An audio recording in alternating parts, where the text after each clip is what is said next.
Very funny. Certainly took you long enough. Oh, thank you, Sam. Well, do you like them? My curls? I guess so. It's your own hair, I trust. Oh, yes, Sam. When it's brushed out, you'll never know anything happened. Whenever you're ready, curly. Oh, gee, you like it that well? Yeah, very cute. Well. It's a business. To Detective Lieutenant Dundee, Homicide Detail, San Francisco Police, from Samuel Spade, license number 137596, subject, a bouncing Betty caper. Here, Dundee. It all began on a Wednesday. My secretary, Miss Effie Perrine, tiptoed into my office and laid an engraved calling card on the desk in front of me. The name on it was Randall Carruthers. She said he looked like money, so I said, show her in. Or him in. She did. Good morning, sir. Do you wish the morning paper? Thanks, I've read it. Dear me. What's the matter? This ashtray, sir. Have you a silent butler? I don't even have a noisy one. Oh. In all my years of service, it has been my constant endeavor to keep things neat and tidy, down to the smallest details. I see. Well, if it bothers you, just dump those butts into the wastebasket. Very well, sir.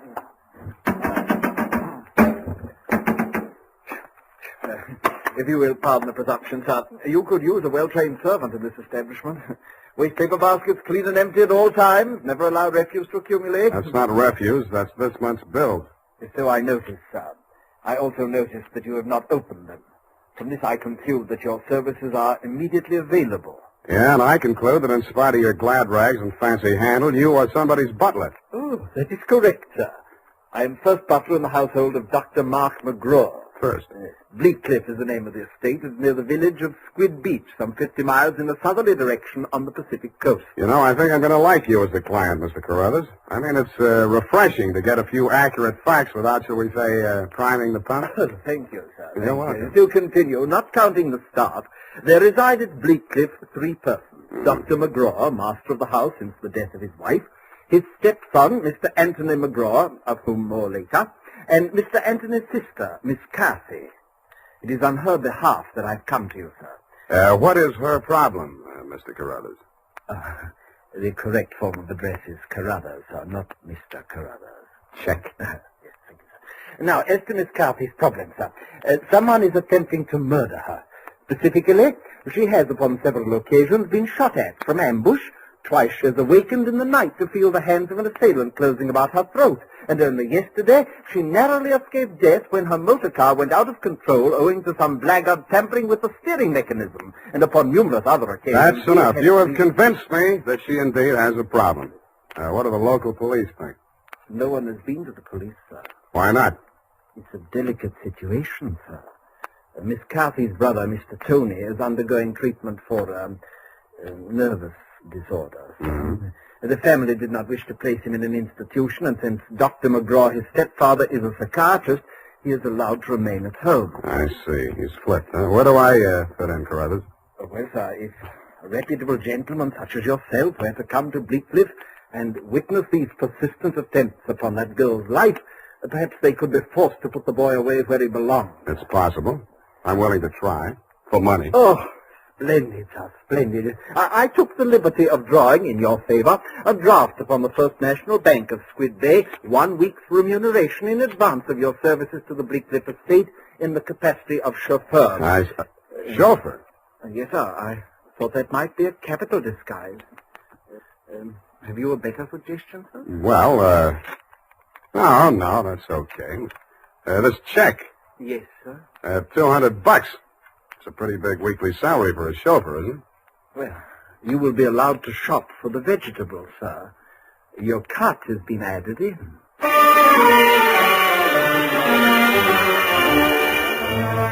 I told them I didn't know one vegetable from another, that I was a lousy driver, and in more time than it takes to tell, I was installed at Bleakcliff, in a room above the garage, and told to wait there until summoned.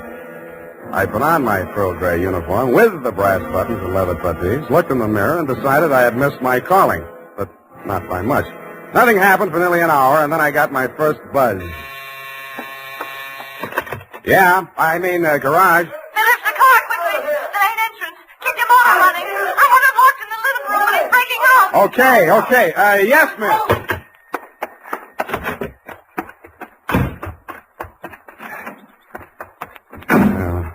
Let me see. Get that door open.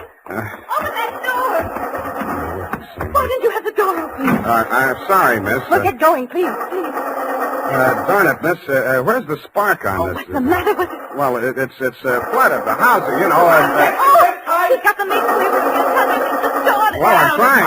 Get out! Stop it! You're hurting him. All right. Put it down, Chris. Put it down. Come on. Give it to me. What's going on? I say, who are you? Haven't you been instructed not to disturb my patient? I'm sorry. I'm new here. When I saw him coming at Miss McGraw with that meat cleaver, I naturally thought... Oh, well, no harm done. Come along, Tony. Come along now. Come along, boy. We'll have a nice long talk. What shall I do with it now? We'll put it back. You all right? Oh, sure. I should be used to it by now. By the way, you're new here, aren't you? What's your name? Sam. Sam? That's nice. Turn to the left outside the gate, Sam, and drive straight out to the shore road. Well, if I can just... Hey, I just turned that little key. Look, Ma, I'm driving.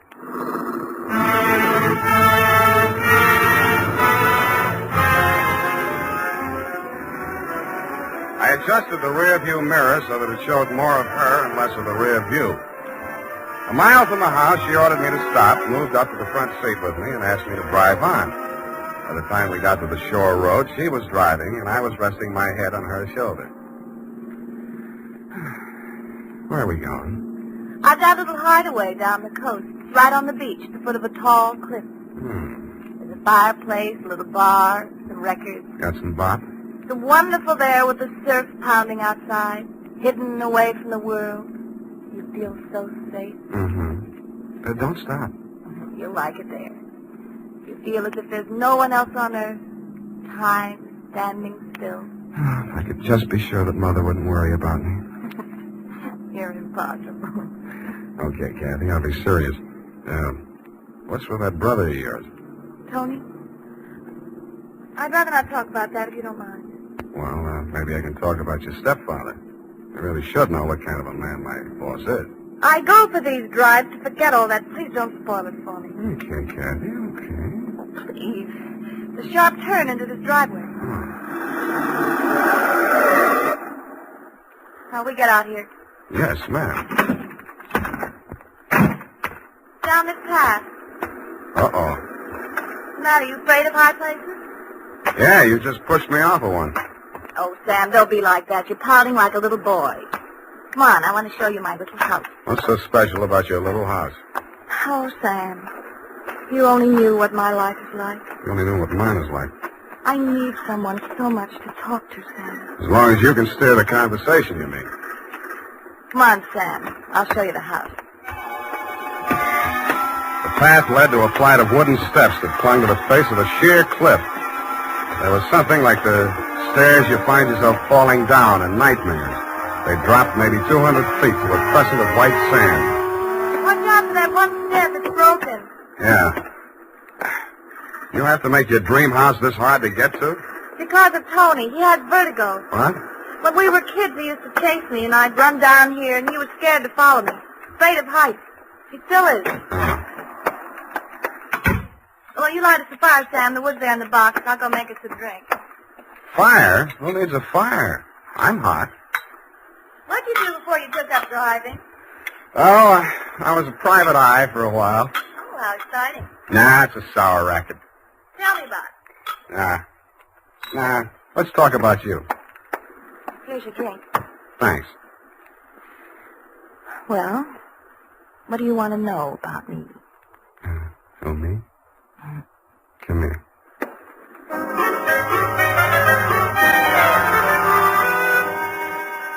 The scent she was wearing was 20 carat, but the story of her life was heavy melodrama.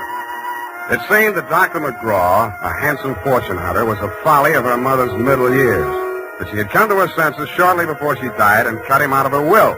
But that was not the end of it. When Kathy's brother had been faced with the alternative of entering an institution or remaining at home under his stepfather's care, she had begged the doctor to remain in spite of his warnings that her brother might take a notion to kill her. But get this, Dundee, it's real deep.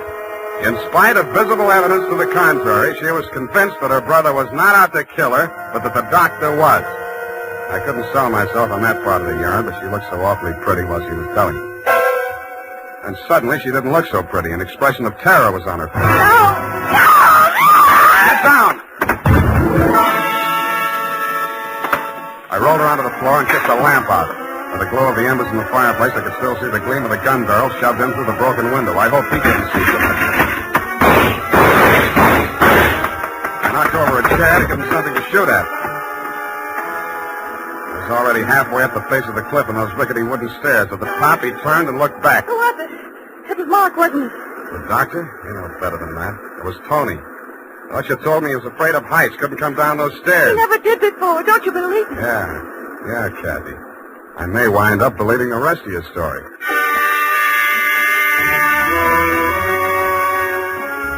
I took Kathy back to Bleak Cliff and stashed her in my quarters over the garage. Then I went into the main house via the back stairs, found her room, and shook it down.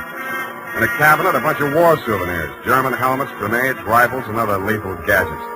In a desk drawer, I found a letter headed U.S. Army, Office of the Surgeon General. It certified that one Anthony McGraw was unfit for military service. Vertigo. Origin, childhood injury to middle ear. Downstairs in the library, I found a shelf of medical books. Vertigo.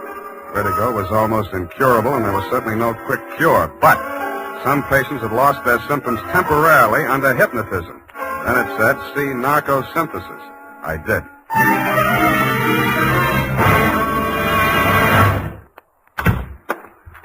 Spade, I beg pardon, sir. Mr. Spade.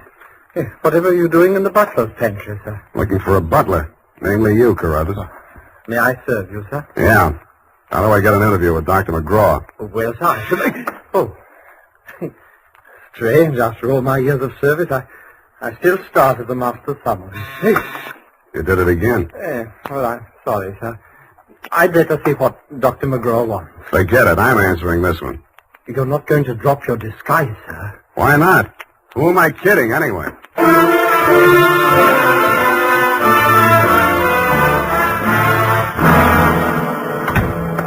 You rang, Dr. McGraw? Huh? Oh, I didn't ring for you. I rang for Carruthers. I ordered him to tidy up my office while I was at dinner. And look at it. Looks neat as a pin to me, Doctor. Oh, yeah, sure new here. Chauffeur, huh? I'm only wearing his uniform. Here's my card. Oh, detective, eh? That's right, Doctor. This one's just about ready to wrap up. Well, you interest me. Go on. I will. I think you've been trying to use that boy as a murder weapon against his sister. Oh, and you call yourself a detective? If you can call yourself a doctor, I guess I can. You've been treating him with narcosynthesis, haven't you? Yes, that's right. Hypnotic drug. While he's under it, you brief him on his activities for the day, and he follows through, including assaults with deadly weapons. That would be possible with certain very suggestible patients, but I'm afraid impossible to prove. I think I can prove it, Doctor. You shouldn't leave your textbooks lying around loose. I found out the only way Tony could have walked down that stairway to Kathy's beach house without falling would be temporary relief of his symptoms due to hypnotic suggestion. Unquote. I see. What do you intend to do about this theory of yours? What do you suggest?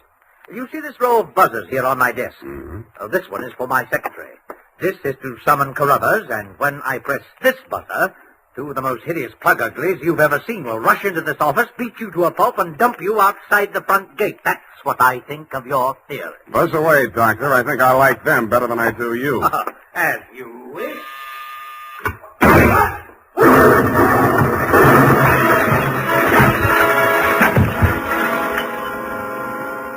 From where I was on the other side of the room, I didn't know what had happened at first. All I saw was a lot of paper gushing out of the wastebasket. The doctor sure was dead.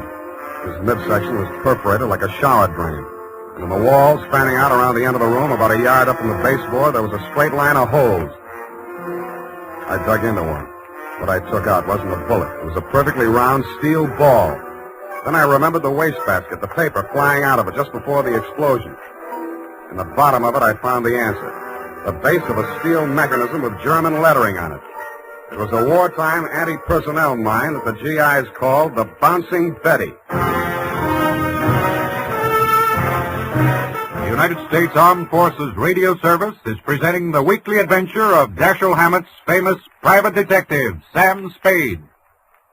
I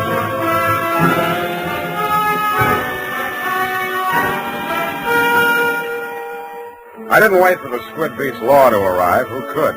I went straight back to San Francisco. You, Lieutenant Dundee, were waiting at my office.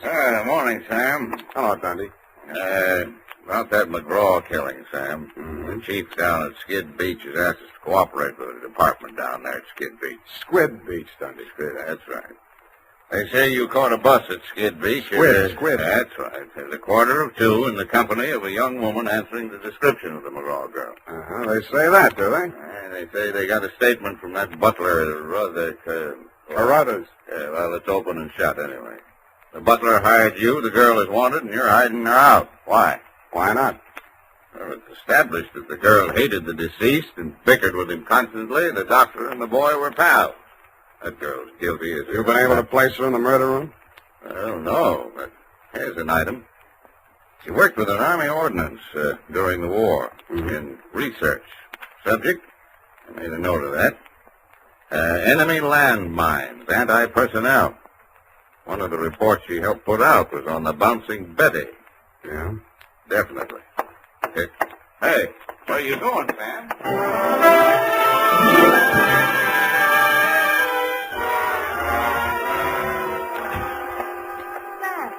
Sam, it's been so lonesome cooped up here all day. Why didn't you tell me you were with Army ordnance during the war? I don't know. I suppose I thought it was unfeminine or something. Try again. All right, I'll tell you the truth. I had a copy of that report with instructions for the operation of the Bouncing Betty in the desk in my room. What the devil are you doing with a thing like that? I don't know. I was proud of it. It was the only report I worked on with the general. Should have got rid of it. I did. I burned it in the fireplace as soon as I learned what had killed him. You didn't burn it good enough. Sam, they found it. Yeah. Have they arrested Tony? Not yet, but he's definitely sane. He'll have to take a rap for anything he's done. I see. Well, I guess there's no other way. Tony didn't do it, Sam. I did. I want to make a confession. Not to me, please. Not to me. After what happened down at the beach when I knew I was no longer safe anywhere, I realized I had to do it. For Tony's sake as well as mine. When we arrived back at the house, I looked into the dining room and I saw Dr. McGraw eating dinner. I knew it was my chance to get into his office. Yeah? Then what? Well, the Bouncing Betty was in my room. There was some wire in the tool chest, and I knew that Carruthers always went to tidy up while the doctor was at dinner. So I waited until I saw him come out, and then I went in. And I looked around for a place to plant it, out of sight. Then I saw the wastebasket full of papers. It was the perfect hiding place. The whole thing didn't take more than 5 minutes. Well, say something. I guess I don't know what to say. Go on, say you hate me. Say it. I don't. Wish I did. Oh, Sam. Help me. Help me. I'm sorry, baby. I am sorry.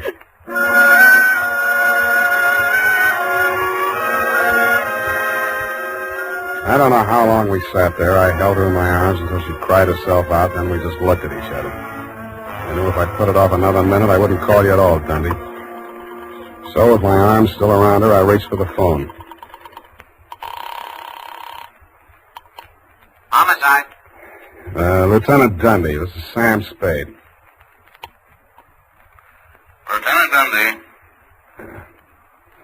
Hello? Hello? Give me that. Lieutenant, this is Catherine McGraw. I wish to make a full confession in the murder of my stepmother. I walked out while she was still talking to you, Dundee. I knew she'd wait for you, and I didn't want to be there when you took her away. As I walked over to my office, everything she'd said kept coming back to me.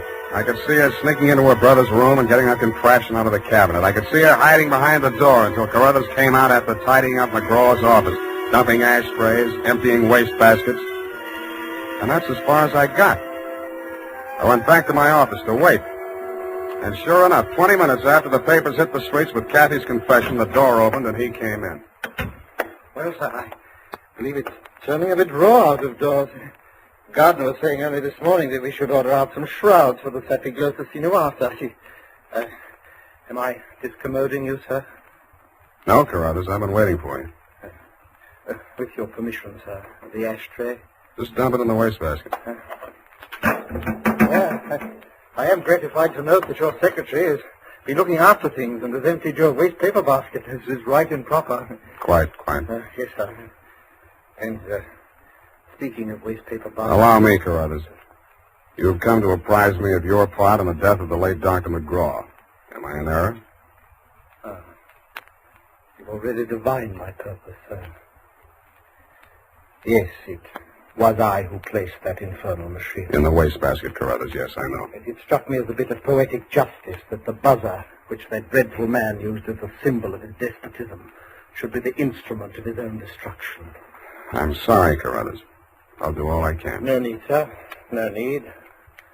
I'm aware that there is no final justification for taking the law into one's own hands. Every man is entitled to trial by jury of his peers.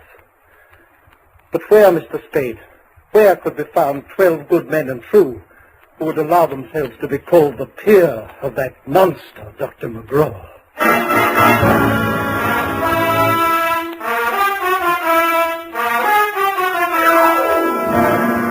Period. End of report. Sam! There must be some mistake. Mistake, Effie? Mistake? Huh? Well, the butler can't be guilty. That's old-fashioned. He was an old-fashioned butler, sweetheart. Where today can you get help like that? Somebody who empties the ashtrays, keeps the waste paper baskets clean, tidies up around the place. Well, I'd be only too happy to do the same for you, Sam. I know you would, doll. But considering what happened to Mr. Carruthers' employer, Effie, you mustn't allow your mind to dwell on such matters. It's wicked. Sam! Who emptied an ashtray in that wastebasket that I just finished cleaning out? Pay it no heed, sweetheart. I'll buy you a silent butler. I'll go type that up.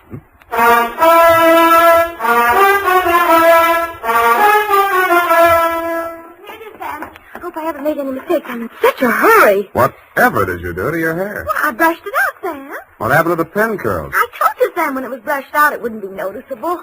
Hours of torture sitting under a hot dryer for something nobody will notice. But, Sam, it puts bounce in your whole makeup. I get it. The bouncing Effie caper. Oh. Eyeshadow, new shade of lipstick. You look real gone. Oh, no. Whom is it tonight? Well, it's his friend Maud, Sam. Of course, she's not really serious about him, so it's all right. Your conscience bothering you? Oh, no, Sam, no. He's definitely not serious about her. I mean, Well, have fun, sweetheart, while Maud burns. Oh, well, she won't. I suppose you'll be seeing that girl, what was her name? Oh, yes, Kathy. Well, at least if I'm not playing in someone else's garden. No. Well, have fun anyway. Good night, Sam. Good night, sweetheart.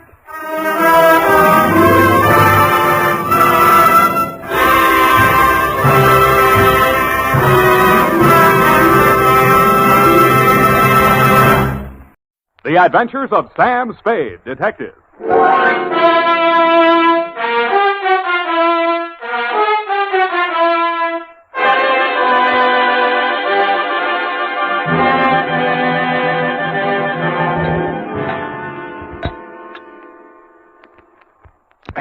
To Thelma Darling.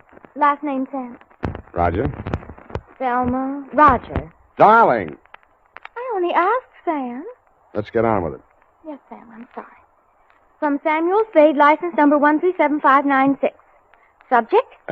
Subject, the Quarter Eagle caper. Dear Thelma Darling. Sam, Yes, F? isn't that redundant? Again? The salutation, Sam.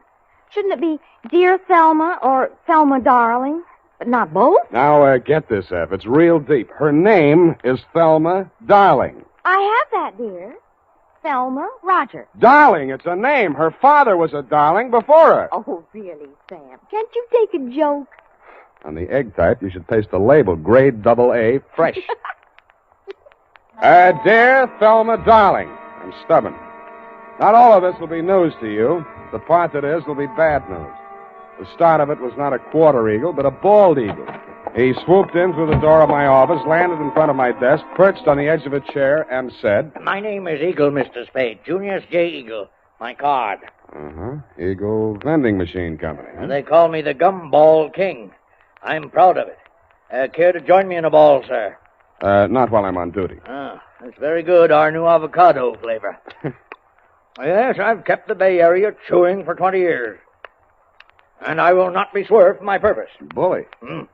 I intend to fight them tooth and nail, hammer and tongs, to the last ditch. Bravo. But I'll need help. That's why I've come to you. My competitors, Mr. Spade, are leaving no stone unturned in their contemptible campaign to drive me out of business. Now they've resorted to outright sabotage. In short, they have hired hoodlums to destroy my gumball machines. They've already smashed 11, and they won't be content until they've demolished my entire equipment. Sounds like a police case to me, Mr. Eagle. I've been to the police. No, they don't understand my problem. Gave me a lot of double talk about juvenile delinquents. Ha, my foot. Cutthroat competition. You're sure of that? Well, what would you think? If theft were their motive, they most certainly would steal the pennies from the machines, but what do they take? My gumballs. And why do they do that? I'll buy it. Oh, well, by all means. Oh, here, try this. It's our bestseller in Chinatown. We call it Subgum. Better not. I have to drive later. Now, I had the foresight to buy up a 3-year supply of chewing gum at non-inflation prices. So I see. Well, you can see with what thoroughness they encompass my ruination. They are not only smashing my machines, they're making off with my gum. And you want me to try and stop them? No, I do not. No. I want you to catch them in the act and find out who is paying them. Well, okay, Mr. Eagle. I'll see what I can do. Good. Now, in this envelope is a list of my machines and their exact locations, together with a check for your retainer. Thank you, Mr. Eagle. I'll keep in touch with you. Mr. Eagle, I meant to ask you, how many of these gum machines do you operate here in town? 300. Mm-hmm. And guard them well. 300? 300 nuts. 300 nuts, Sam? No, 300 gums. Gumball machines. Sam, Hmm? isn't it wonderful you took this job? I mean, because of my penny card. Hmm? I'm sorry if I wasn't listening. My penny card, Sam. My new one, that is. I've already completed my Lincoln series, and now I'm collecting Indian heads. Scalps? No, Sam, pennies. Mm. You see, this is the card, and these little slots you see right there, that's where you put the pennies. And they're classified according to the date and the mint where they're manufactured. Now, you see, Sam, see where the little S is on these? Now, that's for the San Francisco mint. And the D, that's for Denver. Figures. And the ones with nothing, that's for Washington, D.C. Yeah, well, it's a very nice hobby. Pardon me. 300 gumball machines. You see, that's what I had in mind, Sam. All those pennies. Indian head pennies are scarce, Sam. You have to go through a lot of pennies to find even one. Honestly, sometimes when I go past one of those penny machines, that's all I can do. Oh. F, this is all right between you and me, but don't ever mention your hobby to Mr. Eagle. No, I won't. Riddle me this, sweetheart. How does one detective guard 300 gumball machines scattered all over the city? Well, if they're going to smash all of them, you could just pick out one in the middle and somewhere and wait. No good. If it's an organized plan of sabotage, there might be some pattern. You seem to have given this some thought, though, Effie. How would you pick them? In the busy places where they'd have more pennies. But they're not after the pennies. They take the gum. Well, then maybe the quiet sections where they don't sell much gum. Well, they've knocked over 11 so far, here, there, and everywhere. Busy spots, dead spots. No pattern at all. You know, Effie, maybe I've bitten off more than I can chew.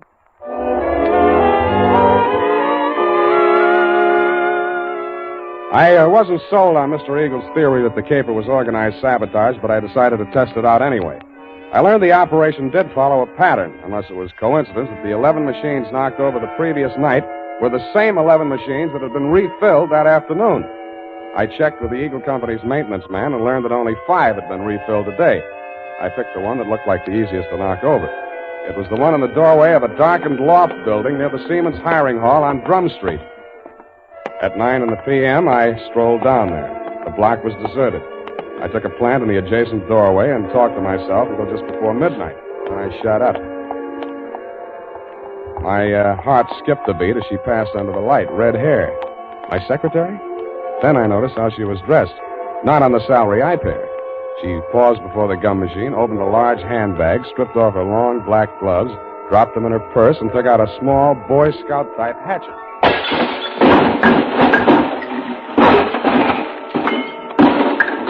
She went went at it with the enthusiasm of Carrie Nation busting up a saloon. I edged around the doorway as she bent over the mess of pennies and gumballs at her feet. When she reached out her hand, I took one more step, and that was all. She was up on her feet facing me, and I saw that hatchet sailing through the air straight at me. Hey!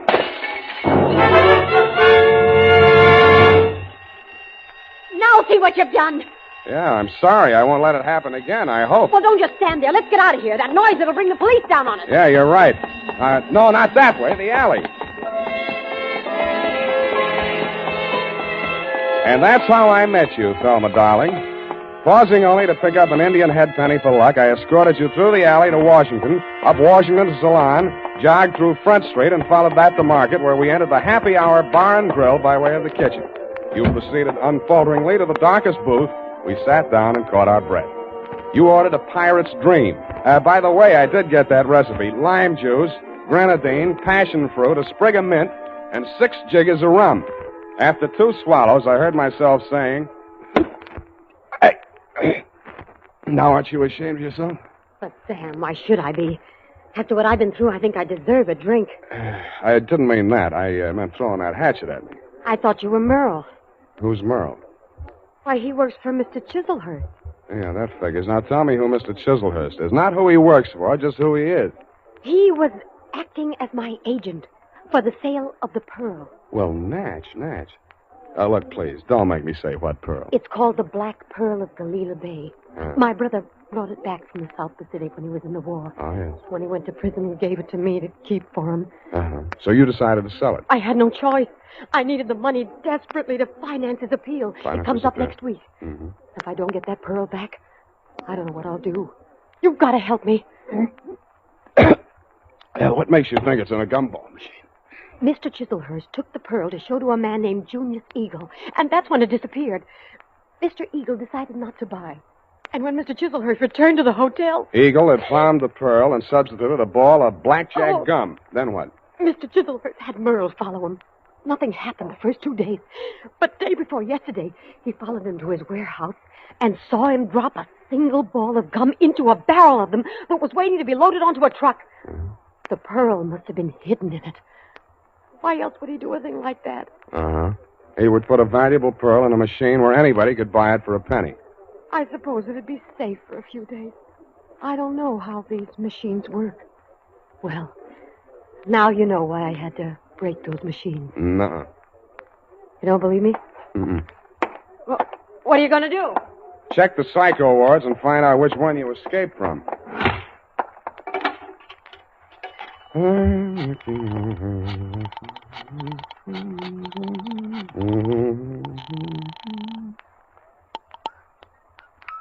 Hello?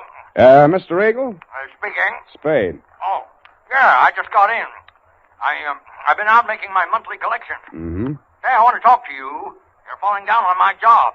Another of my machines. Yeah, I know. Drum Street. I nailed the hoodlum. Ah. Who's he working for? Let me ask you one. Did a man named Chiselhurst ever try to sell you a black pearl? Hello, you still on the line? You stopped chewing. Yes. I think you better come over to my house. Right away. Hello. Nuts.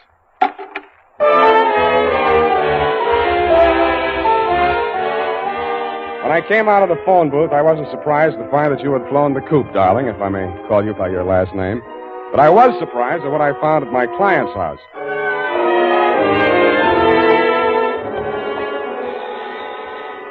I rang the front doorbell and waited.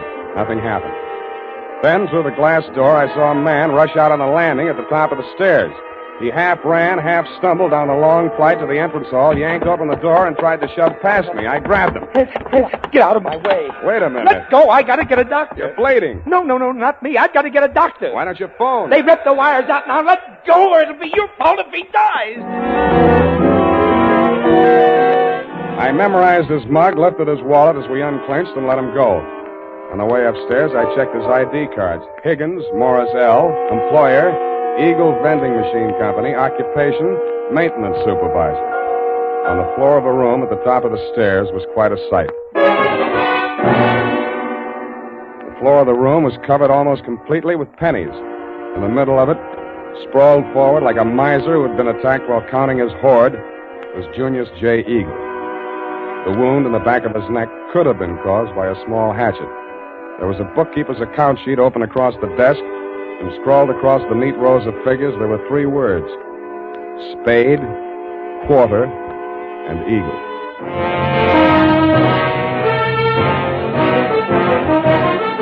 The United States Armed Forces Radio Service is presenting the weekly adventure of Dashiell Hammett's famous private detective, Sam Spade.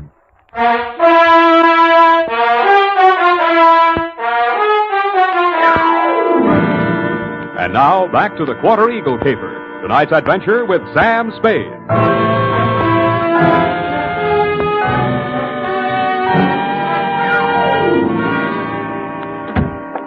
That you, Higgins? Yeah. Save yourself the trip upstairs. There's nothing you can do for him. Oh, dead, huh? Yeah. Well, I guess he won't need that doctor I called. We can use one anyway. Did you tell the Doc Eagle had been stabbed? Yeah, sure I did. Yeah, well, that means the law will come with him or ahead of him. But I don't get it. He must have been killed for the money, but why didn't they take the pennies? They should have. It'd look better for you if they had. You're that detective he hired, huh? That's right. Now, look, Higgins, we haven't got much time. If you want to find out who killed your boss, spill everything you know to me now, before the cops get here. Because they're going to hold you, and they'll hold me, too, if they find me here. But I don't know a thing, Spade. I just found him like that. How did you get in the house? I have a key. He gave me one, so when I came here to pick up the pennies, he wouldn't have to come all the way down to let me in. For now, tell the cops the door was open. Did he always collect the pennies from the machines himself? Yeah. He was a coin collector as a hobby. He liked to go through them and save out the odd ones. You always pick up the money at 1 in the a.m.? Oh, no. No, he called me tonight a little past midnight, and he asked me to come right over. Hey, look, you got to believe that. I do. He said the same thing to me. What do you know about a man named Chiselhurst? Hey, wait a minute. That's the name of the guy that ran into my truck yesterday coming down the California incline near Grant. He slammed right into the rear of my truck. I tangled with his chauffeur, some punk kid. Named Merle? Yes, that's what they called him. And there was a dame in the car, too, a redhead. Any report on the accident? No, the cop took it down on the beat there. There wasn't no damage. Sounds like we haven't got much more time here. Oh. What exactly happened the night the first gum machine on your route was smashed up? Come on. Well, first off, I went to a bowling alley on Church Street and removed our machine there. It was discontinued. Wait a minute. Where did you take it? Back to the shop? Oh, wait a second. I got it here in my book. Come on. All right, I'm hurrying. Here it is, 11864. Mm-hmm. No, I exchanged it for an out of order down on Drum Street. Did you leave the pennies in it? Oh, sure. They only get collected once a month. How much gum was in it? About half full. I didn't refill it until today. Yeah. What's your system on the refill operation? Well, I carry about 4 extra machines in the truck. When I go to fill a machine, I take one of the extras already filled out of the truck and trade for the empty. Yeah. Then I fill the empty one in the truck, and that saves me from carrying the bag around. Now, is there anything else I can tell you? Yeah. Huh? Does Quarter Eagle mean anything to you? No. Okay, now where's the back door? Out here.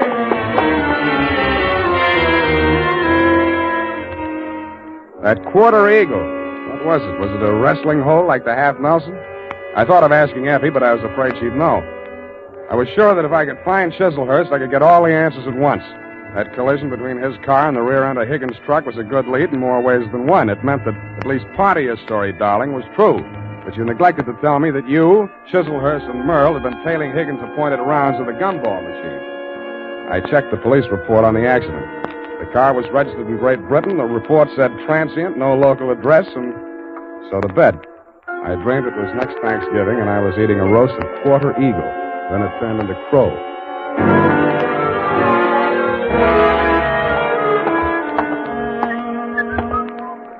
Good morning, sir.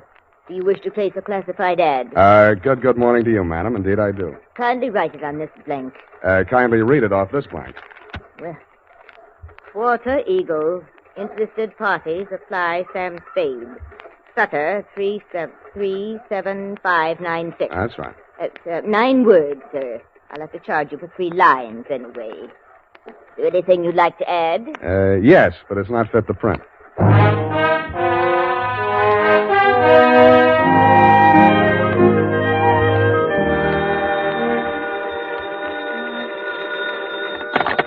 Barney's Beanery.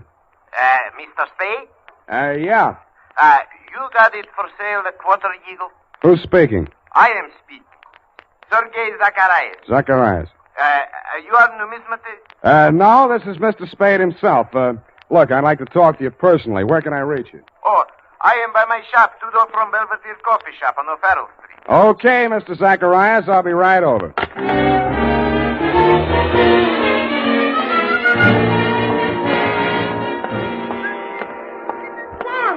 Sam, wait a moment. I got to talk to you? Why didn't you do more talking last night? My client might be alive if you had. Oh, it's terrible. But how could I have known? You knew about the quarter eagle. Why did you spin that yarn about the pearl? How did you find out about it? Dead men sometimes do tell tales. Surely you don't think that I had anything to do with that. He was only hacked to death with a hatchet like the one you threw at me. That makes you look fine. All right, I killed him, if that'll make you listen to me. Sam, don't go into that shop. Please, it's a a new trap. suit. You don't know that man Zacharias. He's the cause of all our troubles. You mean he sold you that hatchet? Sam, please! Quit clawing me. Let go. I won't allow you to go in there. I won't. Wait a minute. What's going on here? What's the occasion of the squabble? Oh, well, no, it's Mr. Spade. Yeah, Clancy, this dame here just tried to pick my pocket. Ah, pickpocket, is it? Glory be, and such a pretty one, too. Never mind that, Clancy. Just have it locked up. I'll be down later to prefer charges.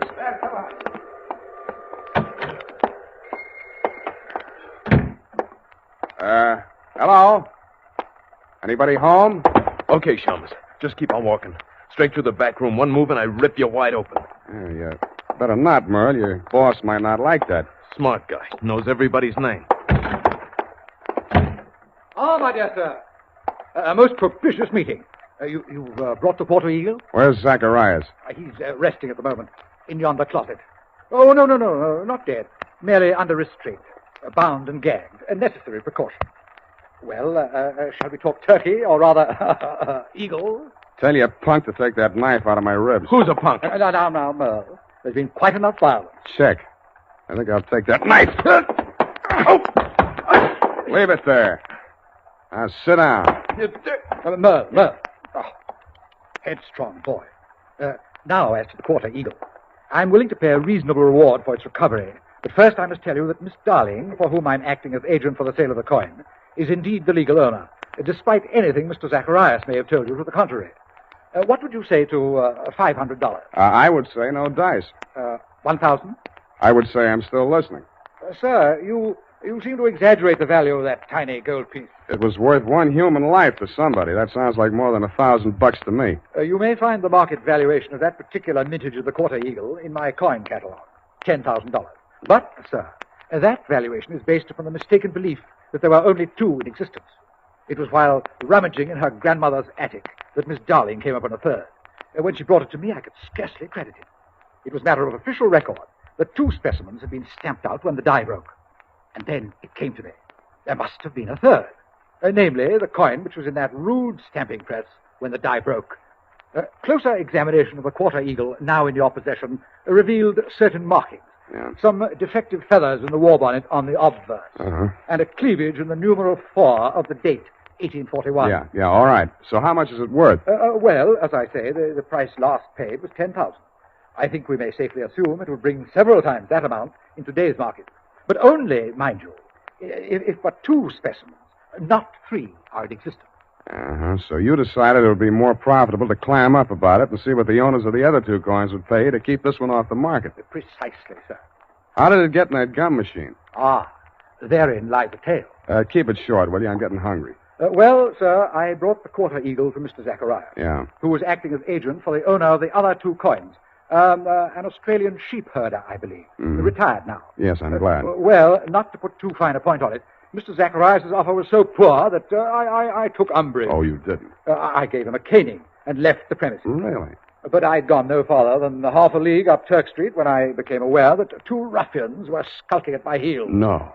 Sent, I had no doubt, by Mr. Zacharias to rob me of the Quarter Eagle. Egad, sir. Precisely.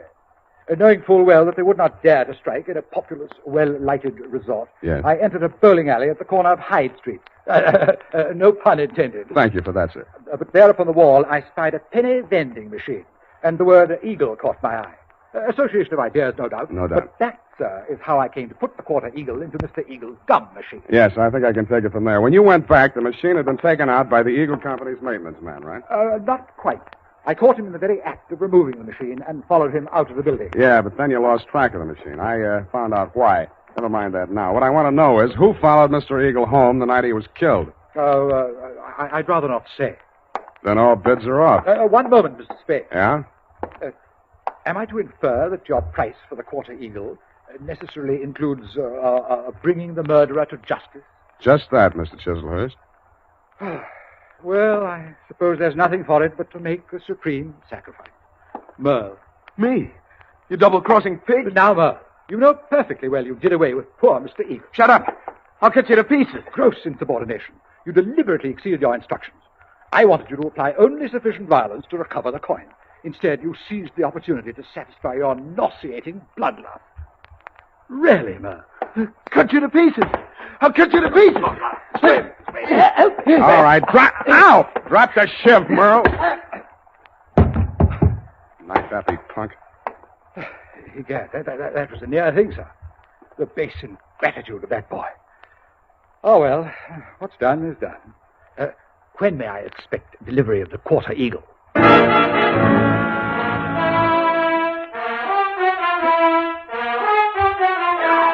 I didn't answer him. To cover my embarrassment, I gagged him, manacled him to Merle, and delivered the package marked one murderer, one accessory to the dumbfounded minions of the law. And that, Thelma, darling, I regret to inform you, is still the crop. After I'd sprung you from the pokey, I got hold of Higgins, and we went through every coin out of every Eagle gumball machine in the city of San Francisco. It couldn't happen, but it did. Your quarter Eagle is, shall we say, no place. Period. End of report. Sam, I'm disappointed in you. Well, so am I, sweetheart. But I'll forgive you if you found even one Indian head penny from my penny card. Yeah, just one from that machine on Drum Street. Oh, Sam. There you are, sweetheart. Oh, thank you. And it's an old one. And older than I feel. Go type that up. Sam,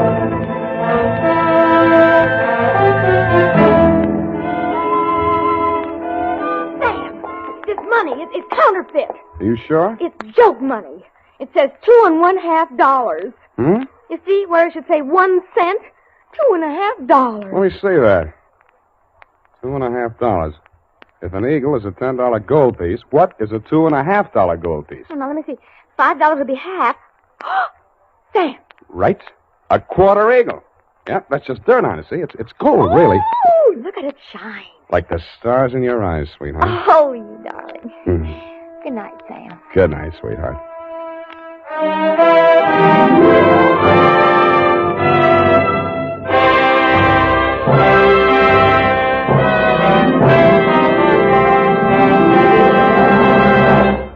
The Adventures of Sam Spade, Detective.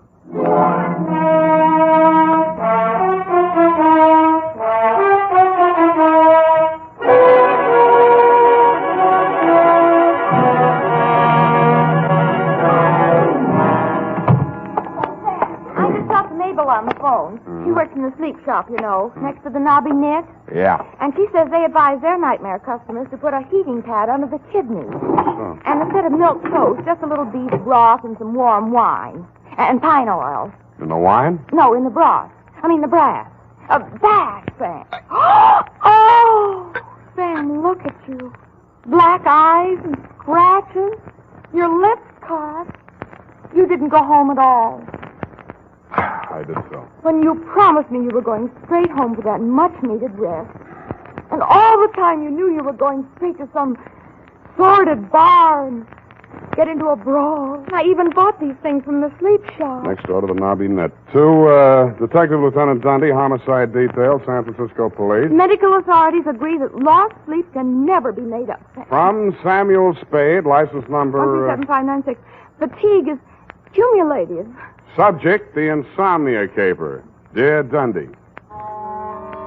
Honest, Lieutenant, this is how I got into that mess last night, honest. I've been feeling a little rocky for 2 or 3 days. There was nothing much wrong with me, but as my secretary, the ineffable Miss Perrine, said... Sam, what you need is a good night's sleep. Which, Lieutenant, is how I happen to be at home, in bed, at 10:30 in the p.m., wearing a sleep shade, earplugs, and quiet pajamas. At 10:45, my right arm went to sleep. I turned over.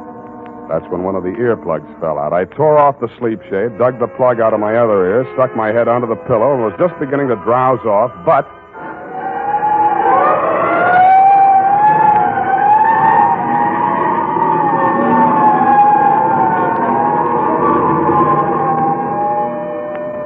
I sat up and lit a cigarette. The city plunged again into the silences of the night. The fog was creeping in on little cat's feet. Oh, put an end to your romance and your spite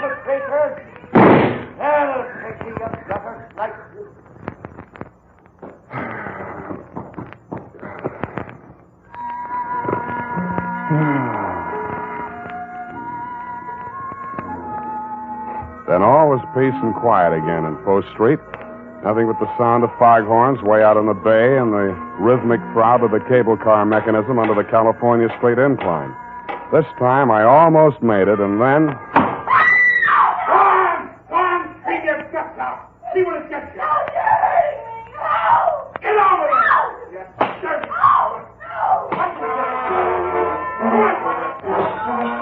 I went over to the window and peered out.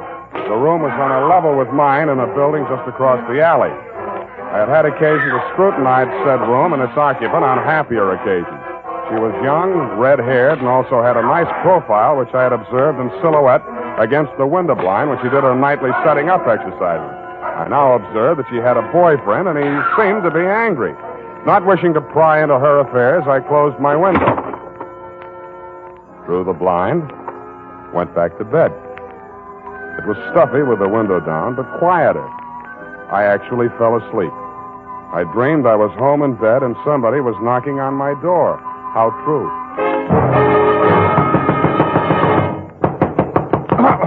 Please, open the door, let me in. Who is it? Effie? Yes. Okay.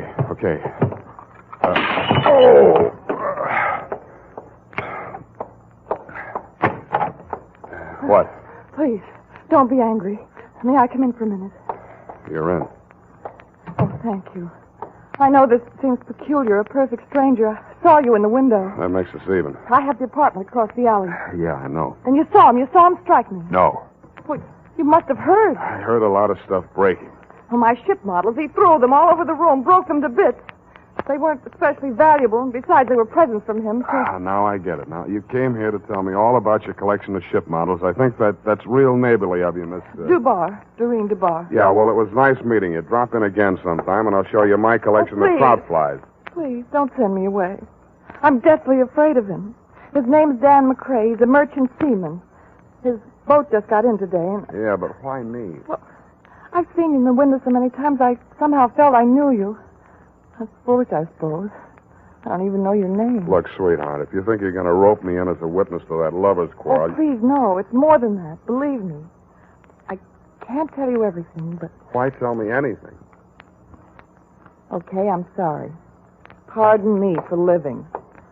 I know it's wrong of me to want to stay alive. I don't want to be hard-hearted about it, but if you're really afraid of the guy, you ought to go to the cops. But you don't understand it. Doreen, are you in there?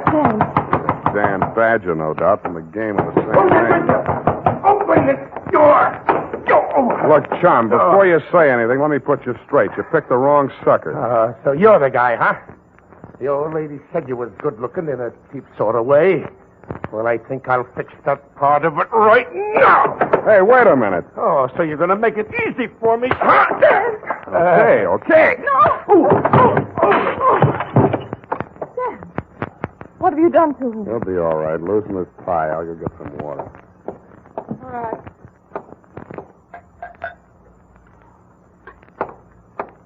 Is he coming around? Oh, where'd she go? Hey, Dan, wake up. Come on. Swallow it.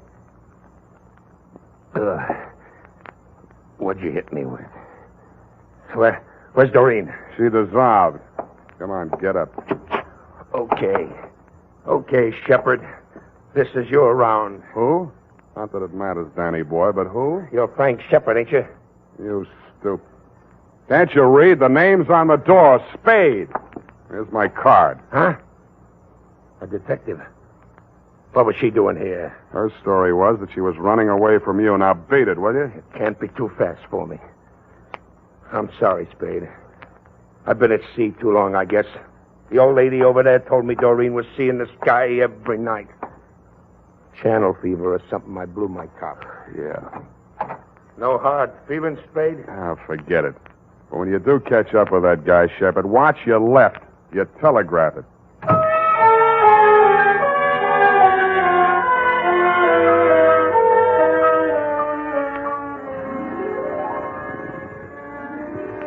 Homicide. Shepherd's Pie. Reach. Up to pick the halls of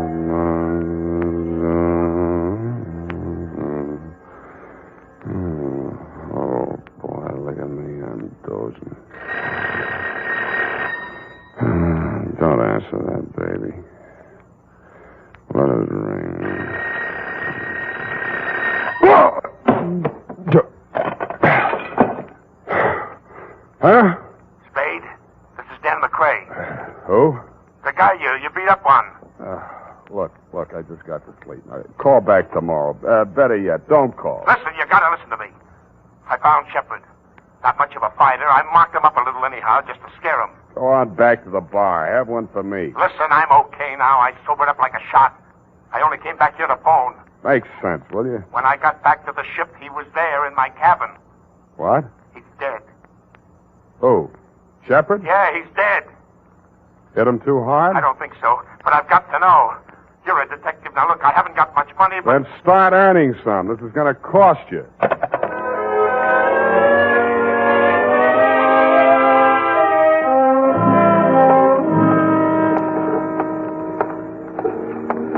Hello, Dan. Well, you got here quick. I'm a real fast sleepwalker. This the ship? Yeah. Come on, I'll take you aboard. Give me the rundown. Shepard took your girl while you were away at sea. You slapped her around a little, broke her toy boats, and generally behaved like a bad boy. We'll skip that little exhibition match in my apartment. Then what? Come on, up this ladder. About those ship models. One was missing. She acted funny about it, and guess where it was? In Shepard's hotel room. Yeah? The Boston Hotel up on Broadway. Crumb dump. I shook the address out of that old lady. Never mind that now. So you went there, went up to his room, worked him over. But he was alive when I left there, that's clear. Then I had drinks in a lot of different places. I think I was in some other fights. Yeah, you look it. I don't know who with, just faces, a lot of blurs. I don't even know where all I went. Then I don't remember anything till I'm in an all-night beanery down here on the Embarcadero, and a cab driver's holding me up on the stool pouring coffee to me. Then I came aboard. Yeah? Come on in my cabin. I'll show you.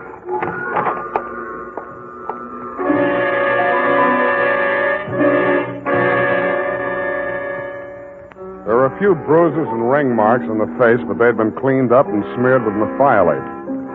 I know you're not supposed to touch anything until homicide gets there, Lieutenant, but this one had obviously already been tampered with, so I didn't think you'd mind if I rolled him over just enough to peek at the back of his head. There was a tiny cut on his scalp near the base of the skull, not more than 1/4 of an inch long. It had hardly bled. I frisked the pockets. In his wallet, $38, identification card, Frank R. Shepard, Boston Hotel, San Francisco, and a snapshot of Doreen sailing a model Chinese junk in a pond someplace. In his cigar case, cigars. Around his middle, a tooled leather belt with hammered silver buckle. It was a popular type Hickok belt, but something about the buckle didn't quite figure. The prong of the silver buckle wasn't silver. It was tempered steel. And instead of being pointed, the end was flattened out and ground to a sharp cutting edge. There were 2 notches on either side of it that didn't look like they'd been put there for decoration. I took the belt off, rolled it up, and put it in my coat pocket. Well, what do you make of it? You touch it? No. Why? A man falls forward, not back. The cops will say he was killed someplace else and brought here. Then I'm in the clear. Yeah, unless they form a theory that you brought the body down here to dispose of it. Then why didn't I? Maybe you lost your nerve. Maybe you sobered up. How? What killed him? I don't know. Maybe internal injuries, maybe a head injury, or both from that beating you gave him. Maybe he just dropped dead, heart attack. That's for the police medical examiner to find out. You mean you're going to call the police? I have to. But I called you to... I thought you could clear me Now, before... wait a minute. You told me yourself you drew a blank. You don't know where you were or what you were doing. What are you going to do? Call the police. No, wait... yeah, I suppose you have to. I do. You first. Yeah. I must say you're taking it pretty well.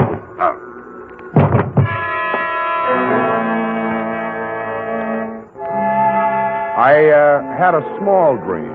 Abstractions, you know, cubes and circles. Nothing worth describing.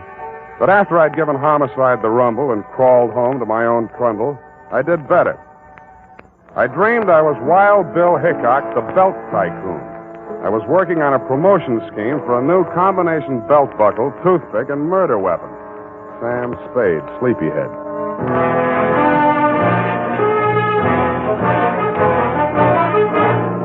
The United States Armed Forces Radio Service is presenting the weekly adventure of Dashiell Hammett's famous private detective, Sam Spade.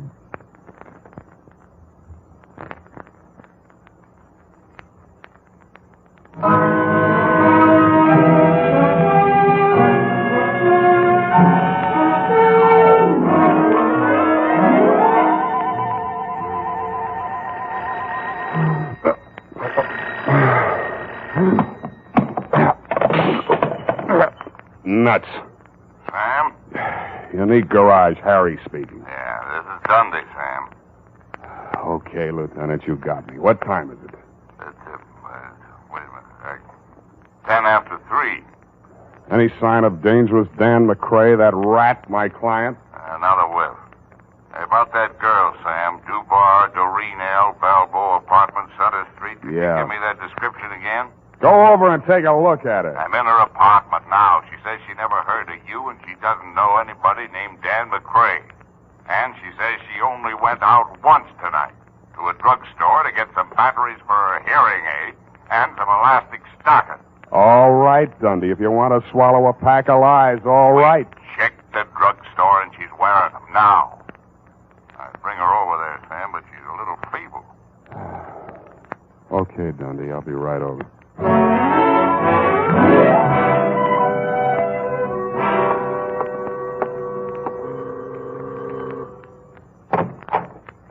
Hello, Dundee.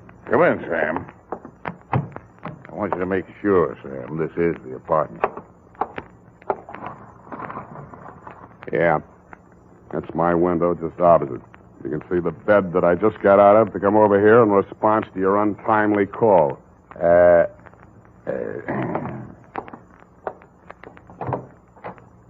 Will you come in here, Miss Dubar? Certainly, Lieutenant. I'm very anxious to make that man's acquaintance. She was about 65 years old with a pleasant, motherly face, gold-rimmed bifocals, hearing aid, and snow-white hair. Over her shoulder, I could see into the kitchen. Sitting at a table facing away from me was an old man. In front of him on the bench were 3 ship models in various stages of disrepair. Broken masts, rudders, and with a mallet and a tiny chisel, he was shaping a piece of wood. I guessed that it was a broken spar from one of the hulls. Well, Sam, still say this is the same apartment? Yeah. Same apartment, different people. But you must be mistaken, young man. My brother and I have lived in this same apartment for nearly 20 years. She's lying, Dundee. Have you checked the janitor, the building manager, anybody? Janitor says she's been living here since he took the job in 41. We're trying to locate the building manager now. According to your story, Sam, the girl and McCrae had a big row in here, busted up a lot of furniture stuff. I don't see any sign of it. They could have cleaned it up. It doesn't make sense, Sam. Okay, I dreamed the whole thing, but those ship models, I didn't dream them. McCrae mentioned them, the girl mentioned them. Busted ship models. There they are on the table in the kitchen. My goodness. What seems to be the trouble now, Dory? Just why is this young man so excited about my model? I declare, Sven, I can't make head or tail of it. Something about a girl with the same name as mine and a young man, I forget his name, who seems to have killed somebody named Shepard, I believe it was. Just what was it about the ship models, young man? Dory, could it be the girl who brought these over to me to repair? What was her name? It's just on the tip of my tongue. Who did she say sent her, Sven? Wasn't that Shepard? Well, no, With all due respect to your age, nuts. I'm getting out of here, Dundee, while I can still remember my own name. I gotta get some sleep.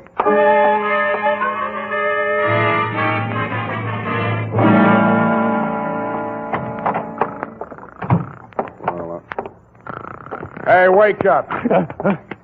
Oh, Sam. Get out of my bed. I'm sorry. I was beat.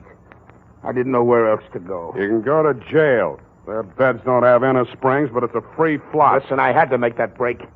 It would have been a murder rap for sure. You mean your memory came back? I had a funny feeling I'd seen that guy Shepard somewhere before. And just before I slugged you while we were standing there in the companionway, it came back to me. That guy Shepard, he came aboard ship yesterday when we docked. He flashed a badge on the gangway watch and asked to see the ship's carpenter. The one that made those ship models for you? Yeah. But don't you see? Manslaughter is one thing, cop killing is another. This ship's carpenter, what's he look like? Oh, thin, around 65. Lame. Talks like a Swede. City morgue. Maxie, Sam Spade. That Sam. stiff-tagged Shepard? Shepard, yes, Sam. Just got him back. I think it's all there. Those autopsy boys. Careless. What killed him, Maxie? Puncture wound. Base of the skull. Small, sharp instrument. Anything new in his ID? Well, Shepard seems to be a phony handle, Sam, but it'll have to do till Reva comes along. Sergeant Polhouse let it drop that the boys at his hotel thought he was a detective. Uh-huh.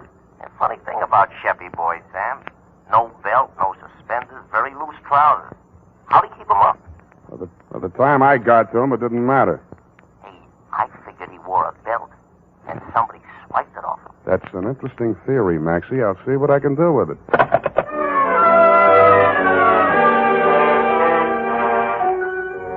I tucked Danny boy back into my bed, locked him in, and gumshoed around the block to the Balboa apartment. Just to be mean, I woke up the janitor and checked the statement on the old couple in Doreen's apartment. He worked 3 buildings, was sure of the old woman, but backed down a little on the man, which is what I expected. Was sure of the floor, but not of the apartment number. Didn't know any tenants by name, which goes to show, Lieutenant, what police statements are sometimes worth. I thanked him, stole his passkey, and went upstairs. I didn't expect to find anybody home in Doreen's apartment. I was half right. Sven, the old carpenter, was sitting in a chair, staring straight ahead of him. He looked as though he were in a daze. I walked over to him. Even close up, he didn't look dead. But he was.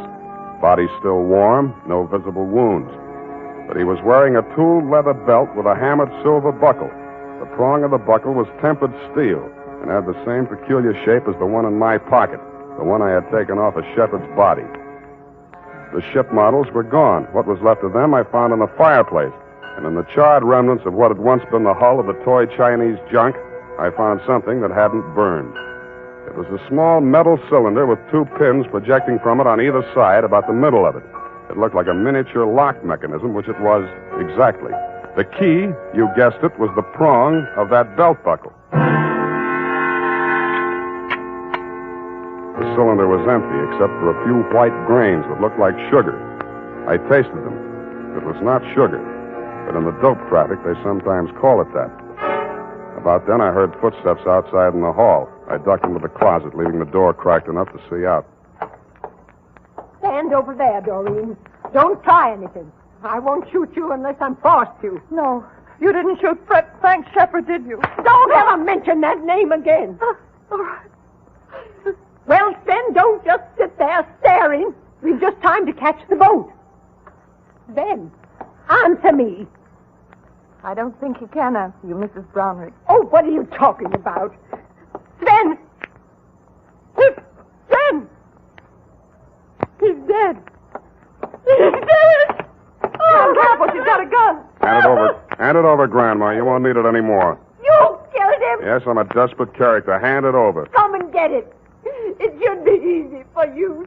Such a strong young man, and I'm such a weak old woman. Now, look, you don't have your glasses on, and this .45 is too heavy for an elderly-type criminal. Now, sit down and keep quiet. Oh, Sam, I thought you'd forgotten all about me. I've been trying to all night. Where were you? They locked me in a closet in her apartment. Next door? They were going to take me with them, get rid of me on the boat.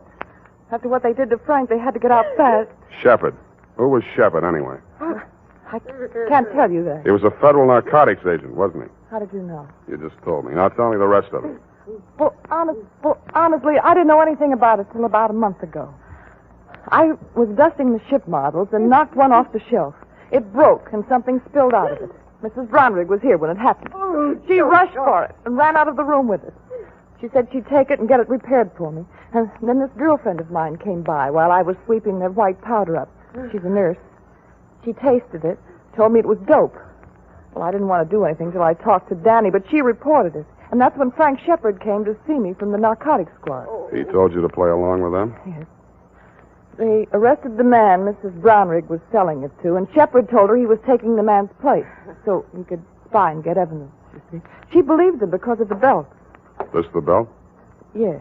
That thing on the belt, it's really a little key that fits in a little... Yeah. Now, that fits in a little lock that releases the little mechanism that makes the false bottom fall out of a little boat. When did she find out that Shepard was a narcotics agent? I didn't. I saw them together so much that I began to think they might double-cross me. Then I thought about that sailor, Dan, that roughneck boyfriend of hers. So I went to Dan and told him I thought his girl had taken up with Shepard while he was away at sea. And I had to let Dan think the worst because I was sworn to secrecy. But Dan's so violent and jealous, he said he'd kill Shepard, so I came to you. You were a witness that Dan hit me, and I thought we might have him arrested so nobody else would get hurt.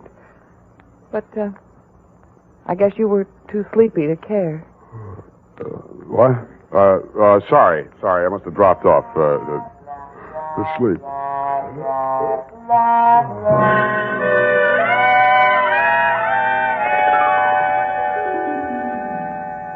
Period.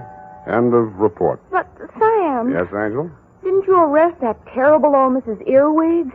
Brownwig, Effie? Wasn't it Brown Wig, Sam? One of her aliases, no doubt. In reply to your previous question, yes. Who killed Mr. Shepard, Sam? And how? Look, Eff, you'll recall that Sven was shaping a piece of wood with a small chisel and a mallet. The fatal wound, you recall. Oh, and who killed Sven? Sit down. I want to have a serious talk with you. Oh. No, over here. Yes, Sam. Stop twisting your handkerchief. Yes, Sam. Effie, sometimes I think you've been a detective secretary too long. Warps the outlook. Sam, are you trying to tell me that my services are no longer required? See, that's what I mean. You jump to conclusions. As in the instance of the death of Sven. I only asked who killed him, Sam. Exactly. Did it ever occur to you that some people, especially old, feeble people, just die? Yes. Quietly? Sitting in a chair sometimes? Yes. Sometimes in bed in their sleep? That'll never happen to you, Sam. Check. But it did happen to Sven. Perhaps the excitement of his criminous activities, fear of discovery, his impending flight were too much for his heart. On the other hand, it might have just been old age. Of course. The point is, Effie, it does happen. Never in detective stories, only in real life. Mm-hmm. Well, I guess that's all. Good night. Sam, you're not sleepy. Nevertheless, I'm going home to bed. Oh. Well, good night, Sam. Good night, sweetheart.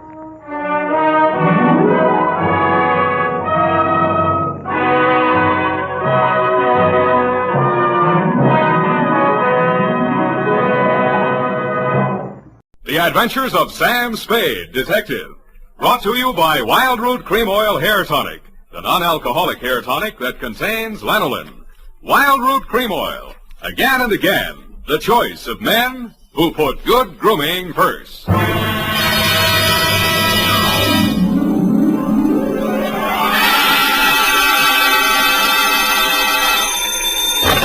Sam Spade Detective Agency. They offered me a cool $1.5 million, but I couldn't be bought. Oh, Sam, all the time fooling. Straight goods, Effie. Oh, really, Sam? Why didn't you take it? Oh, but you couldn't, of course. That's right, Angel. Taxes. Oh, you mean it would put you in a bracket? The girl's name, in case you were going to ask, was Sugar Kane. Was she sweet?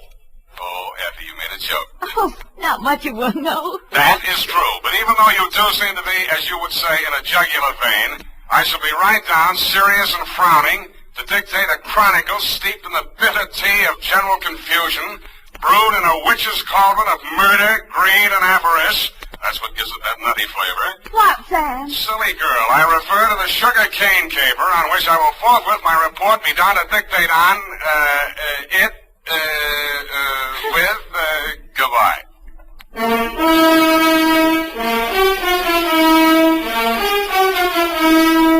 Dashiell Hammett, America's leading detective fiction writer and creator of Sam Spade, the hard-boiled private eye, and William Spear, radio's outstanding producer-director of mystery and crime drama, join their talents to make your hair stand on end with the adventures of Sam Spade. Presented by the makers of Wild Root Cream Oil for the hair. Want to look better on the job? Get Wild Root Cream Oil. Want to look better to that gal of yours? Get Wild Root Cream Oil. Wild Root Cream Oil Hair Tonic improves your entire appearance by grooming your hair neatly and naturally, relieving dryness, removing loose dandruff. If your family hasn't yet enjoyed the benefits of America's leading hair tonic, here's what to do about it. Ask at your drug or toilet goods counter for the new 25-cent get-acquainted bottle of Wild Root Cream Oil Hair Tonic. Again and again, the choice of men and women and children, too. And now, with Howard Duff starring as Spade, Wild Root brings to the air the greatest private detective of them all in the adventures of Sam Spade.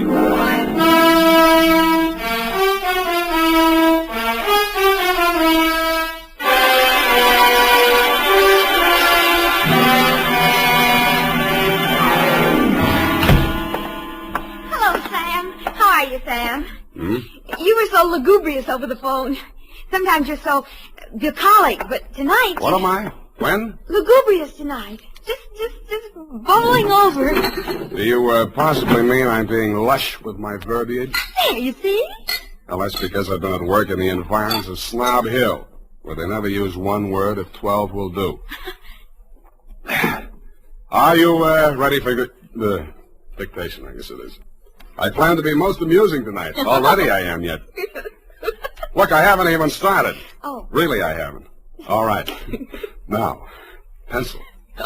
Date. Alan should have such an audience. Date. October 3rd, 1948, to Clifton Cavanaugh, Esquire. Down, Effie. From Samuel Spade, license number 1375596. Subject, the Sugar Cane Caper. On Thursday last, at 11 a.m., as I waited for the traffic signal so that I might legally cross Powell Street in order to board a cable car, a cat rubbed up against my leg. I leaned over to stroke it and noticed that it had 6 toes. I wondered if that meant anything. It didn't. Most Snob Hill addresses don't mean much anymore, but yours still does. The house was big, hideous, and reassuring. Oh. Are you from Peppersnell? No, I'm in business for myself. Mr. Cavanaugh in? Oh. Well, come on in. I can't understand what happened to that boy from Peppersnell. Oh, pardon me if I seem a little hungover. Gladly, but can you ever forgive yourself? I like you. You got a sense of humor. You'll need it. You trying to tell me you don't approve of Mr. Cavanaugh? That perfume pothead. What did he do to you? He married my mother. Oh. Stepfather? Yeah. I'm Fred Blair. Spade's my name. Where do I find him? Detective? Check. I'll give you a clue. Look behind you. I did. I turned and found myself looking straight into your handsome face. You looked several years younger than your stepson, with regular aquiline features, dark, widely spaced eyes, and blue-black hair. Well, so you're the notorious Sam Spade. Well, I don't want to seem modest. Come into the conservatory. There's just the barest chance that we'll not be overheard. Good. There. Sit down. What's your problem, Mr. Cavanaugh? Problem indeed. Problems, plural. Starting with that junior grade lush that collared you at the door. He's very fond of you, too. Well, you can't imagine what a trial that boy's been to me. Both the children. For some reason, neither Fred nor his sister Eunice ever quite accepted me as their father. You don't say. I suppose my youth counted against me. I think they misinterpreted my motives. When any man marries a wealthy widow twice his age... Yeah, why did you send for me, Mr. Cavanaugh? Well, it all started several months back, before my wife, their mother, where was I? Oh, died. The scandal quite literally killed her. You're sure that's what did the trick? Fred, who, among other talents, was a positive genius for knowing the wrong sort of people, struck up an acquaintance with a hoodlum named Johnny Verona. Nice, clean-cut gangster type, runs a joint on Pacific Street. Precisely. With the positively hysterical name of the Subtropico. Mm-hmm. Well, there was a sordid brawl of some sort. A man shot. Obviously, this Johnny Verona shot him. Fred had to give testimony before the grand jury. It was all we could do to keep it out of the paper. But you did. No, and old Eleanor, my wife, that is, dropped dead when the butler brought in the Chronicle. But the worst was yet to come, Sam. Well, don't keep me hanging, Cliff. Well, Fred continued to frequent this bistro, this dive of Verona's. I understand. I believe the bait is a toothsome little teaser with the unlikely name of Sugar Kane. She likes Fred. No woman in her right mind would look twice at that idiot, even if he were twice as rich and only half as sovereign. Where was I? Oh, yes, this Verona person came here several times on the pretext of pouring Fred through the front door, and thereby met my stepdaughter, Eunice. Well, that's a very interesting story, Mr. Cavanaugh. Now, maybe you'll tell me what you want a detective for. Because my stepdaughter has brazenly informed me that she intends to marry this gangster. I want you to help me prevent that marriage. I don't see. Don't see what? I don't see how I can. Well, perhaps I didn't make myself clear. When Verona was arrested for that shooting in his club, Fred didn't tell the grand jury all he knew. Now, if you could prove that Verona is guilty, then we'd be rid of him for good. Is it Verona you want to get rid of or your stepson? Good Lord, you don't think Fred did it? Do you? Why, no, of course not. Okay, supposing Verona did it, then Fred goes up in a perjury rap, maybe accessory. Oh. Well, I have no overwhelming desire to injure Fred. Look, why don't you tell me what you have an overwhelming desire for? Well, under the terms of her mother's will, Eunice will inherit $3 million as soon as she marries. When? When what? When do I meet her? Be serious, man. Now, I will pay Verona $50,000 in cash if he'll stay away from her. Would you take $50,000 as the payoff in a $3 million caper? In this instance, yes. Eunice is not very well, and you may quote me on that. Book, chapter, and verse. To Johnny Verona? To Johnny Verona. Okay. Water's mighty cold this time of the year at the bottom of the bay, but if you don't care, I don't. Thank you. Let me know how it comes out. Don't give it a second thought. You'll know. Don't get up, Mr. Cavanaugh. I know the way out. Hey, Spade, wait up. Well, you look a little better. Listen, there's something you ought to know. He was my sister's boyfriend before he married my mother. He did it out of revenge because Eunice threw him over. He still wants to marry her. Any particular reason? Oh, my mother put that crazy marriage clause in her will. He's been systematically getting rid of every man who's been interested in her. Bought him off, threatened him off any way he could. Why? He thinks Eunice will eventually marry him to get her inheritance. But she won't.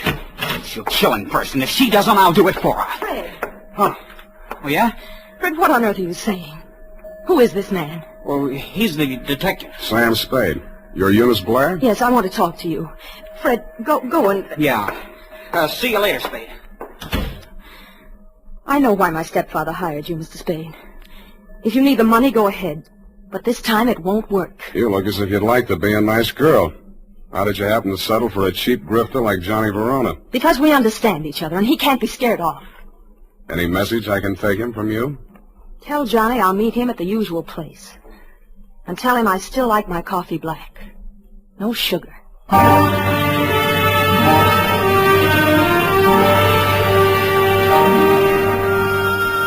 I didn't ask her what kind of sugar she didn't want any of. I thought I knew.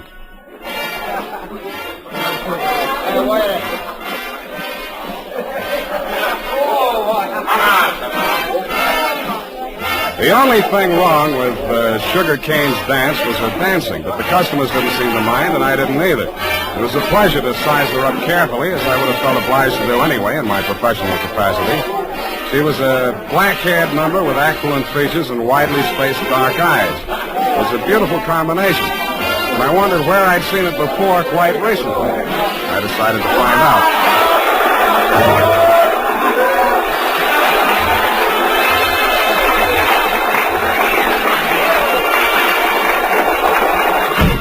Hey, what's the idea of barging in here after me? Can't you see the sign on the door? No customers in the dressing room. Then let's go someplace else. I want to talk to you. Beat it. Take it easy. This is on business. Good. I'll fix it up with the boss. Johnny! Yeah, Sugar? What's the matter? Is Joe giving you trouble? You trailed in here after me, the cheap masher, on the pretext of discussing business affairs. Okay, out you go. Wait a minute. Come on, move. And don't come back! Well? Sorry I had to give that bum's rush routine. I don't want to get her excited. She's a nice kid, and she doesn't know why you're here. I take it you do. Yeah. Eunice called me and told me you'd be down. Okay, Johnny, I'll give it to you fast and get out. Clifton Cavanaugh will pay you $50,000 to leave Eunice alone. He also made a few idle or not-so-idle threats about what might happen to her if you don't take his money. For example? He said she hasn't been feeling well, might not live long enough to get married. I don't have to tell you what I think about that kind of talk, and I wouldn't be peddling it if my office rent wasn't due. That's why when you started giving me that bum's rush, I made only, shall we say, a token resistance? Yeah. Now, about me marrying Eunice, you can tell Clifton to stop worrying. Hmm? Yeah, Eunice and I got married 3 weeks ago. You what? Married. You want to see the papers? Why the secrecy? I don't want her to get hurt. You're scared of Clifton? Nah. Sugar. She's got a very low boiling point. She's a... Oh, pardon me. Yeah. Yeah, Nick. What is? Go ahead. Yeah, I heard you. No, don't touch anything. Don't let anybody in. I'll be right over. Bad news? Yeah, Eunice. She's dead. How? One of my boys found her in my apartment. She was supposed to wait for me there. How did it happen? He's not sure. You think she took poison? I had to give Johnny Verona one thing. He didn't make any pretense about being grief-stricken. But after all, he just inherited $3 million. Sugar Kane took it standing up, too, but she just lost a rival and got her man back $3 million richer. I wasn't with you when you got the news, Mr. Cavanaugh. But the one I really wondered about was Eunice's brother, Fred. What brought that on was something I picked up in Johnny Verona's apartment where we found Eunice's body sprawled out over a tray of coffee things. It was a medicine bottle with a doctor's prescription number on the label. The name of the druggist that had put it up was Pfefferschnell. I remembered what Fred had said to me when he admitted me to your house that afternoon. Quote, "Are you the man from Pfefferschnell's?" I wondered if I'd answered yes, would Eunice still be alive?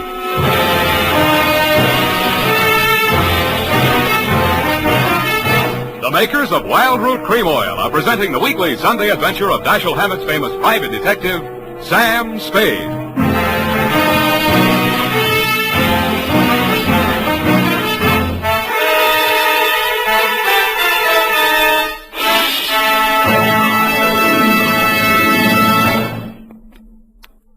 Now, here's important news on good grooming. If you want the well-groomed look that helps you get ahead, socially and on the job, listen. Recently, thousands of people from coast to coast who bought Wild Root Cream Oil for the first time were asked, how does Wild Root Cream Oil compare with the hair tonic you previously used? The results were amazing. Better than 4 out of 5 who replied said they preferred Wild Root Cream Oil. Remember, non-alcoholic Wild Root Cream Oil contains lanolin. It grooms the hair naturally, relieves dryness, and removes loose, ugly dandruff. So if you want your hair to be more attractive than ever before, get the generous new 25-cent size of Wild Root Cream Oil, America's leading hair tonic, on sale at all drug and toilet goods counters. It's also available in larger economy bottles and the handy new tube. Get Wild Root Cream Oil. Again and again, the choice of men who put good grooming first. By the way, smart girls use Wild Root Cream Oil too, and mothers say it's grand for training children's hair.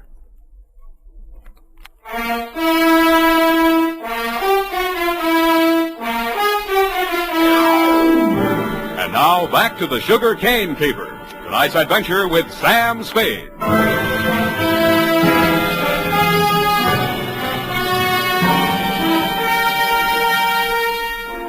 The morning papers didn't carry anything new on Eunice's death. The cause was put down to an overdose of a toxic drug. The doctor who prescribed it said she'd requested it for migraine headaches, which he suggested might have driven her to suicide. He did not explain why she had taken 4 doses in capsule form and dissolved the rest of it in a decanter of coffee. I thought somebody else had dosed the coffee, and so did you, Mr. Cavanaugh. Verona did it, of course.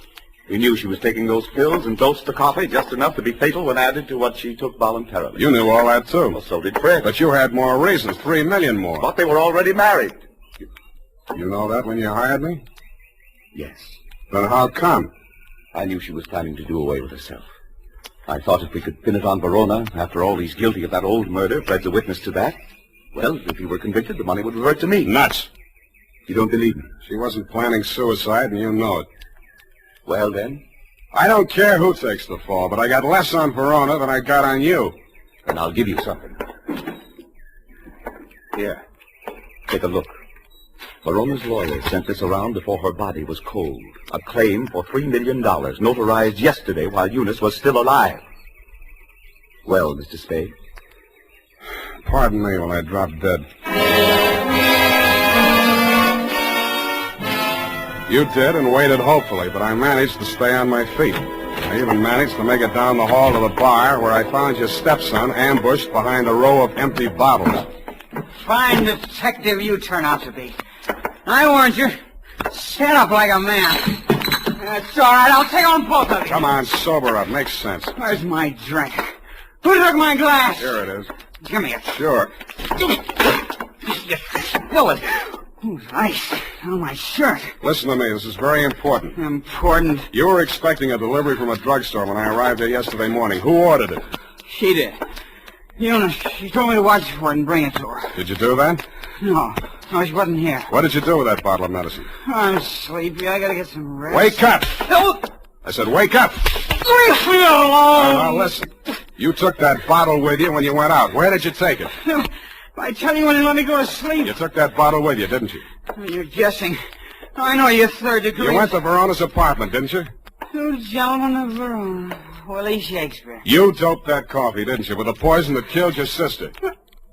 I didn't mean it for her. I didn't know she was going there. Go on talking. I want a lawyer. I know my rights. Listen, I'm not a cop. I'm not taking a statement. You're too drunk for us to hold anyway, so you can tell me. Okay. Here's how it happened. She took her 4 pills and went to bed. Yeah? I sneaked a bottle out of the medicine chest and I went over to his place. His boy Nick was there making coffee for the boss, he said, when he got home. I hung around talking for a while and I stripped some of the stuff in the percolator while he was getting out the cups. And that's all. Why did you want to kill Johnny Verona? So Eunice wouldn't have to marry him. What do you mean, have to? She was doing it for me, so he'd keep quiet. About that brawl in the club, that old killing they tried to nail Johnny for? Yeah, that's it. The gun that did it. He got rid of it before the cops arrived. That was my gun. Fred, straighten up. Look. Yeah. Johnny dictated the story you told the grand jury. How do I know he didn't dictate the one you're telling me now? Who are you covering for? I didn't say anything. I didn't tell you anything. Get out of here! What's the matter with you? Get out the window! The revolver barrel that crashed through the darkened window pane behind the bar spoke twice. I answered it. I looked out into the darkness, making myself a good enough target to draw some fire. I fired back at the flashes. I was depending more on luck than aim, and luck was what I wasn't having much of. I went back to the place where Fred had fallen. The shots that had dropped him were luckier. He'd been dead before he hit the floor. What is it? What's happened here? See for yourself. Who? Shot through the window, couldn't see anything but the gun muzzle. Looked like a .45. Johnny Verona, he packs a .45. Who told you that? It came out of that investigation. One of the reasons they couldn't indict for that old shooting. There were a lot of reasons they couldn't get that indictment. What are you driving at? Neither one of the leading suspects was guilty. I don't follow you. Sugar Kane did that job. Well, that's wild. What if I told you Fred made a statement to that effect before he was shot? You're lying. He confessed. Did I tell you that? Well, he must have. He always talked about it when he was drunk. All right, I was bluffing. Why? Just a crazy hunch. I thought there might be something between you and Sugar. Now I'm sure there isn't. Of course not. Should have spotted it before. You're too much the same type. Even look alike. I can't make you out. Well, don't try. It's not worth it. You better call homicide about Fred here. Tell Lieutenant Dundee if he wants my statement, I'll be at my apartment.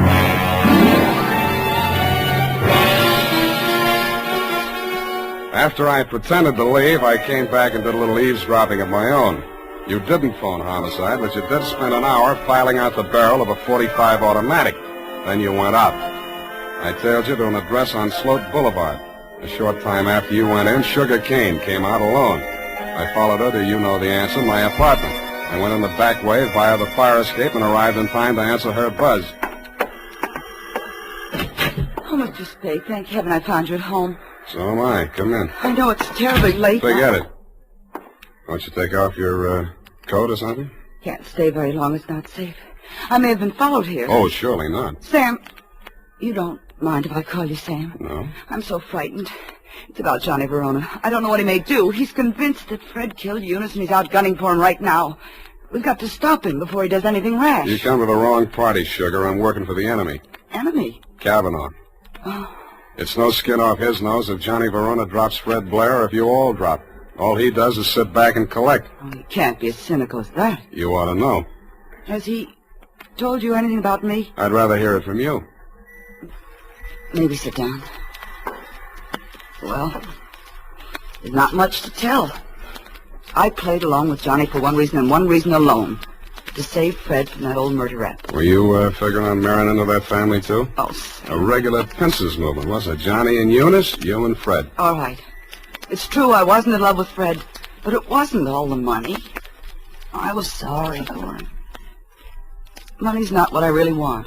I know that now. What do you want? Someone. Someone I can trust. Me too, Sugar.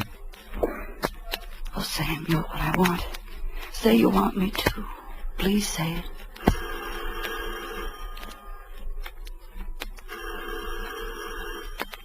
Don't answer it, Sam. Why not? Johnny may have followed me here. He's insanely jealous. Well, I gotta face it out with him sooner or later. Might as well be now. Sam, be careful. Stand out of the way, sugar. No, Sam. No, please. Don't reach, Johnny. I'm not gunning for you, Spade. In that case, come on in. Well, sugar. I didn't believe him that you were coming here. I had to, Johnny. He got some crazy confession out of Fred while he was drunk. I had to stall him till you and Cliff could talk to him. To save Fred, I mean. Oh, stop horsing around. We all know that we all know Fred is dead, and we all know that we all know who killed him. Well, then Cliff was leveling. You are trying to pin that on me. I don't need it, but if you want it, you can have it. There's $3 million in my part of it. I'll split down the middle with you. If you throw in with them, it's a three-way split. There's no split at all if you take the rap for Eunice's killing, and you will if you throw in with me. It's their word against mine. 2 witnesses against 1, and all I've got is a confession by a drunk who is now dead. Sam. Oh, Sam, I was sure for a moment you... Get away from me. Sam, Go on. Go to work on him. I should have given you a little more time. That wasn't fair, was it, Sugar? I hate you. I hate you both. I never want to see you again. Get back in that room, Sugar. Cliff. What happened, Sugar? Why were you running away? Johnny double-crossed us. Now Sam knows everything. What does he know? The whole caper. Part of it I wasn't quite sure of until I saw you and Sugar standing side by side. That blue-black hair, the same eyes, plus the fact that the bell on Sugar's apartment on Sloat Boulevard reads Kane, parenthesis, Kavanaugh. You took a crazy chance when you knocked off Fred with me right there in the room. The kind of a crazy chance a brother would take to keep his sister clear. I could have told you that. It would have helped a lot, Johnny, but you didn't. When a man lets his sister go on dancing in a joint like yours after he's in the chips and she goes on liking it, you can be sure they're both playing for big stakes and for nobody but themselves. Where do you think you were supposed to wind up, Johnny? I'll tell you. Drinking that poison coffee that Eunice got hold of by mistake. That isn't true, Johnny. I never told Fred a thing. He thought you really loved Eunice. I don't know how he found out you were forcing her into that marriage. Did you also neglect to tell him that he was innocent? That you pulled the trigger in that old killing and shoved a gun into his hand when he was too drunk to know what he was doing? I've heard enough. Watch it, Johnny. No!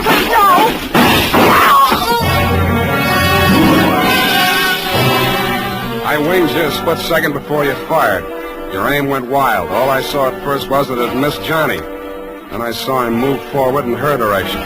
She was leaning against the wall, a puzzled expression on her face, her hand plucking nervously at a spot of red that was spreading against the white of her dress. He caught her as she pitched forward and carried her over to a couch. She didn't speak again. You and Johnny knelt beside her until the cops arrived. If you were aware of each other's presence, neither of you showed it. Period. End of report. That was a sad ending, Sam. Yes, it is. I'm sorry it ended so sadly. Well, it was bound to, one way or the other. There wasn't anybody in the whole gallery that thought about anybody but himself.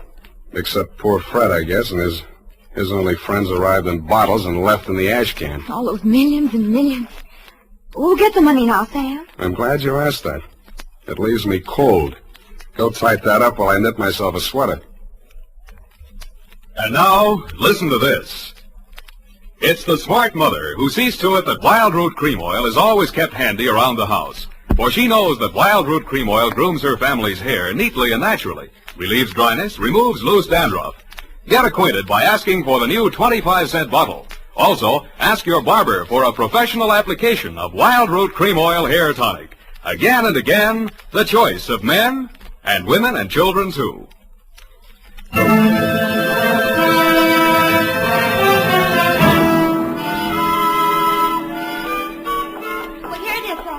Goodness, what a terrible group of unfortunates. As you say, it just had to end badly. If you hope to get back in my good graces by quoting me, to trick me into agreeing with you, you have succeeded. There you go, Sam. So lugubrious. Effie, what is this? What means lugubrious? Oh, Sam, it's wonderful. It's my new habit. Oh? Every time I read a book now. You know, like you read a book and there's a word you don't know what it means or you're not sure. Yeah. Well, I make it a practice now to write down and learn 3 new words per day. Right. And learn the definitions to use them in conversation. You know, like desultory. And lugubrious? Yes, that's one of my 3 for today. You see? Lugubrious, right here it is. To talk a great deal. Bucolic, state of being sorrowful. And verbose, to be out in the country. I see. Very praiseworthy. Enlarging your vocabulary. Love it. But I don't expect to be really lugubrious for the nonsense. Look, Effie, why don't you go verbose for the weekend? It's the best cure for the bucolic. Oh, Sam, look what I've done. What have you done? I've clipped the wrong definitions to the right words. Well. For instance, lugubrious, well, it isn't that at all. Mm-hmm. And bucolic, oh, let me see.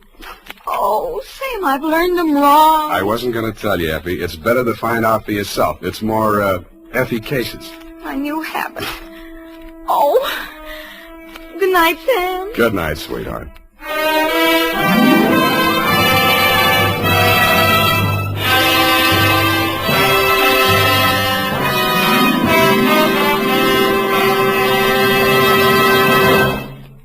The Adventures of Sam Spade, Detective. Brought to you by Wild Root Cream Oil Hair Tonic, the non-alcoholic hair tonic that contains lanolin. Wild Root Cream Oil. Again and again, the choice of men who put good grooming first.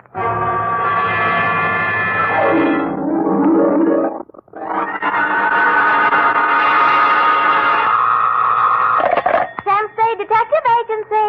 This is Sam, Blackleg Spade, the third most dangerous gambler on the Barbary Coast. Oh, Sam, not horses again. Horses, women, and the gaming tables, Effie, the diversions of the elite. Well, divert yourself with this, Sam. The phone company has sent a pink notice. Pay it no mind, sweetheart. We are healed. We have hit the cashier's cage, annexed the pot, broken the bank, and we're standing on velvet. Sam, are you sober? Definitely velvet. Warm, too. Sam, from where are you calling from? You're wrong, Effie. It's a drugstore. Stay where you are. I'll be right down to deal out my report on the hot 100 grand caper.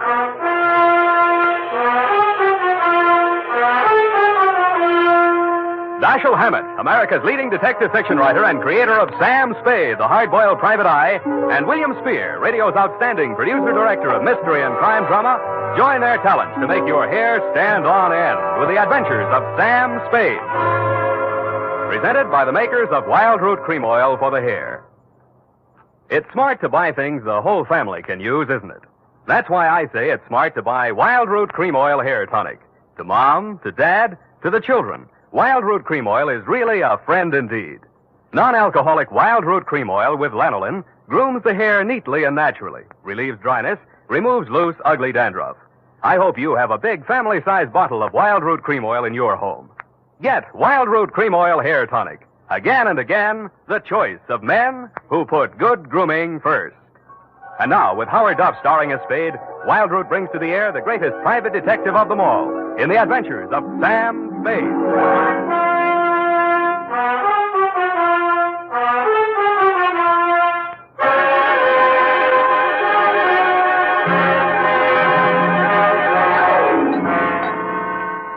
Date, September 19, 1948, to robbery detail, San Francisco Police, attention Sergeant Walsh.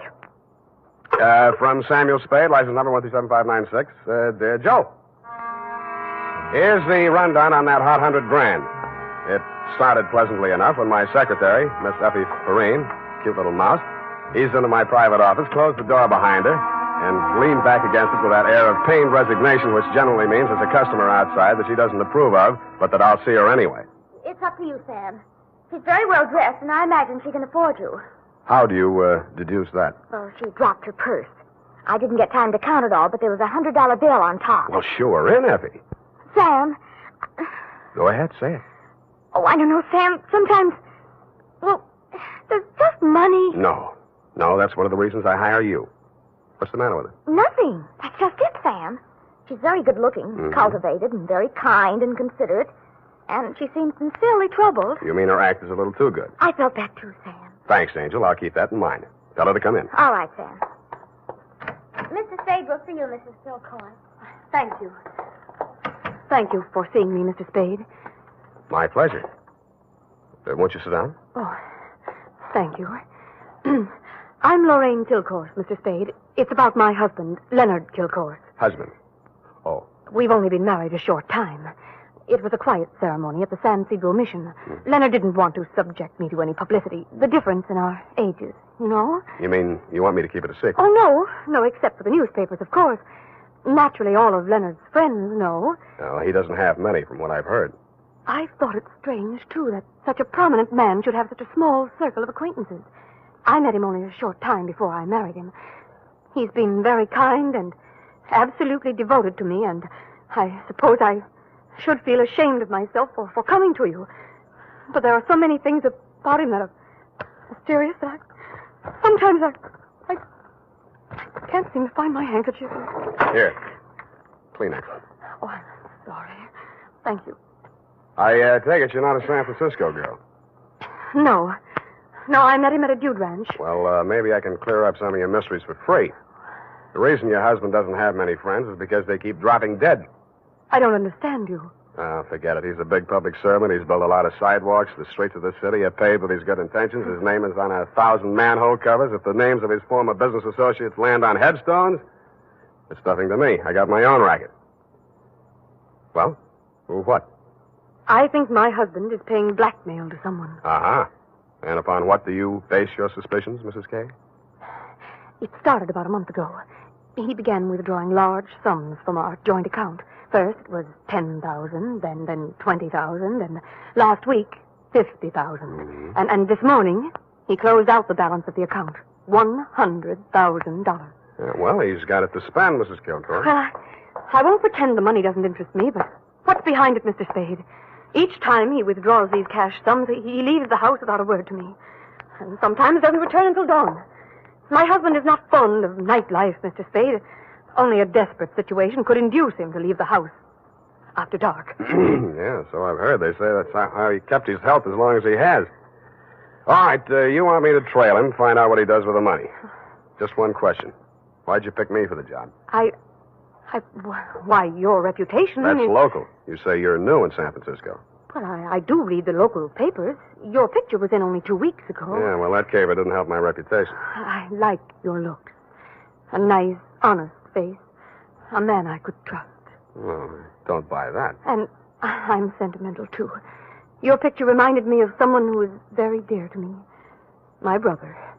Of course, you're nothing like him, really, but you do look alike. I suppose that sounds like a silly woman's reason. Yeah. What's your address? Well, I have a little place of my own out on Divisadero.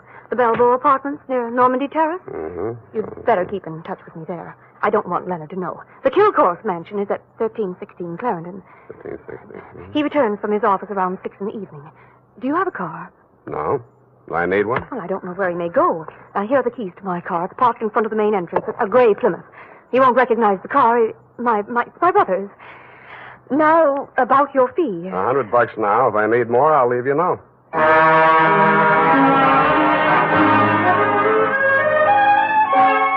I had an uneasy feeling I would need more. The last detective that tried to follow Leonard Kilcourse had hospital insurance. I don't.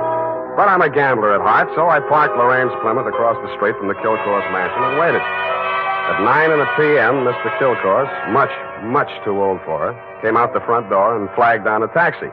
I made an illegal U-turn and followed.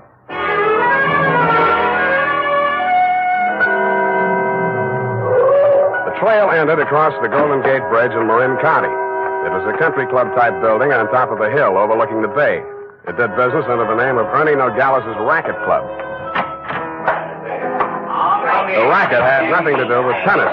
It came from two sources. The moans and groans of the customers losing money at the roulette wheels and crap tables, and the glad hand the management threw at my quarry as I followed him in. Well, Mr. Kilcourse, surprised to see you. Since when you go out after dark? Well, I thought a little nightlife might agree with me, Nogales. Oh, that sounds like you, Mr. Kilcourse. I didn't know you better. I think you was afraid to go out night. Well, now, I was thinking of buying this place to retire to. But I figured it'd be cheaper to win it at your roulette table. What's your limit here? 10,000, but for you, wide open, the sky. $100 grand for a starter? Well, any time they catch you with hot money, Mr. Kilcourse. Come over to the cashier. I sell you the chips myself. I didn't have to bother making myself inconspicuous. Everybody in the joint stopped playing to watch Kilcourse while he shoved his $100 grand roll through the cashier's window and scooped up 4 stacks of $1,000 chips.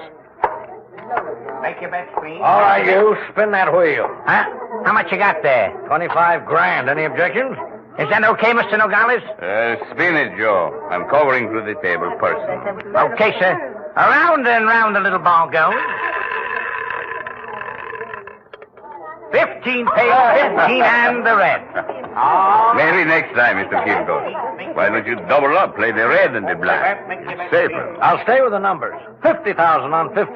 There. Spin it. It's okay, Joe. I'm still covering. Well, it's your money, Mr. Nogales.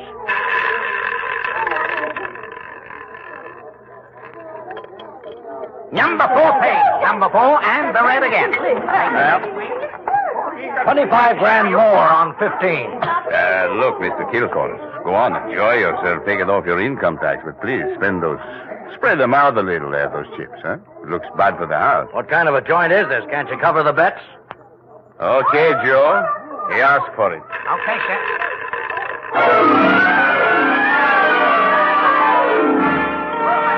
I didn't wait to see where the little ball went on the last spin of the wheel. I would have made a side bet with any taker that Kilcourse wanted to lose that $100 grand. I would also have made book he knew I was following him.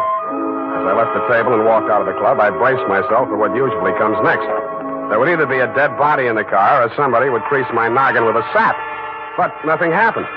I switched on the headlights and stood in the glare of them for fully a minute, but nobody even shot at me. I flushed the shrubbery, no gunman. Checked the ignition wires, no booby traps.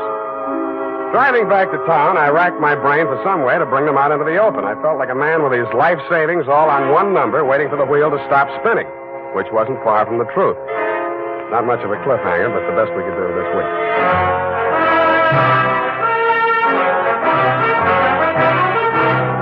The makers of Wild Root Cream Oil are presenting the weekly Sunday adventure of Dashiell Hammett's famous private detective, Sam Spade.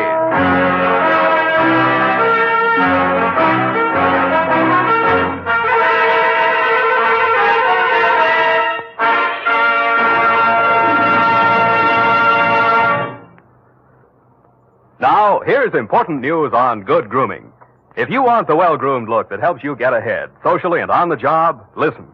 Recently, thousands of people from coast to coast who bought Wild Root Cream Oil for the first time were asked, how does Wild Root Cream Oil compare with the hair tonic you previously used? The results were amazing. Better than 4 out of 5 who replied said they preferred Wild Root Cream Oil. Remember, non-alcoholic Wild Root Cream Oil contains lanolin. It grooms the hair naturally, relieves dryness, and removes loose, ugly dandruff.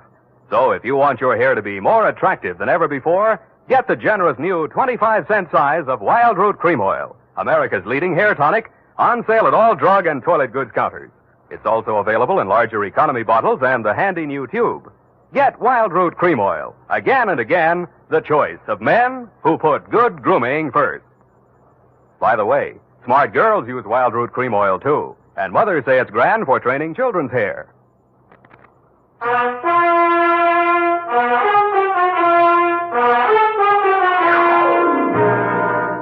And now, back to the hot 100 grand caper. Tonight's adventure with Sam Spade.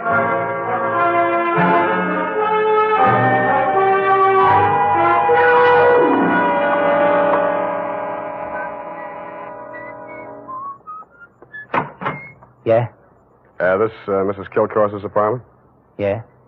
She here? Yeah? Well, can I come in? Yeah? Tommy? Yeah? Who is that, Mr. Spade? Yeah.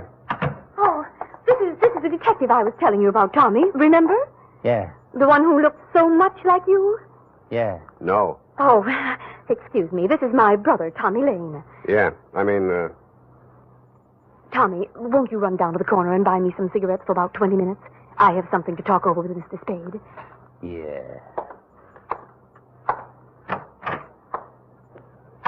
Nice boy, your brother. Small vocabulary, but big feet. Well, he's shy.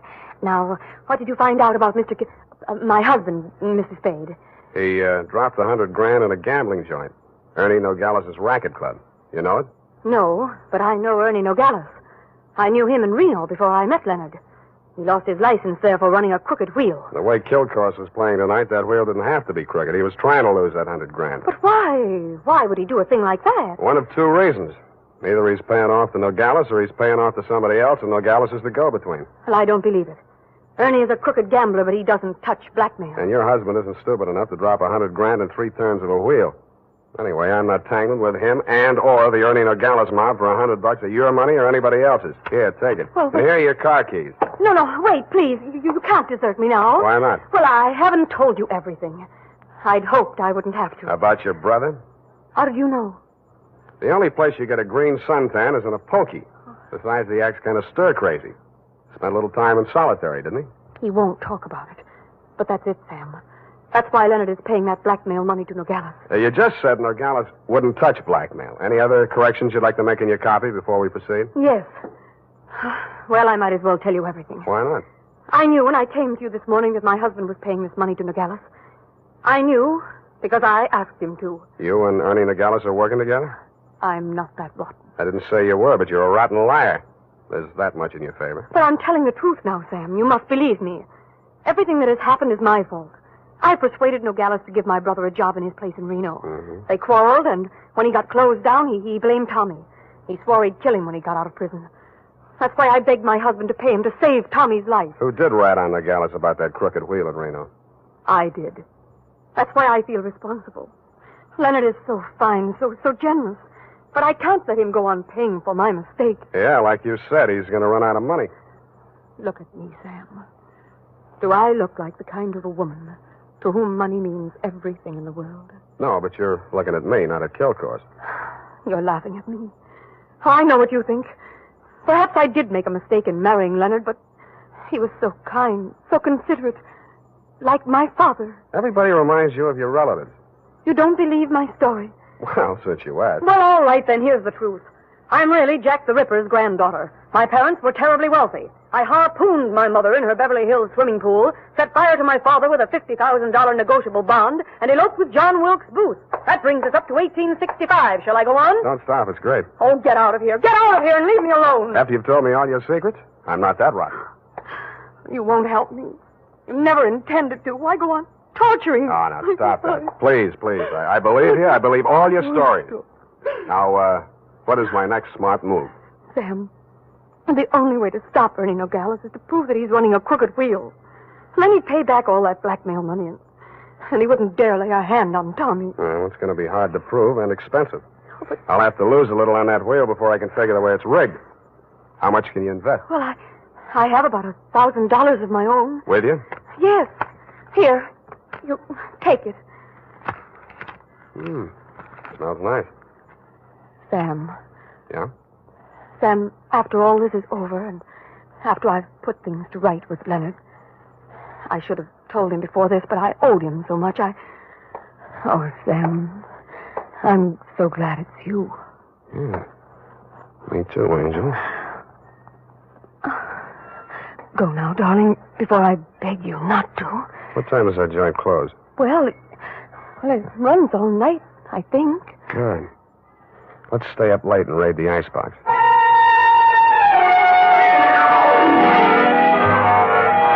Around 2 a.m., when I low-geared the Plymouth up the long, steep driveway to Ernie Nogales' racket club, backed into the parking space nearest the road with a car headed downhill for a quick getaway, just in case, and I went in. The joint was still going full blast. I bought $500 worth of chips, swaggered over to the table where Kilcourse had dropped his $100 and nonchalantly flipped the blue chip onto the red. Appalachia, ladies and gentlemen. Make your game. Okay, that's all. Around and round the little ball goes. I didn't look to see where the little ball went. Most of the money was on red, so it was bound to turn up black. A red, please. What? Number 15. Place your bets, please. Make your game, ladies and gentlemen. Around and round it goes. The chips were spread around more the next turn, so I stacked 100 at the bottom of the 1 to 34 column. With a crooked wheel, my 100 made it the best bet to lose. And 19, and the red wins again. Hey!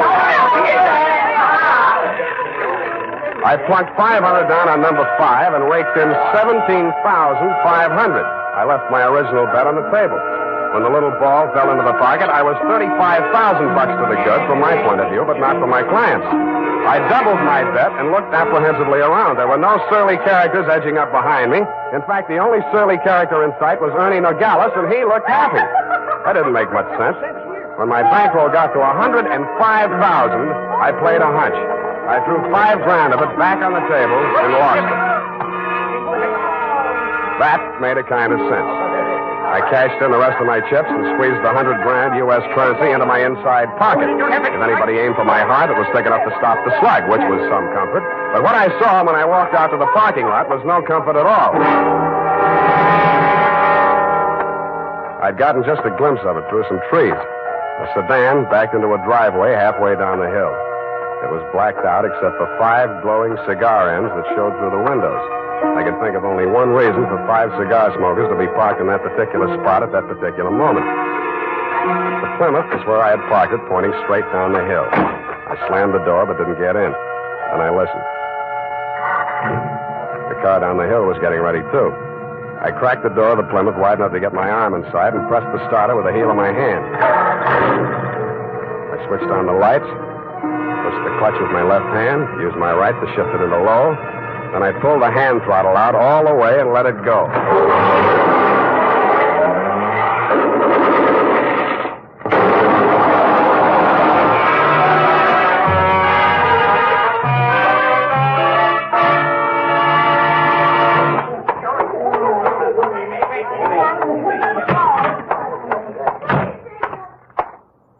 What's the big idea busting into my office? We're going to have a talk, Nogales.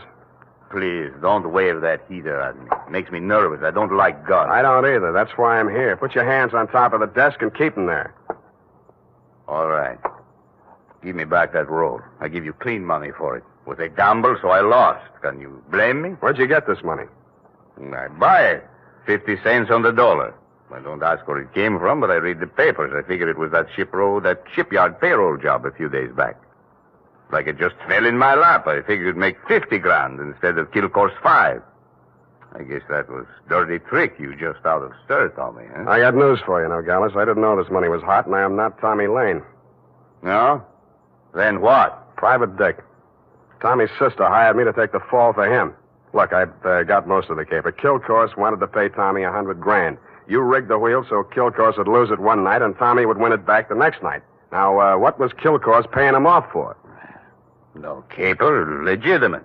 He was sent up for bribing a public official. You mean he was the payoff man for Kill Course's contracting firm? Sure, legitimate business. The grand jury went out after Kill Course. Tommy took the rap, that's all, for a price. Yeah, $100,000. Thanks, Nogales. That's all I needed. I was afraid I might be too late. You are, Oh, I sweetheart. have so many things to explain. Where can you talk? Right in here. Who's this man? Why, that's your old sweetie from Reno, Ernie Nogales, remember? What's the matter with you two? You crazy? Oh, Sam, I should have told you the truth from the beginning. Check. The Nogales yarn, I can understand, but why did you tell me you were Kill Course's wife? I was desperate. I had to say something. It was the only explanation I could think of for my interest in this case without telling the truth. That you were making a pigeon out of me. I don't know about such things, Sam. All I know is I'm here in time to warn you. You mustn't walk out of here with that money. Listen, They may kill you to get it back. They already did. They're combing the wreckage of that car right now, looking for my body. Then Tommy was right. They did mean to kill him. How'd he get the rumble? While he was in prison, from another man that Kill Course framed. He was in for life, so it was safe for him to talk. Hey, you two. Yeah, Nogales? That car that just drove up. I think that's Mr. Kill Course. Oh, Hey, what's your hurry? Let me go! Come on, what's your hurry? Tommy's out there in that cab. I've got to warn him. Or tip off Kill Course. Which is it? No, Sam, you've got to believe me. Sit down. Stop that. You two have fun. I'm getting out of here. Go ahead.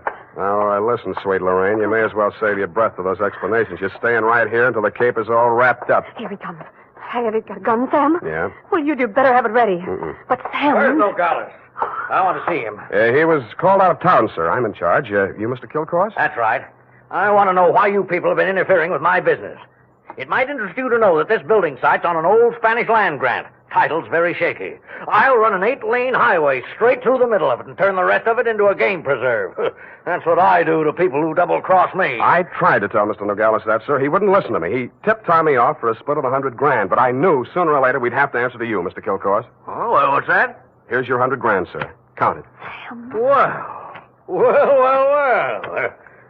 What's your name, son? Sam Spade, sir. I'm glad to meet an honest lad. Well, come along. You too, young lady. We'll all walk out together. Sam, what are you... What?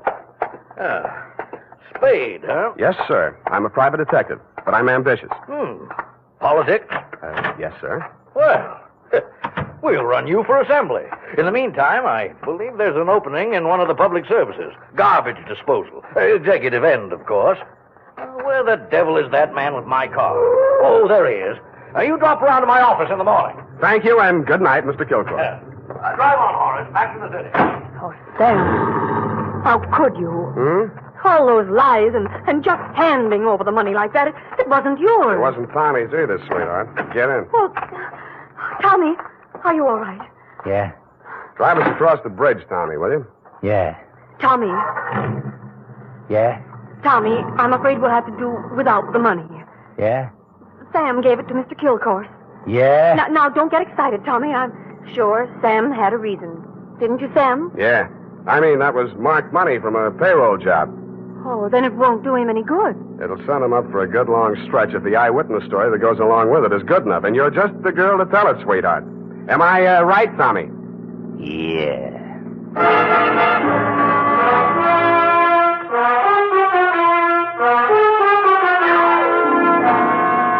Period. End of report. Already? But Sam. Yeah? What happened?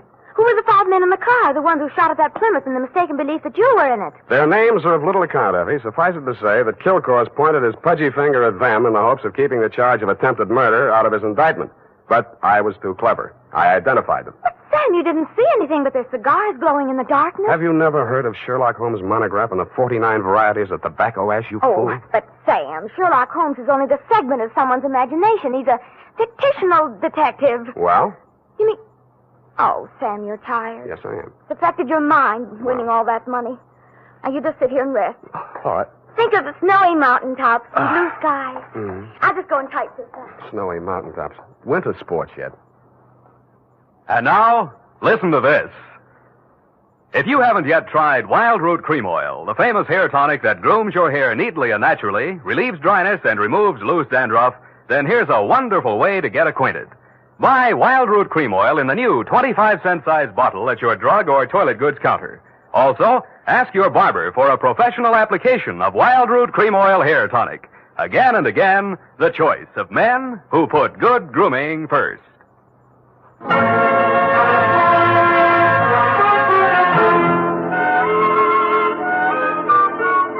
Well, here it is, Sam.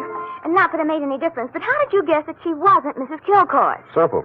Kilcourse didn't recognize it. But, Sam, that was after you denounced her. I did no such thing. From the report, Sam, in black and white. Quote, why did you tell me you were Kilcourse's wife? Unquote. At that point, you assumed that she was not Mrs. Leonard Kilcourse. I did not. I merely wondered why she had told me. Well, with all the lies she told, you might have assumed anything she said was totally devoid of truth. And I did, sweetheart. I did. Oh, well, that's a relief. I was afraid for a while she'd taken you in. What's that got to do with the truth?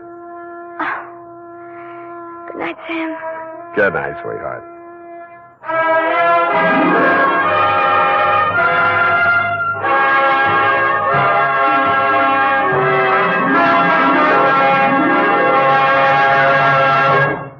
The Adventures of Sam Spade, Detective. Brought to you by Wild Root Cream Oil Hair Tonic, the non-alcoholic hair tonic that contains lanolin. Wild Root Cream Oil. Again and again, the choice of men who put good grooming first.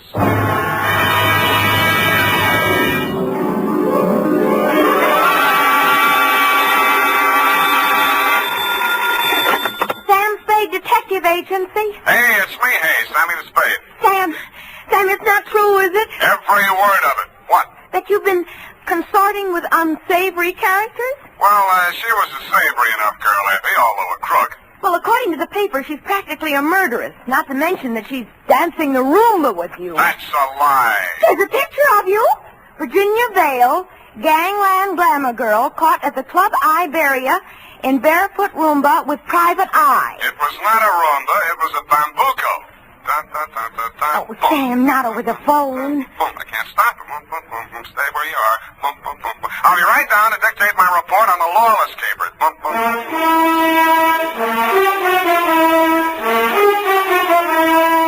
Dashiell Hammett, America's leading detective fiction writer and creator of Sam Spade, the hard-boiled private eye, and William Spear, radio's outstanding producer-director of mystery and crime drama, join their talents to make your hair stand on end with the adventures of Sam Spade.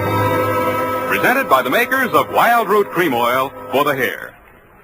Say, have you gotten acquainted with Wild Root Cream Oil yet? Tell you what, mister, If you haven't, even if you don't use any hair tonic at all, why not ask at your drug or toilet goods counter tonight or tomorrow for the brand new 25-cent Get Acquainted bottle of Wild Root Cream Oil. You like the way Wild Root Cream Oil grooms your hair neatly and naturally, relieves dryness, and removes loose dandruff. You never dreamed one hair tonic could do so much. So give it a try. Get the generous new 25-cent bottle of Wild Root Cream Oil. Again and again, the choice of men who put good grooming first. And now, with Howard Duff starring as Spade, Wild Root brings to the air the greatest private detective of them all, in the adventures of Sam Spade.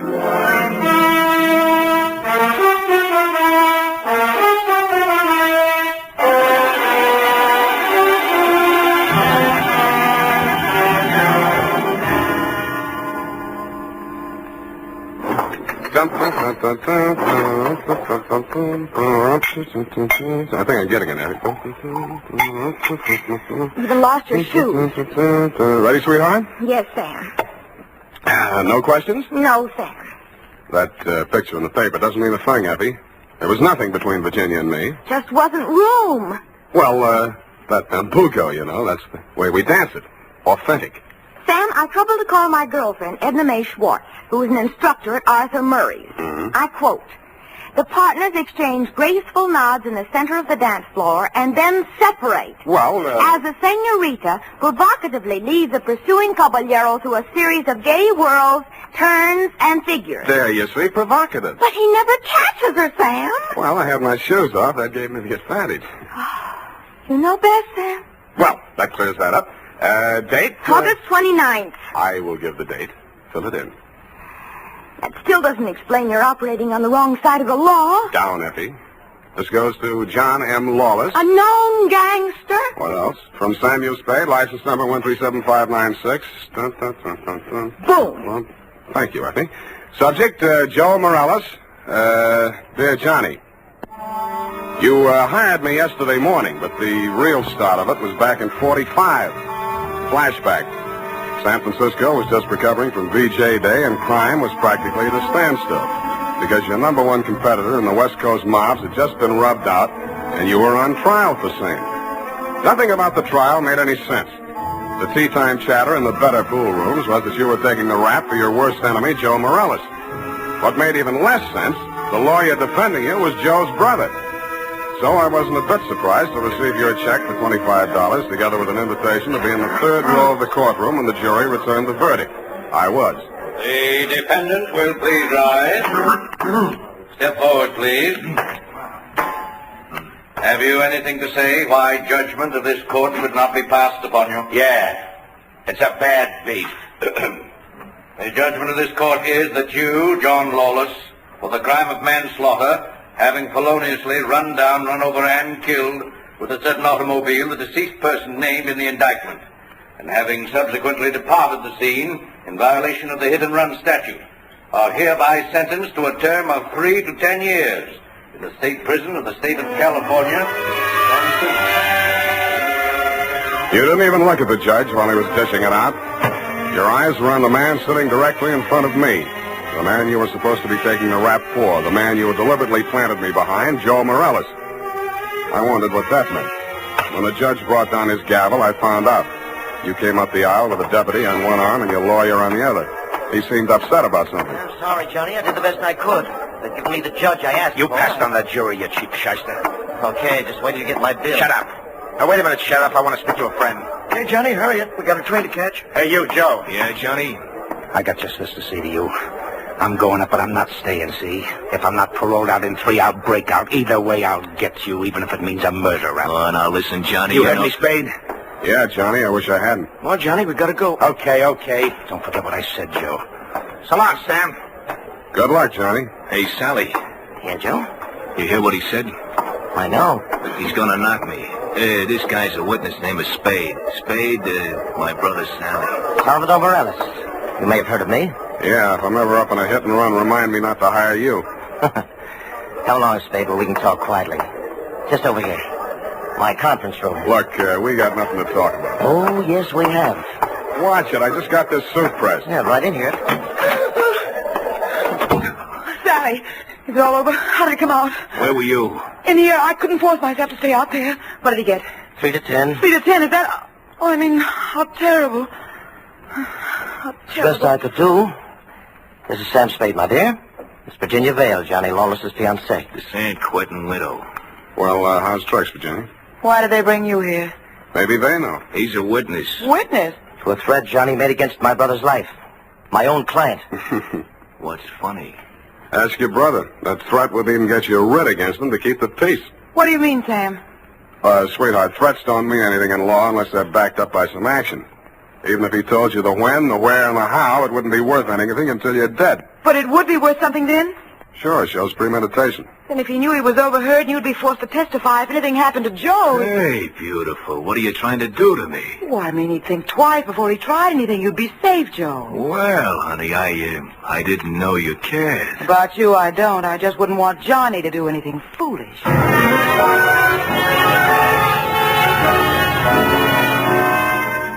End of flashback. That was 3 years ago. A lot of big news has broken since then, but the only items that interested you in San Quentin were printed on the inside pages of the local press. Item: Virginia Vale, your fiancée, got herself engaged to Joe Morales, your worst enemy. And item: Salvador Sally Morales, your mouthpiece, had taken over your mob. Which brings us up to yesterday morning. Yeah? That you, Sam?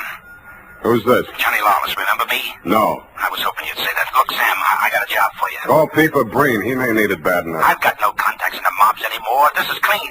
How clean? A chance to save an innocent man from the gas chamber. Well, There's $1,000 in it for you. Wait till I get a pencil. Now, what was the address? The Alma Arms on Pine Street near Jones. Yeah? Buzz me 3 times. 1 long, 2 short. And make sure there's no one on your tail. Got it. I was not tailed. I found your name on the bell panel, buzzed 1 long and 2 short, and the automatic lock clicked me in. You were waiting 1 flight up in the open door of your apartment. You didn't say anything, just made sure it was me, motioned me inside, locked the door, and led me back to a bedroom. Well, there it is, Sam. Mm-hmm. Joe Morales. Dead about 3 hours, I'd say. 4 slugs, chest, shoulder, and head. Looks like amateur work at professional lengths to the belly, or did you mean it to look like an amateur job? Would I be sap enough to drop him in my own apartment? Besides, he's my lawyer's brother, and I might need Sally again. Why did you call me? Well, you heard what I said to Joe after the trial. Who told you that, Virginia? Yeah, but she didn't have to. Didn't I ask you to sit there? Oh, that's one thing that worries me. Look, let's go in the other room, huh? I feel like a drink. Well, here's my pitch, Sam. I checked out of San Quentin yesterday morning. I didn't have a mark against me. The warden himself put my case before the parole board. He called me the ideal prisoner. Shall we dance? Okay, Sam, okay, but a man can change a lot in 3 years. So can a woman. Virginia met me at the gate and we drove into the city. We didn't have a thing to say to each other. The way I felt by the time the ride was over, Joe could have her and welcome. I had other plans. Such as? Well, the parole board was getting me a job with a mining firm, a surveyor. I took a course up at Quentin. You seriously expect me to swallow this line of guff? Listen, you don't get fat making a living on the mace. Take half of these guys you hear telling the world what wonders they are at puffing boxes, knocking over joints, and the rest of the lays. Yeah, not half of them make 3 meals a day at it. Then what chance has a guy without a regular racket? And, brother, that's me. I'll buy that for now. Let's talk about that dead body. All right. Well, I called Joe on the phone this morning, see, and I told him to meet me here at 3 this afternoon. I wanted to tell him, forget about what I said about how I was going to get him. Not that I wanted to write off that rap I took for him. But if he was scared, he might come gunning for me. I might have to break parole to defend myself. About Virginia, like I told you, we got nothing to talk about. Yeah, it was beautiful while it lasted. So he was due here at 3, huh? Huh? Yeah, I was held up. As a matter of fact, I was with my lawyer at the time. Sally? Yeah, I phoned the building and told the superintendent to let Joe in, and then I got here about 4:15. But I didn't find him until just before 6 when I called you, Sam. How come? Well, I just didn't look in the bedroom. I figured he got tired waiting and left, you know. Yeah. Mm-hmm. Well, look, Johnny, assuming your story is true, and if it isn't, you ought to be ashamed of yourself. Who do you think did it? Well, that depends on why. If it was somebody gunning for him, it would depend on what's going in the mob since I've been in Quentin. You know more about that than I do. If it was somebody trying to frame me... What do you mean, trying? Hey, wait a minute. I got a phone homicide. You must have known that when you called me. Yeah, that's why I ripped the wires out. That's cute. That's very cute. Oh, that makes you look real good. Look, Sam, look. I'm not asking you to do anything extracurricular. Sure, you have to yell cop, but you'll do it over a pay station downstairs. And by the time anybody can get back up here, that stiff will be out. It will. Well, how's that going to be done? I got a friend in the undertaking business. Met him up at Quinton. He just installed a new crematorium. You should have called him first. I did, but I can call him off. You're stir-happy. Look, Sam, look, how about it, huh? So the cops come in tonight, tomorrow. Who cares? Not Joe, the weather he'll keep. What do you say, Sam? What do you say? I say you're probably bluffing, that you got no way of getting rid of the stiff, but on the outside chance that you might not be bluffing, I'll swing along with you for a couple of hours. If I don't turn up anything by then, the deal is off. Okay, that's fair enough. Yeah, but this isn't... Hey! Sorry, I gotta do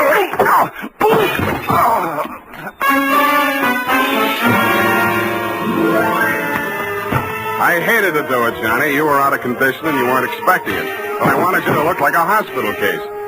After you went down and out, I transferred my fee from your wallet to mine, examined your wounds, and decided you were good for 2 hours at St. Agnes Hospital, where I know the head nurse. Incidentally, that reminds...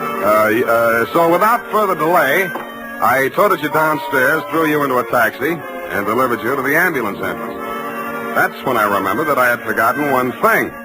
I hadn't given you a chance to call off your alleged undertaker friend. I was sure that that part of your story was bluff, but just to make sure, I rushed back to your apartment in less time than it takes the average undertaker to back his hearse out of the garage, I thought. When I got there, I wasn't so sure.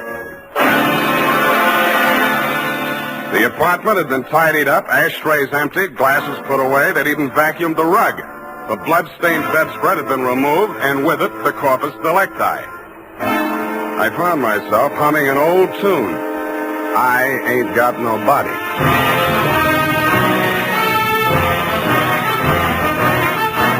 The makers of Wild Root Cream Oil are presenting the weekly Sunday adventure of Dashiell Hammett's famous private detective, Sam Spade.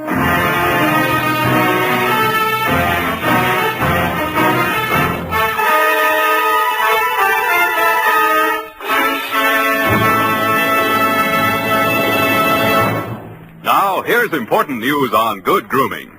If you want the well-groomed look that helps you get ahead, socially and on the job, listen. Recently, thousands of people from coast to coast who bought Wild Root Cream Oil for the first time were asked, how does Wild Root Cream Oil compare with the hair tonic you previously used? The results were amazing. Better than 4 out of 5 who replied said they preferred Wild Root Cream Oil. Remember, non-alcoholic Wild Root Cream Oil contains lanolin. It grooms the hair naturally, relieves dryness, and removes loose, ugly dandruff. So if you want your hair to be more attractive than ever before, get the generous new 25-cent size of Wild Root Cream Oil, America's leading hair tonic, on sale at all drug and toilet goods counters. It's also available in larger economy bottles and a handy new tube. Get Wild Root Cream Oil. Again and again, the choice of men who put good grooming first. By the way, smart girls use Wild Root Cream Oil, too, and mothers say it's grand for training children's hair.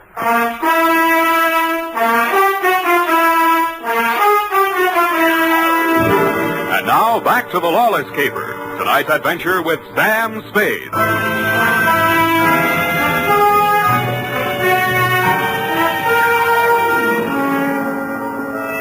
In most murder cases, there are too many suspects, too many motives, and too many clues from the very beginning.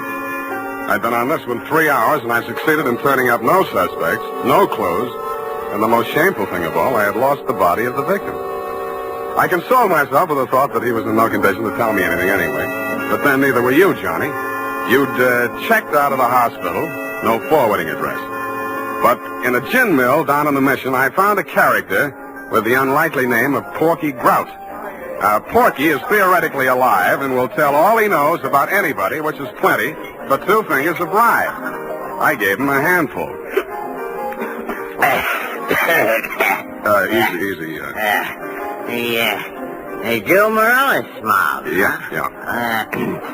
They dusted this town. They moved to Las Vegas 5-6 months ago. How come Joe stayed in San Francisco? Oh, him and his brother had a beef with each other. That's Sally Morales, the lawyer? Yeah, the mouthpiece. Not too close. Yeah, what was it all about? Oh, that dame, Virginia Vale. Yeah, after she and Joe framed Johnny Lawless on that hit-and-run job, well, they disagreed on methods of administration. Not so close. No. So she and Sally team up. And Sally uses his business connections to pull off this big combine, you see? Yeah, I heard of it, Las Vegas. How do I get to Sally? Oh, my throat's dry. I can't hardly talk. Hey, Riley, put out the bottle. And bring an Airwick. Yeah. That's right. Oop, sloppy. Easy, I'll help you. Great, huh? Great stuff. Not too close. Now, when do you want to get to it? Tonight? Right now. Let me see now. The dame don't dance to nothing but rumba music, and she don't drink nothing but imported French champagne. Yeah. Furthermore, she don't go nowhere where she don't get her picture taken. And he don't dare take a drink in a place that pays him protection. Well, this being after hours, there's only approximately one place they could be at. That's the Iberia out on Van Ness. Yeah, thank you and good night, Porky Grout. If your friends won't tell you, I will. What? Please don't bother to answer.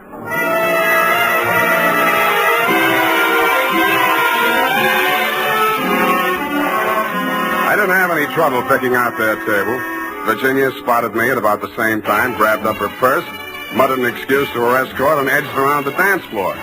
She caught me in the middle of a bambuco, a combination of a rumba, a samba, and guaracha, and whirled me lightly out onto the floor. I followed as best I could. Listen, you shouldn't have come here. How did I know our first dance would be a bambuco? Now, you danced divinely, Oh. but you must leave at once. Sally is insanely jealous, and he's in a especially bad mood tonight. Yeah, so am I. I know why you came. You one up on me. Johnny Lawless has been in touch with you, hasn't he? You talked to him since yesterday morning? No. He's bound to get in touch with you. I don't know what story he's told you, but don't believe a word of it. He only wants to get you out of the way so he can get back at Joe. Still thinks Joe framed him into San Quentin. Now, you can stop worrying about Joe. Huh? Sam, what are you... He's dead, if that's news to you. I think you'd better talk to Sally after all. Come on. Well, I was just getting the hang of it.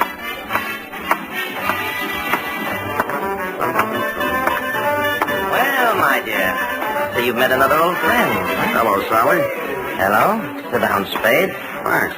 Sally, Huh? Sam says Joe is dead. Joe? Murdered? Yeah. Well, it was bound to happen. I warned him to get out of town before Johnny Lawless came back. Johnny says he was with you when it happened. Juries don't go for alibis, Spade.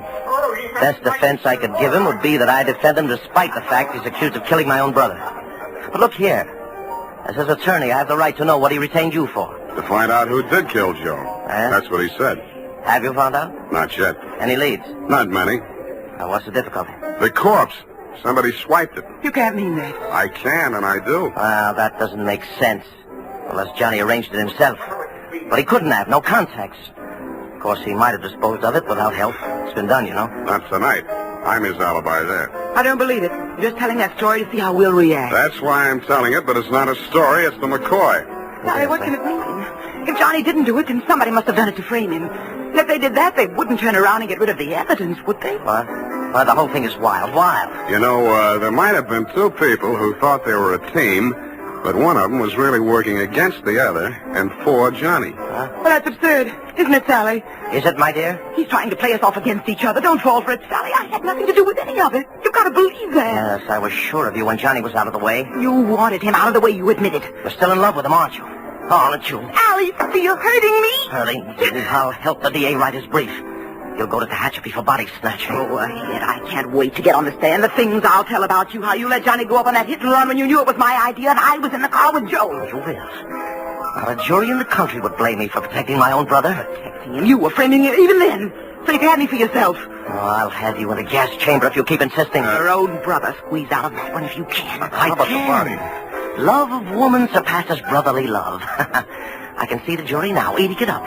Victim of a designing woman caught in the toilet. Nuts. I don't care whether either of you is guilty or both or neither or whatever. If I get that body back tonight, I'll let the cops worry about it. If I don't, I'll confess to everything myself and name all three of you as accomplices. All right, Spade. You say your only concern is that body? Right. Here's $500. Another $500 when you find it, huh? Does that convince you? Well, it helps. Here, my diamonds. Take them all. No, keep the diamonds, Virginia. If Sally gets sent up first, you'll need them for your defense. Think it over, kids. I'm calling the cops right now. I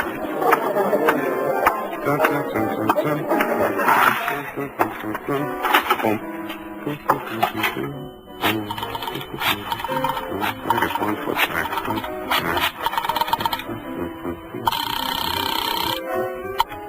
Homicide, Lieutenant Garrett. Roy, Sam Spade. Where's Dundee? Oh, he's asleep. Sam, I've been trying to reach you. Yeah, but do you know why? Why, sure, about Johnny Lawless. Is there something we don't know, Sam? Well, I'll come down and give you a statement. It's about Joe Morales. Well, what about him? Well, he got knocked off, and somebody lifted the corpse. Oh, Sam, nobody lifted it. Then who did? We picked it up, Sam, right after you called us. Right after... Oh, yeah. Yeah, what time was that? Let's see, I got it here. 20 minutes past 6. Lose your watch? That ain't all. What's that, Sam? Call you back. What's up, Sally? Come out of there. Well, I wasn't planning to spend the night in the phone booth. Why the heater? It's for you, Sam. You must be nuts pulling a gun in a crowded joint like this. Hey, stop looking at it. Come on, up upstairs. Now, look, Sally. In there. Easy. Where's your girlfriend? Well, I sent her home, Sam. She can't stand the sight of blood. You clown. Oh. You were pretty funny, too, when you made that phone call. I didn't believe you'd go through with it. What makes you think I'm interested in that old rap? Johnny's already done the time for it. Joe can't talk, and I don't want to. I don't care what you want. It's what I want. That's what counts. Does it? You wanted Virginia? You got it. Oh, not the point. Just doesn't sound good. Salvador Morella's sweetheart going up on a murder rap. Well, you trimmed it down to manslaughter for Johnny Lawless, and she's enough prettier to rate an acquittal, or are we talking about the same killing? You think Virginia killed Joe Morales, don't you? Why? Because she seems so anxious to pin it on Johnny Lawless. Well? Well, nothing. Only I've got a score to settle with Johnny Lawless myself, you see. He left me out in a limb with that body smash. If I can pin the killing on him, I got a story for the cops. Now, show how smart you are. Shoot me. I fully intend to. Now, look. Hold it, Sally. Hello, Johnny. You can do it yourself, Johnny. I was going to do it for you, but you can do it yourself. I don't get it. He's trying to pin that murder on you, Johnny. Like you pin that old hit and run on me? But it's not the same, Johnny. Joe's killing is worth life if you're lucky. I never had much luck. Let him have it, Johnny. What have you got to lose? Well, you want me to... No. Step back, Sally. Okay. He dead? Yeah. You planned it different, didn't you, Johnny? Yeah, but I might as well get two for the price of one. Yeah, I planned it different, but I don't seem to care anymore. Well, then you won't need that. Huh? Sorry, Johnny. By the way, I'd like to thank you for keeping me in the clear. How come? That phone call you made the homicide using my name. Without that, I might be going up with you. How'd you figure it? Nobody but you had anything to gain by making that body seem to disappear. You knew I wouldn't check with the police till I'd made a try at locating it on my own. You knew I'd use the disappearance as a handle to shake what I could out of Sally and Virginia. You knew they'd suspect each other because I had you alibied at the time of the body snatch, and that would start them screaming accusations at each other. Did they say enough to send them up? Yeah, I don't know how much will stick, but enough. They both admit Joe did that hit-and-run job I was sent up for? He and Virginia together. So she was with him. 3 years ago, I wouldn't have wanted to know that. Now it sounds good.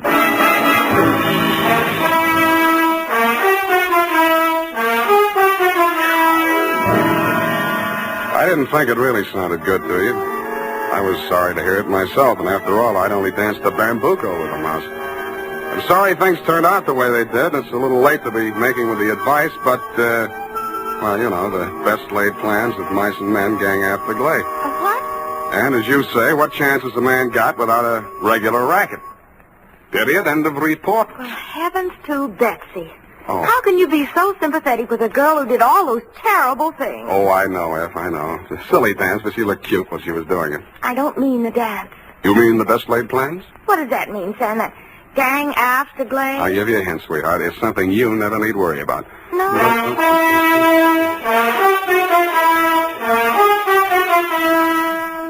Here's why, men. Here's why Wild Root Cream Oil is again and again the choice of men who put good grooming first.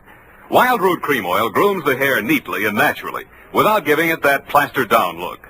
Wild Root Cream Oil relieves annoying dryness and removes that loose, ugly dandruff. So if you're not using it now, or if you're not using any hair tonic, get Wild Root Cream Oil at your drug or toilet goods counter in the new 25-cent Get Acquainted size bottle. Also, ask your barber for a professional application of Wild Root Cream Oil Hair Tonic. Again and again, the choice of men who put good grooming first. Well,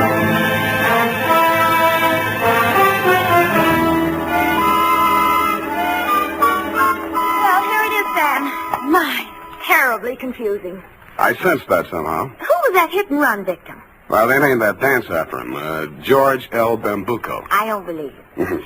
Sam, what does it mean? What does it mean, you know? Gang after glay? Snafu. Oh, why didn't you say so? Daleks yet. Good night, Sam. Good night, sweetheart.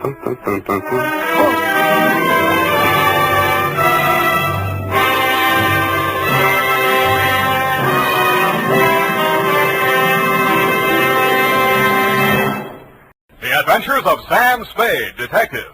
Brought to you by Wild Root Cream Oil Hair Tonic, the non-alcoholic hair tonic that contains lanolin. Wild Root Cream Oil. Again and again, the choice of men who put good grooming first.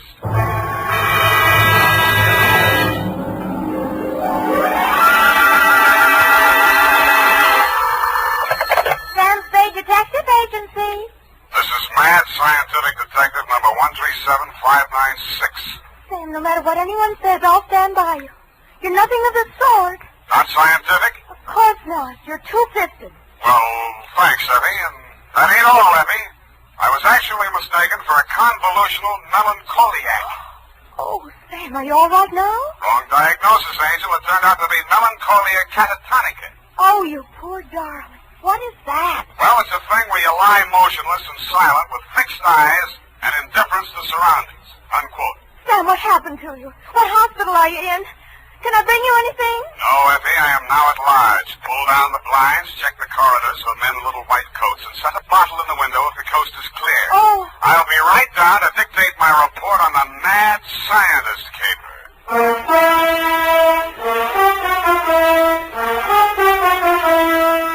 Dashiell Hammett, America's leading detective fiction writer and creator of Sam Spade, the hard-boiled private eye, and William Spear, radio's outstanding producer-director of mystery and crime drama, join their talents to make your hair stand on end with the adventures of Sam Spade. Presented by the makers of Wild Root Cream Oil for the hair.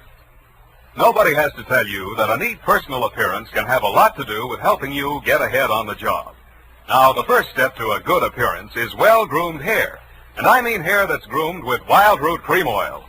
Wild Root Cream Oil always grooms the hair neatly and naturally. It relieves dryness, removes loose dandruff. Yes, men, to look your best at all times, spruce up with Wild Root Cream Oil Hair Tonic. Again and again, the choice of men who put good grooming first.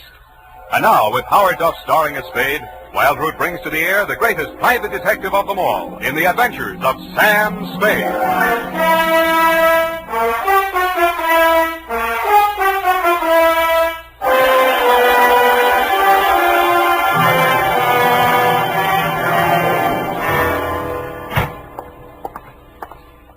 Effie! Come in, Sam. The coast is clear. Where are you? Why is it so dark in here? Well, I had to put the lights out. The blind stuck.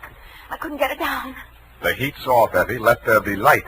Oh, I'm so glad. Let me look at you. Don't look at me like that and stop whispering. Oh, Sam. Did you get me all upset like that just for a joke? It's no joke, sweetheart. You really sick? Yeah, just sick of some of the types I made in this business. Oh, Sam. Date, July 25, 1948, to Detective Lieutenant Dundee, Homicide Detail, San Francisco Police, from Samuel Spade, license number 137596. Subject, the Mad Scientist Caper. I worry so. Dear Dundee, he looked like a mad scientist, and that's exactly what he was. His eyes had a wild gleam in them, his hair was a wild tangle, and he was wearing a wild assortment of clothing that looked as if they'd been slept in shifts. He leaned across the desk at me and said, They have stolen my secret formula. They had? Gee, that's too bad. Oh, you think I'm crazy? I don't know yet, I just met you. My name is Raymond Fox. Does that mean anything to you? Raymond Fox, yeah, I think it does, but I don't quite remember what. I invented the helioscope. Helioscope? No, that wasn't it. I also synthesized hydroxylamophotochronaton. That was it. Yes, but unfortunately, production costs were prohibitive. But you didn't let that discourage you. Oh, no, indeed. You see, after a brief illness, I was back in my laboratory, perfecting my greatest contribution to science. What may prove to be the greatest contribution of science to humanity. I call it penetron. Penetron? That is what they have stolen. The secret formula for penetron. Penetron, huh? Now, what exactly is penetron, Mr. Fox, and who are they? Well, penetron is a plastic with a molecular structure which repels atomic radiation more efficiently than lead, yet weighs less than aluminium. Oh, that. Do you realize the significance of this? Well, And imagine a motor no larger than a cigar box, with a power potential that even I don't believe, but they do. Who's they? Grierson Enterprises. Now, how do I know this? When I applied to the patent office to protect my discovery, I received this letter. Here, come on, read it for yourself. Commissioner of Patents, Washington, D.C. Dear Mr. Fox, your application for patent on formula designated under the trade name Penetron is hereby rejected. You see. Both formula and trade name, together with descriptive material identical to yours, have been registered by Mr. Albert Grierson, Grierson Enterprises, San Francisco. Very truly yours, George Sherman, Acting Deputy Assistant Commissioner. Yeah. You see? Yes. You don't need a detective, Mr. Fox. What you need is a good patent lawyer. Lawyer? I have one. A legal ball of fire named Roscoe Manning. You know this scoundrel? Yeah? He's got an okay reputation. And I am paying for it. $3,000 in retainers. And now he tells me he can do nothing. Insufficient evidence, he says. What is this outfit, Grierson Enterprises? Yeah, a snare in a delusion, with rented furniture, unscientific ventilation, and dirty work at the switchboard. Mm-hmm. How did they get hold of your formula? Well, it must have been while I was ill. They came and took it away. Out of your laboratory? Oh, well, what did it matter where? I've got to start someplace. Start with the man. I promise you he's a crook. If he steals from me, he's stolen from others. If we can prove that, then I have a case. Well, I can't promise you anything, Mr. Fox, but I'll see what I can do. Will $100 be enough for your retainer? Too much. 25 now, and the balance if I can do anything for you.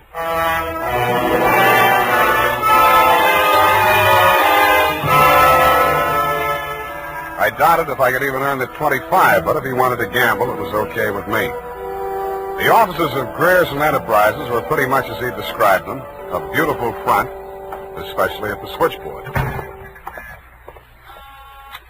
Grierson Enterprises, good afternoon. No, Mr. Grierson's out of town. No, I don't know when to expect it. I'll be right with you. That's good news. Grierson Enterprises? No, he is not. No, I do not, and he doesn't want to talk to you in any case, Mr. Manning. Oh, if it would just stop. Can't you shut it off? I might as well. Nobody seems to believe me anyway. You aren't looking for him, too, I hope. Oh, please, just tell me you're selling magazines or collecting salvage or just anything. My card. Oh, detective. Mr. Grierson hasn't done anything, has he? That's what I want to find out. My client says he swiped his secret formula. Oh, not that maniac. You don't look the type. You know he's mad, don't you? Maybe yes, maybe no. Personally, I'm crazy about money. Mad money, pin money, or dirty money. Your employer didn't happen to leave any lying around, did he? No, but he has a charge account at a bar downstairs in the building when it's nearly 5 o'clock. Could you cross-examine me there? I thanked her as gallantly as I could under the circumstances. She said, wait here, I won't be a minute. And while she was gone, I made a quick frisk of the office. The file cabinet was empty. Grierson's desk contained nothing but 2 unsharpened pencils, tobacco crumbs, a rubber band, some rusty paper clips, an old gas bill, a glass ampule, broken, labeled sodium denadrine for intravenous injection, and a business card from one Roscoe Manning, attorney at law. I stuck the card in my pocket, went back to the switchboard, and in less time than it takes to tell, I was calling her Lois, and she was calling me Sam over cocktails for two. That's all I know about it. I didn't think anything about his taking his correspondence out of the files. He often took work home with him. Mm-hmm. When was the last time you saw him? Oh, it's been nearly 6 weeks. You haven't heard from him in all that time? He was with Mr. Fox just before he left. They had a terrible quarrel, but then Richard Grayson managed to get him calmed down, and they left the office together. And that's the last time you saw Grayson? Yes, and it's all very strange. What did that maniac tell you? That Grayson swiped his invention. Do you believe that? I didn't even believe in the invention. Now I'm beginning to think it was worth stealing. Oh, Mr. Grayson wouldn't. He's a brilliant man, you know. What else has he invented? Well, I don't know. He always had a lot of projects, but of course he never took me into his confidence. Just exactly what is your job? Oh, it's quite simple, really. I just tell people he's an imp. Yeah, look, sweetheart, you really mean to tell me it never occurred to you that there might be something slightly fishy about Grayson Enterprises? I know. Why should it? Because there's a smell of red herring up there. It's in the air. You mean Mr. Grayson's a crook? Well, what does that make me? Worry that out on his time. Drink up.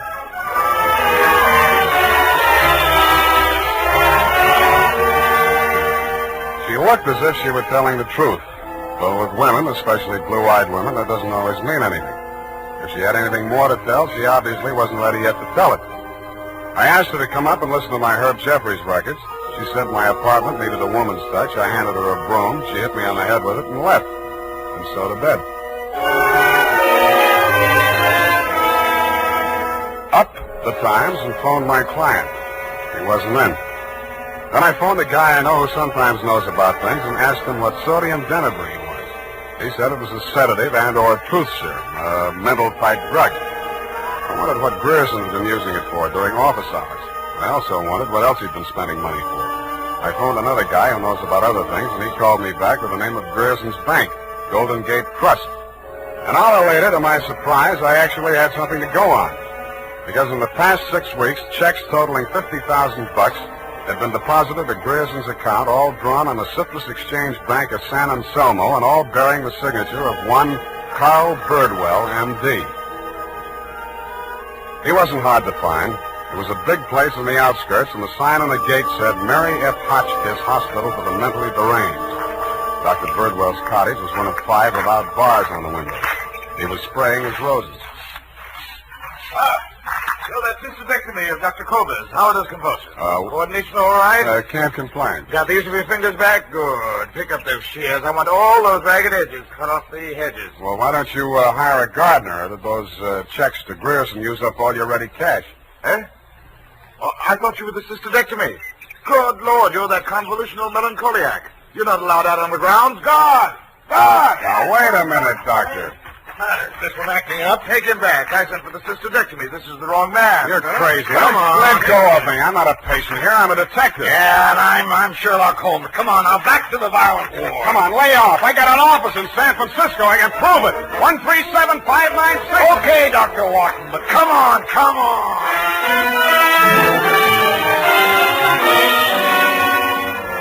And in more time than it takes to tell, due to the guard's jiu-jitsu, I was disrobed, straitjacketed, and rolled into a wet sheet. A full-fledged inmate of the Mary F. Hotchkiss Hospital for the Mentally Deranged, which is exactly where I belong for having taken Mr. Fox's $25.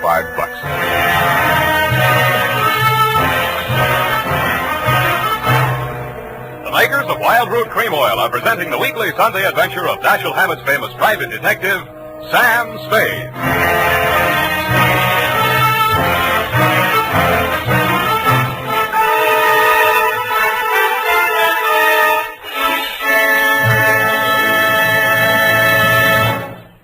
If you want the well-groomed look that helps you get ahead, socially and on the job, listen. Recently, thousands of people from coast to coast who bought Wild Root Cream Oil for the first time were asked, how does Wild Root Cream Oil compare with the hair tonic you previously used? Better than 4 out of 5 who replied said they preferred Wild Root Cream Oil. And no wonder. Wild Root Cream Oil grooms the hair neatly and naturally, relieves annoying dryness, and removes loose dandruff. What's more, Non-alcoholic Wild Root Cream Oil is the only leading hair tonic that contains soothing lanolin. So ask for Wild Root Cream Oil Hair Tonic. Again and again, the choice of men who put good grooming first. By the way, smart girls use Wild Root Cream Oil too, and mothers say it's grand for training children's hair.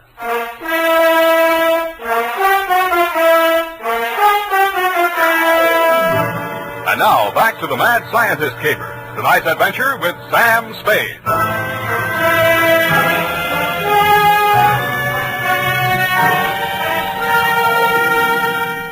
I have been shot, stabbed, slashed, pistol whipped, and sapped into unconsciousness. But until you have spent a night rolled up in a wet sheet, Dundee, you don't know what punishment is.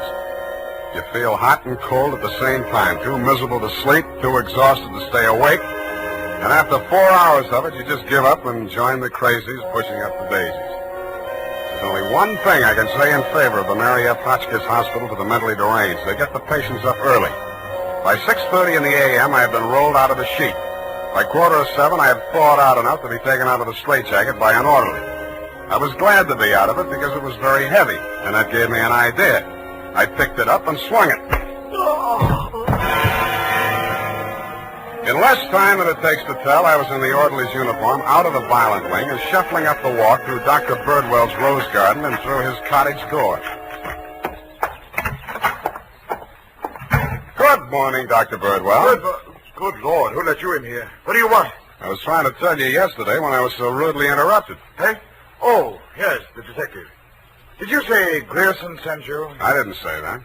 I'm afraid you'll have to be absolutely specific or I can't help you. All right. My client is an inventor who claims that Mr. Grierson stole a formula from him, got a patent on it, and stands to profit to the tune of about $1 million. The last two items check. I don't know whether Grierson's a crook or not. He's into you for $50,000, so you might know. This inventor. Pale eyes, contracted pupils, big mop of hair. That's a fair description. Fox. Raymond Fox.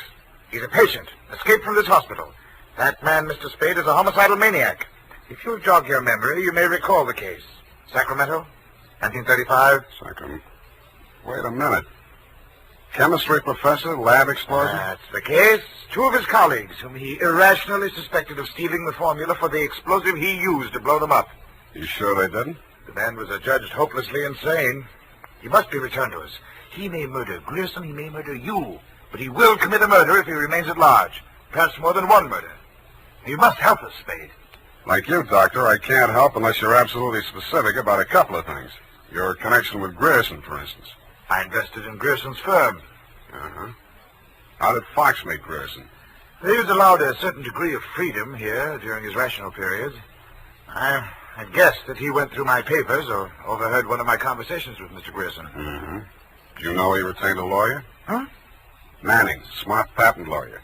You must think Fox has a case. Oh, surely not. Grierson thinks so, too. You've talked to Grierson? No, but I've examined his bank statements.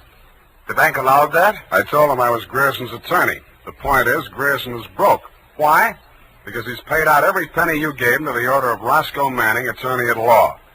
And you know what I think, Doctor? Yes? I think Raymond Fox is crazy like a fox.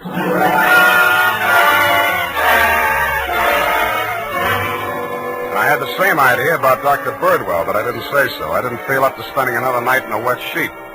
I also didn't feel up to the interview that was awaiting me outside the gates. A limousine, only a little longer than a hearse, was standing at the curb.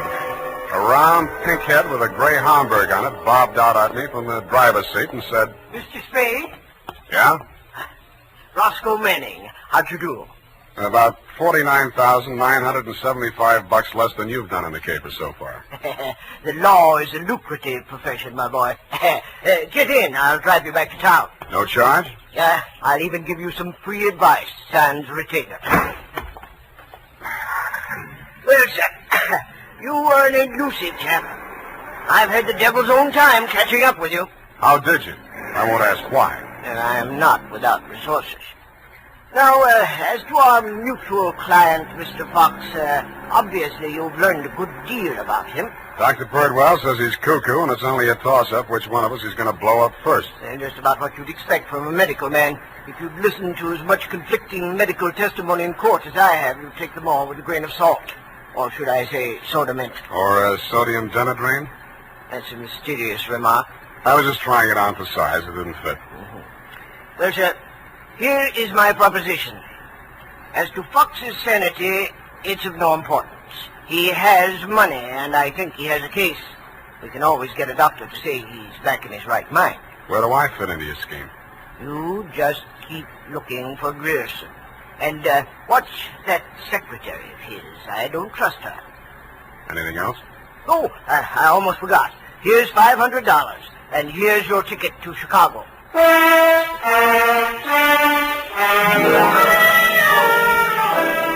I don't know why, but somehow I got the impression that Mr. Manning was trying to get rid of me. He should have used that ticket to Chicago himself. We stopped at Sausalito for breakfast, and the condemned man ate a hearty meal. We drove the last mile through the Marina District and pulled up in front of his house. Well, sir, have a nice trip. Or take the car, Mr. Spade. I'll pick it up at the depot. Goodbye. It's been charming. Goodbye. He backed across the sidewalk, waving, and I waved back. Then he went up 3 steps, put a key in his door, and opened it. It didn't do much damage to the house, but all the king's horses and all the king's men couldn't put Roscoe Manning back together again. I got out of the car and just made it up the steps when it happened again. I hated the look, but I did. Where the limousine had been parked with me in it was a smoking heap of scrap metal. I then headed for the nearest phone booth and, pausing only to inspect it for mines and booby traps, dialed the number of Grierson Enterprises.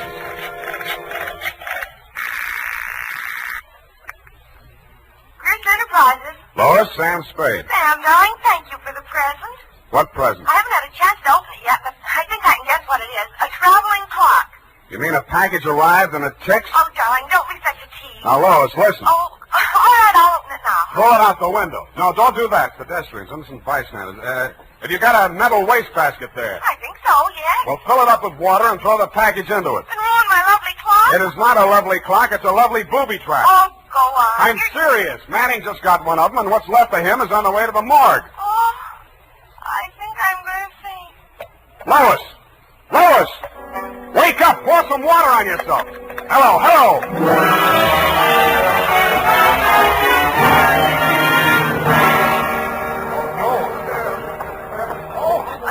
Let me through here. Come on, let me through. Lois. Lois. Oh, you're okay. Glad of that. All right, she's all right now, you people. Come on, get out of here. She's all right. Come on, get up. You're not hurt. What happened? It exploded in the water. At least you had sense enough to do what I told you to. Oh, this is a new dress. Now look at It it. looks fine. Here. Put this coat around you. I don't think that was a very funny joke, Sam. Neither do I. Now, try and forget your clothes for a minute. And try and answer a few questions for me. There isn't much time. Sam, what is it? I want you to be very sure of this, Lois. Try and remember accurately. How many people has Grierson seen since he opened this office? Well, not very many. It was hardly ever in. It's strange. Now that I think of it, I can only remember 2. Mr. Manning and that mad scientist man, Mr. Fox. Yeah, did you hear any of the conversation between Grierson and Fox? He just screamed at Mr. Grierson about how his invention had been stolen from him. Then it sounded as if they scuffled, and all of a sudden Mr. Fox calmed down. Mm-hmm. When he came out, his eyes looked funny, as if he'd been hypnotized. Yeah. What does Grierson look like? Oh, he must have been quite handsome at one time. He's sort of like Gregory Peck with a mustache, only fatter and balder and older. Mm-hmm. I wouldn't have put it exactly like that, but I can see what you mean. But you've never seen him. Don't make book on it, but I think I have.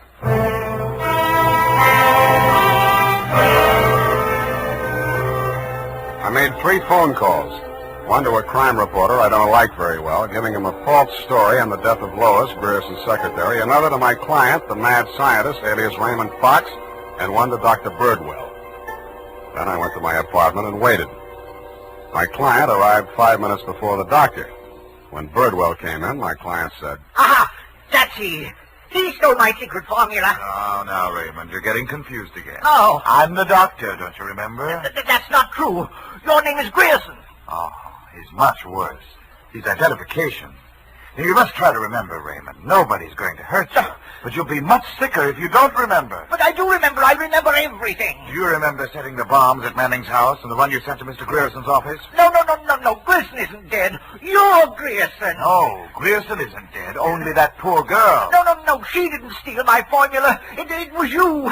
Oh, you're trying to mix me up. I'm trying to help you. Now, roll up your sleeve. I'll give you something to quiet your nerves, and we'll go back to the hospital. Put it away, Doctor. You've helped him enough. Huh? Now, look here. This man is my patient. He needs medical attention. I won't argue with you, but I think you'd better get it from some other doctor. Right now, he's making more sense than you are. Just keep on the way you're going, Spade, and I'll have you back in that wet sheet. I did it once, and I can do it again. Sit down. You got delusions of grandeur.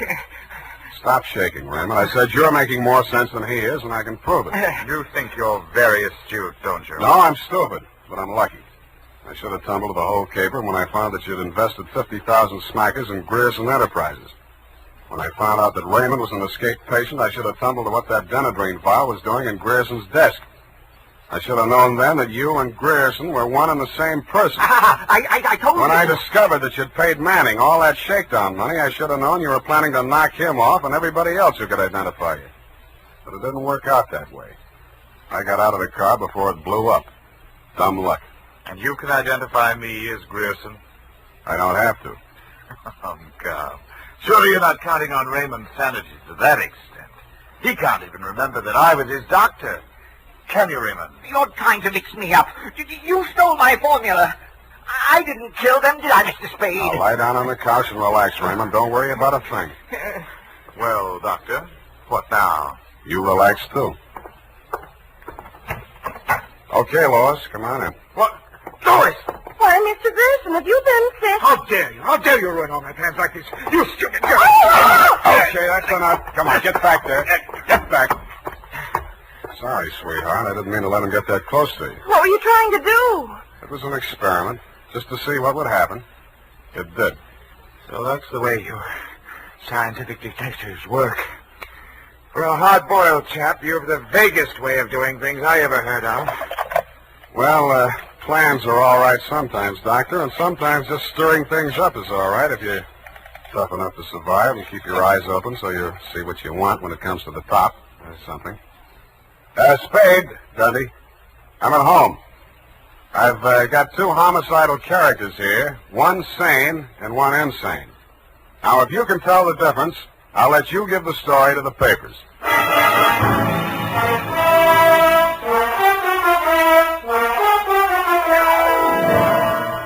And that, Lieutenant D, is the crop. You picked the wrong one. Figures. It's as simple as this. Raymond Fox was the loony, but Birdwell, alias Grierson, conceived and executed the whole scheme, including the explosions.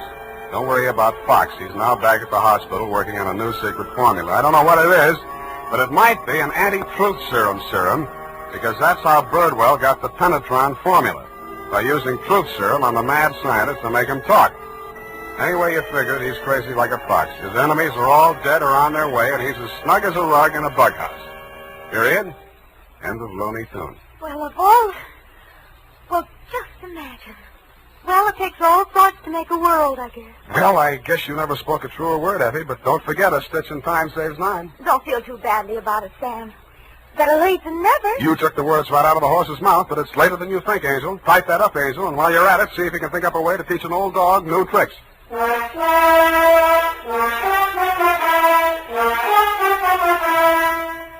Say, mister, if you haven't tried Wild Root Cream Oil Hair Tonic, why not get it tonight or first thing tomorrow?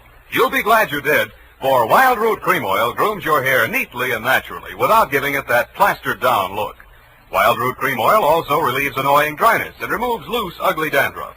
Simply step up to your drug or toilet goods counter and ask for Wild Root Cream Oil in the big economy bottle and the handy new tube that's easy to pack when you travel.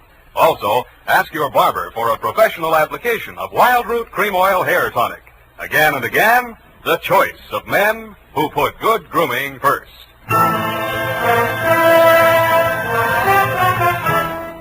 here it is, Sam. And I've been thinking over what you said. Which? About teaching an old dog new tricks. You're only as old as you feel, Sam. Then send in the application for my old age pension. Oh, Sam, I won't let you talk that way now. You're just tired and nervous and run down. Yeah, backaches, stay up nights, sour racket. You're just feeling sorry for that Mr. Fox. I wouldn't worry about him.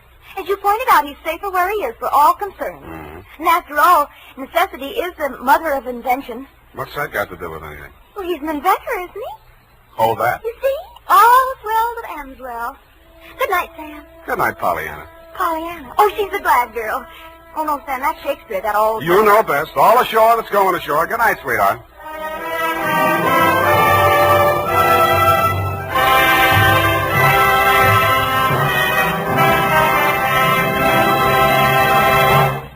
The Adventures of Sam Spade, Detective. Brought to you by Wild Root Cream Oil Hair Tonic, the non-alcoholic hair tonic that contains lanolin. Wild Root Cream Oil. Again and again, the choice of men who put good grooming first.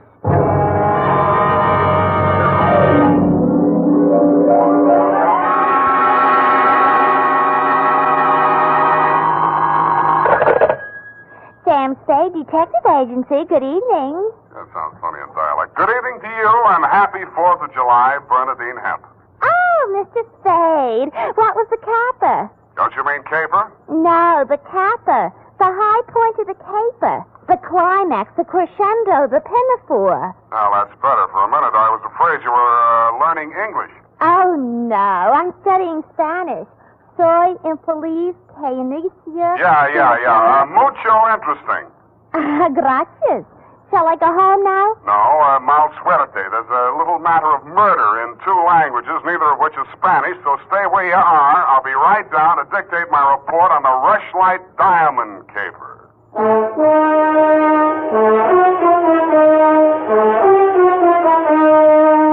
Dashiell Hammett, America's leading detective fiction writer and creator of Sam Spade, the hard-boiled private eye, and William Spear, radio's outstanding producer-director of mystery and crime drama, join their talents to make your hair stand on end with the adventures of Sam Spade. Presented by the makers of Wild Root Cream Oil for the hair.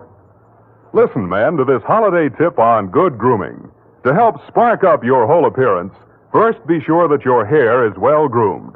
Be sure it's groomed with popular Wild Root Cream Oil Hair Tonic. Wild Root Cream Oil grooms your hair neatly and naturally, the way you like it, the way she likes it. Wild Root Cream Oil also relieves annoying dryness, removes loose, ugly dandruff. So look your best all the time by sprucing up right with Wild Root Cream Oil Hair Tonic. Again and again, the choice of men who put good grooming first. And now, with Howard Duff starring as Spade, Wild Root brings to the air the greatest private detective of them all in the adventures of Sam Spade.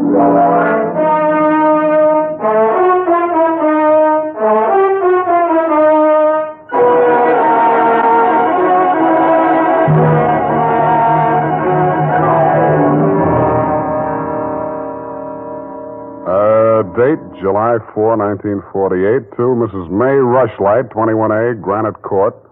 From Samuel Spade, license number 137596. Subject, the Rushlight Diamond. Dear Mrs. Rushlight, it was the kind of nice, relaxing assignment that comes my way just often enough to remind me that gum-chewing can be respectable. There was an air of quiet elegance about 21A, Granite Court, and about the butler who answered the door. He took in my rented gray topper and doeskin gloves, nodded approvingly at my wing collar, watered silk ascot, pearl gray waistcoat, morning coat, pinstripe trousers, and my spats with the mother of pearl buttons, and asked me if I were a florist. I set him to rights, and he led me up a flight of stairs to the early A.M. annex of your morning room. Mr. Samuel Spade. You're just on time, Mr. Spade. Mrs. Rushlight will be pleased. I'm Nancy Ward, Mrs. Rushlight's social secretary, and if you don't think that's tough to say, try it. Mrs. Rushlight's social... what's tough about that? You'll do. Definitely you'll do. Shall we dance? I will dance at her wedding. But don't get me wrong, I'm not secretly in love with Ralph Rushlight, and the bride is lovely. Just hate to see all that money going down the drain. Is there anything else you think I should know? You know what your job is. You're supposed to guard the wedding presents. That's simple because it's nothing but a lot of cheap silver. And stay away from the champagne. It's non-vintage. The food will be foul. The guests are the most dismal aggregation ever assembled. Sounds like a lovely party. I arranged the whole thing. I told you she's a lovely bride. What'd she ever do to you? I'd rather not say. I don't want to sound bitter. This way, Mr. Spade. The old hat. Mrs. Rushlight will see you now. Thank you, Florence Nightingale. Nancy? Oh. This is it, darling. Mr. Spade, come over here, young man, so I can get a better look at you. How's this? It's good. Turn around. Yes, you'll do. That'll be all, Nancy. Couldn't I be finishing up these place cards while you talk? Take them with you. Do them outside. Very well. Nosy girl. But nice. Nice nose. Oh, you too, eh? Well, I agree. That's why I'm marrying off my nephew to that wretched girl, Lotta Van Eyck. Have you ever seen Bugs Bunny, Mr. Spade? You don't mean They protrude. the ears? No, the teeth. As my late husband used to say of her mother, she could eat a tomato through a tennis racket. There's only one thing that'll prevent this wedding from being an utter disaster. She doesn't understand much English. Well, what's the matter with your nephew? A great deal, but it doesn't show. Suffice it to say, he has criminal tendencies and the mentality of a snail. Mrs. Rushlight, I don't like to seem forward, but why are you telling me all this? Oh, you're supposed to mingle with the guests. You'll need some conversation. Now, as to your assignment. The bride, being what she is, the wedding presents are hardly worth guarding except for one. Ironically enough, it's from me. What is it, a machine gun? Oh, that's good. Oh, excuse me, I must write that down. Then tear it up immediately. Oh, dear. No, Mr. Spade. But it's bad luck, the Rushlight diamond. You've heard of it? Something about it in the American Weekly a while back, wasn't there? Yes. It's not as large as the Hope diamond, but there's not a flaw in it. My late husband, Roy Rushlight, bought it for his first wife. She sank with the SS General Slocum in Hellgate, the East River, 1904, over 1,000 lives lost. Luckily, she was wearing a paste copy at the time. I was only a young girl when I married Mr. Rushlight, and fool that I was, I signed anything his lawyers asked me to sign. After his death, I discovered that the diamond was to be mine only until the marriage of my husband's male heir, at which time it must go to his bride. Well, that's too bad. You say, though, that the Rushlight diamond is bad luck. Oh, there's that, of course. I wonder if it's too much to hope. Well, I must go and help dress the bride. Go along downstairs, Miss Spade. Take this jewel case with you. Put it on the table with the other presents, and guard it well.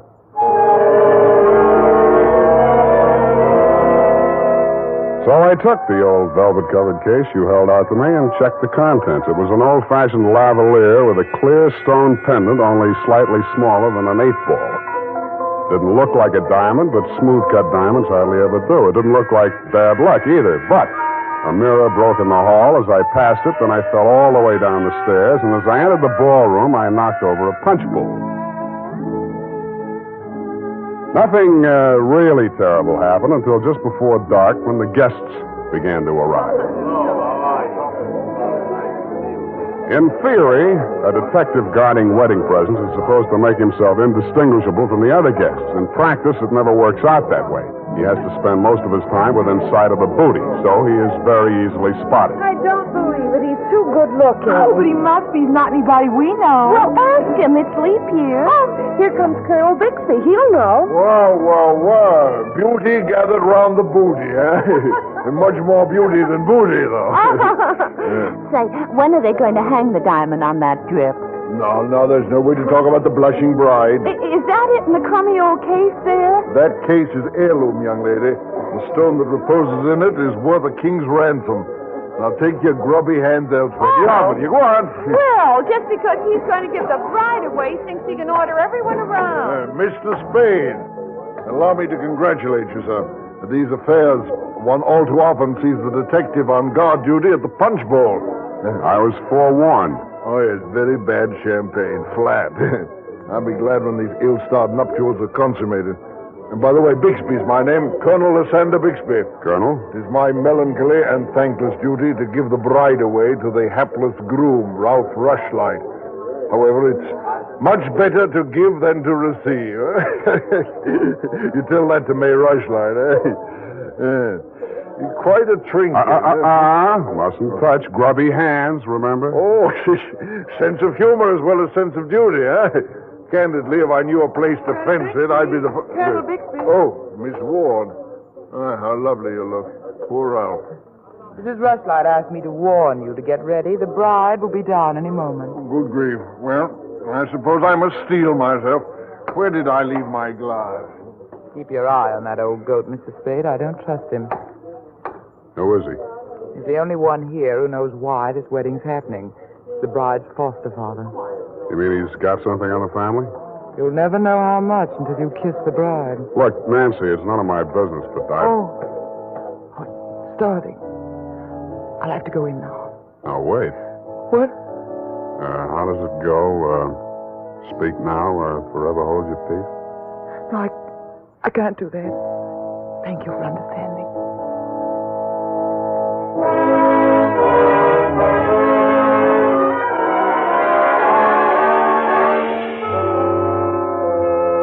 I didn't witness the ceremony, but judging from the mood of those who had, it was just as well I didn't. They shuffled back into the ballroom looking as if they'd witnessed an execution, and nobody seemed to be in a hurry to join the receiving line. After a few half-hearted handshakes, the groom left the bride standing alone, looking kind of bewildered, and came over to take inventory of the presents. Look at that junk. I'm Ralph Rushlight. Who are you? Spade. I was hired to guard this junk, as you call it. Sorry I'm wasting my time. The Rushlight dime. It's bad luck. Look at what it did to me. Look at it. Did you ever see anything? Keep it to yourself. Why should I? Because I'm liable to slap you clear across this room. Haven't I been punished enough? Go on, scram. Keep your hooks off that necklace. That's mine. I heard it's your wife's. Come along, you heard Come wrong. along over here. Oh, Mr. Spade, you haven't met the bride yet, have you? No. Thank you. I wish you a lot of luck, Mrs. Rushlight. You're going to need it. Thank you. Well, I suppose now as well as any time, Colonel. Oh, very well, my dear. Quiet, please. Quiet, everyone. Mrs. Rushlight, the elder Mrs. Rushlight, that is, has something to say to you. Mr. Spade. Yes? The necklace, will you please hand it to me? With pleasure. I'm tired of looking at it. Oh, you're not done yet. Stay close by my side. Dear friends, at this solemn moment, I want, first of all, to welcome this dear little girl into the Rushlight family. Thank you. Yes. And now, dear Lotta, I will place around your neck the gem which was my heritage when I became a Rushlight and which is now yours. Thank you. Oh, what's wrong? Lotta, come back here. Lotta! I'll go out to the carport and hit her off. Oh, you leave her alone. I'll take care of her. Whose wife is she, anyhow? Lotta, come back here. Lotta, bring it back!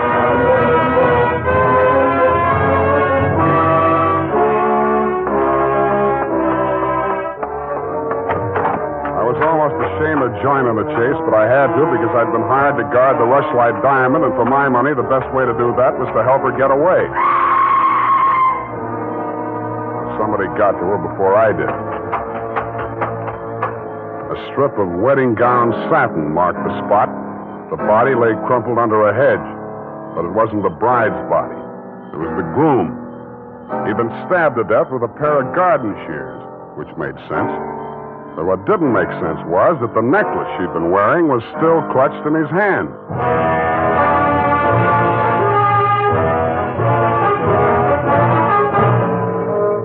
The makers of Wild Root Cream Oil are presenting the weekly Sunday adventure of Dashiell Hammett's famous private detective, Sam Spade.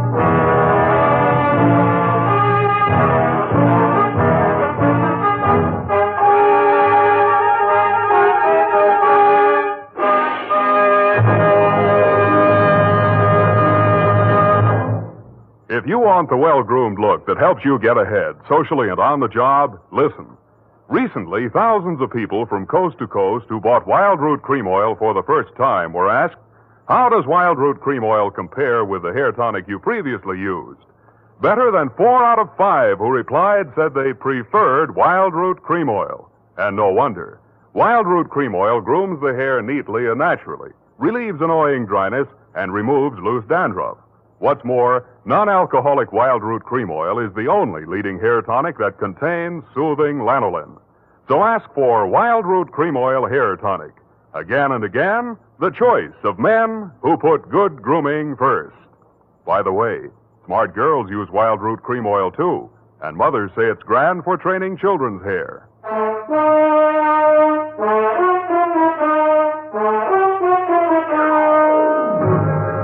And now, back to the Rushlight Diamond Caper. Tonight's adventure with Sam Spade.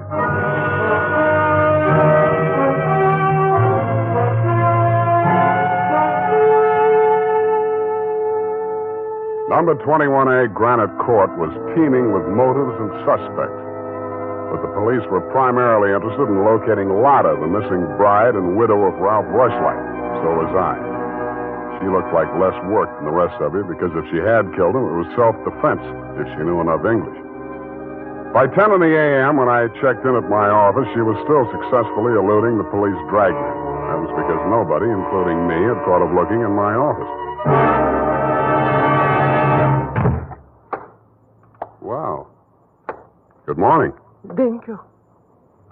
Is that all the English you know? Thank you. No. I want my necklace. The police have it. You go with me. Tell them who I am. Okay, but first I have to know who you are. Where you came from, what your connection with Colonel Bixby is. I am in Macassar being born. In Macassar? Dutch colony. Uh-huh. My father there 7 years ago dying is. When I 13 years old have arrived. I see. Colonel Bixby in San Francisco, the financial representative from my father was. I am adopted to him, not for a father, but so he takes care of my monies, which coming of age am I a rich Dutch woman. Uh-huh. But legally, he's your foster father. Yeah. Also legally, I'm the wife of Rushlight. I want my necklace. You married him for the necklace? Yeah. Why did he marry you? For one half of necklace and resale. But everything to take he wishes. You and Ralph are going to divvy the take from the Rushlight diamond, you thought. Yeah. And what was the colonel going to get? Money for Mrs. Rushlight. Oh, no, wait, that doesn't make sense. Mrs. Rushlight stood to lose a small fortune by that marriage. Why should she pay the colonel to promote it? You the detective are? You said that. Where my necklace are. That I say. Yeah, well, look, I'm not as sure as I was. Wait just a minute, I'll check on it. Homicide, Lieutenant Dundee. Spade, Dundee. Oh, yes, Sam. What's new on the Rushlight caper? Oh, you know I can't talk about the case, Sam. Oh? I got a line on that girl. Oh? Where is she? You know I can't talk about that, Dundee. Oh, you can't you? Well, let's see if this doesn't change your mind. The necklace we found on Rushlight's body was a phony, a fake copy. Uh-huh. Does that make her guiltier than she was before? Well, now she's got a motive. Throws all our previous theories into a cocked hat. Now, where's the girl? She's in my office, Lieutenant dear. Come and get her.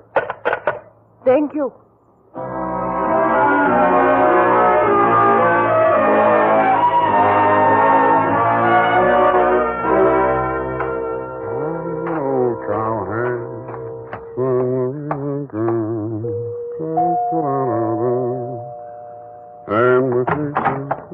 Oh, it's you, Sam. Back again? Yeah, do you mind? Well, that depends on who you came to see. You, sweetheart. Oh. But first, I'd like to talk to Mrs. Rushlight. Well, she can't see anyone. She's in a state of nervous collapse over Ralph's death. Oh, that's too bad. You seem to be holding up pretty well. Oh, I'm relieved. He's better off dead than married to that. Yeah. Rushlight Diamond's still unlucky, you know. What do you mean by that? I was just trying it on for size. Uh-huh. How does it fit? Yeah, but you and Mrs. Rushlight are about the same size. Her nerves getting any better? You're the doctor. If you want to see her, go ahead. She's up there. Thank you.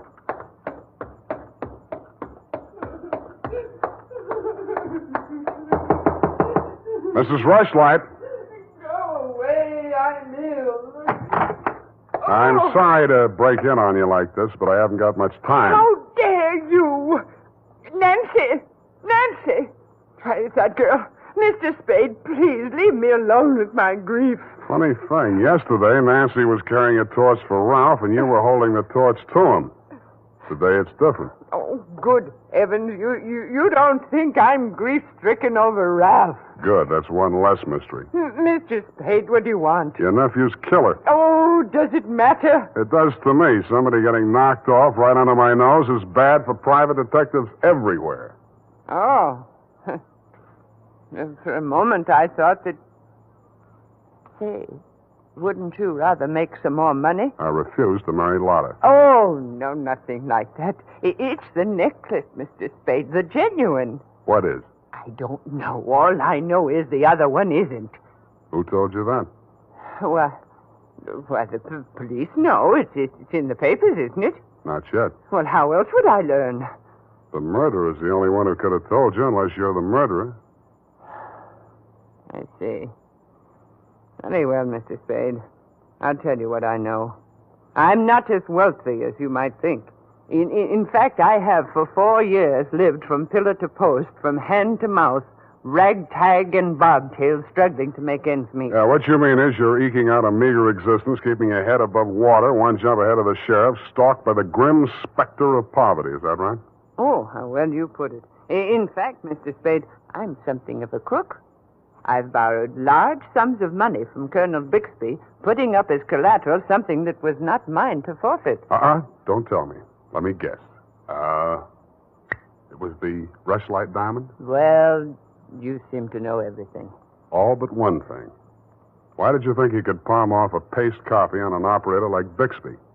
He sent you here. I won't tell you another single thing. Well, then I'll tell you a few things. The only way the Rushlight diamond could be transferred legally into the hands of Colonel Bixby was by tricking Ralph into marriage with Lotta, since Ralph's wife automatically became the legal owner. With Ralph dead, Bixby would be in line to inherit the diamond from her. Inherit? California state law. Foster parent may inherit from a foster child in absence of any direct heir. Well, why, then he planned. He'd kill her, too. Mr. Spade, we must stop him. She's safe for the time being. I had her thrown into the pokey. They can hold her 48 hours for questioning, but they can hold you longer. They can even hold you as an accessory before the fact. Why, I didn't know he was going to kill anyone. Lotta was just going to hand over $1 million diamond to Bixby out of the kindness of her heart? Oh, no. Lotta wanted to become an American citizen. Marriage is the quickest way. For her, Ralph was the only way. Okay, I'll buy that. Now, tell me honestly, Mrs. Rushlight, what happened to the genuine stone? I honestly didn't know. I wasn't sure. But now there can be only one answer. Nancy with the laughing face? She went with me when I went to the bank vault to get the Rushlight diamond to present to Lotta after the ceremony. Uh-huh. She looked after all my jewels, including the paste copy that I habitually wore. Homicide, Lieutenant Dundee. Spade again, Dundee. I think I got the Rushlight caper all wrapped up. I'm heading for your office now, so wait for me. And whatever you do, don't let that Lotta dame out of your sight. Thank you. Goodbye. Wait a minute, Sam. Wait a minute. Yeah? The Lotta dame. She's already gone. Escape? Bailed out. Custody of her foster father. Wait a minute. I got the name here. Bixby. He's a colonel, and no wonder you're only a lieutenant. Mr. Spade, can't you stay for tea? Not thirsty. Nancy? Nancy, where are you? Oh, here I am, Sam. I was waiting for you. You got the keys to that car out in front? Why, yes. Do you want to borrow it? Yes, with you in it. Why, Sam, wait till I put my face on. Let it go. It's as good as lost anyway.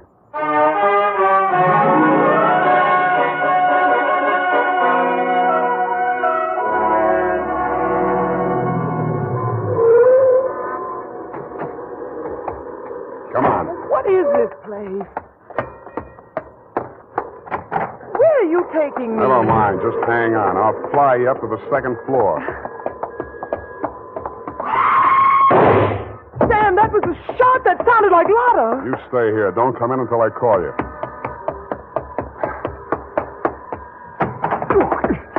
Spade, what are you doing? Get back in there. Okay. Drop it. No. Drop it or I'll crack your elbow. That's better. Now sit down. I want to look this over. Looks real cute. Uh-huh. Powder burns, gun beside the chair, and what's this?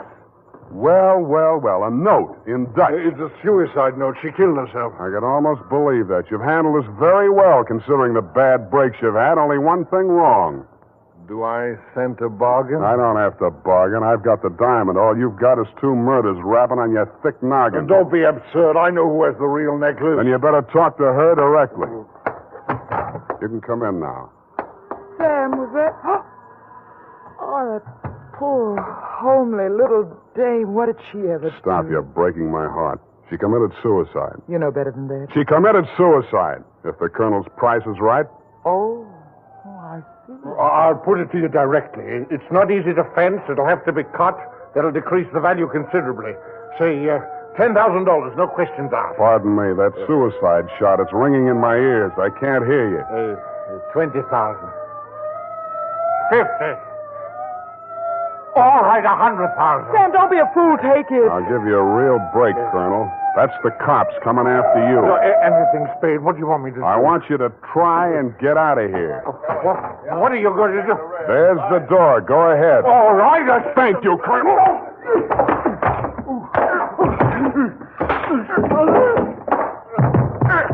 All right, men, remember, he's desperate.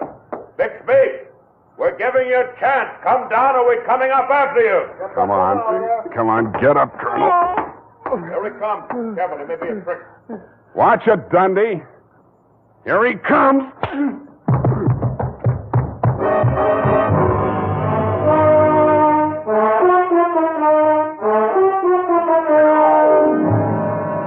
And that, Mrs. Rushlight, is the crop. For a man that went down fighting, Colonel Bixby didn't need much persuading once they got him under the lights down at headquarters.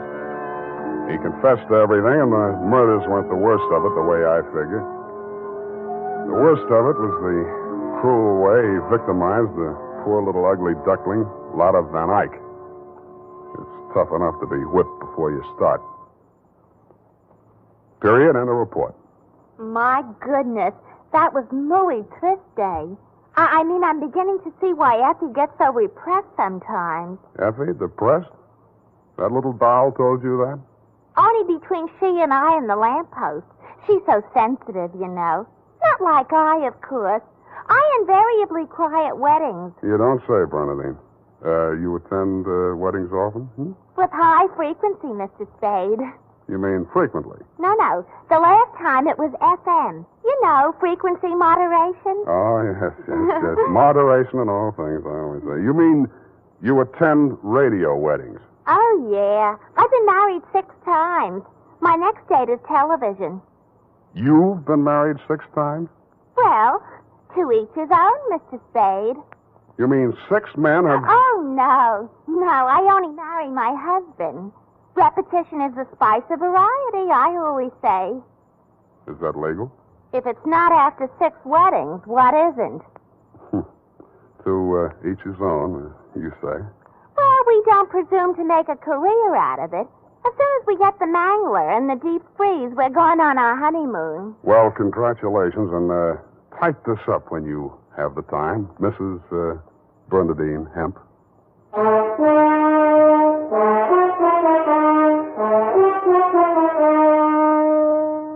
Every day, more and more men are turning to Wild Root Cream Oil for truly handsome hair. And that's not surprising, for what other leading hair tonic gives you these big advantages?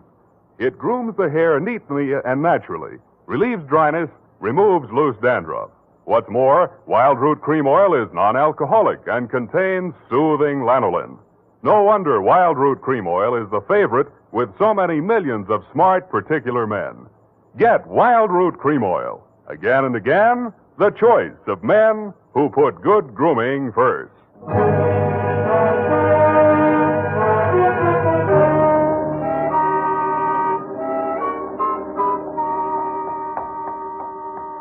here it is, Mr. Spade. I'm sorry it took so long, but I kept relapsing into Spanish. That's on a hard And Effie's typewriter doesn't have any upside-down question marks. Upside down. Take a memo. Call typewriter man. I already have. Oh, I almost forgot. You received a telegrammic commutation. A telegrammic what? A wire. Oh, a wire. Well, open it and read it. In English, por favor. It says, Dear Sam, Figures. in the haste of my departure, I neglected to warn you about Well, when I do that one another favor, she'll have silver threads. Who? That ball of fire whom I'm taking the place of in order to be double-crossed of by. Effie? Is she still in far-off Kanab? And good rubbish, if you'll pardon the expression. Oh, Bernadine, let me see that. I neglected to warn you about Bernadine. I'm sending details, airmail special, but in the meantime, whatever you do, don't go to any radio broadcasts with her, and if she comes to work in a wedding gown, take the day off. Love, Effie. And I had 2 tickets for honeymoon payoff, and now she went and spoiled everything. Oh, now there, Bernadine, you just have to marry your husband again, that's all. I wouldn't have had the time anyway. I know. It's just the principle. Good night, Mr. Spade. Good night. Buenas noches. Hasta la vista. Effie, why did you ever leave me?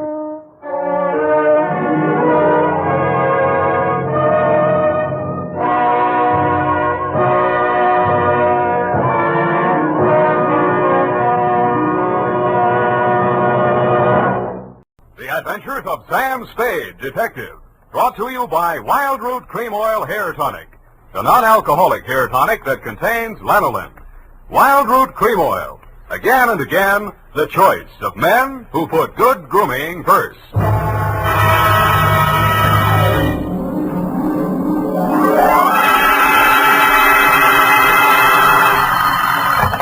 Sam Spade Detective Agency. It's me, sweetheart. Risen from not one, but 2 deathbeds. Oh, Sam, I bet not. You wouldn't take that lying down. Oh, Effie, you made a joke. Well, you did first, Sam. I did not. Oh, you mean you actually Oh, don't pin me down. Anyway, I was present at 2 dying declarations. Would you believe, Effie, that a man could say something that wasn't true at a time like that? Oh, no. You mean a man will be lying on his deathbed? Oh, Effie, you made a joke. Oh, Sam, now stop it. I don't know It's all right, Effie. I forgive you. You can atone by telling me how wonderful you think I am. I think you're... That you may do when I arrive at a place to dictate my report on the deathbed caper.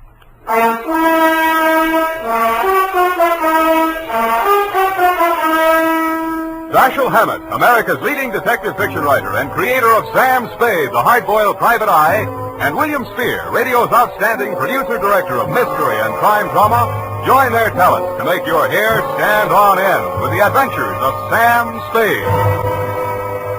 Presented by the makers of Wild Root Cream Oil for the hair. Tell me, mister, how many times a day do you have to comb your hair? Not many, I'll bet, if you groom it right first thing every morning with Wild Root Cream Oil. For this famous hair tonic grooms your hair neatly and naturally and helps it to stay that way throughout the day.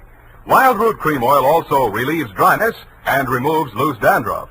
With Wild Root Cream Oil, you don't have to keep combing your hair every 2 minutes.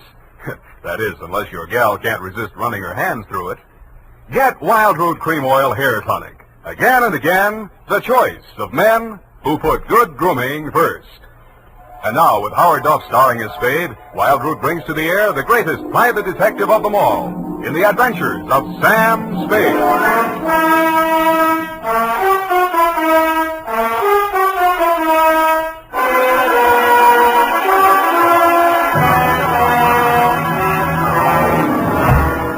Many brave hearts are asleep in the deep. Sam, you're a sailor. Captain Sam, there's the brig for you. You got your logbook handy, gal? Oh, yes, Captain. So beware. That's awful deep.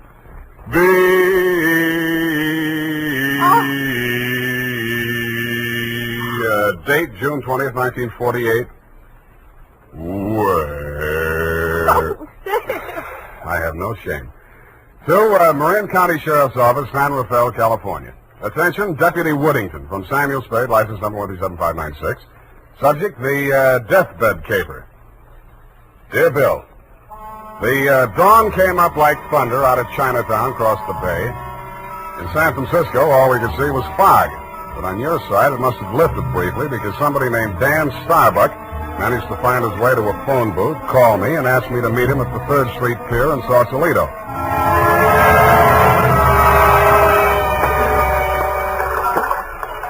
I didn't see him when I first got there. I didn't even see the pier. It was too foggy. And in the glow of the neon lights in front of the Viking saloon, I saw a man who seemed to be waiting for someone. He was a big guy with a good face, but plenty of worry on it. Mr. Spade? Yeah, Mr. Starbuck? Dan Starbuck. Come on down to the end of the pier. I'll explain as we go along. We gotta hurry. You act hot. You wanted for something? What? Not yet. What's the caper? Well, my brother's out there on his yacht, the Marguerite. He's dying. When he's dead, they may call it murder. I want to be there with a witness. That's you. In case he has anything to say about who did it. Who did? They think I did. Did you? Well, honestly, I don't know. It happened the night before last. I went out there to see him. We've hated each other for years. We've both been drinking, and we drank some more. Then there was a fight. I drew a blank somewhere. Next thing I knew, it was around midnight. I pulled myself together, went into his cabin. Gordon was lying there with his head all kicked. I realized I was covered with blood, and I was holding something in my hand, big glass paperweight. I dropped it. I got out of there fast, swam ashore. I planned to tell you a different story, but that's it. You want the job or not? You think you'll make a deathbed statement that'll clear you, and you want me for a witness? Yeah, that's it. You got a lot of guts. I'm hired. Good. Halverson? You down there? Halverson! Who's Halverson? He's the boatman. He'll row us out. Halverson! Hey, Nils! Johnny? Yeah.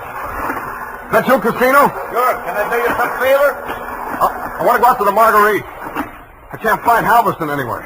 Oh, I guess I can take you. Are you sure that I'm sure. Sam Spade, Del Casino. He's the boss of the Marguerite. Glad to meet you. Thanks. Any fun at Danny's? Hey, listen, Dan, you sure you want to go out there?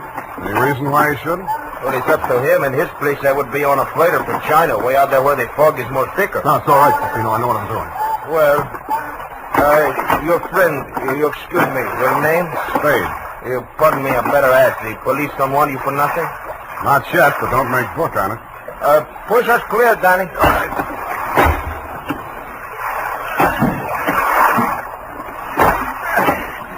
This fog is closing in, but I can still see the light from the Marguerite. I wish we don't find her.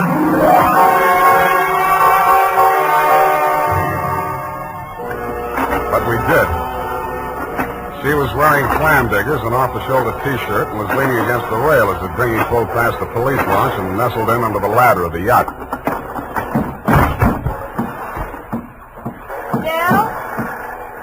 Del, is that you? Yes, Miss Starbuck. Who is that with you? Keep quiet.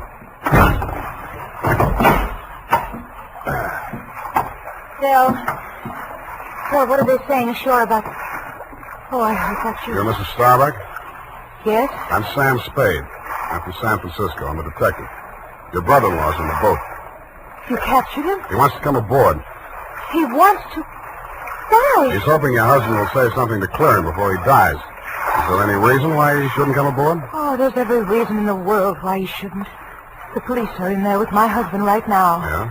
The doctor says there's a possibility that he may regain consciousness long enough to make a dying declaration. Mm-hmm. If he's face to face with Dan, there's no telling what he'll say. I wish Dan wouldn't... My husband is dying. Dan? Yeah. What's he say? I don't know, but I think you better come aboard.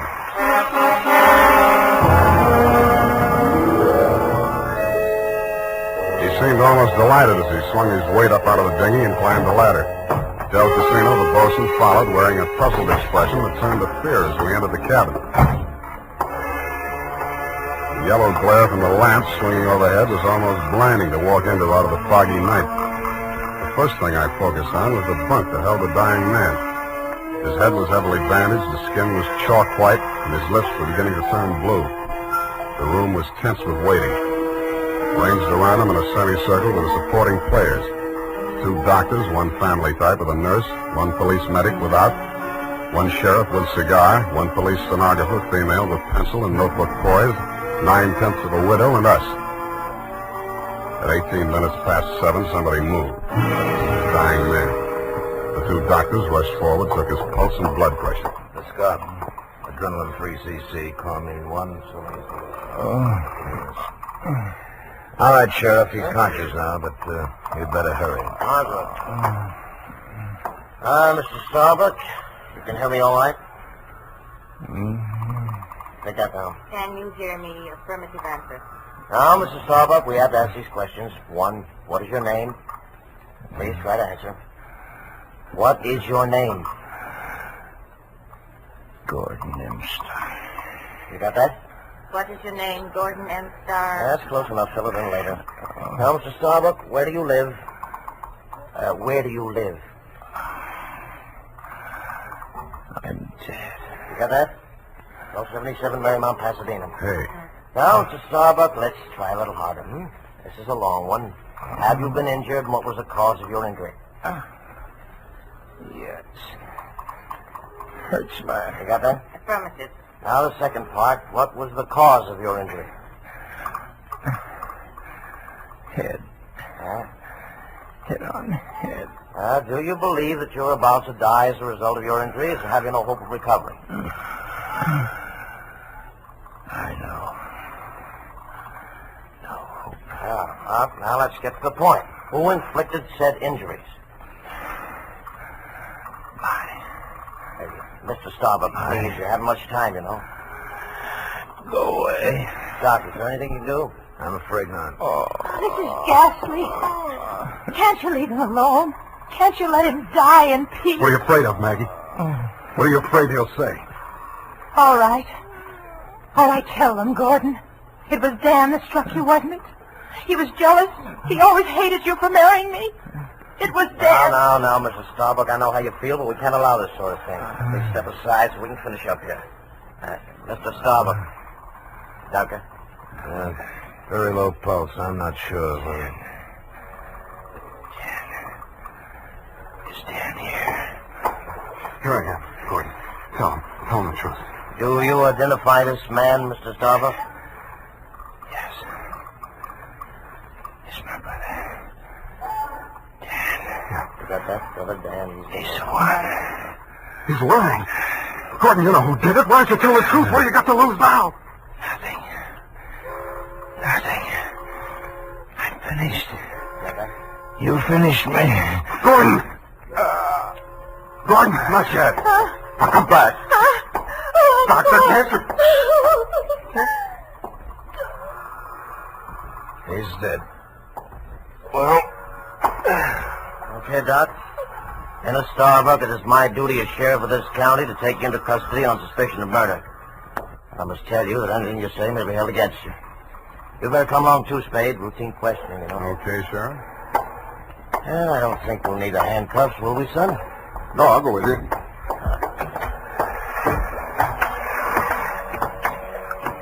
Yes, indeed, son. It's always smart to come along quietly. Yeah. Hey, Sam, come back here. Use your hand.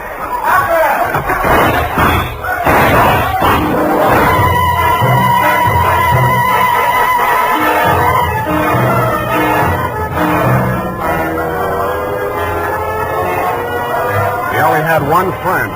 The best friend in the world for a man on the land, the fog. The searchlights and the police launch spun frantically as the craft heeled around in a half circle to head him off.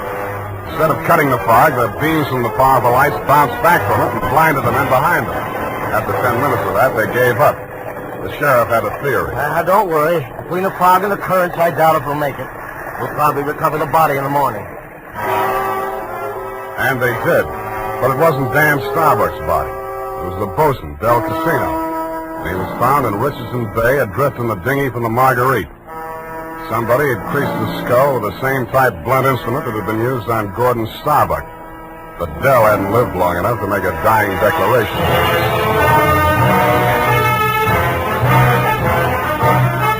The makers of Wild Root Cream Oil are presenting the weekly Sunday adventure of Dashiell Hammett's famous private detective, Sam Spade.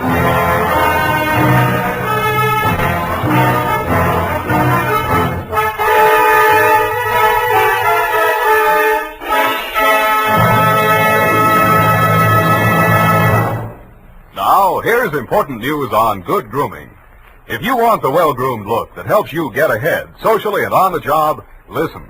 Recently, thousands of people from coast to coast who bought Wild Root Cream Oil for the first time were asked, how does Wild Root Cream Oil compare with the hair tonic you previously used? The results were amazing. Better than 4 out of 5 who replied said they preferred Wild Root Cream Oil. And no wonder. It gives you the advantages that men consider most important. Wild Root Cream Oil grooms your hair neatly and naturally, relieves annoying dryness, and removes loose dandruff. What's more, non-alcoholic Wild Root Cream Oil is the only leading hair tonic that contains soothing lanolin that's like the oil of your skin. So ask for Wild Root Cream Oil Hair Tonic. Again and again, the choice of men who put good grooming first. By the way, smart girls use Wild Root Cream Oil too, and mothers say it's grand for training children's hair.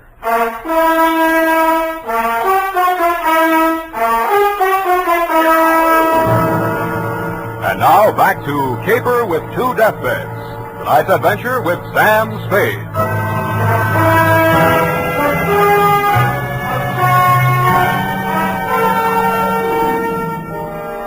The police theory of the Del Casino killing went something like this. Casino had shoved off in the dinghy to join in the search for Dan Starbuck, had rescued him, and been maced for his pains. Also found in the dinghy, but not as yet worked into the police theory, were 2 items. 1, a waterproof wallet containing the seaman's papers of one Nils Halverson. 2, a tattoo mark on the right bicep of the deceased. A small heart with a name in it, Maggie. The brand new widow of the same name was waiting in my office when I got there the following afternoon. Hello. Hello to you, Mrs. Starbuck. What can I do for you? Mr. Spade, I know very little about the ethics of your profession, and... Well, are you still working for Danny? If you mean do I know where he is, the answer's no. Oh. I hoped you'd say that. Why? Because I want you to work for me. Need a new bosun? You needn't have put it quite so crudely. No, I needn't. Since your work is confidential, I'll admit I've done a few things that... Well, it's all too true. My first mistake was marrying Gordon Starbuck when I didn't love him. And I should never have let myself fall in love with Dan. I certainly should have known better than to let Dell fall in love with me. What about Nils Halverson? And me? Well, hardly. No. Nils Halverson was employed by my husband for various odd jobs whenever we put in at Sausalito. Mostly he'd row the guests out to the ship. He rowed Danny out the night my husband was killed. At least I think he did. I didn't actually see him. Where's Halverson now? I don't know. He goes off on drunks for days at a time, but I have a feeling that someone has paid him to disappear. He might have overheard something. Hold on a minute. You're going too fast. Are you, working up to a confession? Oh, no. It's just that I'm afraid a great injustice may have been done to Danny. After all, Mr. Spade, a man who's dying, I don't see how he could be altogether in his right mind. Do you? The law says he is if he knows his name and address. A deathbed accusation is as strong as evidence a lawyer can shove at a jury. You can't cross-examine a dead man, and most people have the quaint idea that a man on his deathbed is a lot more truthful than he was when he was hale and hearty. Then you think Gordon may have been lying? Could be, or wool gathering, or picking up some of the lines you were feeding him. Oh, I was just afraid he might die before he... You see, I thought I might shock him into saying yes or no. He could have said no, couldn't he? Well, make up your mind. Oh, all I know is it's on my conscience now. If we could find old Halverson and force him to tell what he knows. He's a very strange man. He's devoted to me. If the police find him before I do, he might refuse to talk out of a mistaken loyalty. To you? Well, I meant if he thought I had anything to do with it. Well, he's very strange. I told you that. What makes you so sure he's alive? Why wouldn't he be? If I'd been the killer and he'd rode me to and from the scene of my crime, I'd see him secured in Davy Jones' locker. Fish feed, lobster bait, asleep in the deep. Will you work for me? I'll let you know.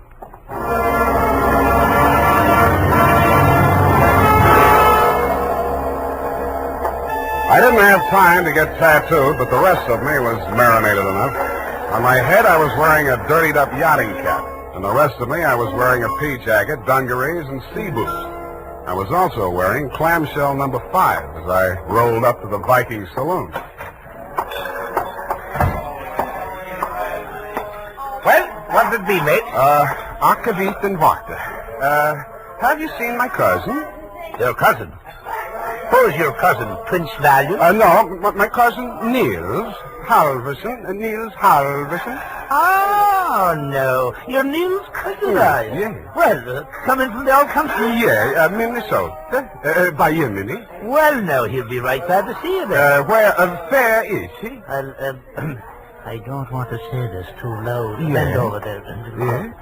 He's in trouble, you know. Oh, yes. I got him holed up down below. Oh, yeah, come on. Well, by golly, I sure been glad to be going to see my cousin Niels. Niels Halverson. Drop the axe and get down. Hey! Okay, Joe, I'll take over from here. Easy. Okay, Danny, my boy. I got his gun. But watch him now, watch him. He's full of smorgasbord. Well, Spade, you're the one person I didn't expect to see, but I'm very glad to. Yeah, I wish I hadn't found you. I wanted to find somebody else first. Halverson? Yeah, he's here. Want to see him? That's what I came for. And under here. Watch your head, low bridge. Yeah. Here we are. Where? The boathouse under the pier. Halverson used to hole in here to sleep off his schnapps. Where's he now? Over here. Uh-huh. Yeah, he's going to be a long time sleeping this one off. He's been missing since that night. Nobody knew he was here till last night. I headed for the saloon when I swam ashore. Joe hid me out here. He could still talk then. What'd he say? I wrote it down here. Well, it's no help. Let's say it. That's just a jumbled word. Marguerite. Merry Christmas drink. My beautiful Helga. Row, row your boat. Now throw me back. Row me back. $20 good and drunk. Fog rolling in. Good and drunk. Gonna be 5 days, no business. Oh, my head. Paint the boat. All crazy stuff. $20. You give him $20 to row you out? I didn't even see him. I swam out. My loving brother wouldn't have let me on board if he'd heard me arriving like a gentleman. $20. Did you frisk him? No. I'll have a look. Oh, I don't... Hey, wait. Huh. Real soggy, but a 20. Now, look here, I'm sticking to my story. I swam out there. I didn't give him that 20. Maybe you didn't. Maybe you didn't. You gotta believe me. I didn't even have $20. That's why I got... Shut up. What's the matter with you? What are you gonna do? Come over here, Dan. What? I don't believe a word of your story, and even if I did, it wouldn't make any difference. Well, what are you... Shut up. You're gonna stop talking and listen for a while. I stuffed a gag into his mouth and muscled him over to a piling and handcuffed him to it. He didn't even look surprised. He just stood there staring at me as if he'd lost his last friend in the world. But I wasn't looking at him as much as I was listening to those footsteps on the boards overhead. I waited for them to come back. They did. I walked across the soggy planks to where Nils Halverson lay in the shadows. Nils, I want you to answer these questions again. Now, this time I'm going to take them down. You get lots of $20 and lots of drink.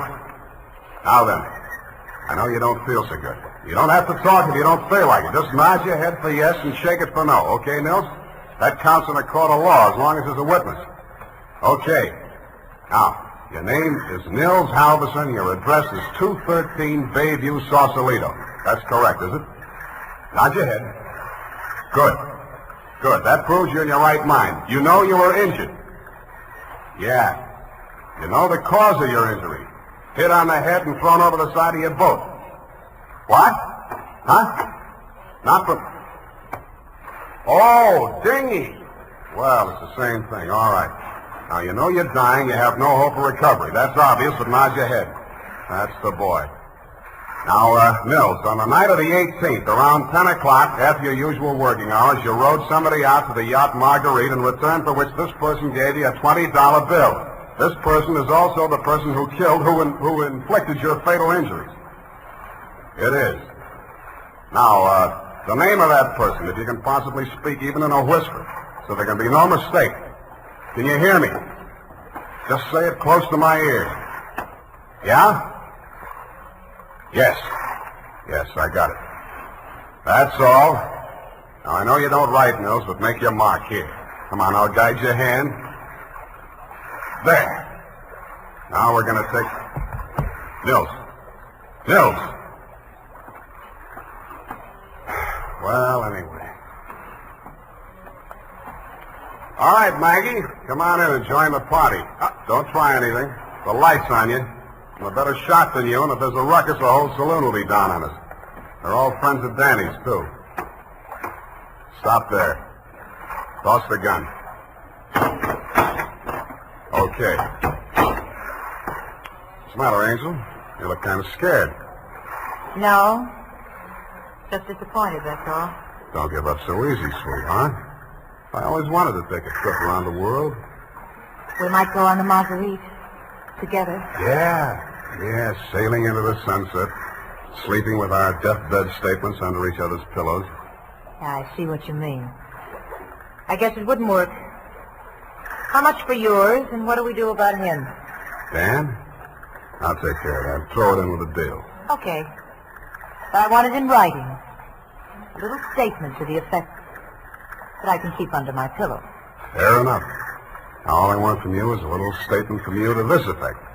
That you, Marguerite Starbuck, employed Mills Halverson to row you out to the yacht on the night of the 18th, that you there overheard a quarrel between your husband and brother-in-law, and that taking advantage of said brother-in-law's inebriated condition, you sneaked up behind your husband, hit him with a paperweight, and decamped, leaving the murder weapon in Dan's hand. You then started back to shore in the dinghy, and realizing that the only witness who could testify you were aboard that night... All right. All right, I'll sign it. Okay. We'll have plenty of time to put in all the legal decorations later. I'm afraid we won't, baby. You're going to be spending all your available time at the Tehachapi and points west. What are you talking about? You just made a full confession in front of a witness. You heard it, didn't you, Dan? Every word. Oh, it's Spike. Honest. An honest man. Well, I did tell a fib. Now, this is really going to hurt, I'm afraid, Maggie. You see, we didn't actually have any deathbed statement to match yours. No? No. Mills Halverson was a good deal too dead to have made a deathbed statement just now. He's been stiff for 12 hours.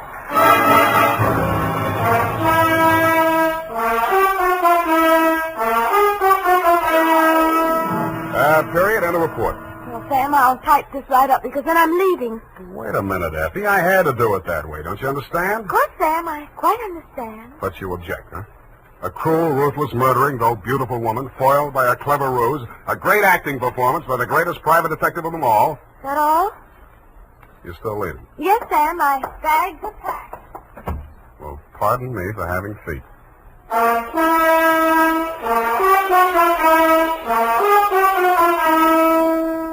There's a reason, men. In fact, there are 5 big reasons why more men every day are turning to Wild Root Cream Oil for well-groomed hair. Wild Root Cream Oil grooms your hair neatly and naturally. Wild Root Cream Oil relieves dryness and removes loose dandruff. Wild Root Cream Oil is non-alcoholic and contains soothing lanolin. 5 big reasons why you, too, should join the millions with handsome, well-groomed hair. Why you should step up to your drug or toilet goods counter and ask for Wild Root Cream Oil. Get the big economy bottle and the handy new tube that's easy to pack when you travel and just right for the office or plant. Also, ask your barber for a professional application of Wild Root Cream Oil Hair Tonic. Again and again, the choice of men who put good grooming first. Well, here it is, Sam. Goodbye. Now, wait a minute, Effie. You can't leave like this, not without... Oh, all right. I'll talk to you while I'm putting my hat on. Well, can't you at least look at me? After all, you should give me a chance to justify... Well, apparently you're laboring under an apprehension. Of course I am. Oh, boy, am I glad I picked the last in June and the first in July. What are you talking about? My vacation. Vacation? You just had a vacation a few months back. Well, Sam, that's a year. Well, if you want to take advantage of a legal technicality... Now, Sam, don't say goodbye, man. Well, it's customary, I suppose. It's lucky that some of us keep our nose to the grindstone, our ear to the ground, an eye to the future. Huh? Television's just around the corner, you know. Oh, Sam. Come here, sweetheart. You look lovely. Come here. Have a wonderful time. Oh, Sam. Oh, Sam. Yeah. Now, go on. You miss your train. Where are you going? To Los Sierras. Well, just so you don't go to Kanab, Utah. All right, Sam. You know best. Good night. Good night, Sierra Sue.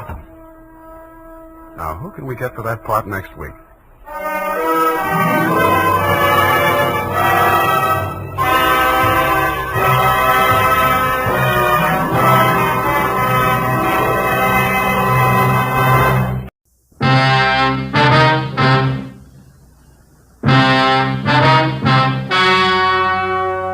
The story you are about to hear is true.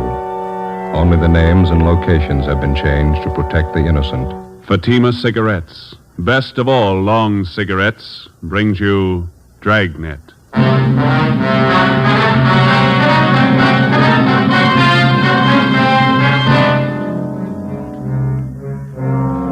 You're a detective sergeant. You're assigned to homicide detail. You answer an early morning call. A police officer on patrol duty disappears. Any attempt to contact him by car radio fails. Your job, find him. If you want a long cigarette, smoke the best of all long cigarettes. Smoke extra mild Fatima. Yes, Fatima is the king-size cigarette, which contains the finest Turkish and domestic tobaccos, superbly blended to make it extra mild, to give Fatima a much different, much better flavor and aroma than any other long cigarette. That's why Fatima has more than doubled its smokers coast to coast. Enjoy extra mild Fatima yourself. Best of all, long cigarettes. It's wise to smoke extra mild Fatima. It's wise to smoke extra mild Fatima.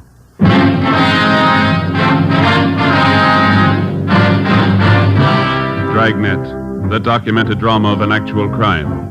For the next 30 minutes, in cooperation with the Los Angeles Police Department, you will travel step by step on the side of the law through an actual case from official police files. From beginning to end, from crime to punishment, Dragnet is the story of your police force in action. It was Monday, June 4th. It was sultry in Los Angeles. We were working the early morning watch out of homicide. My partner's Ben Romero. The boss is Chief of Detectives Thad Brown. My name's Friday. It was 6:45 a.m. when we got to the Imperial Highway. San Pedro cutoff. Hi. Friday and Romero? Yeah, that's right. Pete Sutton, Sheriff's Department. How are you? Hello. We got here as soon as we could. Inspector Bowers fill you in? Yeah, Ed Baxter and Central Homicide told us to check with Bowers at the sheriff's office. And Bowers directed us to come out here and lend you a hand. This thing happens so close to the county line, they figure both departments ought to go to work on it. Sure, glad to have you. Looks like a tough one. Is this the highway patrol car the missing officer was assigned to? Yeah. This is just the way we found it. We turned off the ignition. Motor was running, lights were on. Must have been idling quite a while. The temperature was up pretty high. When'd you find it this way? 45 minutes ago. Missing patrolman's name is Eugene Brewer. State Highway Patrol called the Sheriff's Department a little before 6 a.m.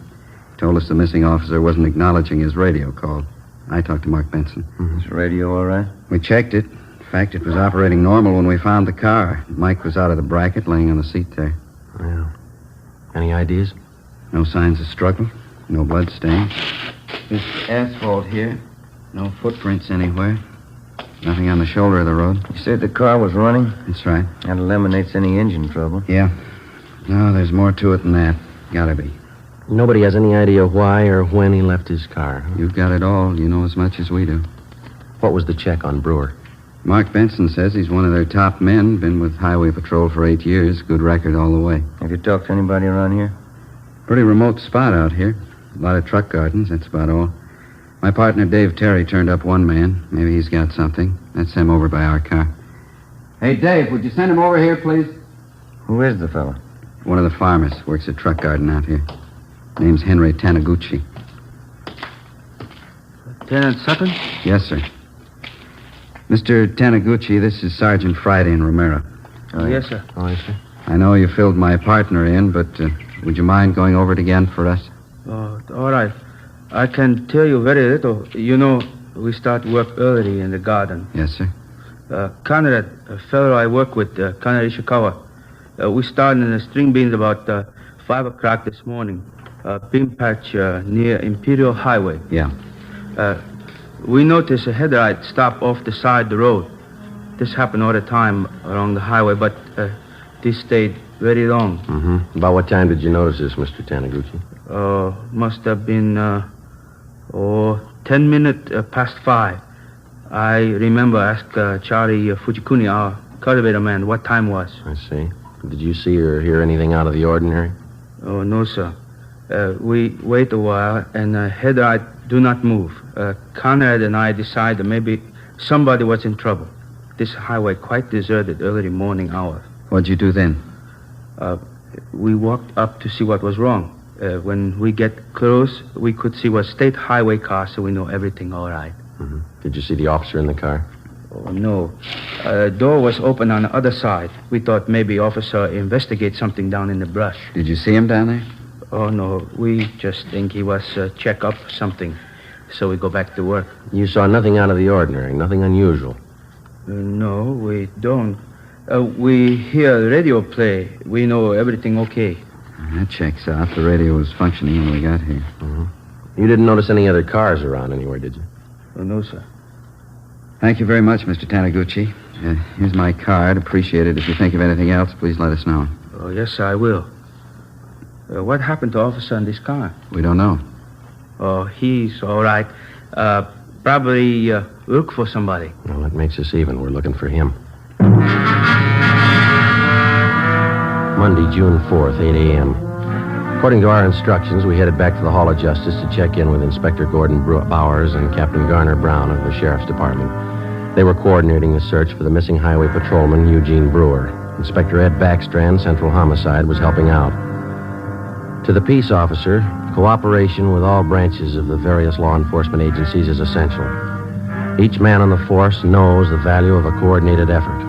He knows that without the aid of the many divisions of law enforcing bodies in his city and county, the task of maintaining law and order would be a total failure. The local officer depends on the men in the federal, state, and county departments as they depend on him. Without this coordination, no one department could survive. 8:25 a.m., we met with Inspector Bowers and Ed Backstrand in the sheriff's office. Nothing, huh? Nobody saw him. If somebody did, we haven't found him, Inspector Bauer. We both figured the only thing to do was to ask for cooperation of the newspapers. We got it. Pretty good layout, huh? There's stories in every morning edition in town. They're running a picture and full description of the missing patrolman. Well, we talked to everybody we could find in the general area out there. We worked 2 hours at it. The spot where the patrol car was found is pretty remote. A couple of gas stations, some vegetable gardens. We told you about the Taniguchi fella. Checked all his friends that worked with him. They couldn't add anything. Maybe the newspapers will turn up something. I sent a special detail out there to fan out and search the entire area, 5 square miles. Yeah, it'll take time. There's nothing else we can do. No, there's nothing more we can do. There's nothing anybody can do until we can show them the patrol cars how to carry 2 men. Nobody seems to be able to do anything about it. Maybe they will now. Sending one officer out in a patrol car is like trying to run a trolley line with 1 man. How many cases can you remember in our department? Ed Dudman pulled a car over in Dogtown at 3 o'clock one morning. I remember. Driver turned out to be a guy with a record. Dudman couldn't know that. While he was making out the traffic ticket, the guy shot him down in the street. Dudman died before he could get help.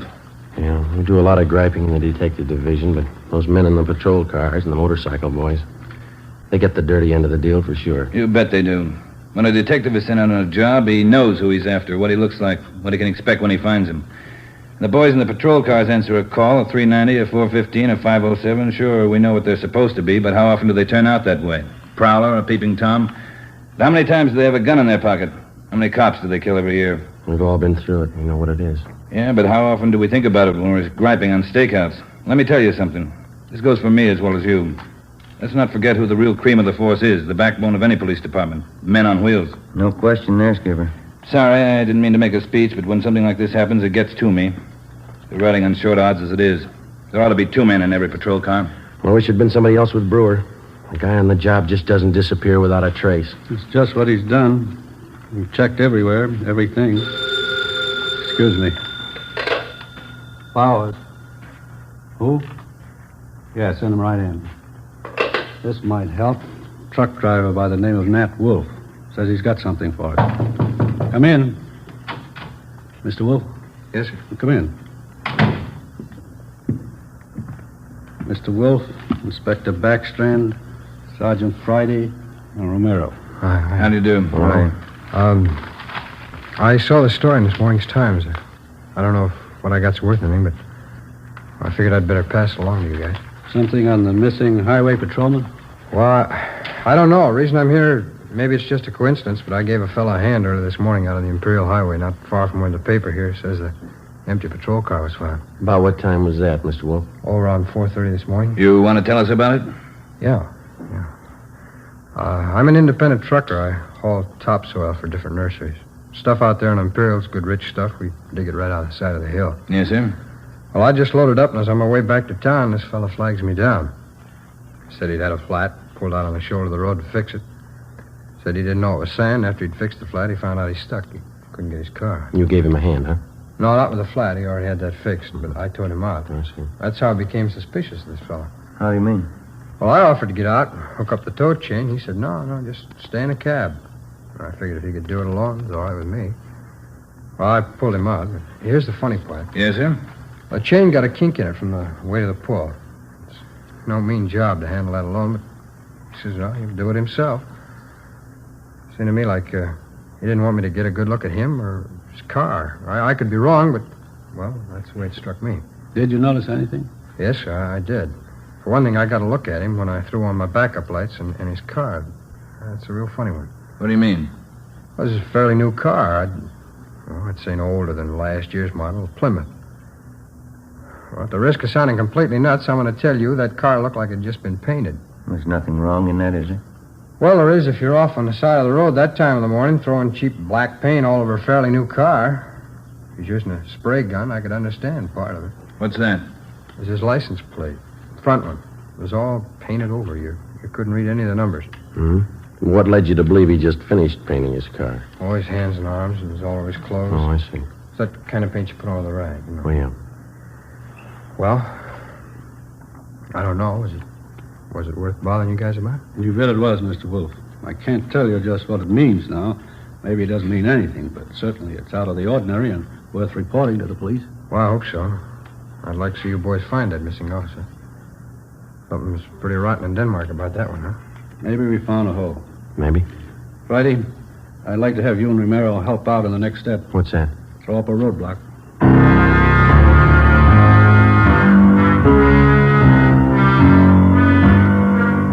10:30 a.m. Before we left the sheriff's office, the truck driver, Nat Wolf, gave Inspector Bowers a description of the man in the Plymouth sedan. Together with Lieutenant Pete Sutton and Dave Terry, we drove to the Imperial Highway. Nat Wolf showed us the spot beside the road where he towed the man. The area was checked, and sample scrapings of the black paint were taken. There was no chance of taking a tire impression because of the loose sand in the area. All physical evidence was taken back to the crime lab for analysis. Nat Wolf returned to the office to check through mug books for possible identification of the man he helped out. Meantime, a special detail of men continued to search the area where the missing patrolman had disappeared. 3 a.m. According to instructions, a roadblock was established at the spot where the abandoned patrol car had been found. Imperial Highway, San Pedro cutoff. KGPL Los Angeles.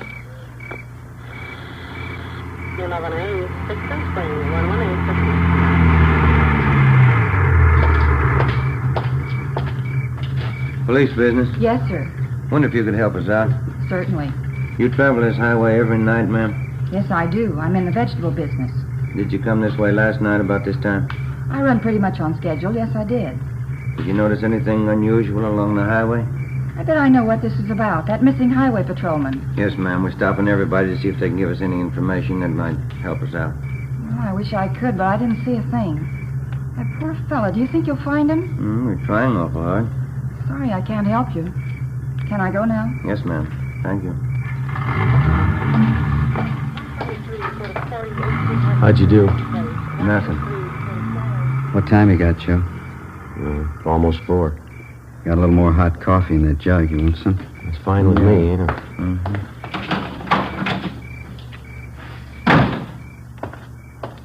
Here we are. Cups in the lid here. Ben, Joe? Thanks a lot. Watch your fingers. It's hot. Yeah.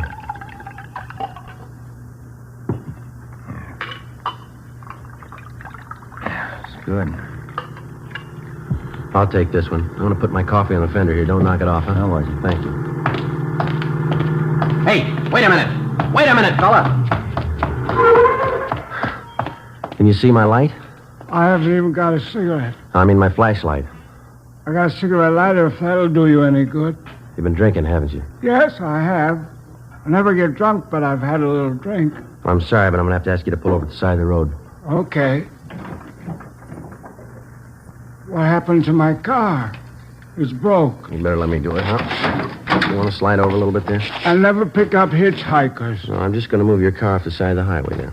Any trouble, Joe? No, 502. We'll have to hold him a while. Well, tell your friend to get in, too. It's a sedan. We're not going far.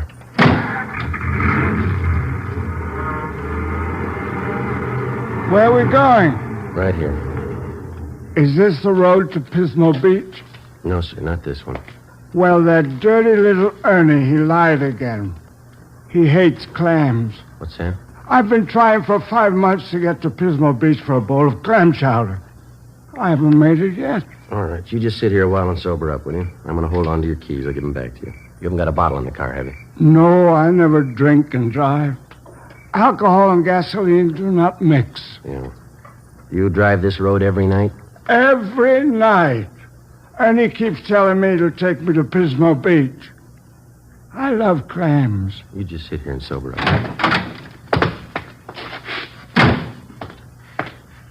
Happy drunk? Yeah, he's too drunk to drive. Getting along towards daylight. Where'd I put my coffee? Oh, I put it over here, Joe. Afraid we knocked it off. Oh, thanks. This one's mine. Okay. You seem to come in bunches. You get 2 or 3, and then you wait for an hour. You know, they don't use this highway much since they put through that alternate, you know. Police business. Yes, sir? You travel this highway every night about this time? Once in a while. Haven't been over this way in a week. You didn't drive this way last night? No, sir, I didn't. Anything the matter? Routine check. Thank you very much. You can go on. Nothing. Yeah. Well, looks like a hopeless job, doesn't it? Business is picking up. Here comes another one. Looks like one of your sheriff's cars, Pete. Yeah. Reynolds, homicide. Pete Sutton? Yeah, Reynolds. You can pack up. They found him. Is he all right? 2 bullet holes in the back of his head.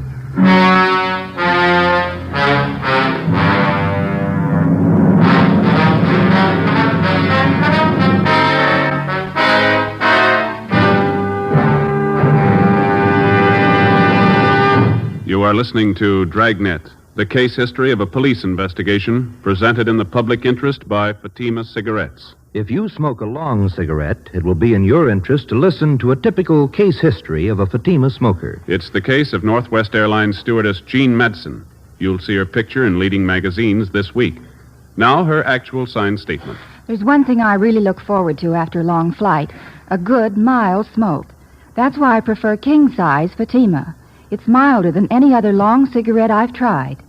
Yes, I agree. It's wise to smoke extra mild Fatima. And so do more and more smokers every day. Actual figures show extra mild Fatima has more than doubled its smokers coast to coast. So enjoy extra mild Fatima yourself. The king-size cigarette, which contains the finest Turkish and domestic tobaccos, superbly blended to make it extra mild. You will prefer Fatima's much different, much better flavor and aroma. You will agree. It's wise to smoke extra mild Fatima. It's wise to smoke extra mild Fatima. Best of all, long cigarettes. 5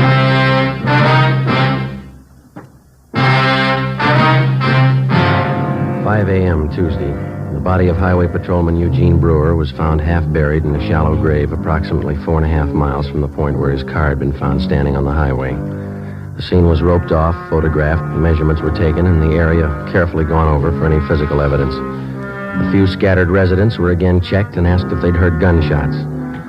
Since the nearest dwelling to the place where the body was found was 2 miles, there was a possibility that they could have not heard the shots. No one could give us any further information. The coroner's autopsy showed that Patrolman Brewer had been shot 3 times in the chest, 1 bullet directly entering his heart. He'd also been shot twice through the base of the skull. 1 p.m. Wednesday. I get it. Homicide, Friday. Pete Sutton, Joe. Yeah. Just had a call from our Hollywood substation. Woman reported her car stolen on Sunday night. Thought the guy was going to bring it back. That's why she didn't report it sooner. And what about it, Pete? It's a Plymouth sedan, last year's model. Same type the truck driver told us about. Sounds good. We already have a broadcast out on it. We're putting out an APB now. You want to check and see if they got it on tonight's hot sheet? Right. Anything on the guy who stole the car? Boyfriend of the woman who owned it. He left her in a restaurant and got away with her car.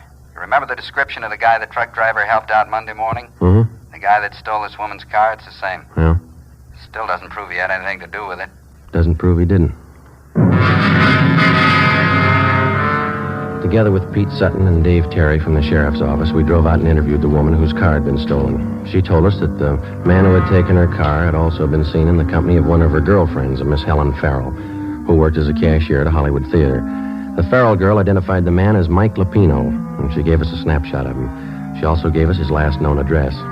We had no actual tie-in between the theft of the woman's car and the murder of Patrolman Eugene Brewer, but the circumstantial evidence made it at least worth checking out. The only car known to have been in the vicinity the morning of the murder was the car the truck driver, Nat Wolf, had reported.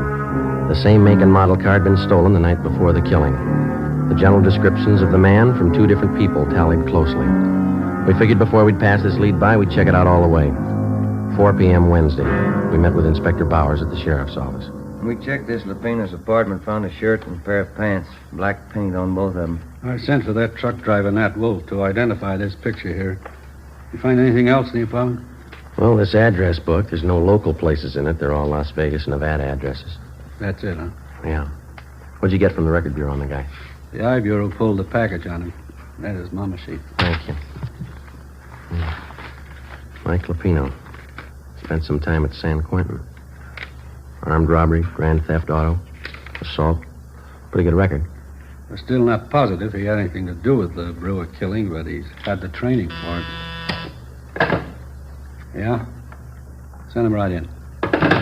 Nat Wolf. Mm-hmm. Come in, Mr. Wolf. Thanks. A dirty shame about that boy. I read about it in the papers. Yeah. Got a photograph we'd like you to look at, Mr. Wolf. You bet. Yeah, that's the man. You're sure? Sure. No mistake. Hey, why do you suppose he was painting that car at 4 o'clock in the morning? Maybe that's what that patrolman wanted to know.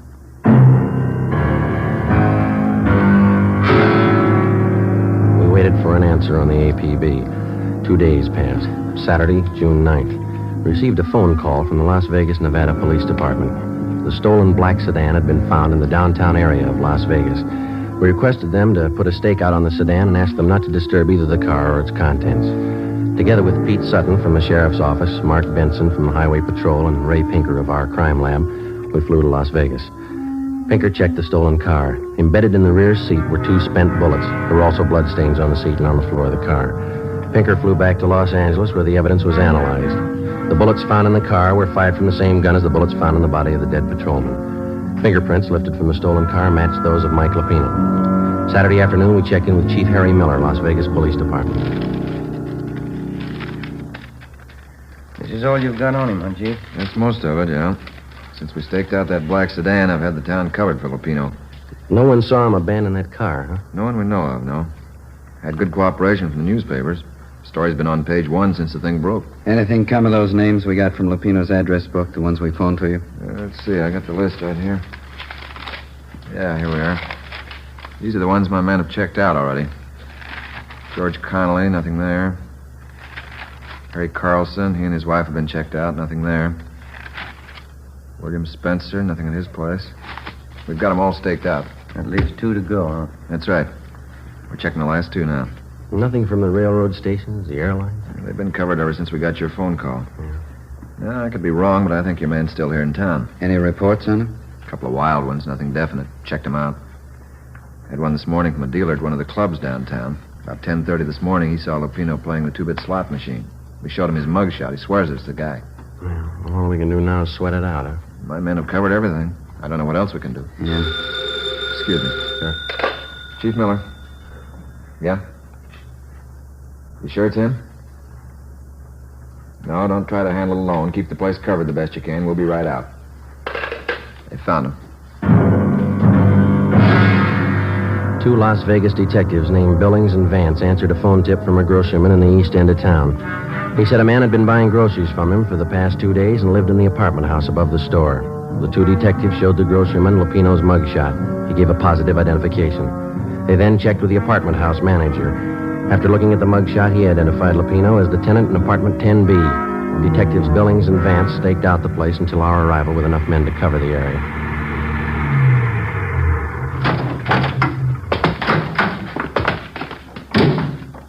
Vance? Yeah, Chief. What's the story? Well, he's in there. Hasn't been out all day. Apartment 10B. We'll take the front, Chief. Manager thinks Lupino has a gun. Maid was cleaning the apartment, found some loose slugs in the dresser drawer. You still want it, Friday? Oh, it's our headache. Joe and I will go in, Chief. Right. Vance, get some men up on the roof to cover. We've already fanned him out around the building. I don't know what they tell you in L.A. on one of these things, but here we tell them to be careful. Right, Chief. Joe? Let's go.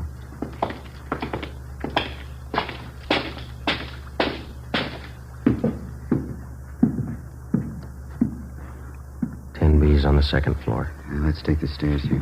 All right.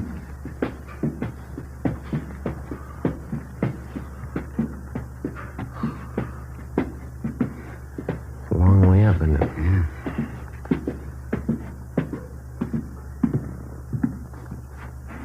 This way.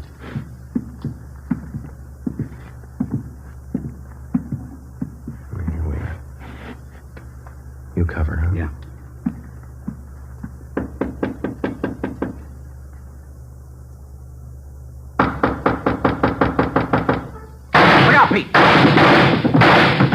Shot right through the door. Yeah, he's got 2 left. Unless he's got another gun. Now, let's take him. One good kick ought to get the lock. Right. Just a minute. Let's go, Pete. Watch it! I got it! Watch that gun, will you? Drop it!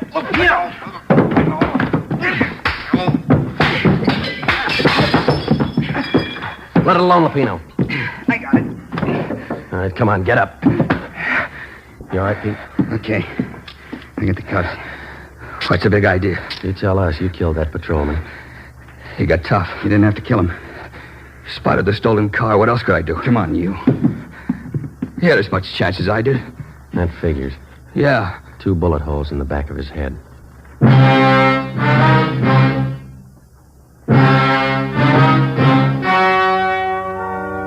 The story you have just heard was true. Only the names and locations were changed to protect the innocent. On October 2nd, trial was held in Superior Court, Department 91, City and County of Los Angeles, State of California. In a moment, the results of that trial. And now, here is our star, Jack Webb. Thank you. The working detective knows that every member of his local police department is a qualified man.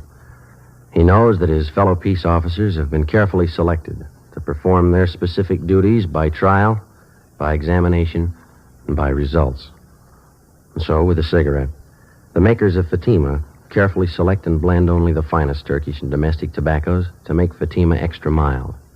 Best of all long cigarettes. If you're a long cigarette smoker like I am, smoke Fatima. Every pack is extra mild. Fatima.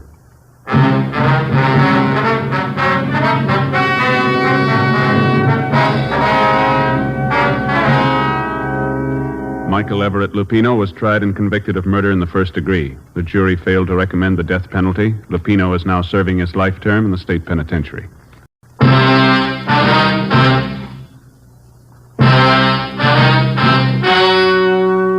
The story you are about to hear is true. Only the names have been changed to protect the innocent. Fatima Cigarettes, best of all long cigarettes, brings you Dragnet.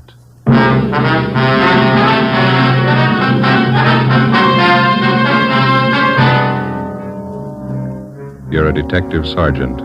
You're assigned to Juvenile Bureau. A vicious case of wanton and willful destruction of private property occurs in your city. Suspicion points to a juvenile. Your job, find him. If you want a long cigarette, smoke the best of all long cigarettes. Smoke extra mild Fatima. Yes, Fatima is the king-size cigarette, which contains the finest Turkish and domestic tobaccos superbly blended to make it extra mild, to give Fatima a much different, much better flavor and aroma than any other long cigarette. That's why Fatima has more than doubled its smokers coast to coast. Enjoy extra mild Fatima yourself.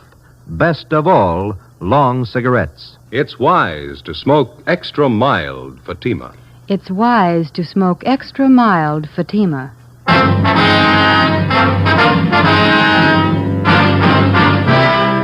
Dragnet, the documented drama of an actual crime. For the next 30 minutes, in cooperation with the Los Angeles Police Department, you will travel step by step of an actual crime. For the next 30 minutes, in cooperation with the Los Angeles Police Department, you will travel step by step on the side of the law through an actual case from official police files. From beginning to end, from crime to punishment, Dragnet is the story of your police force in action. It was Tuesday, April 10th. It was cool in Los Angeles. We were working the day watch out of Juvenile Bureau. My partner's Ben Romero. The boss is Inspector Bowling. My name's Friday. It was 9:35 a.m. when we got to 1335 Georgia Street. Captain's office. I want to ask you to sit down. We're not going to be here that long. You sound mad. Get your hats. Right with you. Where's your car? Right out front. All right. What's up? A rotten mess.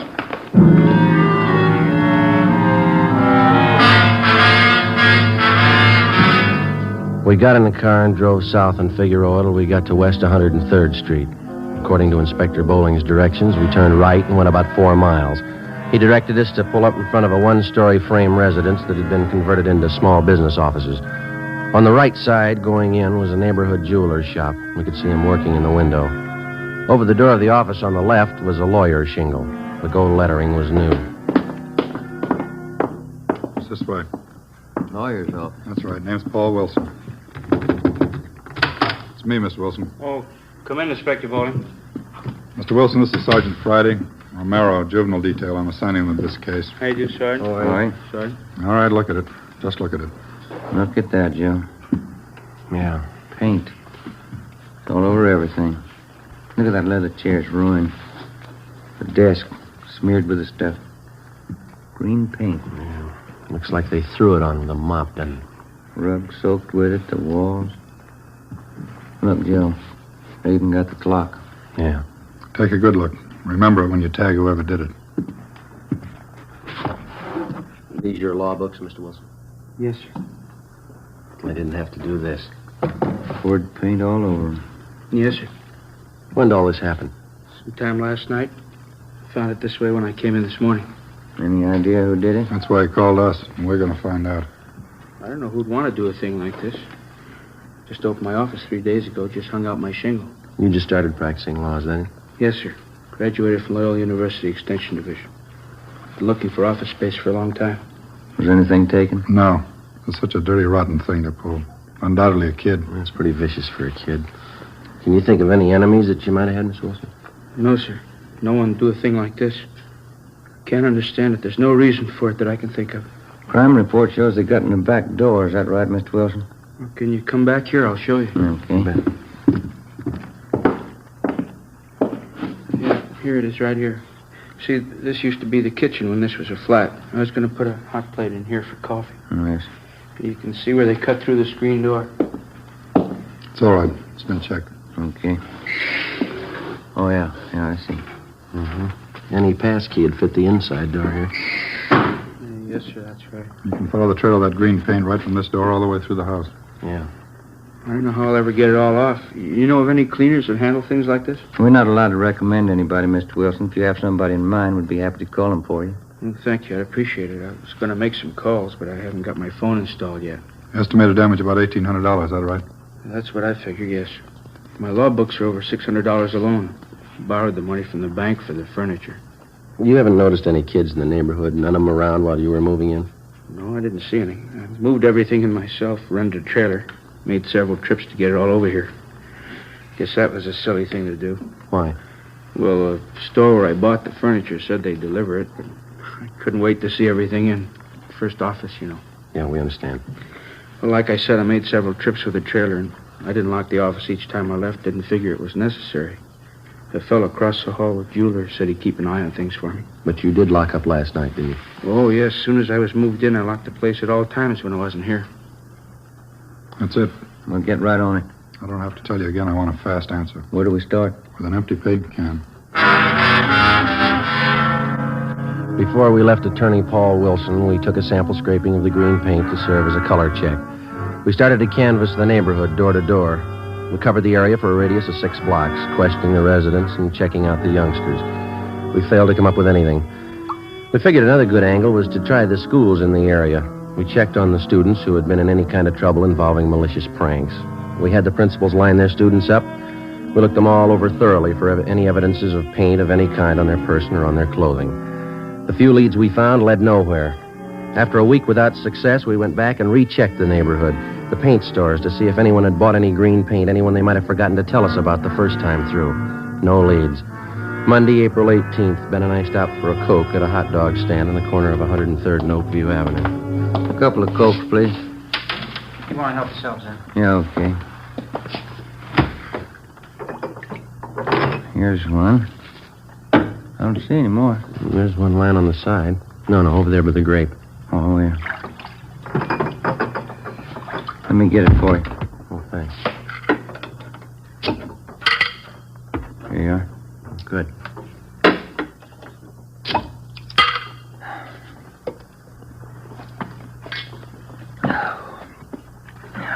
Every time I think of that boy's office, it makes me sick. Yeah. If we could just get some kind of a lead. Anything for a start. Pardon me. I'd be satisfied. There's nothing to work on. It's like stabbing in the dark. Joe. Yeah? Look down the street there. Hmm? This is tin can day. Everybody's got them set out in front of their houses. It's worth a try, isn't it? Let's try a place across the street and then work down the block. All right. Come on. I had a cousin move down from San Francisco. It took him almost a year to get used to this tin can system here in L.A. Is that so? Yeah, up there they throw everything into one garbage can. Tin cans, no. Oh, I didn't know that. Yeah, sure. Tad's my cousin, never could get used to putting the cans out. Backyard was full of them before his wife reminded him to put them out. Yeah. Garbage kind of piled up, too. They wouldn't pick it up with the tin cans in it. Yeah. You want to check these here? I'll get all right. this bunch here. Okay. Don't see any paint cans. No, none here either. How about those down there? Okay. Let's go. I'll get this box. Wonder if this is any good. What's that? Prune juice. See a lot of empty bottles.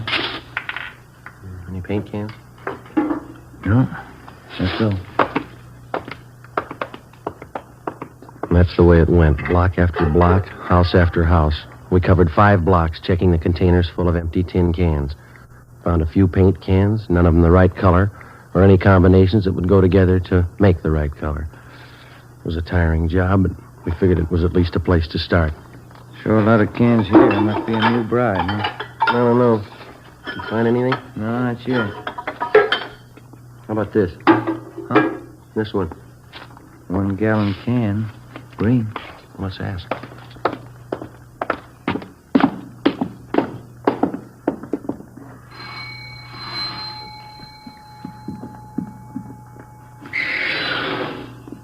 Yes? Police officers, ma'am. This empty paint can belong to you? You can have it if you want. We threw it out. Do you have any children here, ma'am? Yes, a boy. How old is he? 1 year. Would you mind telling us what this paint was used for? We just moved here. Is there any law about throwing out paint cans? Oh, no, ma'am. We're investigating the case. Just like to know what the paint was used for. Did old man Boone send you over? Beg your pardon? Mr. Boone, the man we rented this house from? No, ma'am. I thought maybe it was him. He said we couldn't do any painting inside. We don't know anything about that. You sure? I don't trust him. No, ma'am. You say the paint was used to redecorate? Yes, come in, I'll show you. Oh, thank you.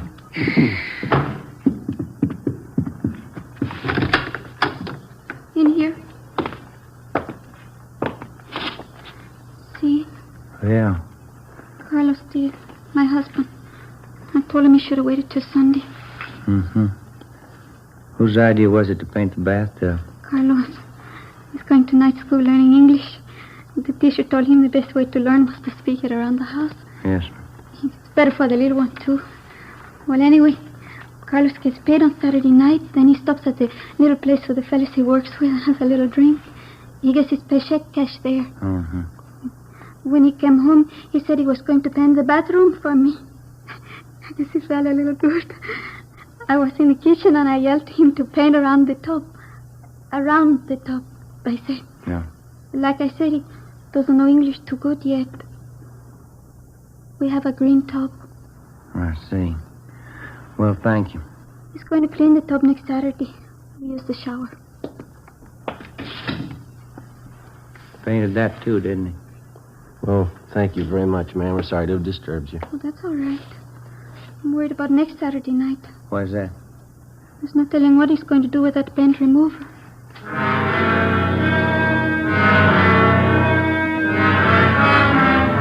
4:30 p.m. We were no closer to finding out who spread that paint around the attorney's office than when we started. We continued checking the neighborhood, but we found nothing. A few minutes before 5, we got a call to check back in with Inspector Bowling. You do any good out there? Nothing at all. We had a little action, a new one. No, what's that? Came in about an hour ago. Somebody poured kerosene on 3 palm trees and set them on fire. 3 trees, 3 different blocks. Yeah? Kept the fire department busy. Tied up the traffic for several hours. I've sent additional juvenile cars out there to cover happened in the same general area as the paint job. Any leads? No. Anyone who would smear paint over an office might set a palm tree on fire. Same type of gag, malicious mischief. Think there's a connection between the two? Well, it's anybody's guess. Paint routine's a new one, so's the palm trees. They're both one-time only shots. Maybe the two connect somewhere along the line. Yeah, maybe. Well, it's got us stopped. We can't even find a place to begin. We've tried everything we know. Starting again tomorrow. That isn't going to make that young lawyer feel any better. Yep. Who? You take him down to the detention room? He does, huh? All right, I'll see him. Yeah, right now. 16-year-old boy out there says he's got to see me. Would you like to talk to him alone? No, it's all right. You stay. Come in. You the chief? My name's Bowling, Juvenile Bureau, yeah. Could I talk to you alone? Well, these officers work with me. Can you talk in front of them, son? I guess so. Well, come on over here. You want to sit down, son? I'd rather stand if it's okay. All right, what's on your mind? I want to confess. What do you want to confess, son? I murdered somebody.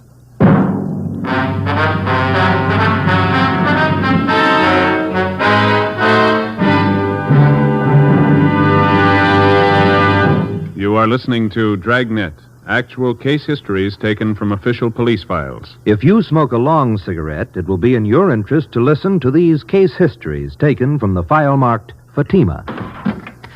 On this card, reporter Lee Silver's statement. I need an extra mild cigarette. No other long cigarette I've tried is as mild as Fatima. Here's Nurse Shirley Gilman's statement. When I go off duty, I appreciate a mild cigarette. Fatimas are extra mild. I can enjoy them more. On this card, the statement by drama critic Richard Watts, Jr. Anyone can tell Fatima contains the finest tobaccos. It's extra mild, has a much better flavor. All agree it's wise to smoke extra mild Fatima, and that's what more and more smokers are discovering every day. Yes, actual figures show extra mild Fatima has more than doubled its smokers coast to coast. So enjoy extra mild Fatima yourself. You'll agree. It's wise to smoke extra mild Fatima. It's wise to smoke extra mild Fatima. Best of all, long cigarettes. Next week, Thursday, August 24th, Dragnet will be heard 1 hour earlier at 9 p.m. Eastern Daylight Saving Time.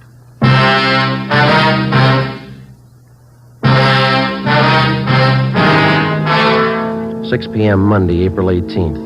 The boy identified himself as Arnold Waterman, gave his age as 16. He told us that 2 days before at 98th Street and 2nd Avenue, he'd shot a man to death and hidden his body in the basement of a house. He was taken to the interrogation room where a police stenographer took his statement. Inspector Bowling sent Ben and I out to check his story. 9:30 p.m. We drove back to Georgia Street Juvenile and went to the interrogation room. Arnold? Yes, sir? Well, these 2 men have been out at 98th Street and 2nd Avenue checking your story. Did you find the body? No, there's no body out there. There should be. I put it in the cellar. There's no house out there. It's a vacant lot. We checked all the houses near there. You sure you killed somebody? Of course I'm sure.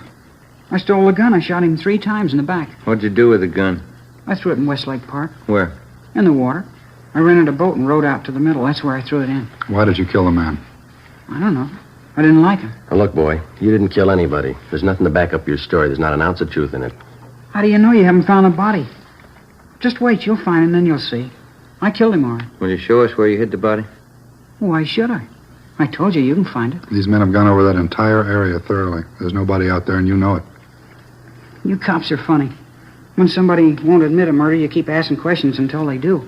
I'm telling you I murdered somebody, and you keep trying to talk me out of it. If we can find one shred of proof, we might go along with you. You can't be convicted without proof. How much do you need? You got my confession. I offered to sign it. They wouldn't let me. What more do you need? We need a victim, Arnold. If you knew where to look, you could find it. We've looked every place you told us to. You're lying to us, huh? Why? I never liked the old man. I hated his wife. I killed her, too. I wasn't going to tell you that. Where do you go to school? I quit school to sell papers. I had to support my mother. Where's your father? I don't know. My mother wouldn't tell me. That's where I met the old man I killed, selling papers. He was my boss. None of us liked him. Nobody had the nerve to do it but me. The rest of the guys were scared, but not me. What was the old man's name? I can't think of it right now. He was your boss. He never told us his name. We just worked for him. Where'd you sell papers? I don't remember. I had to sell papers. We were going hungry. I couldn't stand to see my mother starve. Couldn't your father work? I don't know where he is. I told you that. We tried to get on relief. They wouldn't let us. I made a lot of money selling papers. After a while, we didn't need relief anymore. I made $100 a week. Why are you lying to us, son? If you think I'm lying, why don't you let me go home? We haven't anything to hold you for. You can go home. Not until I have a trial. I already called a lawyer. He'll be over pretty soon. I've sent for your mother, Arnold. She'll come down and take you home. I didn't want her to know anything about this. I may have to go to the gas chamber. It'd make her feel bad. You shouldn't have called her. It's no use. Let's go back to the office. His mother ought to be there by now. All right. Romero, you want to stay with the boy? All right. You better go out and find that body. Come on, Joe. I killed that old man. You can't say I didn't. The boy's a pathological liar. Well, it looks that way. Probably an inferiority complex. And this is the way of making himself important. Well, we all know he didn't kill anybody, but I wonder if he's got something else in his mind, huh? How do you do? You're Mrs. Waterman? Yes. Inspector Bowling? Yes, ma'am. This is Sergeant Friday. How do you do, ma'am? How do you do? I have to excuse my appearance. I slept a little late today. We've got your boy down the hall. He's all right. Trying to get us to swallow a few tall stories. Yeah, he's like that. What did he tell you? He tried to give us a story about killing somebody. Well, I'm not surprised. This isn't the first time. I'll never understand that kid. Has your boy ever been in an institution, Mrs. Waterman? No, he's not bad. He just likes to lie all the time. He's an awful liar. Went to his high school principal the other day, told him his father and I beat him. We wouldn't give him any lunch money. Where is your husband? He has a newspaper concession on one of the railroad trains. How often is he home? Oh, once a week, sometimes every 2 weeks. It's the only business he knows. Yes, ma'am. Maybe that's the reason the kid's the way he is. My mom always used to tell me a kid needs his father. Still, whenever my hubby's home, he always does the right thing. Arnold started telling these lies a long time ago, and ever since when his father found out, he catches it. How do you mean? Good strapping. That's all a kid like him understands. His father knows how to handle him. Whenever he lies, he takes the strap to him. You think that's the best way to handle it? Don't you? Well, you know what you're doing, Mrs. Waterman. He's your son. But if you wouldn't mind a little advice, do you mind my telling you? No, not at all. Well, that boy needs care, and he needs it bad. A strap's not the answer. He needs attention, good supervision, and a lot of companionship. I'm not conducting a class in child psychology, but care for that boy of yours. Care for him before the state has to. It's just those stories of his. That's what's wrong with him. Came home the other night with the wildest tale I ever heard. Yes, ma'am. Said he threw green paint all over somebody's office. Ben and I drove out to the Waterman home. We checked through the boy's belongings. His mother showed us his room. In his closet, we found a pair of corduroy trousers, a white T-shirt, and other articles of his clothing spattered with the same shade of green paint that had been found in the office and furnishings of Attorney Paul Wilson. We asked Ms. Waterman where her son Arnold was on Sunday night, April 9th, the night that the office had been broken into and smeared with paint. She told us she didn't know, but that he came home that night with paint on his clothing. Ben and I went back to the office where we filed an application for a petition and detention, Section 700 sub M WIC, malicious mischief, 1 count. 2 days later, in juvenile court, the calendar was called. Arnold Waterman's name was first on the list. The judge, the subject, and all those concerned in the case retired to the judge's private chambers. Ben and I, Arnold Waterman, and his mother. The subject was informed of his constitutional rights, and Judge Frank J. Smith read the findings of our investigation. Arnold, it alleges in this petition that on April 9th at approximately 8:30 p.m., you entered the office of Attorney Paul Wilson at 9218 West 103rd Street, where you willfully and without Mr. Wilson's permission did maliciously damage his office to the extent of approximately $1,800 by pouring paint over his rugs, furniture, books, and other articles in his offices. Is this true, Arnold? Yes, sir. Did you know Mr. Wilson? No. Arnold, I'd like to know why you did that. I felt like it. You'll have to give me a better answer than that, youngster. That's the best I can do. That's good enough, isn't it? No, it isn't good enough. We have a courtroom full of boys outside who probably want to be helped, and we're going to try to help them. We can't help you unless you want to be helped. You don't want to help me. You don't believe anything I tell you. Officer Friday. Yes, Your Honor. You and Officer Romero investigated this case from its inception. We did. As a result of your investigation, what's your opinion of this boy's truthfulness? Well, Your Honor, I think I can speak for Officer Romero here as well. In all our talks with the boy and our observations of him, it's our opinion, for what it's worth, that the boy's a pathological liar. Basically, he seems to have the makings of a good youngster.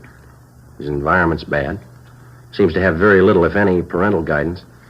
Tells lies, Your Honor. Lots of them. And that seems to be everyone's opinion. It's not mine.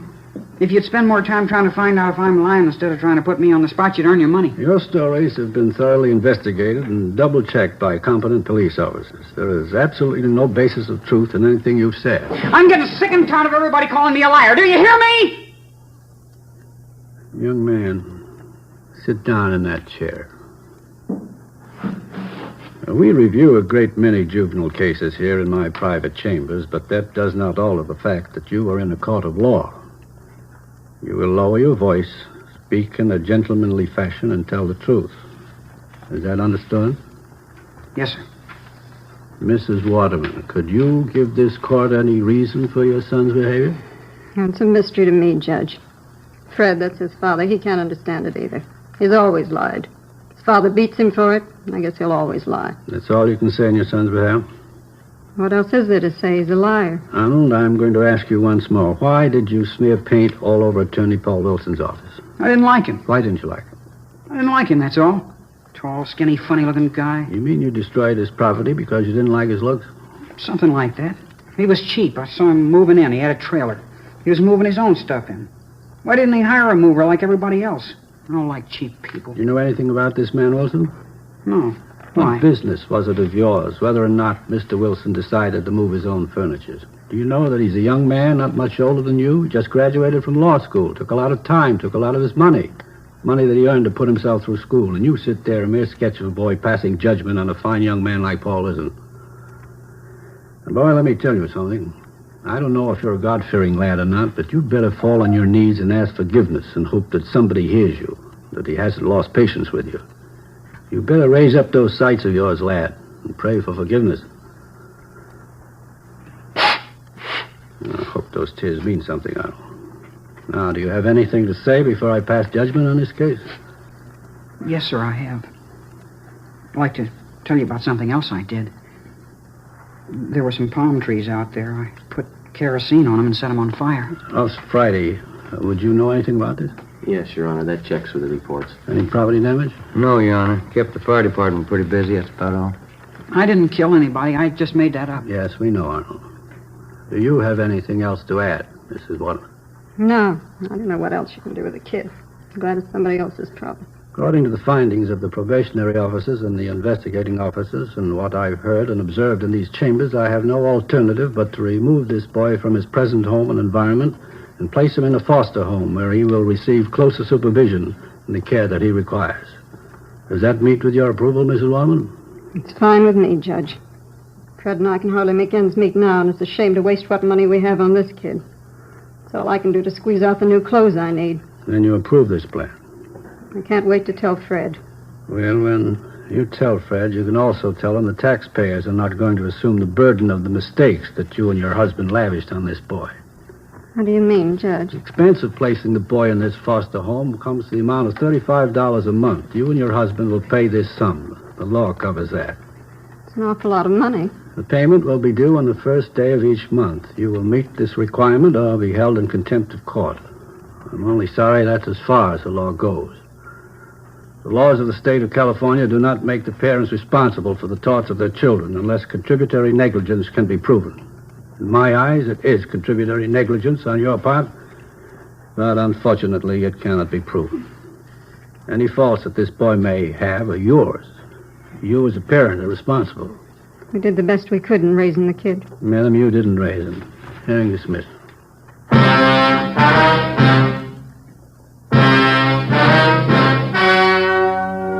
The story you have just heard was true. Only the names were changed to protect the innocent.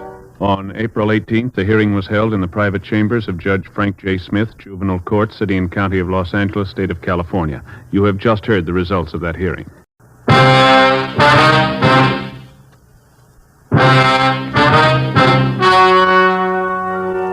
The story you are about to hear is true. Only the names have been changed to protect the innocent. Fatima Cigarettes, best of all long cigarettes, brings you Dragnet.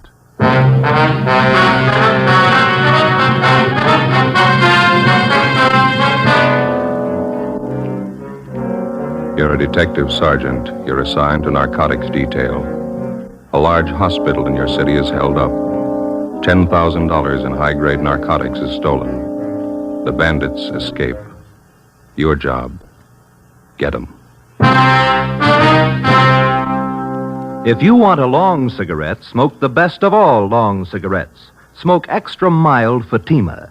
Yes, Fatima is the king-size cigarette which contains the finest Turkish and domestic tobaccos superbly blended to make it extra mild, to give Fatima a much different, much better flavor and aroma than any other long cigarette. That's why Fatima has more than doubled its smokers coast to coast. Enjoy extra mild Fatima yourself. Best of all, long cigarettes. It's wise to smoke extra mild Fatima. It's wise to smoke extra mild Fatima.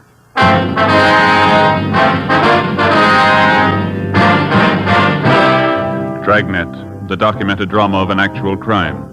For the next 30 minutes, in cooperation with the Los Angeles Police Department, you will travel step by step on the side of the law through an actual case from official police files. From beginning to end, from crime to punishment, Dragnet is the story of your police force in action. It was Monday, October 23rd. It was foggy in Los Angeles. We were working the day watch out of narcotics detail. My partner's Ben Romero. The boss is Captain Kearney. My name's Friday. It was 7:16 a.m. when we got to St. Christopher's Hospital, the pharmacy. How you do? Yes? Police officer, sister. We'd like to see Sister Mary Benedict. I'm she. Mother Superior sent us down to see you, sister. We're investigating the narcotics robbery. Oh, yes, there have been quite a few policemen here in the past hour. I believe it was the fingerprint men who just left. Just a minute, I have their card. Yes, they were from Layton Fingerprint Division. Stahl and the boys from Layton Prince. Yes, that's right. Sergeant Harlan Stahl. Sister, we're the investigating officers assigned to the case. This is Sergeant Romero. My name's Friday. Are you a lieutenant? No, I'm a sergeant. I wonder if you could start right from the beginning for us. Just tell us what you know about the robbery. Well, after Mass, I went to breakfast, and then I came downstairs here to the pharmacy to open up. You keep the pharmacy locked overnight? Oh, yes, always. We always assign an intern on night duty. He has the key in case any medicines are needed during the night. He's authorized to issue what may be needed upon the doctor's request. Who else has a key to the pharmacy, sister? Well, there are just 3 keys. Mother Superior keeps one at her desk, and we have one for the intern on duty, and I have one. All right. You want to go on? When I got down here this morning, I started to unlock the door and found it ajar. There were no lights on. I snapped on the wall switch. That one. Mm-hmm. That's when I saw young Jimmy Lyons. That's the intern? Yes, he was unconscious on the floor. I could see his head had been cut. He was bleeding profusely. What'd you do then? I called Mother Superior, and she came right down. Dr. Spencer was summoned. He came in and started administering aid to intern Lyons there on the floor. Is that when you found out the narcotics were missing? No, not just at that moment. Both Mother Superior and myself were quite worried about young Lyons' condition. It was really Mother Superior who first noticed the narcotics safe had been tampered with. Your stories don't exactly jibe there, sister. How do you mean? Mother Superior gives you credit for first noticing the theft. Oh, my, no. She's very charitable, but she's the first one who pointed to the safe. She's very observant. I understand. Go ahead, please. Upon checking the safe, we found that someone had taken our entire store of narcotics. Everything. Is that the safe over there? Yes, that's the narcotic safe. Don't touch that, Mr. Friday. No? No, never. Nothing is to be touched until the police have completed their investigation. Clues. Well, we're the police, sister. Then, do you have all the clues you need? Well, I wouldn't know, but the men from Leighton Fingerprints have dusted everything here, so it's all right to touch things now. That was Mr. Harlan's stall and his men? Yes, that's right. Oh, I didn't know. We understand you have the inventory list. Yes, I have it on my desk.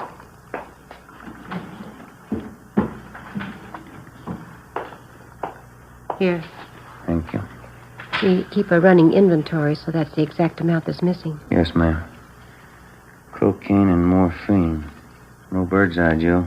Big haul, huh? Looks like about 10,000 worth. Like to have a copy of this inventory, sister? Would you take the carbon? I like to keep the originals for my monthly files. That'll be fine. Outside of this intern, Lyons, nobody saw whoever it was. No. Mother Superior and I have interrogated everyone. We made a thorough investigation on our own. I took notes. Is that so? Yes, that's the way Father Brown does it. Father Brown? Oh, yes, he's an expert detective. Brown. You wouldn't mean Thad Brown? No, Father Brown. Father Brown. You people have your own detectives now?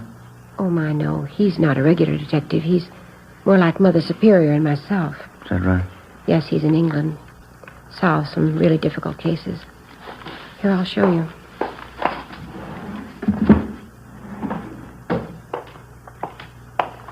See right here? The Triple Cross, another exciting Father Brown mystery by G.K. Chesterton. Oh. Yes, I've all but one of the Father Brown books. Mother Superior has it. I get it after she finishes. Mm-hmm. What's the condition of the intern? He's resting comfortably. Dr. Spencer says he'll be all right. Had to take 9 stitches in his scalp. We'd like to talk to him. I'm sure that'll be all right. I don't have to tell you, we all think this is a terrible thing. Yes, sister, it is. All those narcotics. Whoever took them will distribute them, won't they? Well, that's our guess, sister. The stuff will be sold to addicts. What makes a dope addict? How do they get started? Why do they do it? I don't know, sister. I give you a lot of reasons. None of them good. None of them good.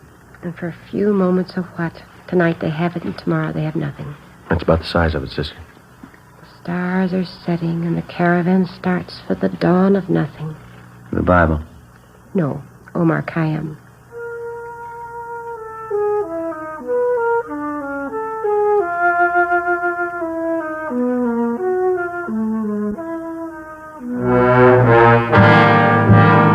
Before we left St. Christopher's Hospital, we talked with intern James Lyons. Since he was slugged from behind, he failed to see his assailant. He could tell us nothing. The entire hospital staff was screened thoroughly. They could add nothing to what we already knew. Between 6 and 7 o'clock that morning, $10,000 worth of high-grade prescription narcotics had been stolen. Somewhere in the city of Los Angeles was the answer.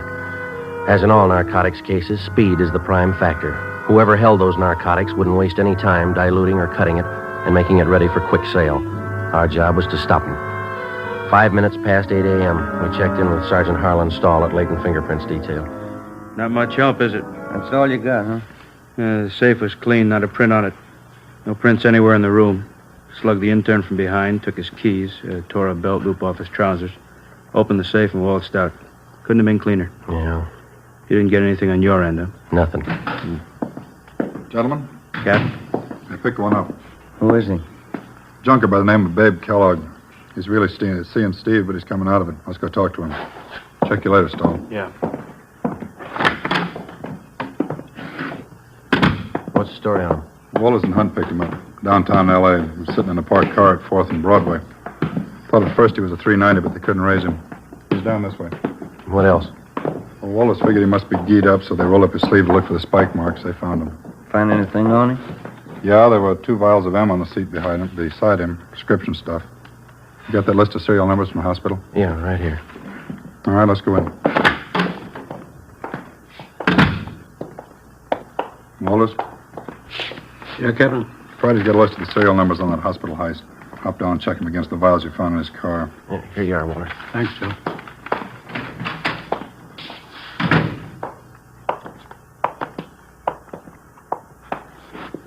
How you feeling, babe?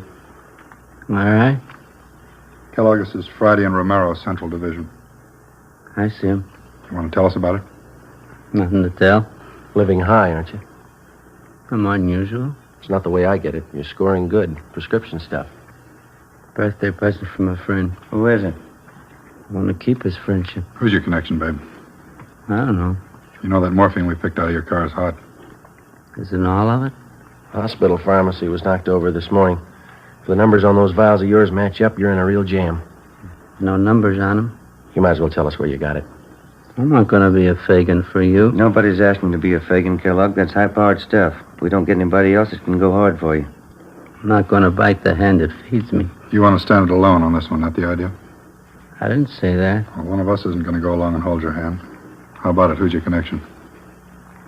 All right, it isn't going to be a long wait, Kellogg. As soon as Walters gets back with those serial numbers, you can play hero all afternoon. That'll be on the 12th floor of the county jail, babe. You won't have to wait long there either. The minute you put one foot in that courtroom, the judge will throw everything he's got at you. 2 bottles of drugstore stuff? Robbery, Kellogg. $10,000. Well, this is good, but 2 bottles ain't worth that much. Well, you only show a part of it. Maybe you got the rest of it at your plant. You got my plant. 1931 Essex. 4-wheel brakes. Your car's being checked out. Didn't find any more, did you? No, I couldn't be that lucky. You feel pretty good now, but you'll get a yen on. You won't help me, you never do. When's the last time you helped us? Your memory's worse than mine. I helped you. I helped you guys a lot. Don't you remember the Frank Smith plant? No. 1933, Friday night last. I led you right to Smitty's plant. Smitty didn't have no geezer like he found on me. He was a big man. We turned up 4 kites on him. Not for us, you didn't. Sure I did. Right here in Kansas City. I done you a big favor that night. Friday night last. A different town and a different night, babe. You're kidding. In the St. Louis? Seeing Steve. Yeah. Don't kid me along. This is Kansas City. Where is this St. Louis? You're in Los Angeles, babe. Los Angeles, California. You're kidding. Clenard wouldn't do that to me. Who's Clenard? 11th and Baltimore. Hangs out down at the Continental Hotel. That's in Kansas City? Yeah, Marty Clenard. Tough cop. He said he'd make a hot for me. He didn't want me in KC. Gave me a floater out of town. That's why I came here to St. Louis. You're in Los Angeles, babe. You got it? Los Angeles. Oh, yeah. You told me. Want to step outside a minute? Yeah. Stay with him, Romero. Right. That's it. Checks out, huh? Somebody cut through the serial number stamps on the vials, but you can still make them out. The 2 vials of morphine we found in Kellogg's car were from the hospital pharmacy. Thanks, Wallace. Let's try it again, Friday. Right.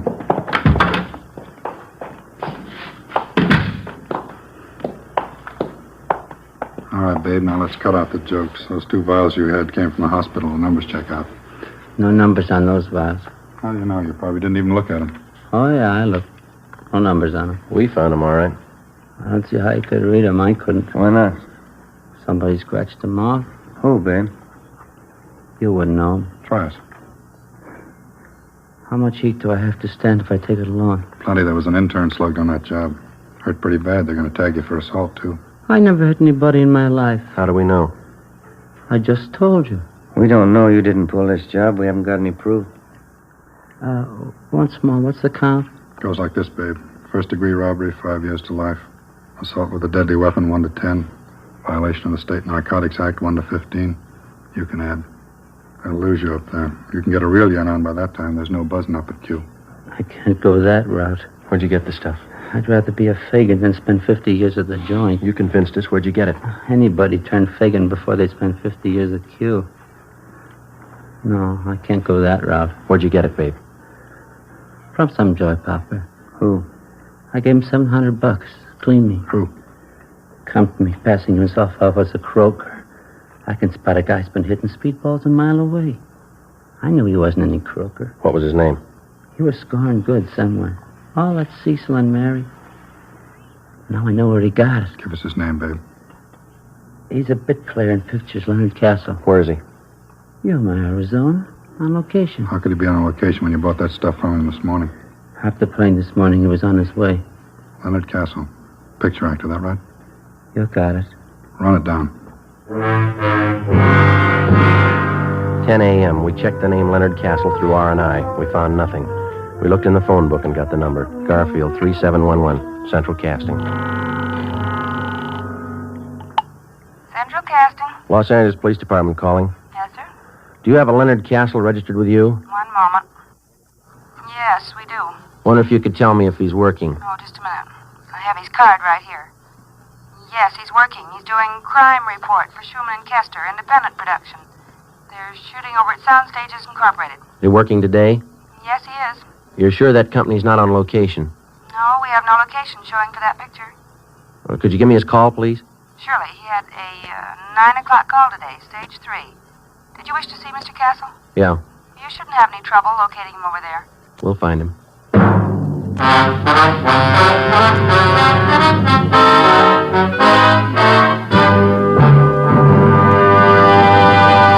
You are listening to Dragnet, actual case histories taken from official police files. If you smoke a long cigarette, it will be in your interest to listen to these case histories taken from the file marked Fatima.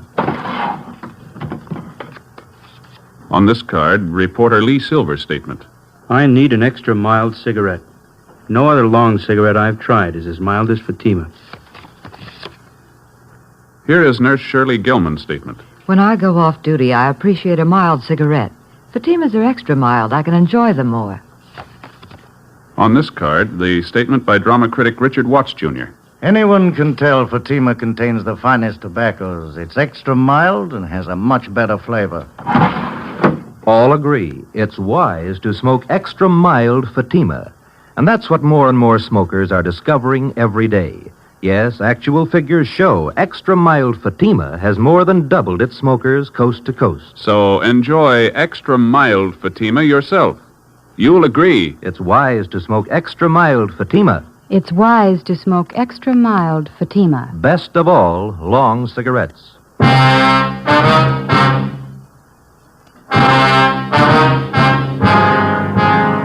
10:30 a.m. Central Casting gave us Leonard Castle's home address, and Detectives Long and Hunt went on immediate stakeout.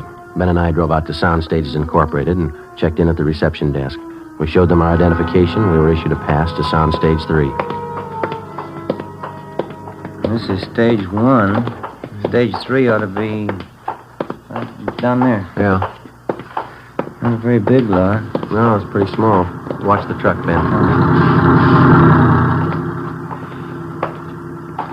Think Kellogg knew what he's talking about? We'll know in a couple of minutes.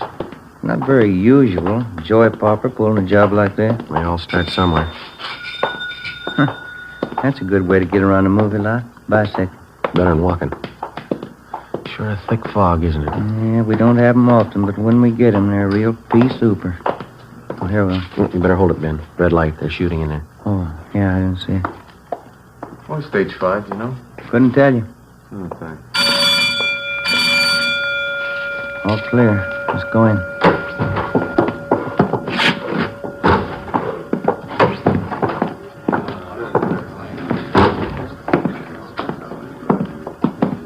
Hey, fella. Yeah. Wonder if you can tell us where we could find Leonard Castle? Sure. Rosie, call Leonard Castle, will you? These fellas want to see him. Okay. Leonard Castle. Leonard Castle. Guess we can wait over here by the phone, huh?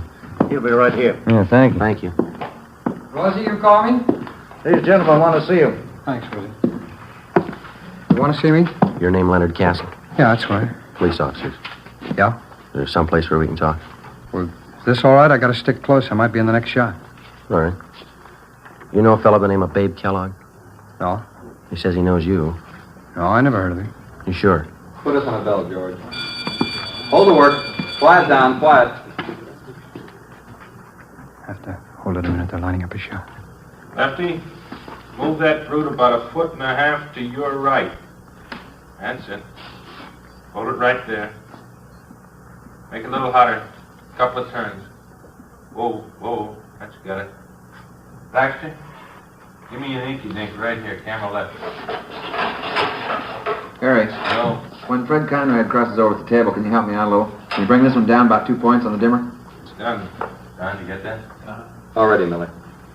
Conrad? Yes, sir. Take it real easy. Remember, you don't know your sergeant's got a clue until he comes to you with it. All right. You're anticipating a little bit, okay? Mm-hmm. Let's try it. Bob, watch that mic shadow. We're getting it on that wall. Am I out now? Not too much. You come in a little. That's fine. You're clear. All ready? All ready. We can try one. Turn them over. Rolling. Spade. Action. All right, Chief. As soon as I get all the clues, I'll be right down. Look what I found this time. Piece of that broken window, huh? That's right. It's plastered with fingerprints. Yeah. We got our man. Cut. Save him. Let's hold it quiet, folks. You never heard of Babe Kellogg, huh? That's right. Where were you at 6 o'clock this morning, Castle? In bed? We got men out your place checking. What's it all about? Between 6 and 7 o'clock this morning, somebody robbed the pharmacy at St. Christopher's Hospital. They slugged the intern, made off with over $10,000 worth of narcotics. Yeah? If we find you were in bed between 6 and 7, you're clear. Well, I was. Anybody to back up that alibi? The landlady, I guess you'd know. What time she generally get up? Oh, I don't know. Why? She couldn't very well back you up. She was still asleep. Well, she's usually up early. Thought you said you didn't know what time she got up. Well, I meant I don't usually know. But you knew this morning. No. And you don't know Babe Kellogg. Simmer down, everybody. Let's have it quiet. Light them off. What do you read on that junior, Harry? 9 plus. Make it a little hotter. A little hotter, Jack. That's it. Move. 10 plus, Steve. That's it. How about it, Steve? Anytime. Turn him over. Rolling. Spade.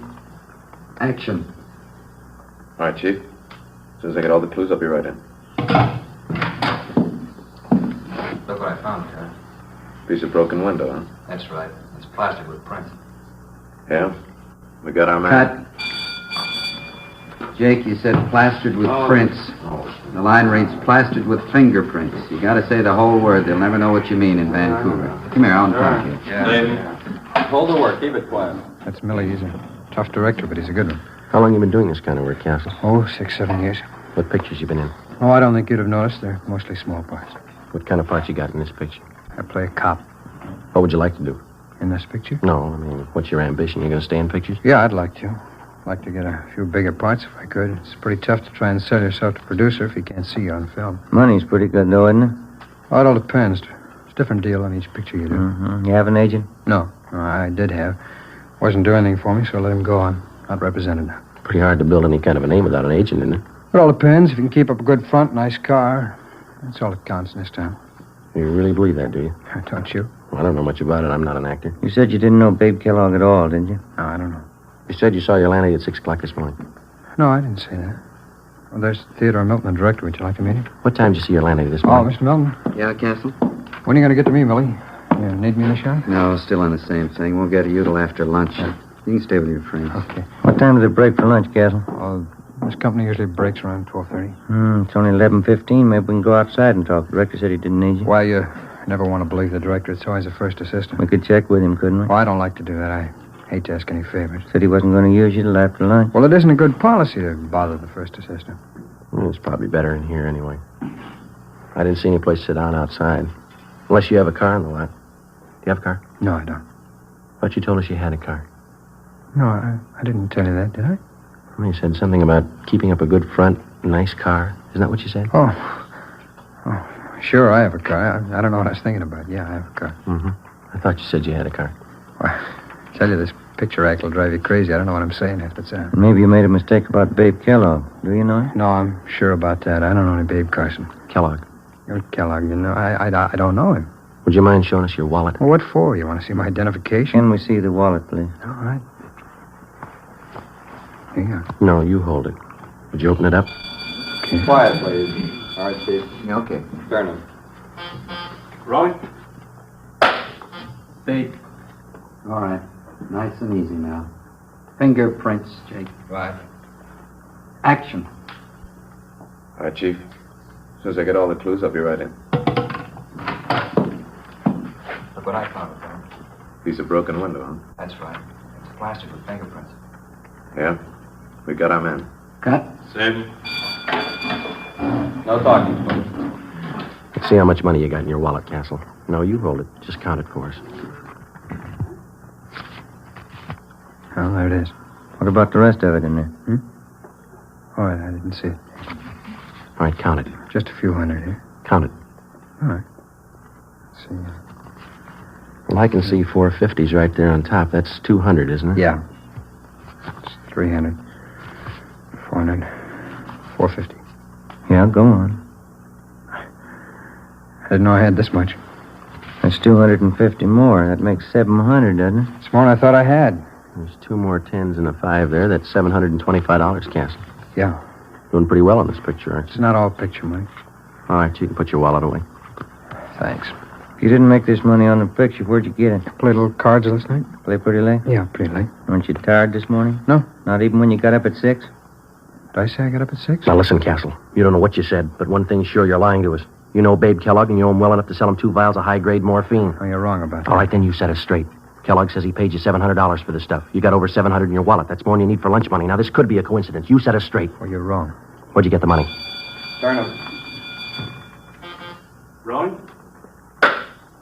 Spade. Action. All right, Chief. As soon as I get all the clues, I'll be right in.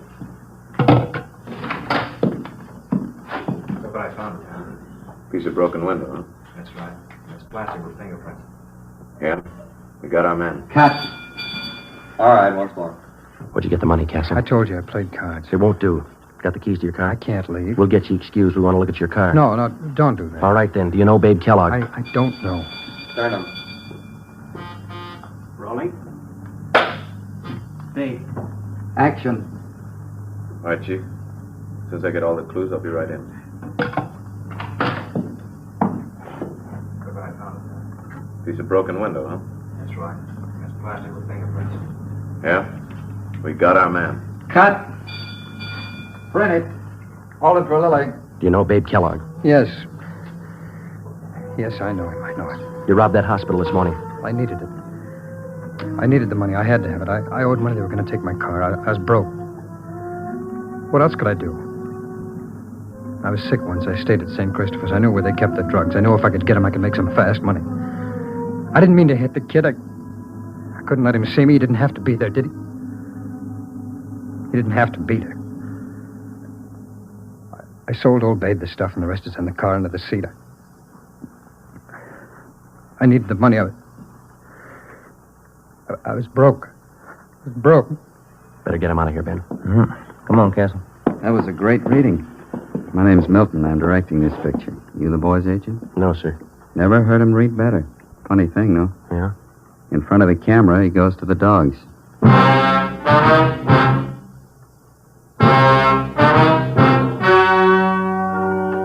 The story you've just heard was true. Only the names were changed to protect the innocent. On January 28th, trial was held in Superior Court, Department 91, City and County of Los Angeles, State of California. In a moment, the results of that trial. And now here is our star, Jack Webb. Thank you. The working detective in reaching the solution of a crime depends on the combined efforts of many minds and many hands. The crime lab, state and federal peace officers, and you, the citizen. And so with Fatima. The combined efforts of many go into their blending and manufacture. Skilled hands, working with the finest Turkish and domestic tobaccos, make Fatima extra mild, best of all long cigarettes. If you're a long cigarette smoker like I am, try Fatima. Every pack is extra mild. Smoke Fatima. Ladies and gentlemen, starting Thursday, August 24th, that's 2 weeks from tonight, Dragnet will be heard 1 hour earlier at 9 p.m.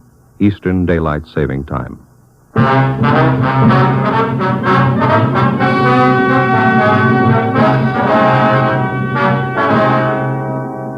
Leonard Francis Castle was tried and convicted of first-degree robbery and violating the State Narcotics Act. He received sentences as prescribed by law. Alfred Babe Kellogg was convicted of violating the State Narcotics Act. Both men are now serving their terms in the state penitentiary.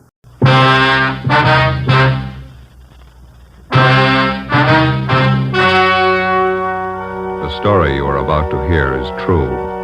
Only the names have been changed to protect the innocent. Fatima Cigarettes, best of all long cigarettes, brings you Dragnet.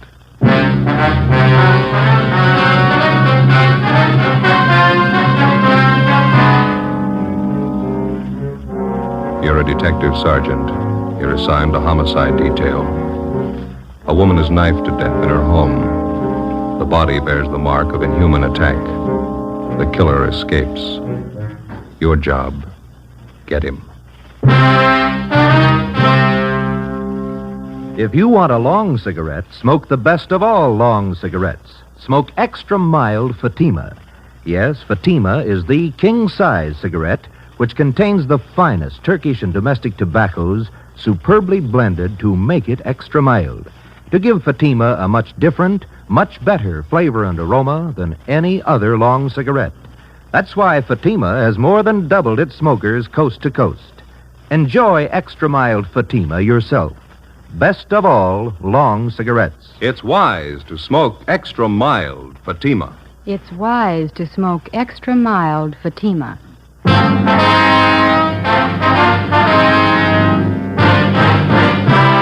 Dragnet, the documented drama of an actual crime. For the next 30 minutes, in cooperation with the Los Angeles Police Department, you will travel step by step on the side of the law through an actual case from official police files. From beginning to end, from crime to punishment, Dragnet is the story of your police force in action. It was Wednesday, September 29th. It was warm in Los Angeles. We were working the night watch out of homicide detail. My partner's Ben Romero. The boss is Captain Blaine Steed. My name's Friday. I was on the way back from the interrogation room. It was 11:23 p.m. when they got to room 42. Homicide. Hi, Lorraine. Hello, Joe. Like type this up for me? It's a dead body report. Yeah, okay. Thank you. Joe, How you doing? they bring Palmer in yet? He's in the interrogation room. Captain's with him. What's his story? He claims he had nothing to do with it. You contact any of the boys' relatives? Says he hasn't got any in town. It was just him and his mother. You called Juvenile Hall, didn't you? Yeah, they'll look after him for the time being. Pretty big shock for a kid. Yeah. Did you get anything out of him? Harry and I have been talking to him. Just starting to make sense. You want to lend a hand? Sure. We're going to the beach tomorrow, my mother and I. She had the day off and we were going to the beach. That's all I know. That's all she told me. Harry? Hi. You want to give it a try? Yeah. All right, Robert. Come on, son. It's going to be all right now. We need your help, Robert. Think you could answer a few questions for us? How about a bite to eat, son? Can I get you something? No, I'm not hungry. I'm okay. That's the stuff. Well, here, take it. It's a clean handkerchief. Yeah. Well, you're the cop that drove me down here, aren't you? That's right. I'm not going back to the house. You won't have to, son. I'm never going back to that place. All right. Oh, it was awful. Could you start from the beginning for us, Bob, and just take it easy? Tell us what you know. Okay. Think I could have a Coke? I'll pick up a couple. Be right back. Right here. Thanks, Harry. Well, all I know is I left the house about 7:30. Mom gave me the money to go to a show. Was she alone in the house when you left? Yeah, that's right. We had dinner and then I went to the show. You usually go to the show on school night, son? No, but Mom asked me if I wanted to go. She gave me the money. Double feature. She told me to stay for both pictures. Mm-hmm. She usually tell you that? No, she always said to just stay for one picture. She didn't want me coming home so late. Was she expecting anybody to visit her? I mean, after you'd gone? She didn't say so. She just told me to stay for both pictures, that's all. What time did the movie let out? Almost 11 o'clock. Pretty late, so I went straight home. Mom was in the bedroom. She was on the floor. There was this knife, this big knife. What'd you do then, son? I ran outside, hollered. Wallace's came over from next door. I went inside and looked, and then they called the cops. That knife you saw in the bedroom. There was blood on it, all over it. It was terrible. Did you ever see the knife before? Yeah. Yeah, Roy gave it to my mom last year. It's a bowler knife. Who is this Roy? Mom's boyfriend. One of them. He's in the Navy. Was he at your house tonight? I told you, it was just Mom and I. Roy had a fight with Mom about 2 weeks ago. He said he didn't like her having other boyfriends, and they had a fight. They argued, is that what you mean? Yeah. And once Roy slapped my mother. Mm-hmm. You want one of these, Joe? No, thanks, Harry. Okay. There's your Coke, Robert. Oh, yeah. Son, did you know most of your mother's friends? Most of them, yeah. Can you think of any of them who might have wanted to hurt your mother? I don't know. Roy Palmer, maybe. He was mad at her. He's the only one I can think of. I don't know. I don't want to think about it anymore. All right, son. We won't bother you anymore tonight. Thanks a lot. Yeah. Ben. Mm-hmm. You want to follow through with juvenile hall, see that the boy's taken care of. Okay. You going to be in the interrogation room? Yeah, I got a few more questions for Roy Palmer. Right. Check you later. Okay.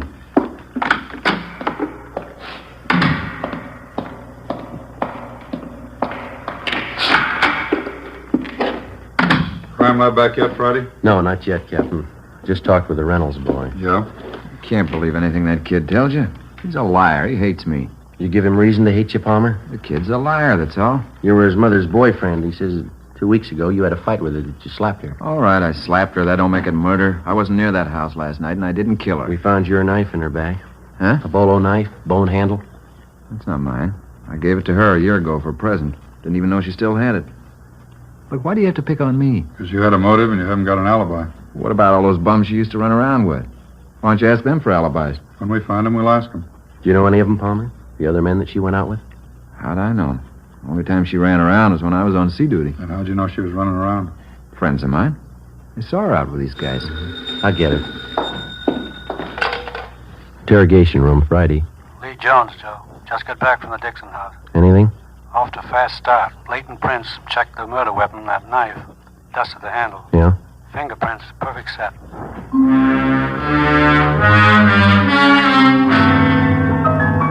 Captain Steed and I took the suspect, Roy Palmer, down the hall and had his fingerprints taken. At the same time, across the street in the crime lab, a set of fingerprints were lifted from the weapon which had taken the life of Mrs. Betty Dixon.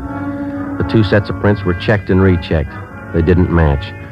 Every object in the murder house was gone over for fingerprints and further evidence. Roy Palmer's fingerprints were on none of them. He was released pending further investigation. The only suspect in one of the most savage murders in the history of the city was free. The next morning, Captain Steed and I met with Chief of Detectives Thad Brown. How about the dead woman's son? You talk to him again? Well, Romero's with him now. He's taking down a list of all the people that his mother knew, friends, neighbors, everybody. No luck yet with a set of fingerprints? No, we've got no record on him. Checking them through Washington, we ought to get a kickback pretty soon. Set of prints and a piece of envelope. That's physical evidence, huh? Yeah. One of the top corners off an envelope. It had a postmark on it, Sonoma. Sonoma. Tie in with anything yet? No, not so far. Might turn up when we start checking the victim's friends. They posted the body this morning. I guess you saw this coroner's report. Yeah, I did. I don't have to tell you, you're not after an ordinary killer. 23 knife wounds. Revenge motive, maybe. Yeah. The reaction of the dead woman's neighbors, that's what's got me stopped. No one heard a thing? Mitchell and Didion are still covering the neighborhood. Haven't found anyone yet who saw or heard anything unusual. Well, I can't buy it. A woman isn't just cut down like that without some kind of a commotion. Besides, the homes in that neighborhood are fairly close together. Shouldn't take much to make yourself heard from one house to the other. No sign of robbery or burglary? No, according to the boy, the house is intact. Nobody touched anything. It leaves you with the boyfriend angle. Lover's quarrel. We're stuck with it, yeah. Hi, Chief. Romero, go ahead. How'd you make out? Better than I thought. Boy was over most of his shop this morning. Did he talk? 5 pages of names and addresses. He gave me all of them. Well, how about that boyfriend angle? Oh, about half a dozen names. Seems the mother had quite a social life since the boy's father died. You confirmed the boy's story about going to the movies? Yeah, it checks out. Pretty nice kid, considering the environment he's been raised in. Well, how about those names, Ben? Any of them list Sonoma as their hometown? No, I don't think so. Let me check here. Okay. No.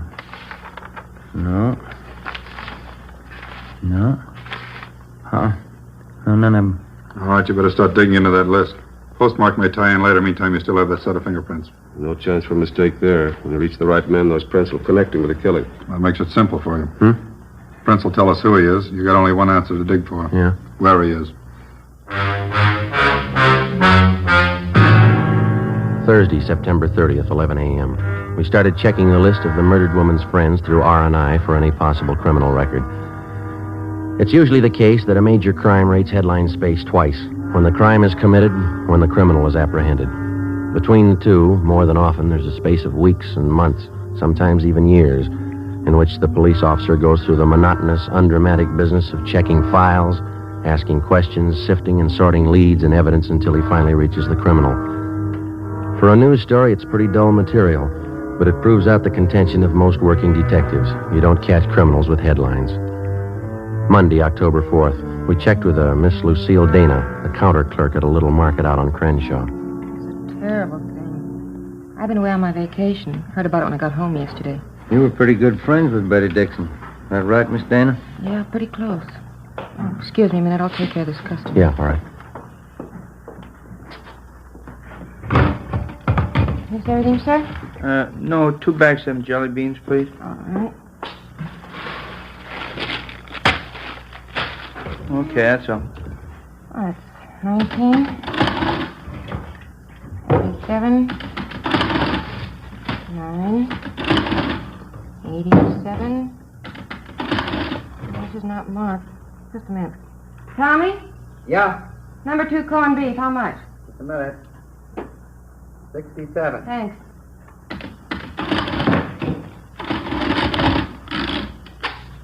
$2.17 out of 5.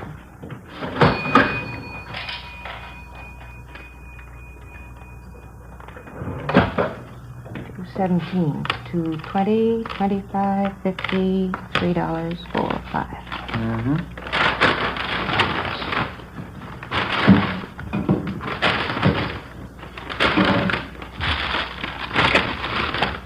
Thank you. Okay. I just can't get over it, Sergeant. Poor Betty. We understand that you used to go out with the Dixon woman, Miss Dana. Do you know most of her close friends? Well, most of her men friends. We used to double date a lot together. Mm-hmm. I wonder if you'd take a look at this list of names that we have here. All right. Let's see. Mm-hmm. Now, does that about cover all her boyfriends, all that you knew of anyway? Yeah, I think so. Let's see. Tony Morse, Galbraith, Al O'Neill. You don't have Floyd down here. Who was that? Floyd who? I never did know what his last name was. He used to take both of us out, Betty and I. Seemed to like her quite a bit. When's the last time she was out with him, do you know? Oh, 5 or 6 months ago at least. Kind of strange. How do you mean? Floyd. Jealous, you know. Hot temper. Said he was Spanish, but he had a light complexion. Oh, excuse me, please. Sure. Yes, sir? A pack of that mint gum and some lighter flints, please. Yes, sir. 25. Thank you. All right.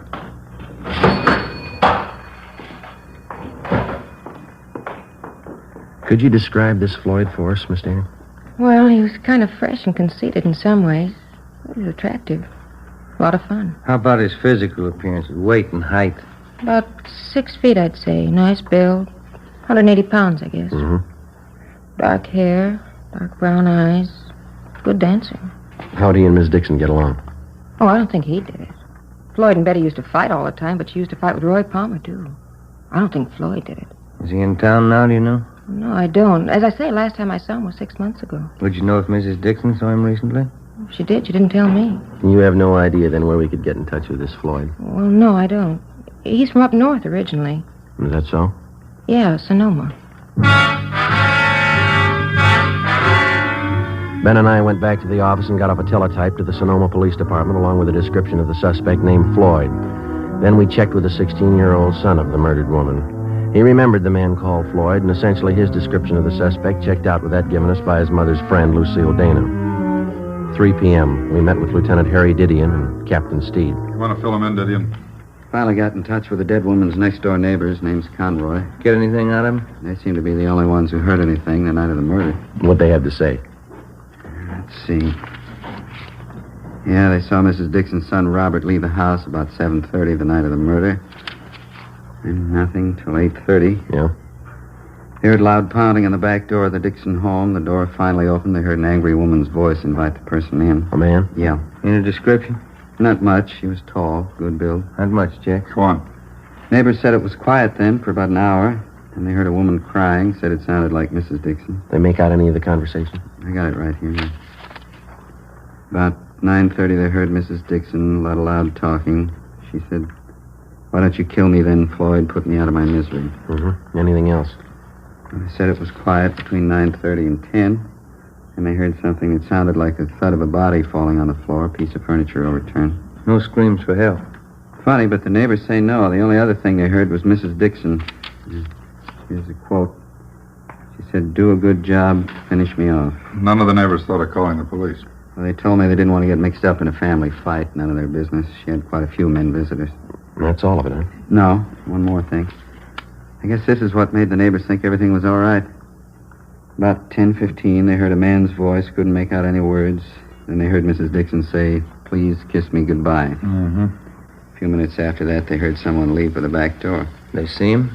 Not very good. I think it was the same man they saw go in. Pretty tall, good build. That's it. Where does it leave us? Pretty weird. I'll buy that. Oh, I don't know. She was supposed to be a sane woman. She'd have to be pretty drunk to ask a man to kill her. The man would have to be pretty drunk to take her up on it. Why the killer used that bolo knife on the victim. That piece of envelope we found by the body. Yeah, it was postmarked Sonoma. There's a state mental hospital up there. Just a hunch. Maybe we're dealing with a maniac. 4 p.m. Monday. R&I could give us nothing because of the meager description. Ben and I checked out of the office and went over to the state building to the Department of State Institutions. First, we checked the name Floyd through the files, using it as a last name, then as a first name. We failed to connect. Either the names didn't fit the description of the suspect, or they were elderly men still confined to the institution at Sonoma. We checked through the files using Floyd as a middle name. We came up with 2 recent parolees from Sonoma. Both matched the description almost perfectly. Both had the middle name of Floyd. We checked out the first one, Charles Floyd Johansson.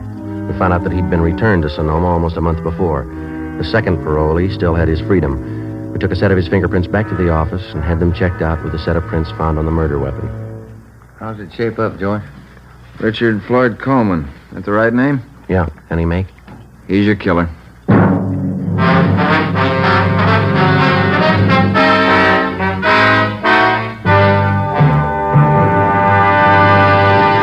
You are listening to Dragnet, the case history of a police investigation presented in the public interest by Fatima Cigarettes. If you smoke a long cigarette, it will be in your interest to listen to a typical case history of a Fatima smoker. It's the case of skating star Helen Davidson of the 1951 Ice Capades. This is her actual signed statement. Recently, on tour with the Ice Capades, I've noticed more and more people smoking Fatima. You know why? If you like king-size cigarettes, you're bound to prefer the one that's extra mild. I know I do. And I agree it's wise to smoke extra mild Fatima. More and more smokers are discovering this every day. Actual figures show extra mild Fatima has more than doubled its smokers coast to coast. So enjoy extra mild Fatima yourself. The king-size cigarette, which contains the finest Turkish and domestic tobaccos, superbly blended to make it extra mild. You will prefer Fatima's much different, much better flavor. You will agree. It's wise to smoke extra mild Fatima. It's wise to smoke extra mild Fatima. The best of all long cigarettes.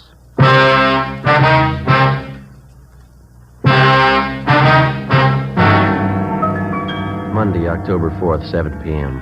We got on an APB and a radiogram on Richard Floyd Coleman. We checked DMV for possible auto ownership. From his record, we found that he had been confined twice to the state mental hospital at Sonoma. The first time for a period of 2 years, the second time for 14 months. Hospital files showed us that on both occasions he had been committed by his older sister, Evelyn Coleman, his only living relative. Her address was listed as 5640 Upper Terrace, an apartment court in the East Wilshire district. We drove out to question her. In one of her apartment windows was a hand-lettered sign, seamstress, dresses made to order, Evelyn Marie Coleman. She turned out to be a tall, quiet girl in her 30s, gray eyes, brown hair. She worked on the sewing machine while we talked with her. I'm sorry to be so rude, Sergeant, but I have to have this blouse ready by 2 this afternoon. Miss Tyler's coming to call for it. That's perfectly all right, Miss Coleman. Exactly. What was it you wanted to know? It's about your brother, Richard. Oh, anything wrong? No, we're just checking, that's all. We'd like to talk to him. What about? Routine check. We understand he spent some time up at Sonoma. Yes, he did. Richard's had a hard time of it. Doctors don't seem to know the trouble. Poor Richard, he's so mixed up. You're his only living relative? Yes, I am. Folks died when we were both young. Practically raised Richard myself. Have you seen your brother lately, Miss Coleman? No, not lately. Why?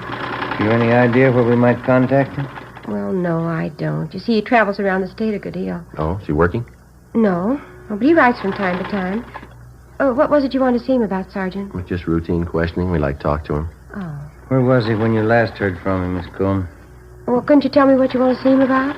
We'd just like to question him, that's all. Well, what about? You can tell me.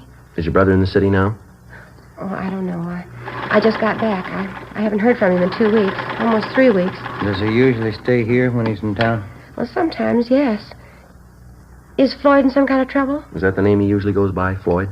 Well, most of his friends call him Floyd. Why? You think he might be staying with one of his friends here in the city? He might be. I don't know. Look, Sergeant, if Floyd's in trouble, you can tell me. I've seen him through lots of trouble before. Not this kind, miss. Women? Oh. I wish there was something I could do. Where was he when you last heard from him? He was in Santa Barbara. He wrote me. Please, Sergeant, why do you have to see Floyd? Excuse me. Yeah, sure. Hello? Oh, yes, Miss Tyler. Uh-huh. Well, maybe just a few minutes late. Would 2:30 be all right? Oh, fine, thank you. All right, Miss Tyler, bye. I'll have to hurry. Mrs. Tyler's blouse. Sure, you go right ahead. I really don't make much of a dressmaker, but I'm saving up. I'm going to buy a place in the valley farther out. Be fine for Floyd and me. Be awfully good for him. Floyd has to get away from the excitement. He's awfully nervous. Say, Miss Coleman, Sergeant? are those your brother's suitcases in the alcove back there? Yes, they are. They've been there for a month. I keep his odds and ends for him. You sure he hasn't been here in the past month? Oh, yes, I'm sure. Please, Sergeant, why don't you tell me the truth? I've been through this before. There's trouble with Floyd. What is it this time? It's pretty bad. Well, what is it? We want to ask him about a murder. Oh, no, he wouldn't do that. You sure it was Floyd? We'd like to talk to him.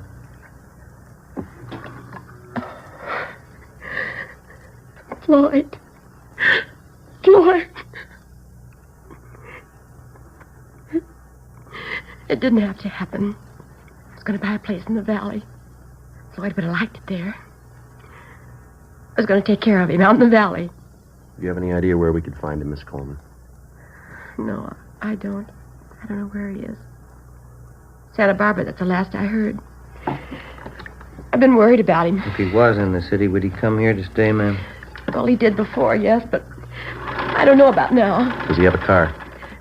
No, not that I know of. No, I don't know what he's living on. He doesn't have any money. Who was the woman? Oh, Mrs. Dixon. Seems to know your brother pretty well. Oh, boy. You better grab that, Ben. Yeah, all right. Hello. Yeah. That's all right. Thank you. Yeah. Mrs. Tyler, she'll pick up her blouse tomorrow.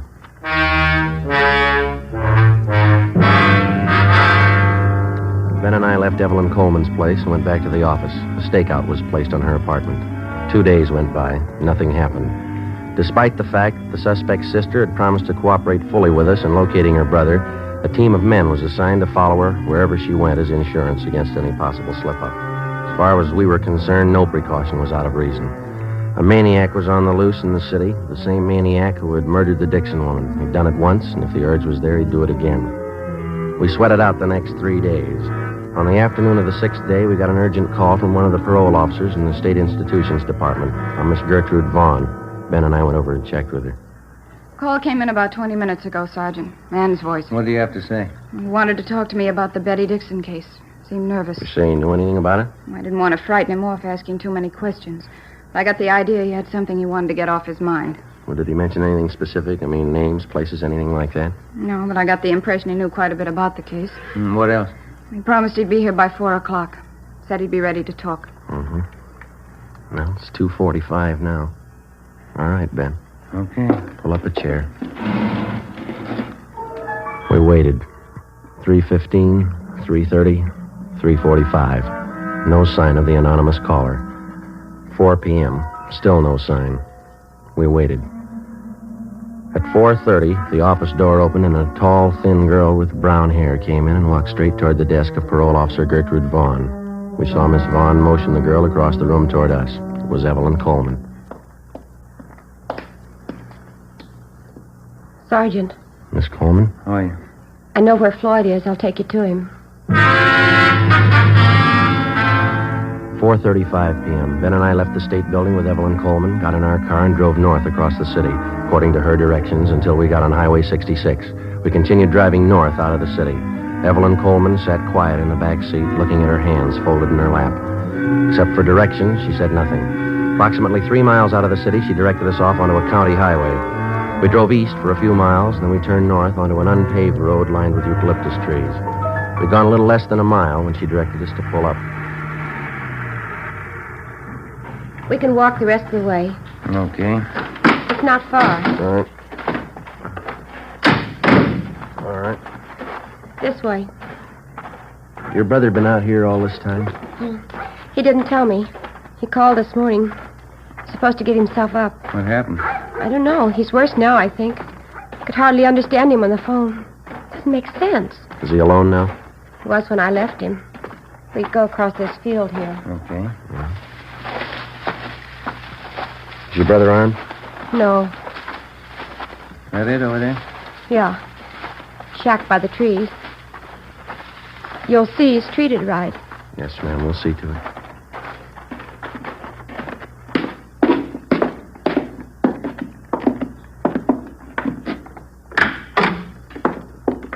Evelyn?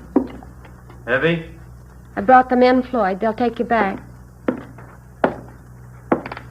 I'm Richard Floyd Coleman. I want to tell you I killed Betty Dixon. All right, Ben. I wanted to marry her. She didn't want it. She dared me to kill her. I grabbed a knife. We can talk about it later, huh? She was lying on the floor. She said, "Kiss me goodbye." I held on to her. She seemed to go to sleep. We have to go, Floyd. You tell him, Evie, I loved her. You tell him that. Yeah, I will. She dared me to kill her. She said I didn't have the nerve. She asked me to. Yeah, all right, come on. Try to tell him that at the hospital. Yeah. I'm not crazy. The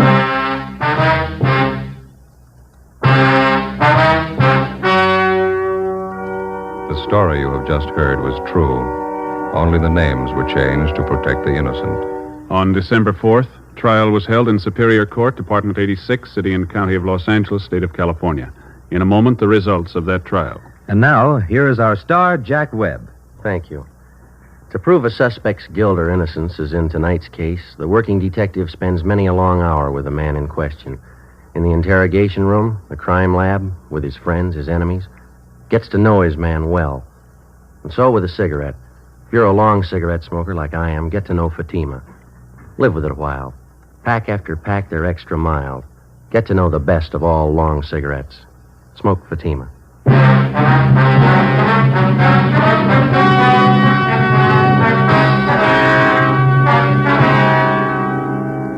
Richard Floyd Coleman was examined by 6 psychiatrists appointed by the court and was found to be criminally insane. He was committed to the state mental hospital at Mendocino for an indefinite period of time.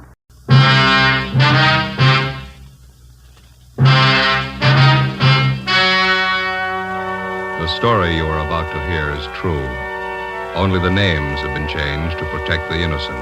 Fatima Cigarettes, best of all long cigarettes, brings you Dragnet.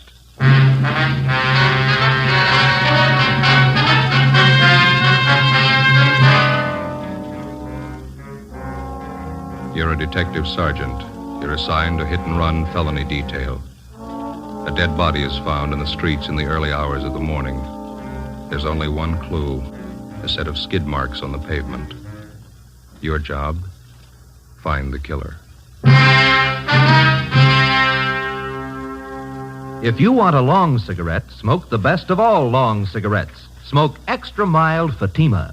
Yes, Fatima is the king-size cigarette which contains the finest Turkish and domestic tobaccos superbly blended to make it extra mild, to give Fatima a much different, much better flavor and aroma than any other long cigarette.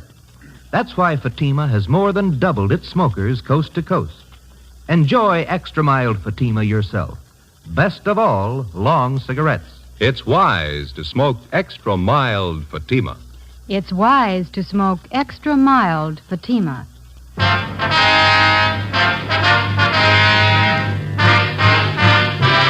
Dragnet, the documented drama of an actual crime.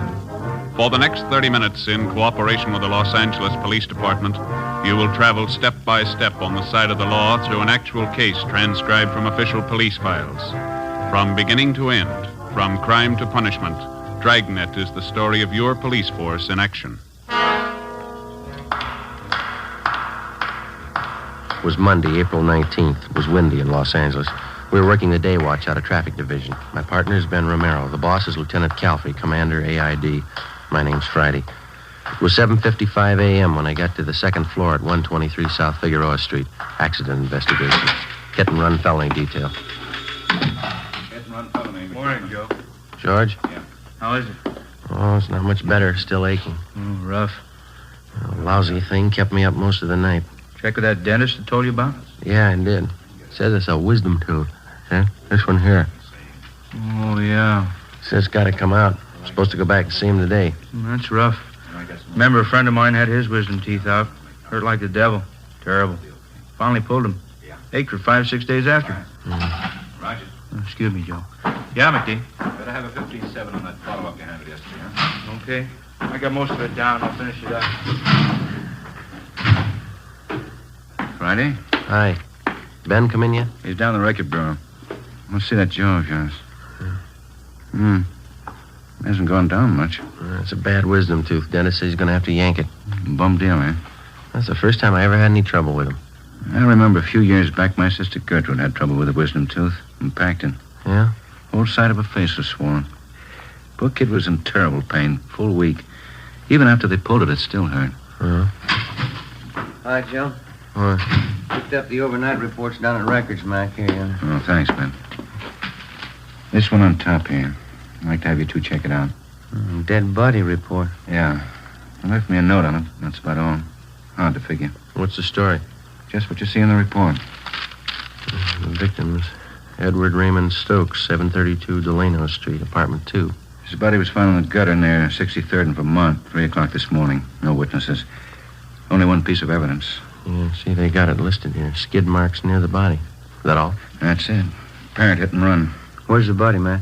Neighborhood mortuary out there, Emerald Hills Funeral Home. One of the deputy coroners handled the body. A fellow named Joe Larimore.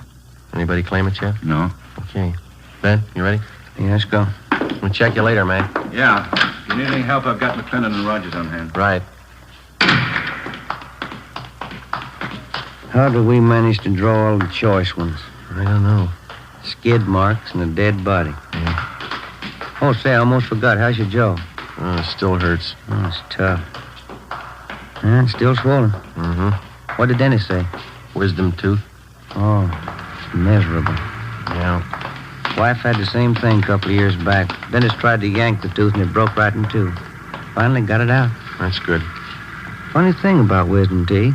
What's that? After they pull them, hurts for 5-6 days.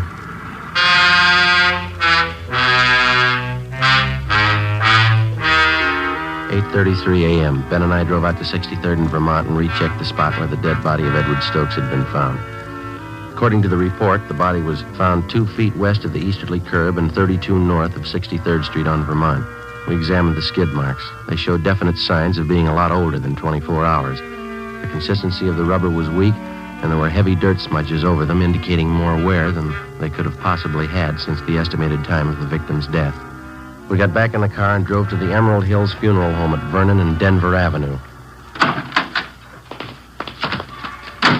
Sure is rotten weather for April, huh? Yeah. These funeral homes, do you ever notice it? What's that? Why do they always put awnings over the windows? They never open drapes. I don't know. Come on.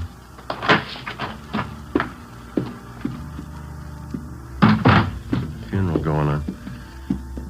You know where the office is? There's a brass plate on that door over there.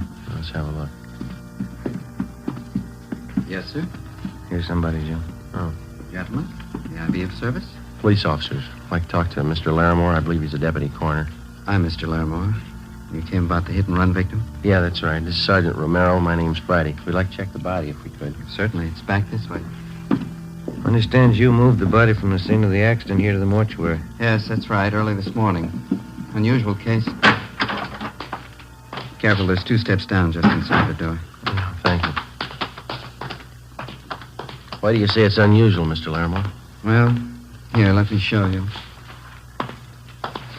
There. Now, for one thing, the victim had a basal skull fracture. I don't know about you gentlemen, but in the hit-and-run cases I've handled, a basal fracture's a pretty rare thing. Well, it is possible, isn't it? Yes, it's possible. Anything's possible, as they say. But it's not usual. A few other things here, too. Yeah? Notice the victim's knee here. Single clean cut. Also, these wounds on the head. I've never seen anything like it in hit-and-run cases I've been called in. Yeah, a wound on the knee doesn't jibe, does it? If he was hit by a car, the knee should be skinned up quite a bit. Exactly. Well, you know how it usually is. The automobile hits the victim. There's always signs that the body was either dragged or thrown. Shredding of clothing, skinned knees, legs, elbows. No sign of that here. You don't think the victim could have been killed by hit-and-run cars, eh? No, I don't say that. It's possible that it might have been a car, but, well, let's say it's not very probable. Has anybody at all inquired about the body, Mr. Larimore? No one, no. That's funny. Oh, Mr. Larimore, may I see you a minute, please? All right, Tom. Excuse me a moment? Yeah, sure.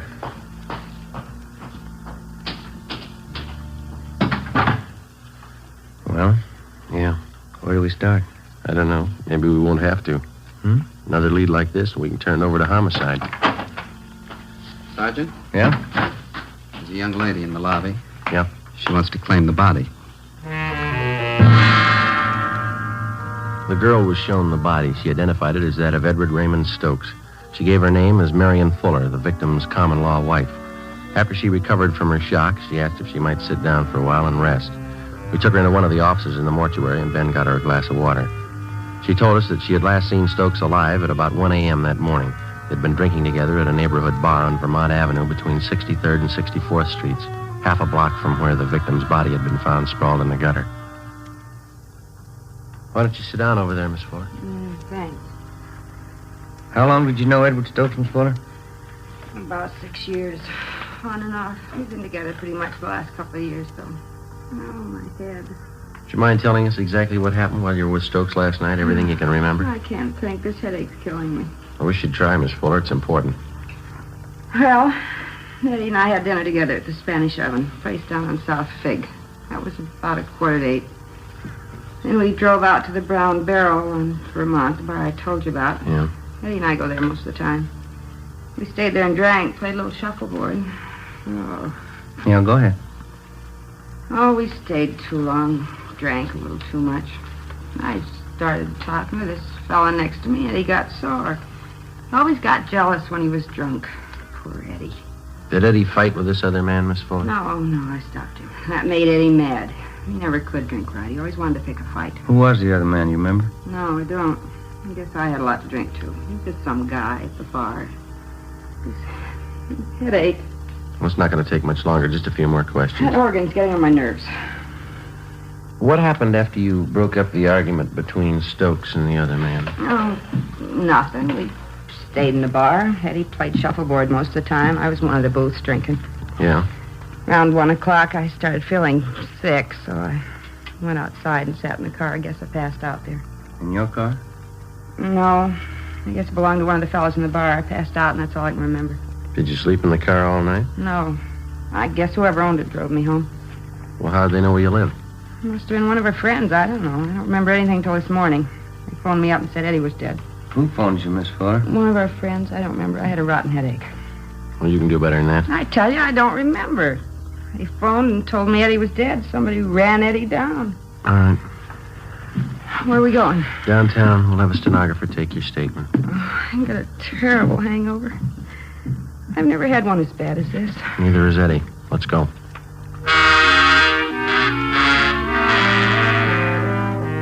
On the way back to the office, Ben stopped at a drugstore and I picked up a box of aspirin. The wisdom tooth was giving me trouble again. The clerk at the soda fountain fixed something for Marion Fuller's hangover. When we got her back to the office, we questioned her for more than an hour, but she gave us only one additional piece of information.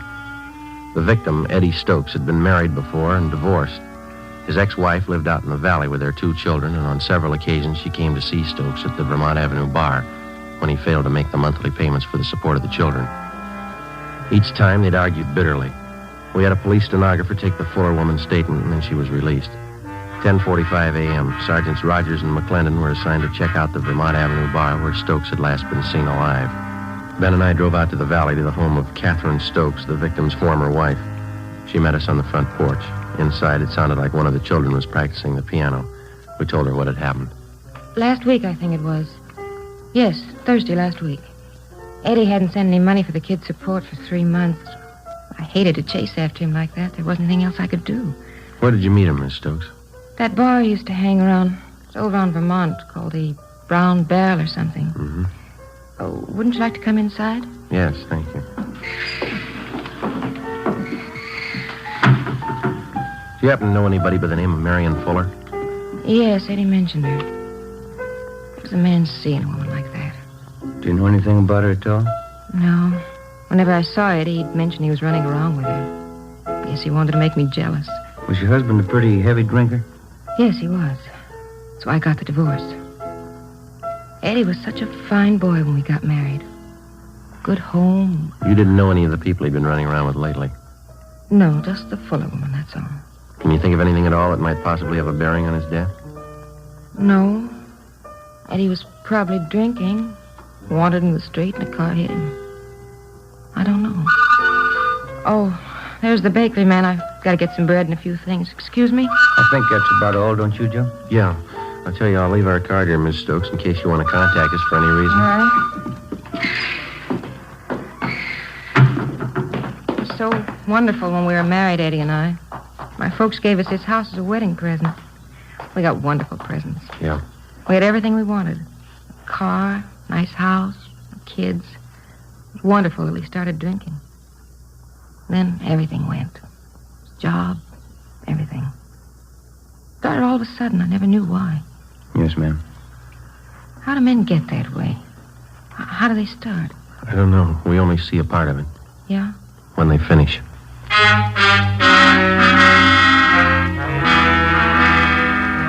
12 noon, Ben and I drove back into town to Vermont and 63rd Street for a meet with Sergeants Rogers and McClendon. They told us that they checked out the bartender who'd been on duty the night before and also 7 of his customers. Their stories were almost identical.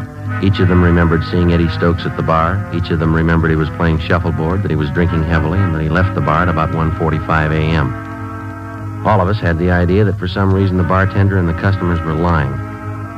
In most cases, it's hard to find 2 witnesses who tell identical stories, let alone 7. For the rest of that afternoon, Rogers, McClendon, Ben, and I spent our time canvassing the neighborhood in the vicinity of the Brown Barrel Tavern. 4:45 p.m. We talked to the proprietor of a small grocery store 2 blocks down the street from the tavern. He told us that he rarely visited the bar, but that he thought that the man who ran the butcher shop next to his place, Mr. Eugene Murray, was a regular patron of the Brown Barrel. So we went next door. Would you make that 2 pounds of ground round, Mr. Murray? We're having company tonight. Yes, ma'am. 2 pounds. Nice-looking meats, huh, Joe? Yeah, the steaks look good, don't they? Mm-hmm. 2 pounds. All right.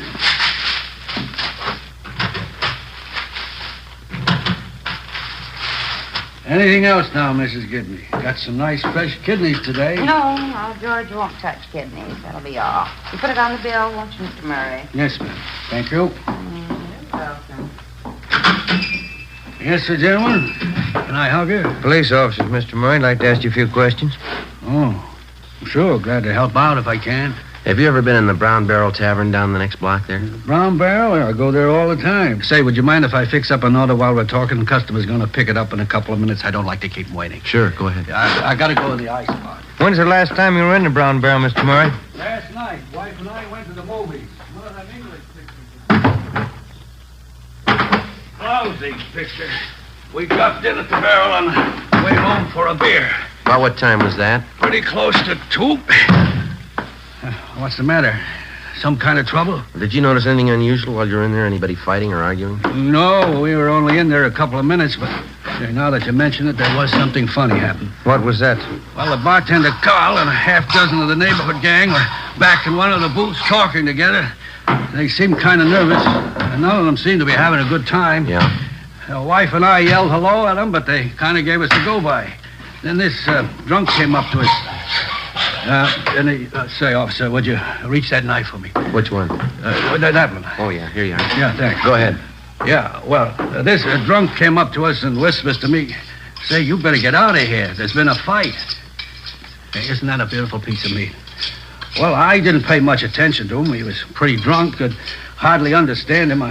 I guess they have a lot of fights in there anyway. Is that all he told you, that there'd been a fight? Yeah, that time. But he came back a couple of minutes later and whispered the same thing. You better get out. There's been a fight, he said. The wife and I just laughed at him. Mm-hmm. He said, I know all about it. A guy's been murdered.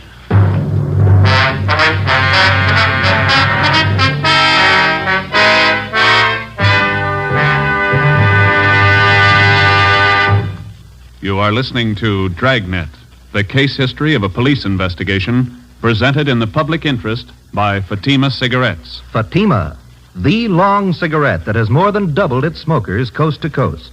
And there's a very good reason for this amazing increase. Men and women everywhere are finding out it's wise to smoke extra mild Fatima. I agree, says Vic Hyland, sports columnist. I agree, says Shirley Gelman, registered nurse. I agree, says Frank Fenton, author. I agree, says Nancy Appel, news writer. Yes, all agree it's wise to smoke extra mild Fatima. So, enjoy extra mild Fatima yourself.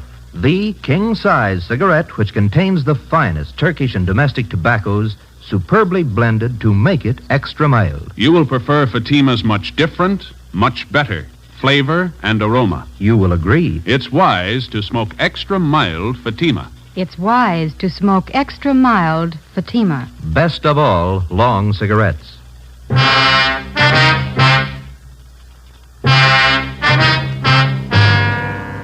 6 p.m. Ben and I went back to homicide to turn the case over to them. They asked us to handle the investigation for another day because they were short of men at the moment and because there was still a big doubt as to whether or not Eddie Stokes had really been murdered. Actually, the only solid lead we had was the second-hand testimony of a drunken witness, that and the deputy coroner's doubts that Stokes was actually the victim of a hit and run.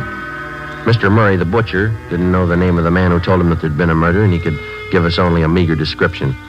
We brought Marion Fuller back in and re-questioned her. She stuck to her story. She didn't remember anything. She was released again. It looked like we were in for a long night. We went across the street for a bowl of soup and a sandwich, and when we got back, Ben called his wife and told her he'd be working late. I called my mother. Working late again? Oh, Joseph. How's your tooth feeling? Well, it's a little better, Ma. It's still pretty tender. I'm going to go to the dentist tomorrow. Yes, you've got to have that attended to right away. Bad teeth can poison your whole system. You be sure and see that dentist. Is he a good one? Yeah, he's okay. One of the fellas down there told me about him. I'll see you a little later, huh? Don't wait up. Yes. And you don't work too late, Joseph. You need your rest. Yeah, okay, Ma. Goodbye. All right, Joseph. Goodbye. Joe. Yeah? Just talked to that butcher's wife on the phone, Miss Murray. What'd she have to say? Asked her the same questions we asked Murray. She couldn't add much. Same story. Got something for you? Yeah, Matt? Rogers and McClendon just called in. They're still out at that bar. Yeah? Finally got somebody to talk a little. What'd they get? The bar boy out there. He says there was a fight happened about 1:30. Doesn't remember who was fighting. Not much help. Bar boy's name is Milner. He told Rogers he went outside about 20 minutes to 2 to put the garbage out. He saw the Fuller woman asleep in that car. You get the license number? No. Said there was a ticket on the windshield. Ben and I checked with the sergeant of the watch at 77th Street Division. He told us Unit 111 was assigned to the area where the brown barrel was located. In checking their worksheet, we found that Unit 111 had issued a hang-on citation the night before to a car parked near 6330 and 1/2 Vermont Avenue, the address of the Brown Barrel Tavern. We checked the license number through DMV and found that the car was registered to a William R. Huddy, 14 Naylor Street. We drove out to the Naylor Street address and talked to Huddy's wife. She told us he was playing in a shuffleboard tournament that night at a bar down on South Olive Street. 8:55 p.m. We checked in at the bar. Bartender. Oh, yes, sir. What'll it be? Do you know if there's a William Huddy in here? He's supposed to be playing a shuffleboard game here tonight. Oh, yeah, I know. He's with the Highland Park team. Yeah, let me see. Yeah, that's him up now. Out on the blue shirt. Thank you. Come on, Ben. That's it, Bill. Good weight. Make it another 3. That cleans him. Good one, Bill. Yeah, that's pretty close. Beat that one, Max. Excuse me? Yeah? Are you William Huddy? Yeah, that's right. Police officers. We'd like to talk to you a minute. Oh? What about? I'd like to ask you a few questions. You step over here a minute. Yeah, all right. Were you at the Brown Barrel Tavern out on Vermont last night? Yeah, I was. Why, what's the matter? You know Marion Fuller? Yeah, she hangs around the place. She goes with a guy named Eddie. Did you drive her home last night? Yeah, as a matter of fact, I did. She passed out in my car. She's a nice kid, but she drinks a lot. I drove her home. Do you mind telling us what happened at the bar last night when you were there? Well, I come in about 9 o'clock and I start playing shuffleboard with a couple of guys. This guy, Eddie Stokes, is one of them. Yeah? We got in a beef with a guy at the bar over Marion. It's nothing big, though. Guy left after a while. Mm-hmm. Go ahead. That's about all. I left the place around 1:30, and this Eddie was beefing with some merchant seaman about that time. Was the Fuller girl still at the bar at that time? No, when I went outside, I saw her sleeping in my car, so I drove her home. I left her off and then come back to the bar. That's when they told me. Told you what? Well, they said Eddie had a fight with this merchant seaman. They said it'd be better if we kept it quiet. Who told you that? Call the bartender. And I got the real story from one of the fellas I was playing shuffleboard with, Leo McCarty. What did he tell you? Well, he said that when Eddie Stokes left, the merchant seaman followed him out. He said he chased Eddie. McCarty went out about 5 minutes later. Yeah? Well, the merchant seaman was gone, and Stokes was lying in the gutter down the street. Mm-hmm. Did McCarty look at him? Yeah, he said Stokes looked pretty bad. Said he looked like he was dead, but I wouldn't believe that. Why not? This McCarty always exaggerates. 10:15 p.m. We had William Huddy come back to the office with us, where we questioned him further and took his statement. Then we had his friend Leo McCarty brought in, along with the bartender at the Brown Barrel Tavern and the customers that he'd framed his story with. McCarty was the first to give us the straight story, and then the others followed. The bartender, Carl Jansen, who also owned the bar, was the last to break. How about it, Jansen? Why didn't we get a straight story to begin with? What about the publicity? How would that look? A murder around my place. Could work out worse than that, Mr. Jansen. You've been withholding evidence. You talked these people into the same deal. I'd protect myself. The newspapers, all the scandal, recommends business. I had to keep it quiet. It's not my fault that Stokes is killed. I didn't do it. I'm not to blame. No, but you know who is to blame. Now, how about it? Who is he? Well, he works on the ships. Comes in here most of the time when he's in port. What's his name? Henry Baxter. I've cashed some of his paychecks. Ben, you better get the captain, huh? Yeah, okay. Hit and run felony Friday. Oh, yeah. No, just a minute. For you, Jansen. Oh, yeah. Thank you. Yes. Oh. Yes, Rita, just a minute. Sergeant. Yeah. It's my wife. She's at the bar now. She thought you ought to know. Yeah? Henry Baxter. Frida says he just came in.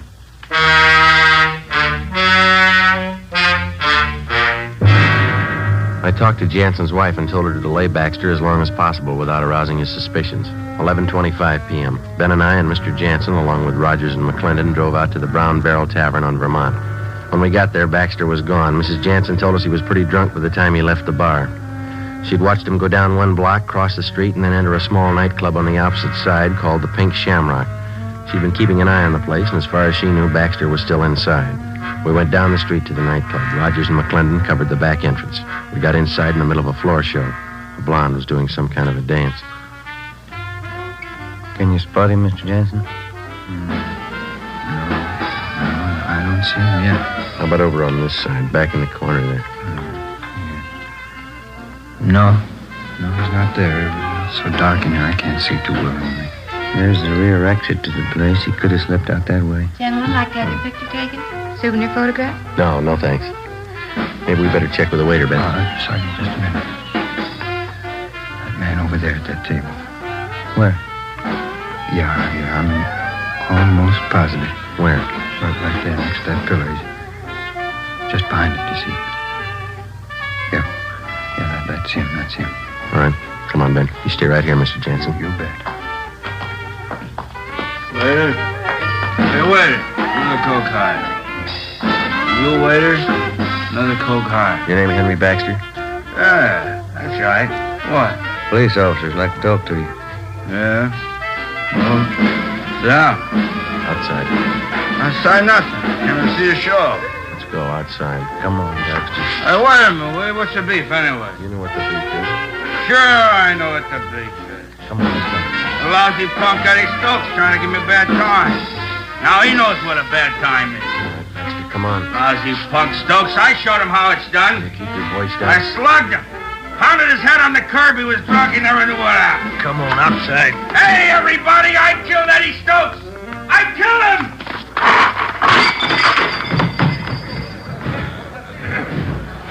That's down. get him out of here. Yeah, okay. How's that tooth feel, Joe? Seems okay. Better have the dentist yank it out first thing tomorrow. Well, I think I'll hold off a while.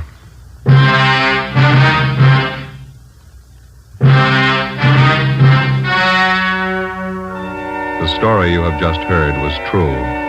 Only the names have been changed to protect the innocent. On July 30th, trial was held in Superior Court, Department 87, City and County of Los Angeles, State of California. In a moment, the results of that trial. It's amazing how many long cigarette smokers are changing to extra mild Fatima. Here is the actual report.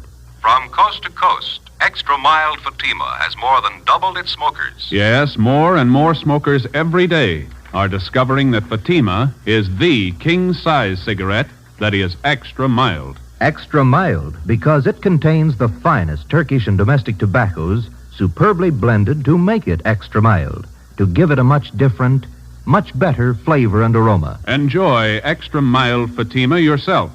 Best of all long cigarettes. It's wise to smoke extra mild Fatima. It's wise to smoke extra mild Fatima.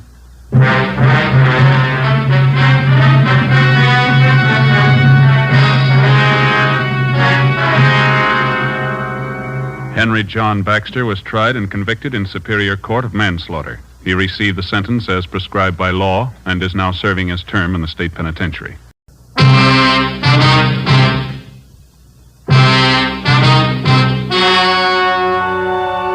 The story you are about to hear is true. Only the names have been changed to protect the innocent. Fatima Cigarettes, best of all long cigarettes, brings you Dragnet.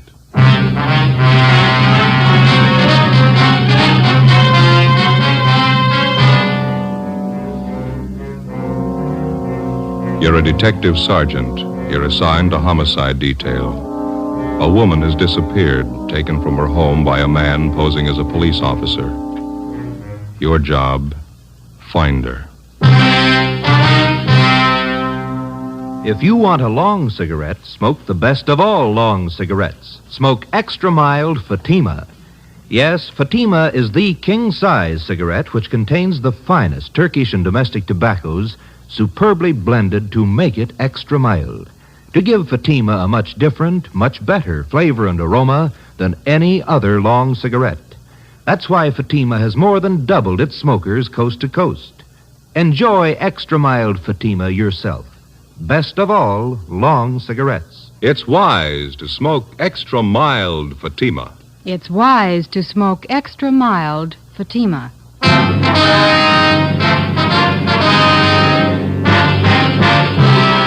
Dragnet, the documented drama of an actual crime.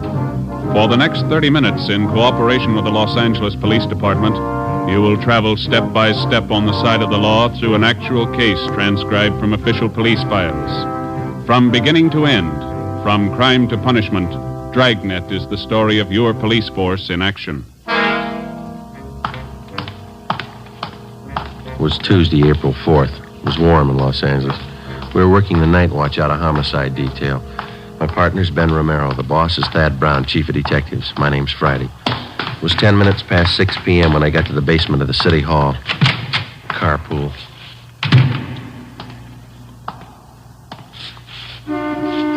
Over here, Joe. Hi. Thad Brown will be down in a minute. Captain will follow us out later. Okay. No contact yet? No, I'm still waiting. You take care of the local broadcast? It's already gone out. They'll put the descriptions on the air every hour. How's it look to you now? I don't know. Nothing more we can do to, make a contact. Oh, here's Thad Brown now. You want to squeeze over a little? Oh, yeah, sure. Hi, Chief. Aye. Let's go. Might as well take Beverly Boulevard, huh, Ben? Yeah, it's as fast as any. You got the address there, Friday? Yeah, it's 617 Paris Avenue. It's out by Echo Park. Who's covering the house now? Ross and Pacelli are staked out in a private garage across the street from the house. Donahoe and Wiseman are on duty inside the Kessel place. You want to smoke? Thanks. Light me one, will you, Joe? Yeah. But you got the story from the maid at the Kessel's house, is that right? Mm-hmm. You check it out? I'm pretty sure she's telling it straight. If anything's wrong, I don't think she's got a hand in it. Here you are, Ben. No, thanks. You got the call about 3 this afternoon? A few minutes after, we went right out and talked to the maid. How'd she tell it? She said she was fixing dinner about 2 this afternoon when the doorbell rang. She answered it, and a young man in a gray suit asked for Mrs. Kessel by name. He told the maid it was an emergency. Yeah. Well, the maid said Mrs. Kessel came to the door, and the man identified himself as a police officer. Told Mrs. Kessel her husband had been hurt in an accident, and she was to come right away. Man show his identification? Maid said no. Said Mrs. Kessel just took it for granted he was a cop. Yeah. Go ahead. Miss Kessel got her coat and left with the man. About an hour later, her husband, Professor Kessel, got home. He wasn't hurt. He hadn't been in an accident. He hadn't seen his wife. As soon as he heard from the maid what had happened, he got on the phone and called us. What's the background on the husband, this Professor Kessel? He's supposed to have quite a name. He's a professor of philosophy out at Simmons College. That's a small school out near Glendale. Oh, yeah, I know. Devout man, president of one of the local synagogues. Sure about the maid's story, huh? Sure as we can be. She gave us a good description of the man who picked up Miss Kessel. I got it right here. Yeah. Here. White male, American, 25 to 30 years old, 6 feet, 170 to 80 pounds, gray suit, gray head, brown shoes. How about the car he used? Late model Chevrolet, dark blue, white sidewalls. That's all the maid could tell us. She didn't notice the license. You better cut over on Westlake. That'll take us past the detour, won't it? Mm-hmm. This Professor Kessel, has he been told what to do? Yeah, he's been briefed. We've had a couple of men with him since this thing broke. He's taking it pretty hard. How old a man is he? Oh, his late 30s, wouldn't you say so, Ben? Pretty close to 40. Nice fellow. It's quiet. 2 kids in the family, just about school age, boy and a girl. This next one ought to be Paris Avenue. Yeah. There's a big gray house down there, Skipper, white trim. Don't park too close to the house. This ought to do it right here, don't you think? Yeah. What time you got? It's 6:15. Almost dark. Where's the garage our men are covering from? Can you see beyond that light pole there, the white stucco place? Oh, yeah. Next one here's a Kessel home.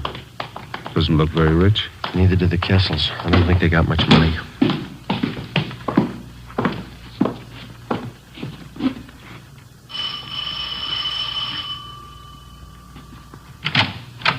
Hi, Donahoe. Come in.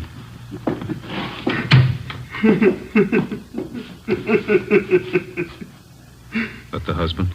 Yeah, I just got a phone call a couple of minutes ago. I listened on the extension. Who called? Tried to trace it. The guy wouldn't stay in the line long enough. What'd you say? Tell the cops to stay away. Said it twice, tell the cops to stay away. Yeah? Said if they don't, I'll kill her.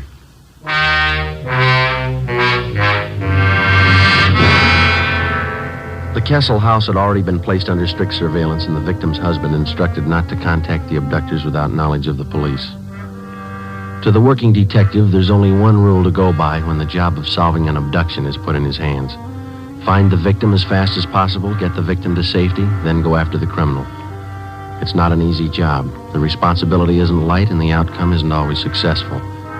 If you press too hard, the abductor gets frightened and kills the victim. If you don't press hard enough, the criminal has more time to work for his payoff and then escape. Somewhere between the two was the right answer. We had to find it. 6:30 p.m. Special details of men were ordered out to the bus depots, the railroad terminals, and the airports. Roadblocks were set up at all main arteries leading into and out of the city. Every branch post office in Los Angeles was covered to watch for possible ransom notes addressed to Professor Kessel. 6:40 p.m. We met in the Kessel's living room. Chief, Wiseman. Professor Kessel will be down in a minute. Says he's sorry to keep you waiting. You feeling any better? A little. The phone call about his wife shook him up a bit. Well, how about those people who came in a few minutes ago? Who are they? Relatives. Half a dozen of them. They're waiting back in the kitchen. Well, how'd they know about Mrs. Kessel? They didn't. They'd been invited to dinner. They didn't know anything was wrong till they got here. Mm-hmm.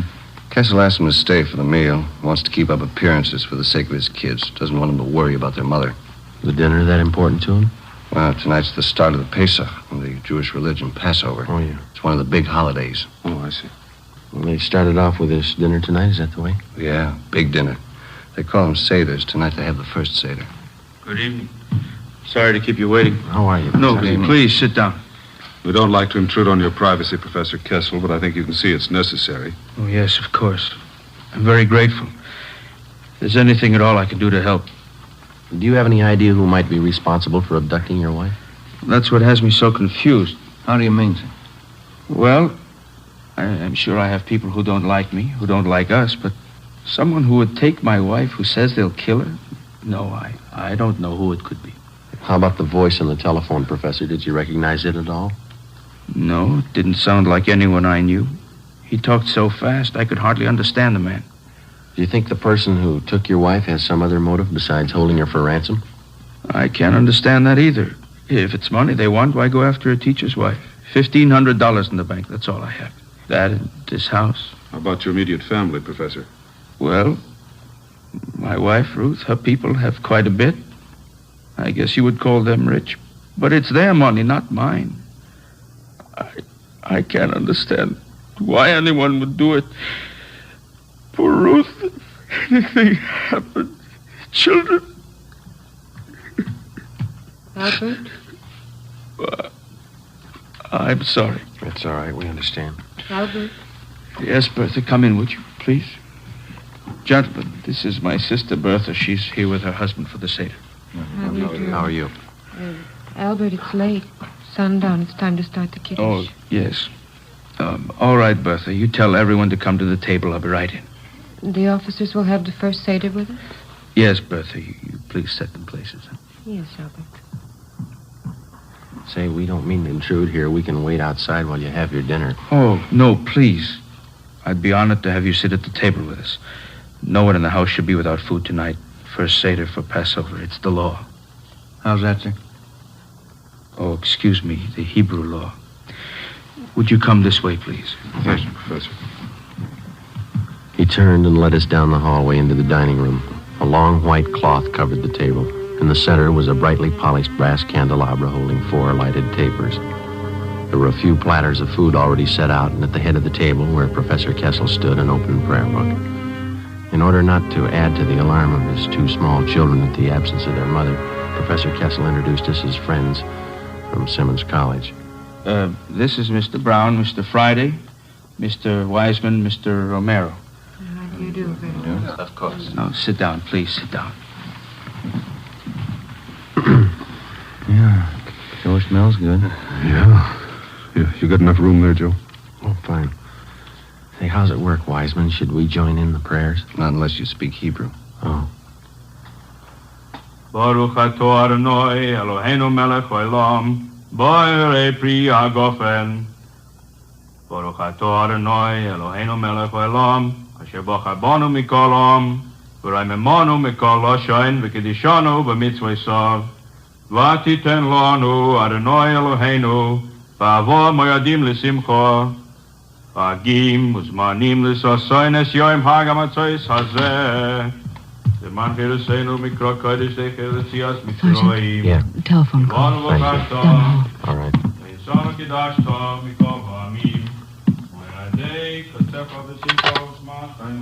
Friday talking. This is Lacey, Joe. Just got a call from the morgue. Yeah? They brought in the body a few minutes ago. They checked the description. Yeah? They think it's Mrs. Kessel.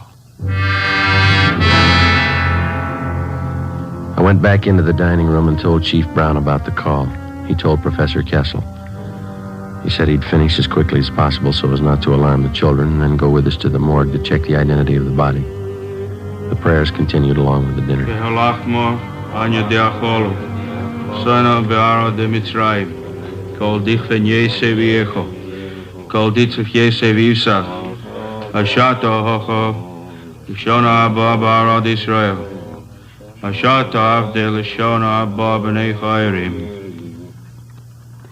John? Yes, Papa. Manishtono halalo hazeh, mikol halelos, shebachol halelos anu ochlin, chametzu matzah, halalo hazeh, kulo matzah. I'm sorry. Excuse me. Sure, you're a cold. Excuse me, halalo hazeh. Papa? What was it, Wiseman? What was the boy saying? It's part of the ceremony during the meal. He's supposed to ask his father certain questions about the Passover, and then the father answers him. I guess it was too much for Kessel. Sure broke him up. What'd the boy ask him? Why is this night different from any other night?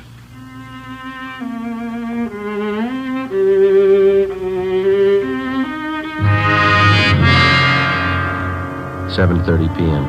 Sergeants Wiseman and Donahoe stayed on duty at the house while Chief Brown, Ben, and I drove Professor Kessel to the county morgue. On the way, we called in and checked with Captain Steed of Homicide. He told us there'd been no reports on Mrs. Kessel. 7:43 p.m. Ben and I took Kessel to the basement of the Hall of Justice, County Morgue. This way, Professor. Oh, yes. You sure you feel up to it? Thank you. I'll be all right. Cold in here. Yes, sir. Hi, fellas. It's back here. Okay, Archie. This is Professor Kessel, Archie. How do you do? This way. Jane Doe, number 5. I called over as soon as they brought it in. Yeah, thank you. Found the body near Avenue 19, the riverbed, across from the auto cab. No identification? No. Here we are. All right.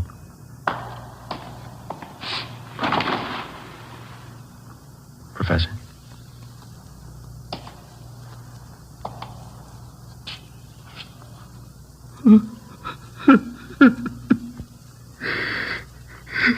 Thank God. Thank God.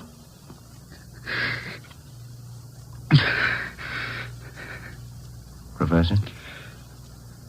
No, it's not my wife.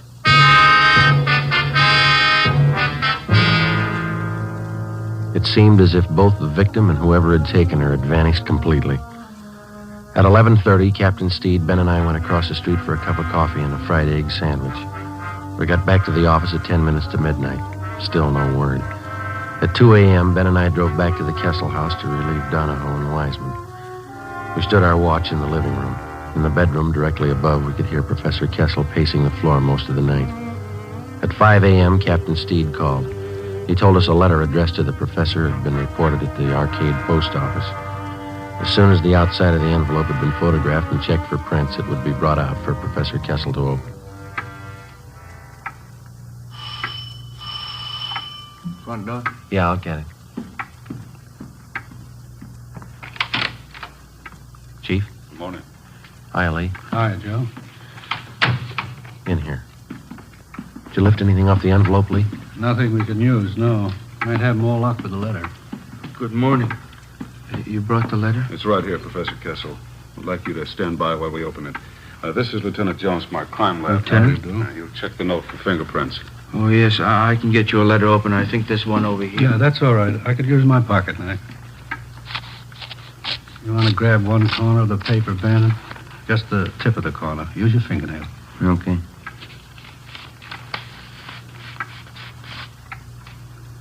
Yeah, that does it. Open it and pin down these corners here. What is it, Freddie? The words are put together with small printed letters. They all seem to be the same kind of typeface. Letters were probably clipped from a book, then pasted together to form these words. Well, who sent it? What does it say? Thanks, Lee. If you want to see your wife alive, have 30,000 small bills tonight. Tell police I kill her. Instructions follow in mail. No signature. 30,000. I haven't got the money. I can't get it. He'll kill her. Mr. Kessel, there's still a chance. But what can I do? I haven't got that much money. He says he'll kill her. What can we do? What we've been doing? Yes? Wait.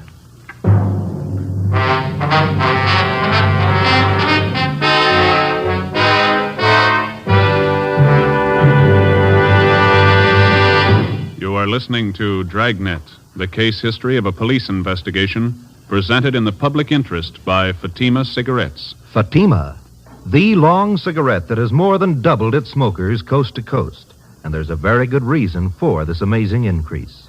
Men and women everywhere are finding out it's wise to smoke extra mild Fatima. I agree, says Lee Silva, news reporter. I agree, says Jean Matson, airline stewardess. I agree, says Mike Charters, attorney at law. I agree, says Bab Beckwith, fashion stylist. Yes, all agree. It's wise to smoke extra mild Fatima. So, enjoy extra mild Fatima yourself. The king-size cigarette, which contains the finest Turkish and domestic tobaccos, superbly blended to make it extra mild. You will prefer Fatima's much different, much better flavor and aroma. You will agree. It's wise to smoke extra mild Fatima. It's wise to smoke extra mild Fatima. Best of all, long cigarettes.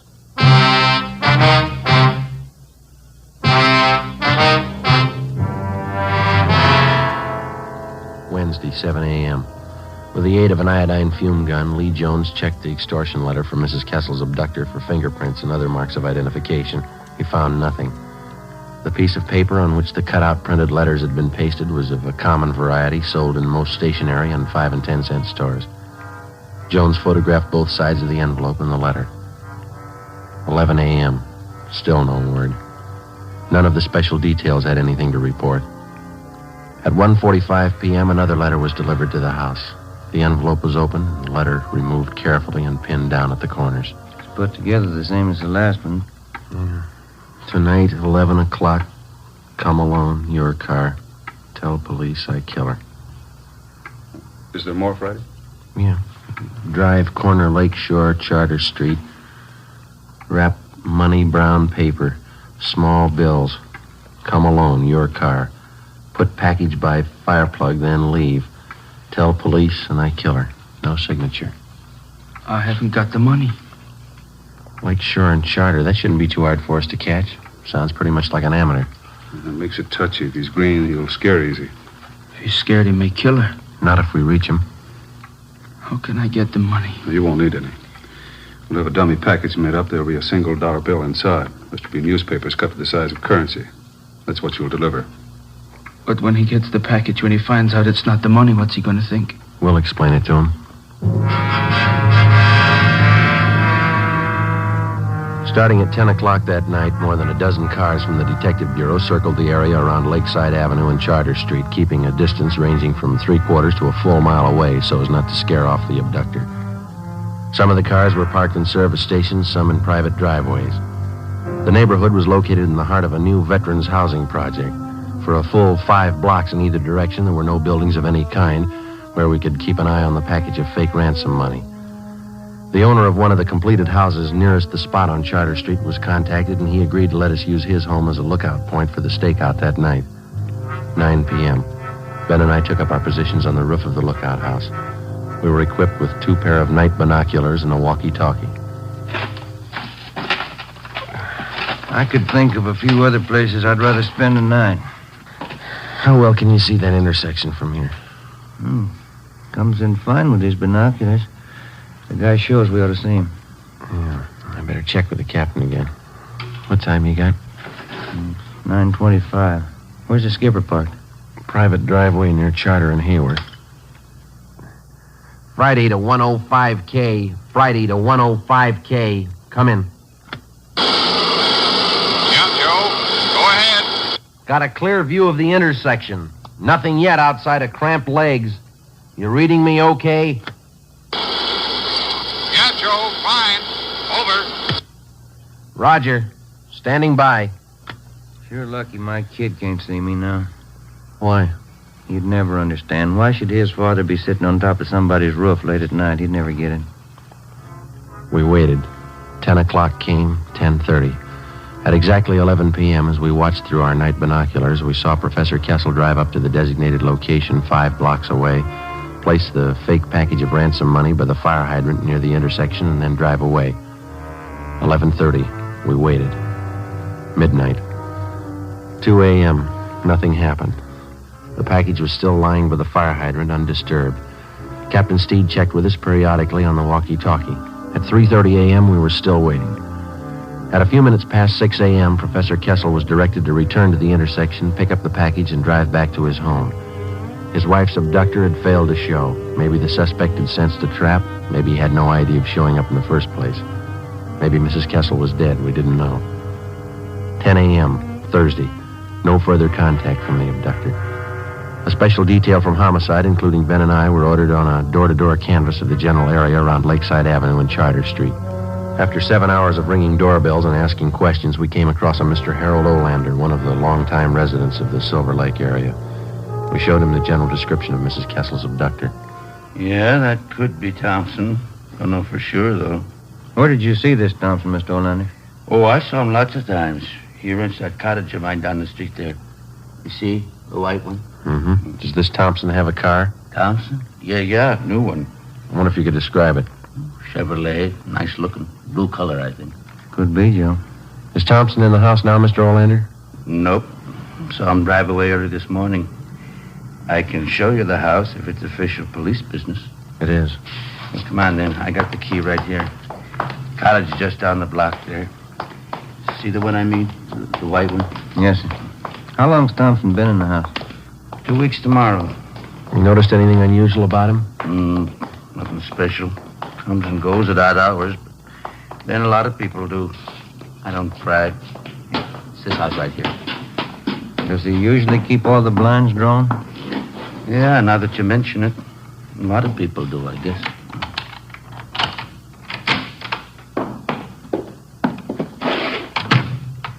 You want to check back in the kitchen, Ben? Yeah, right.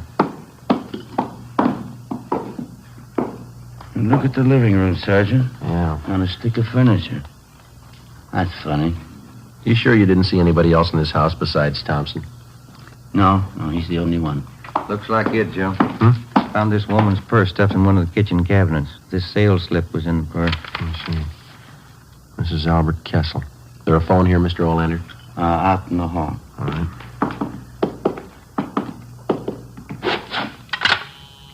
Is it still connected? Yeah. Joe, I'll check back in the bedrooms while you're phoning. Right, Ben. No, you better stay with me, Mr. Olander, if you will. Oh, all right. City Hall. Homicide. Homicide? You any idea where this Thompson is now, Mr. Olander? No, he comes and goes. I don't like to pry. Homicide, Steve. This Friday, Skipper, we got one for you. I've got one for you. Mrs. Kessel, she's been found. Mrs. Kessel was unharmed. She had no idea where she had been or why she had been suddenly released. All additional information which she could furnish on the suspect was immediately relayed to the entire state in an APB.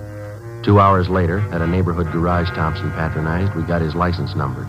We ran it through DMV and found the car was registered in the name of Charles Cottrell, 10115 Green Oak Drive, 7 p.m.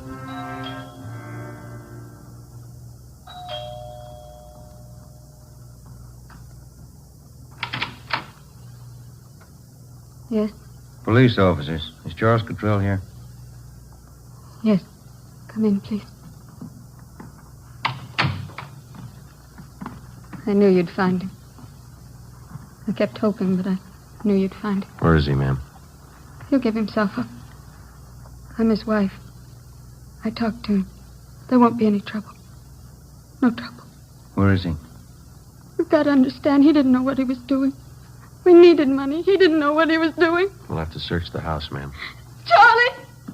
Charlie, come downstairs! Come down!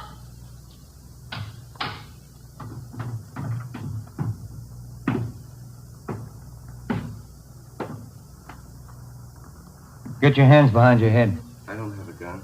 Charlie. Charlie. All right, Ben. Behind your back. Tell them, Charlie. You didn't know what you were doing. Tell them. We needed the money. I thought it'd work. What'd I do wrong? Come on. Should have worked. I planned it all out.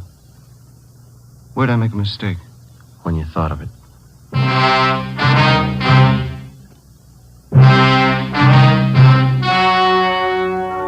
The story you have just heard was true. Only the names were changed to protect the innocent.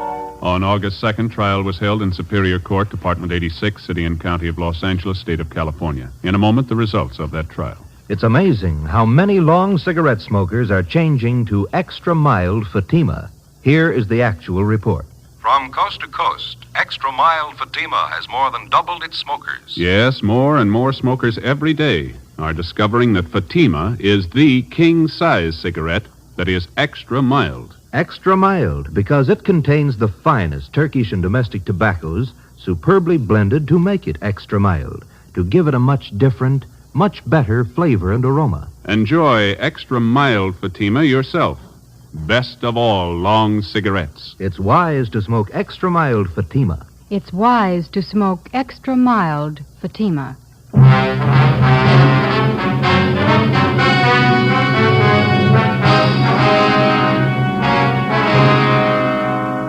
Charles Cottrell was tried and convicted of kidnapping and received the sentence as prescribed by law. He is now serving his term in the state penitentiary. The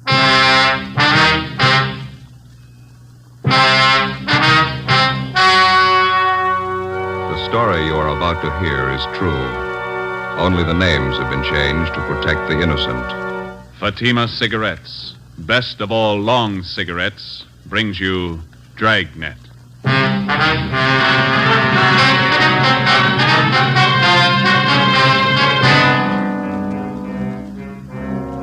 You're a detective sergeant. You're assigned to homicide detail. The owner of a fur store has been shot and killed. Your only lead, a missing fur coat. The killer is at large. Your job, get him.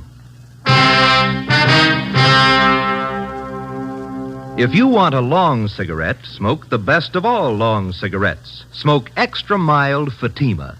Yes, Fatima is the king-size cigarette which contains the finest Turkish and domestic tobaccos superbly blended to make it extra mild, to give Fatima a much different, much better flavor and aroma than any other long cigarette. That's why Fatima has more than doubled its smokers coast to coast. Enjoy extra mild Fatima yourself. Best of all, long cigarettes. It's wise to smoke extra mild Fatima. It's wise to smoke extra mild Fatima.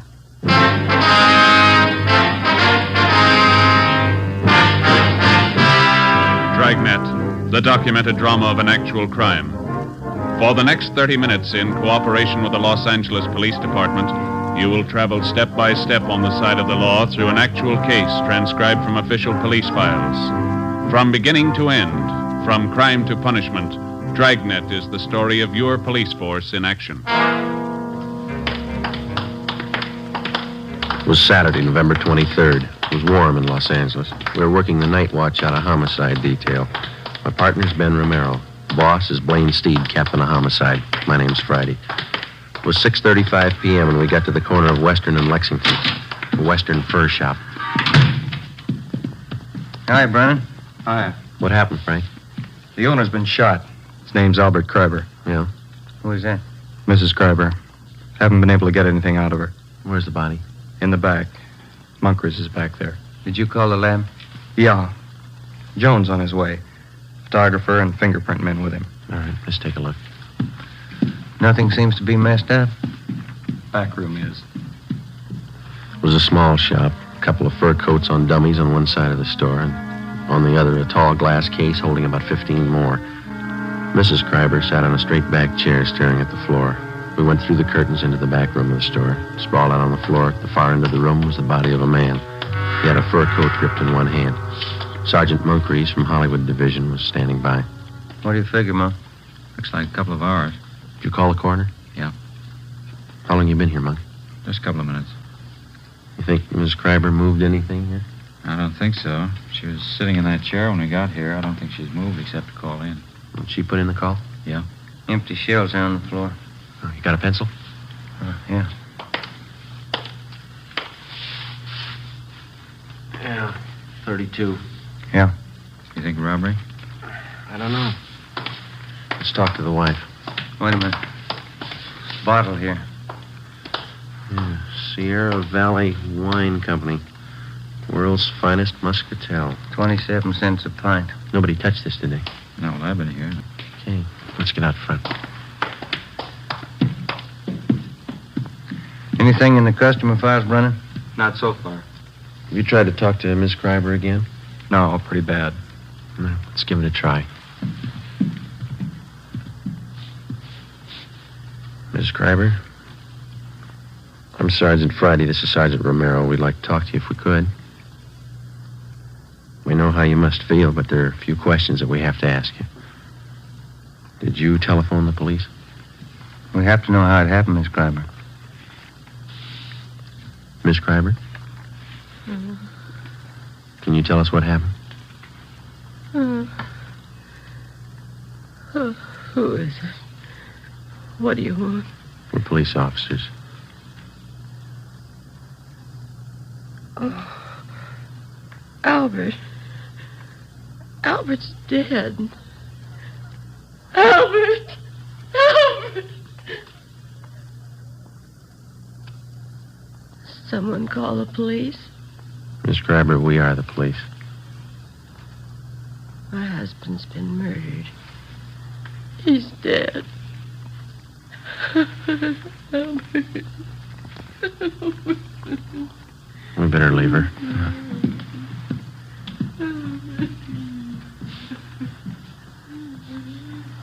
Friday. Here's something I found in the customer file. Miss Terry Shepard, 10113 Normandy, apartment 3. What about it? She took a coat out that was in storage. Took it out today. Well, we'll check her out when we're finished here. Thanks. Looks like the only hot receipt in the file. Hi, Lee. Joe, again? In the back room. What is it? Killing. Moncrief will show you. Okay, let's look. Think we ought to try the wife again? We can try.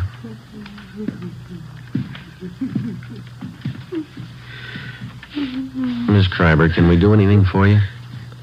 Oh, I'm a little better. I'll try to tell you what I can.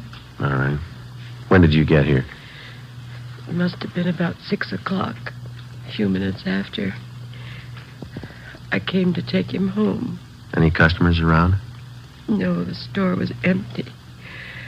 I stood here for a few minutes waiting, and then I went in the back and... You're silent. Was the front door open? No. Yes. The front door? Yes, ma'am, the front. Yes, open. Did you telephone the police? I think I did. Did you come here to pick him up? No. No, usually he drives home himself. I came down on the streetcar to ride home with him. What kind of a car do you have? An Oldsmobile. 1939 or 40, I guess it is. Where does he usually park? In the rear of the store. This little place back. I'll take a look. All right. Where is your home? 3412 Northwestern. I thought there was something wrong when I got a telegram from him. He said not to come down tonight. He said he'd be home late. What time was that? About 4 o'clock. Well, I'm all mixed up. I haven't told it to you as I remember it. First I telephoned here to the shop. That was this afternoon? Yes, 3:30. I'm sure of that because I made some other calls. I spoke to Albert. He didn't say he was going to be late.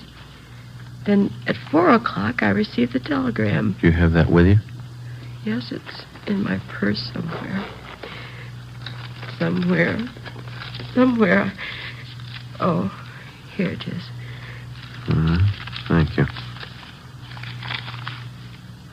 Don't come down. I won't be home until late after see a customer, Albert.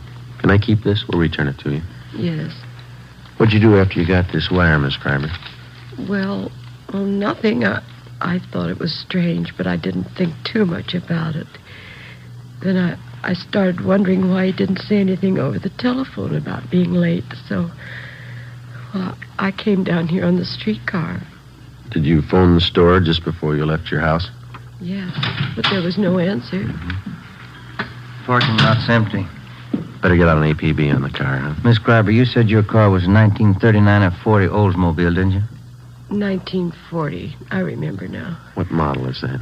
Oh, it's sedan, light blue. Do you remember the license number?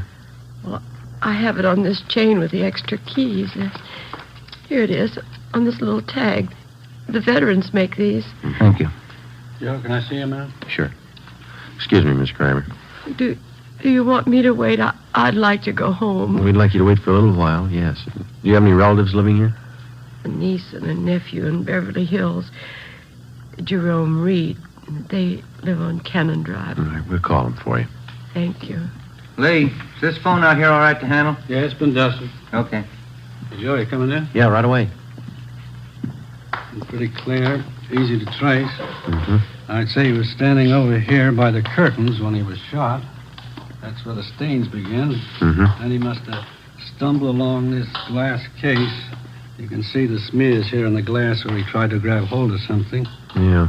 And I guess he caught hold of that fur coat and pulled it down with him.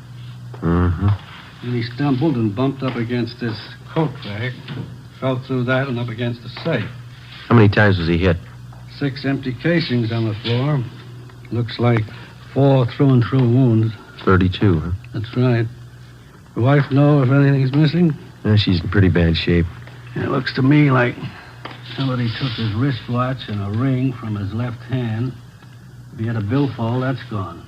No coat. All the trouser pockets are turned inside out. What about that wine bottle? It's smeared. Can't lift a thing. Okay, thanks. Ben? I'm still on the phone. Okay. No. License 15 Boston. 6707. No, 707. Yeah. Driver might be armed. Hang on a minute, Wallace. What? Now give that DMV, will you? Save another call. Miss Kreiber, did your husband have a wallet? Yes, brown alligator. Did he keep his identification in it? Yes. Did he carry much cash? No, just a few dollars. He was always afraid of holdups. Thank you. You want to give that to him, Ben? Yeah, okay. Hey, Wallace, suspect might have a brown alligator wallet with identification cards of Albert Kreiber. Yeah, that's C-R-I-B, Boston, B, Boston, E-R. 3412 Northwestern Avenue. Yeah. Yeah, okay. Yeah, bye. Joe? Might be something here. Yeah, Monk? Invoice from the Far North Fur Company. 3 mink coats delivered here today. I looked all around. I only found 2, 1 missing. Did you find a sales slip for the other one? No. Miss Kreiber, would you come over here, please? Yes. Where are they, Monk? Over here. All right. Over this way. These are mink coats here, aren't they? Yes, wild mink. Albert told me he ordered them. Yes, ma'am. We found the invoice. He ordered 3. There are only 2 here. Do you know anything about any of his customers? No, I don't. I never met any of them. Oh, I remember now. Just the night before last, he called someone from home. Told her he'd have some minks in today and she could come in and look them over. Do you know who that was? I didn't hear any name. Miss Kreiber, do you have any idea who might have wanted to shoot your husband? No, none at all. He was friendly with everyone. Everybody liked Albert. He didn't run around. He was either working or at home. Did he drink? Not at all. No, I mean beer, a little wine maybe? No, he never touched anything. All right, thank you. Brennan, will you see that Miss Kreiber gets to her nephews? Right away. Thank you. Might as well go, Ben. Yeah. We can talk to some of the neighbors. 6 shots fired. Wonder why nobody heard him. Pretty heavy traffic outside, huh? Somebody wanted a mink coat pretty bad. Coat like that costs quite a bit, doesn't it? This one's going to come a little high, yeah.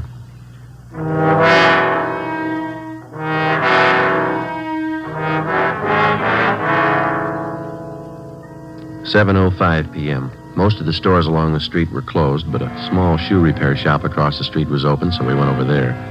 On the window was one word, Pete's, and a picture of a shoe. Sitting in the window was a small, dark man wearing a leather apron. He was working on a pair of shoes. Hello. We're police officers. I see you drive up across the street. Are you Pete? Sure. What happens to Mr. Kreiber? He's robbed? No, he was killed. No. Shot? I do not hear anything. Have you been sitting in your window all afternoon? Oh, most all the time. You see, I have machinery here. I advertise that way. People watch me. Mm-hmm. Do you remember seeing anybody going into Mr. Kreiber's this afternoon? This afternoon, the 4 man. 2, 3 long black cars. Uh-huh. Anybody else? Some. Were they women? Officer, they are all women. I see. Did any of them walk out with a new fur coat? There, all that. I do not see all of them, I guess, but I see 2. Can you describe them? One beautiful young girl, tall, red hair. She walked out with a big package. What time was that? 3, 4 o'clock. The second woman is about the same time. Funny thing. I do not see the bottle, but Benny from liquor store on corner tell me the second one, the blonde. She buys bottle wine. Did he tell you what kind? No. Reason I remember, I laugh when he tell me. I go over to Benny's for a can of beer. He tells me she buys cheap wine, walks out of Kreiber's with new fur coat. Me, I spend $5 for good wine, and my wife has no fur coat. How old was this blonde? How was she dressed? She's maybe 25. Young, not too young, but young. She has on slacks, gray. Mm-hmm. What kind of a fur coat was she wearing when she came out? Mink. Look from here like mink. I see. Did you notice where she went? The blonde, the gray slacks, mink coat. Yes, it turned the corner onto Lexington and she went up the street. Did you see Mr. Kreiber's car drive away? No, he parked in back. I don't see him come in. I don't see him come out. All right. Thanks a lot, Pete. Mm-hmm. Officer, that blonde, something wrong there. How do you mean? Well, she has got fur coat, but she drinks wrong wine. I don't understand. Why do you say that?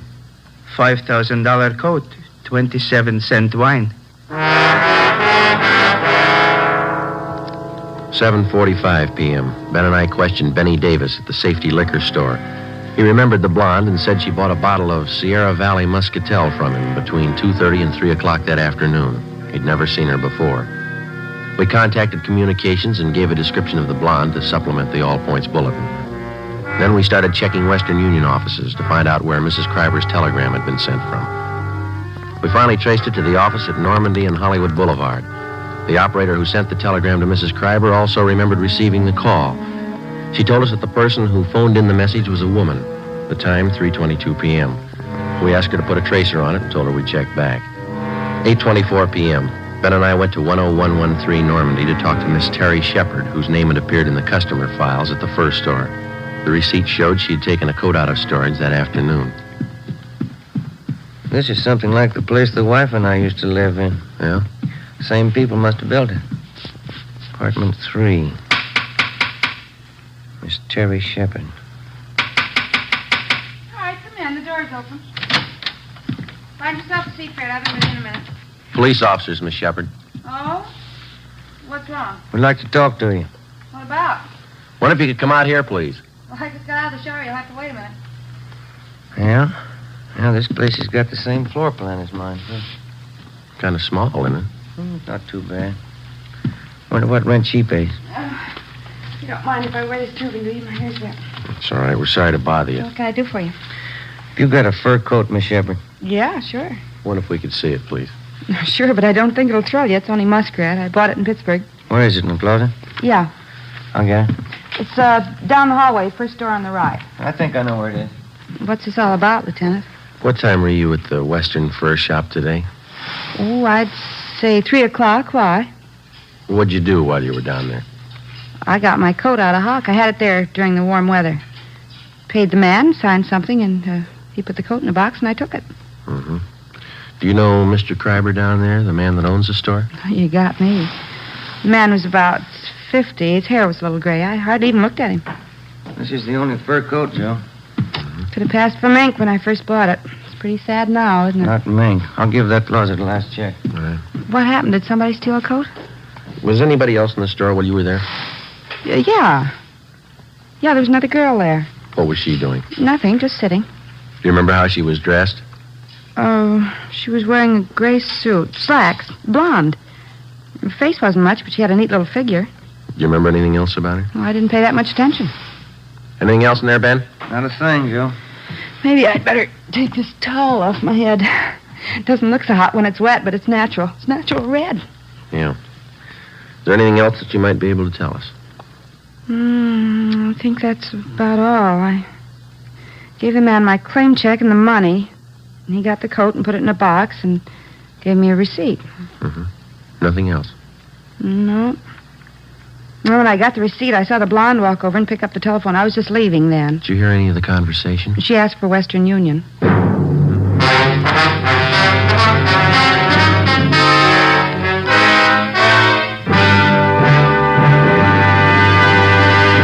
You are listening to Dragnet, the case history of a police investigation presented in the public interest by Fatima Cigarettes. If you smoke a long cigarette, it will be in your interest to listen to a typical case history of a Fatima smoker. It's the case of Edith Gwynn, well-known Los Angeles columnist. This is her actual signed statement. It's my job to keep up with what's going on around town. And here's one thing I've noticed lately. More and more people smoking Fatima. You certainly can tell why once you smoke them. I found them milder than any other king-size cigarette, and that's important to me. Yes, I agree. It's wise to smoke extra mild Fatima. And so do more and more smokers every day. Actual figures show extra mild Fatima has more than doubled its smokers coast to coast. So enjoy extra mild Fatima yourself. The king-size cigarette, which contains the finest Turkish and domestic tobaccos, superbly blended to make it extra mild. You will prefer Fatima's much different, much better flavor. You will agree. It's wise to smoke extra mild Fatima. It's wise to smoke extra mild Fatima. The best of all long cigarettes.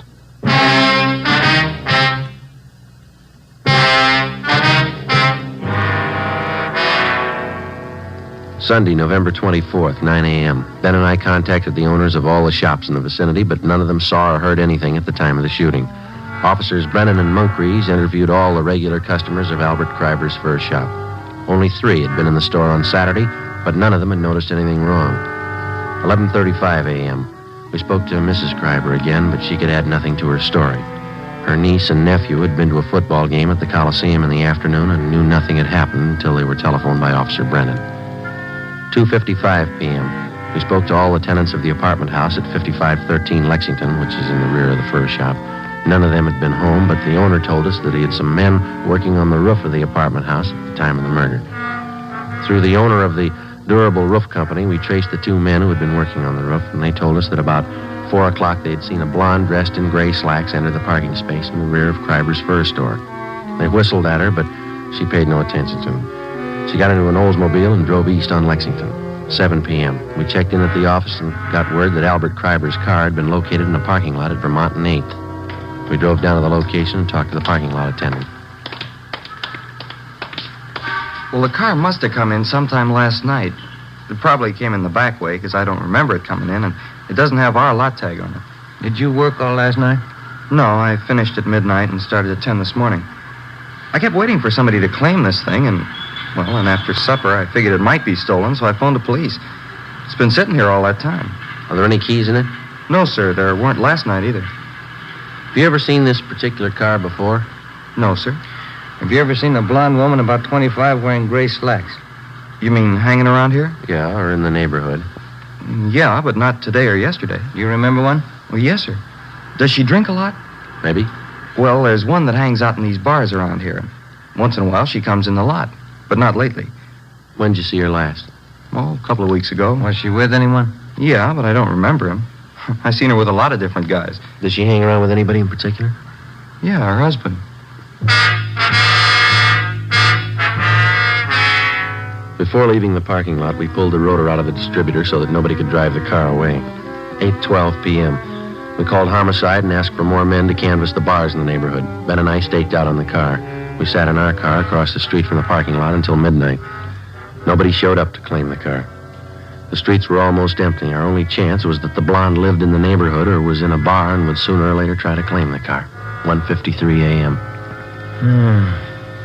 What rent do you suppose that Shepherd girl pays? You got me. 75? I don't know. I bet I pay more than she does. Is that Moncrief's? Yeah. Hi, Monk. Hi. Let's take a look up the street. See that couple? Where? Coming this way. Blonde, gray slacks, fur coat. She's pretty drunk. Where'd you spot her? Turned the corner from Olympic. They've been looking in parking lots. Monk, there's a rear entrance to this lot off the alley. Do you want to cover that? Yeah. Thank you. You see him all right? That's it. Where'd they walk under that light? Yeah. Pretty drunk. Looks like the same kind of coat, isn't it? Yeah. They're stopping. Looking for another parking lot, I guess. Sierra Valley Wine, world's finest muscatel. And going into the parking lot. She's not carrying a purse. Those coats don't have pockets big enough for a .32 automatic. That stuff sure gets people. All right, let's go. They're getting in Kreiber's car. Look, we can't even find the door. She's helping us. Down the window, can't you? You take the other side of the car, will you? Yeah. Stop pushing me.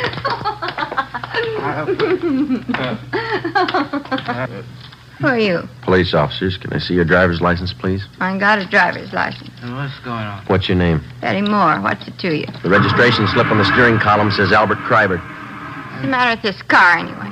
Who's Albert Kreiber? Oh, I know who he is. This guy here. Who is this man? Huh? What do you say? He's a friend. That satisfy you? Yeah, What's the matter with this thing? Take a look in the glove compartment, Ben. Okay. Come on, honey. Let's get going, huh? Yeah. It's locked. What do you want in there for? Let me have those keys. Hey, Here you are, Ben. How about going home? there's nothing in there. Let's go. Here's a purse. Give me that. You keep your hands in the wheel. It's a gun, 32. It's his. It's empty anyway. What do they There's want? nothing wrong in that. You have a permit to carry it? Yeah, I got a permit. Can I see it? I lost it. Give me those You keys. keep your hands on that wheel. Here's a wallet, identification cards, Albert Kreiber. Where'd you get these? I don't know. The man's watch, Albert Kreiber, engraved on the back. Who's Albert I Kreiber? don't know, I told you. All right, let's get out of the car. Hey, let me push it. Why didn't that car start? All right, come on. Stand up. You get over there. Where'd you get the fur coat? I bought it. Where? I don't know. Joe, look at her slacks. Wine stains. I spilled wine on them. What kind of wine? Muscatel. Muscatel isn't a red wine, it's a white wine. Who's Albert Kreiber? I don't know. This is his wallet. This is his car. Where'd you get him? I don't know. I don't know. This the gun you shot him with? This the gun you shot him with?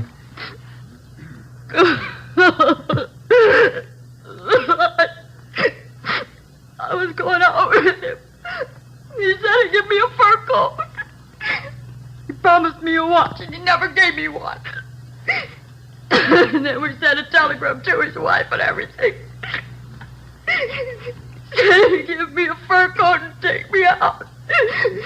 He backed out on me. So you shot him. Sure I did. He promised me the coat. He said I could have any coat in the shop. He promised me. What are you crying for? You got the coat.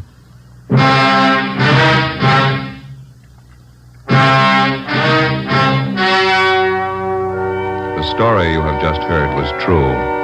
Only the names were changed to protect the innocent. On February 27th, trial was held in Superior Court, Department 86, City and County of Los Angeles, State of California. In a moment, the results of that trial. It's amazing how many long cigarette smokers are changing to extra mild Fatima. Here is the actual report.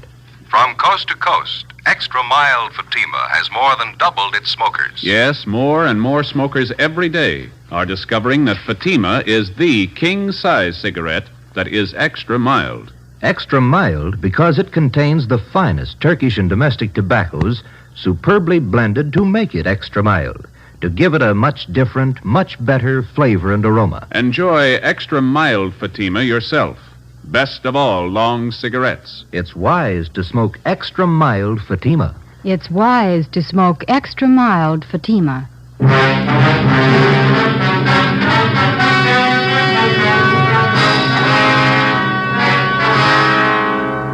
Betty Moore was tried and convicted of second-degree murder and received sentence as prescribed by law. She is now serving her term in the state penitentiary at Tehachapi.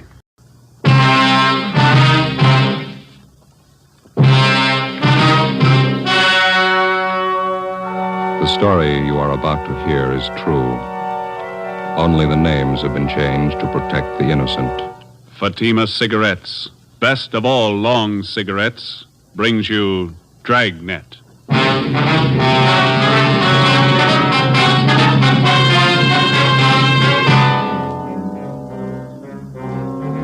You're a detective sergeant. You're assigned to robbery detail. Scores of lone women have been beaten and robbed. The victims have been unable to identify the criminals. Your job, get them.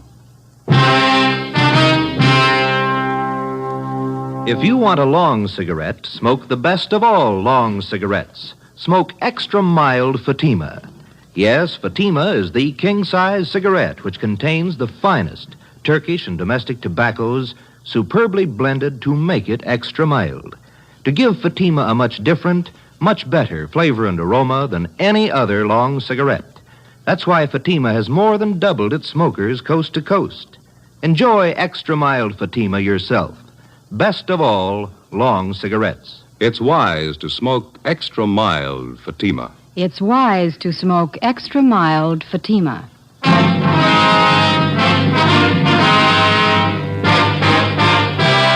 Dragnet, the documented drama of an actual crime. For the next 30 minutes, in cooperation with the Los Angeles Police Department, you will travel step by step on the side of the law through an actual case transcribed from official police files. From beginning to end, from crime to punishment, Dragnet is the story of your police force in action. It was Monday, July 1st. It was mild in Los Angeles. We were working the night watch out of robbery detail. My partner's Ben Romero. The boss is Ed Walker, captain of robbery. My name's Friday. It was 9:27 p.m. when I left the phone booth at the Sunset Drive-In and got to our car. 80K. Anything new? 80K, code 7. Well, Captain Walker's wife had her baby. Boy, 8 pounds. Oh, that's swell. She all right? Yeah, so's the captain. Look at the uniform on the waitress coming. Yeah, they sure dress them up, don't they? Good evening. Hi, Daisy. Oh, hello. Didn't recognize you. What'll you have? The usual?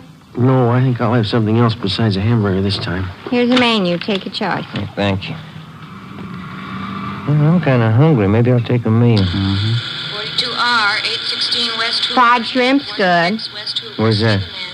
Right there. Oh, yeah. 95 cents. What's all this stuff I've been reading in the paper? What's that? Couple of guys going around snatching purses and beating up women. Paper says it's happened 7 times in the last 2 weeks. Roast beef, 90 cents. Roast beef's good, too. Don't you know who's been doing it? No, not yet. What do you get with these liver and onions, Daisy? Same as with everything else. Soup, potatoes, and coffee. 85 cents. Why don't they just take the purse? Why do they have to beat up the women? We don't know. Well, there's headlines staring me in the face every time I open a paper. I'm getting afraid to walk home at night. Do you get coffee and dessert with the Salisbury steak? Yeah. 65 cents. 72T, roger on your call. Say, do you guys know what I've been talking about? Yeah, Daisy, we know. I'll take the Salisbury steak. Yeah, so'll I. Hamburger specials on 2. Well done on mine, please. Burned. Okay. Be a couple of minutes. Thanks. All units in the vicinity of 1016 North McCadden. That's us. Get it up. 484 PS and slugging, code 3. All units in the vicinity of 1016 North McCadden, 484 PS and slugging, code 3. 61F, take the call. Okay. Better let her know we're going. Okay. I'll be right there. No, we're leaving. We'll be back. Okay. You know, I've been wondering. What's that? Hamburger and Salisbury steak, what's the difference? Price.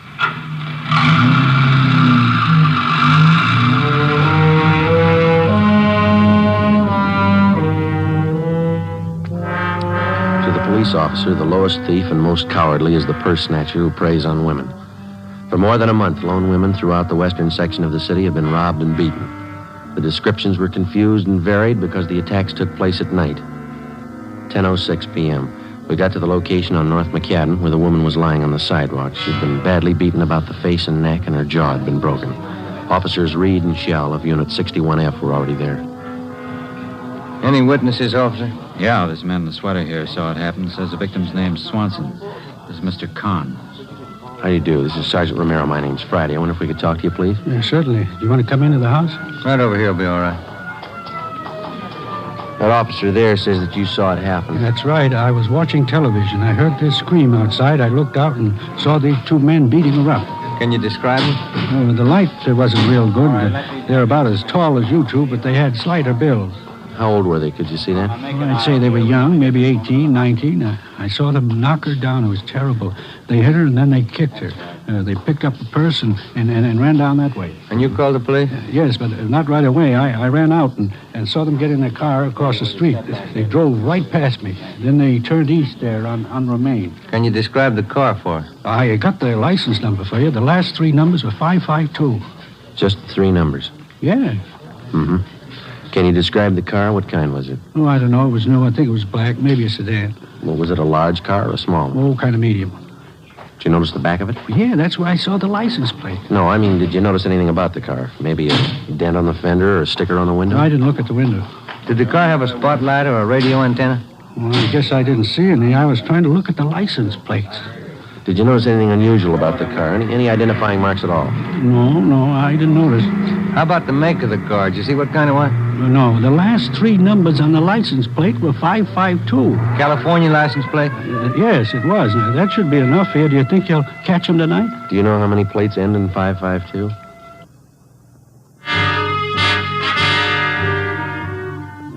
While Ben called in a general description of the car and the two attackers, I talked to the other bystanders.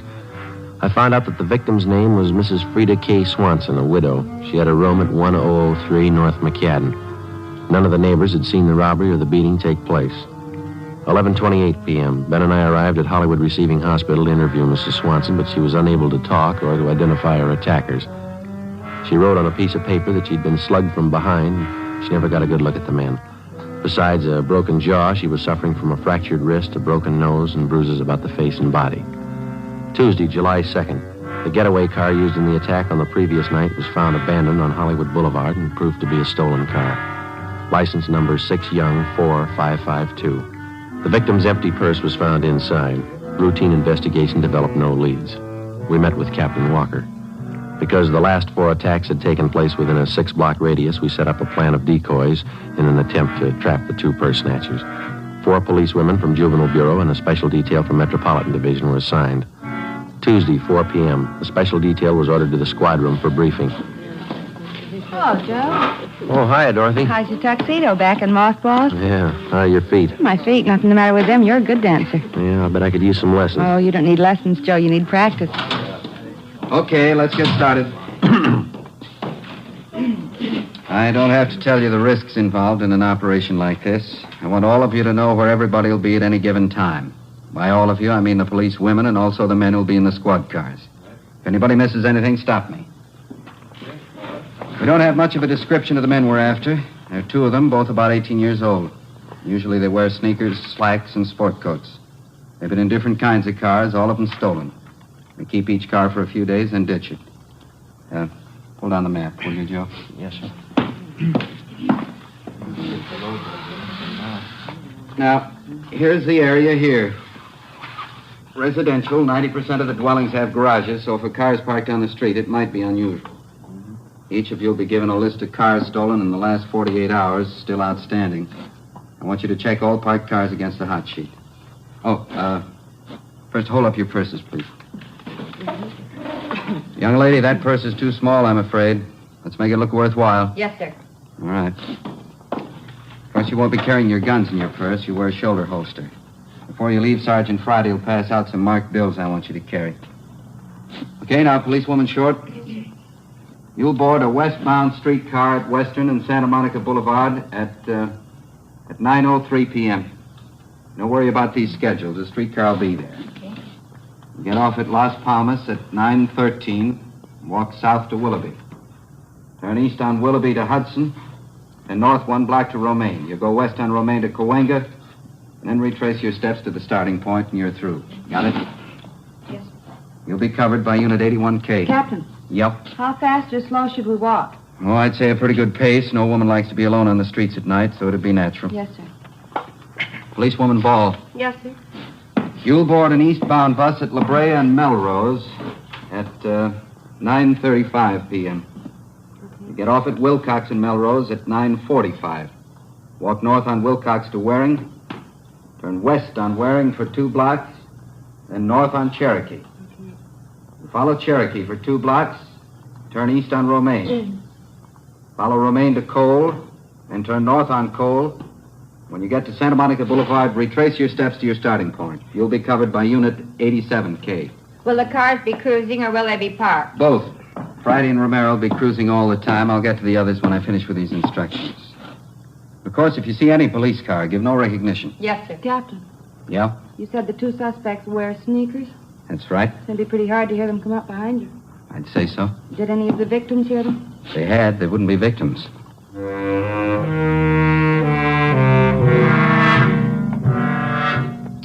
9 p.m. The decoy plan went into effect. We waited. Tuesday night passed. Nothing happened. Wednesday night, nothing. Thursday, July 4th, the decoy plan was enlarged to include a larger area, but everything was quiet. Friday, July 5th. Captain Walker decided that the new plan covering an area from La Brea to Vine Street and from Sunset to Beverly would be kept in operation. 10:45 p.m. Ben and I cruised the exposed area. We've been thinking about moving to a new place. Yeah? Only trouble is we don't know what's going to happen. You mean if rent control goes off? Yeah. We don't know if rents will go up or down. You've got a lease, haven't you? Unit 71 That's Mars, next month. Bacon and Mariposa, 507 party. We don't know what to do. We even tossed a coin to decide. Well, that's about as good a way as any. Coin came up tails 4 times in a row. Yeah? Wife changed her mind on each toss. No decision. Roger, 71R. That a policewoman down there? Yeah, Nancy Short. You got her out there? South on Hudson, east on Melrose, then up Wilcox to Sunset. All units, Willoughby and Hudson, 484 PS and slugging, code 3. That's us. Let's roll on it. 83F, Willoughby and Hudson, 484 PS and slugging, code 3. We drove to Willoughby and Hudson. Just south of the corner, we saw a woman sitting on the grass with a few people around. She was a young woman, about 25. Her clothes had been torn, and there was a red welt on her right cheekbone. She was trying to get to her feet as we came up. There'll be an ambulance here in a few minutes, miss. Can you tell us how it happened? My cheek's swelling. Did you see who attacked you? Yes, I did. I can tell you about them. Look, here, I ripped off one of their pockets. These cards fell out. Driver's license. George Landon. Here's the piece of cloth I tore off his pocket. I'll take that, Ben. Thank you. You want to stay with her? See if I can get a make on this license. Okay. Would you give me your name, please? Barbara Curtis. I live over on Hudson.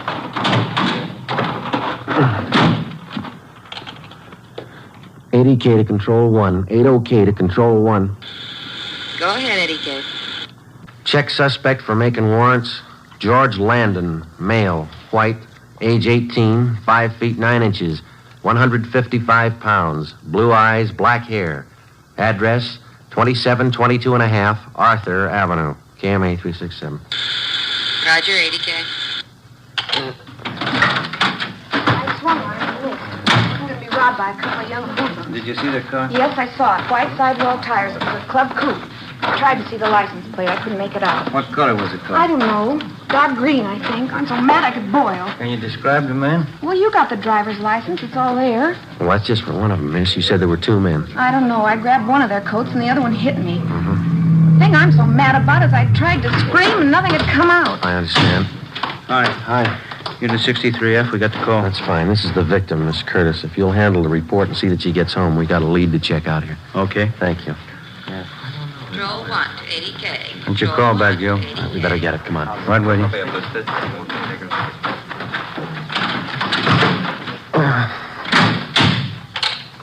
80K to control 1. Go ahead. 80K. Suspect has misdemeanor and felony record. 1 arrest, suspicion of robbery, and 1 arrest, GTA. No wants at this time. Most recent address on suspect, 2722 and 1/2 Arthur Avenue. Roger. Been in trouble before. Felony and misdemeanor. Yeah. And the address matches. Maybe this cloth does.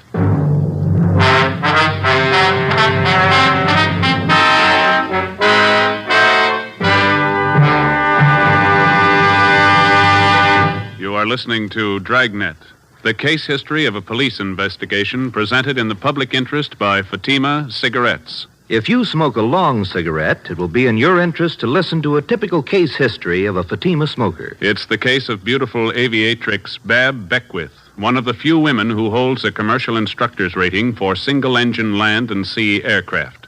This is her actual signed statement. I've been smoking long cigarettes for quite some time. Recently, a friend told me about a really mild king-size cigarette, Fatima. I'm very glad I tried them. Fatimas are a lot milder than any of the others I've smoked and have a much better flavor.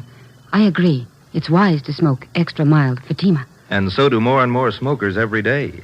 Actual figures show extra mild Fatima has more than doubled its smokers coast to coast. So enjoy extra mild Fatima yourself. The king-size cigarette, which contains the finest Turkish and domestic tobaccos, superbly blended to make it extra mild. You will prefer Fatima's much different, much better flavor. You will agree. It's wise to smoke extra mild Fatima. It's wise to smoke extra mild Fatima. The best of all long cigarettes.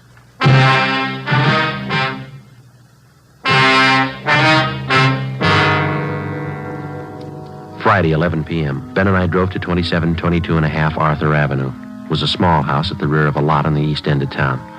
Alongside the front house, there was a narrow passageway leading to the house in the back with a small lawn between the two. There was no alley, and anybody leaving from the front or back door had to go through the narrow passage. As we approached the house, a light was on in the front room, and through the window we could see a middle-aged woman reading a magazine. We rang the bell.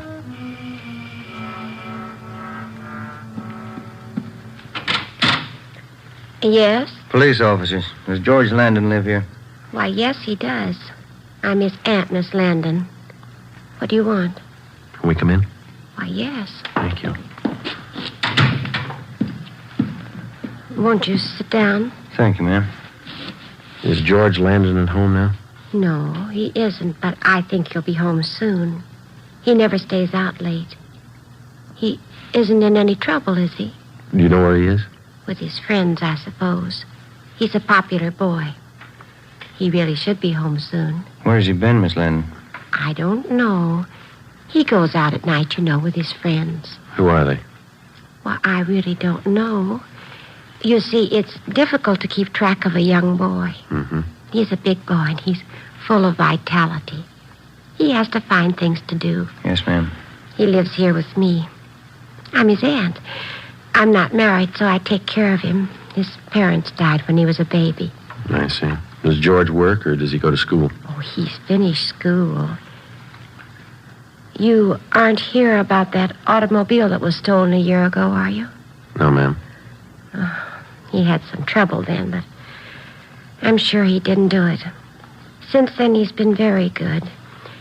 He hasn't missed a day's work, and he goes to church with me any time I ask him. Where does he spend his evenings, do you know? Well, I told you, with his friends. A young man has to use up his energy. I don't try to hold him too tightly. Good boy like him. Can we look at his room? Oh, yes. It's right here. All right. I'll show you how neat he keeps it. Oh, there. Isn't that nice? Yes, ma'am. I'm not trying to defend him. I'm only telling you about him. He keeps this room cleaned up himself. He smokes a little, but I've never smelled a drop of liquor on his breath. He's a very good boy. Yes, ma'am. He even reads a lot. You can see his books over here. Yes, ma'am. You mind if we look around a little? No, that's all right. Should be home soon. He's probably at a movie. Do you want to wait for him? No, that won't be necessary. He's always home by midnight. I'll tell him you were here. Oh, that must be George now. George! Yeah? These men would like to talk to you. They're police officers. All right, take it easy, young fellow. Let go. Hold him. Turn him around. Yep. Stand still, young fellow. Oh, it's no gun. What do you guys think you're doing? I didn't do anything. I was just out for a ride. This your nephew? Yes. Coat's torn, Joe. Pocket ripped off. Is this your driver's license here, George? Yeah. I lost it. When? Last week. It was found tonight. So what? How'd you tear your coat? Getting out of the car the other night. Here's a piece of cloth. The girl who was attacked tonight gave it to us. It matches the tear there in your coat. What have you done, George? Tell her. I didn't want to do it.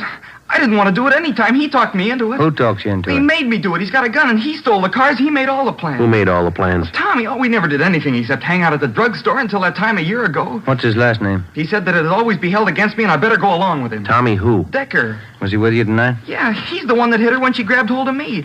He's the one that always hit him. I never wanted him to do it. Mm-hmm. Where's the stuff you took out of that purse?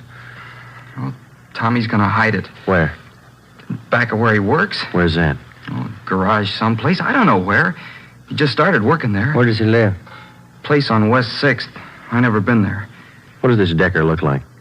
Well, he's same age I am, but about an inch taller, and must be 15 pounds heavier. He's got dark hair. How's he dressed? Just like me. Sneakers and brown slacks and a tan sport coat. Better call the office, Ben. Yeah. Can I use your telephone, ma'am? Oh, it's in the hall behind the door. Thank you. You said Decker's got a gun? Yeah. Officer, will you tell me the truth? I'll try, ma'am. Are George and this Tommy Decker the two men the papers have been writing about? I'm afraid so. The ones who've been robbing the women Yes, ma'am. and beating them up? Yeah. I didn't mean it. I didn't know what I was doing. I raised you, George. I didn't either.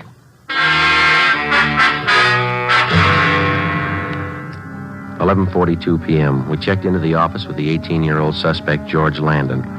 While Ben and a police stenographer took down the statement, I went down to R&I and pulled a package on the other suspect, Thomas Decker. His mama sheet showed a petition had been filed on 459 PC and 488 PC. They also showed 3 different recent addresses for Decker. One on West 6th Street, one on South Mariposa, and a third on North Catalina. 2 units were dispatched to the first 2 addresses. Ben and I went to the address on North Catalina, a rooming house. We learned from Decker's landlady that he was working as an apprentice mechanic on the swing shift at a large garage on South Flower Street. 12:51 a.m., Ben and I arrived at the garage. I beg your pardon. Yeah? Police officer. Does Thomas Decker work here? Yeah, he works here.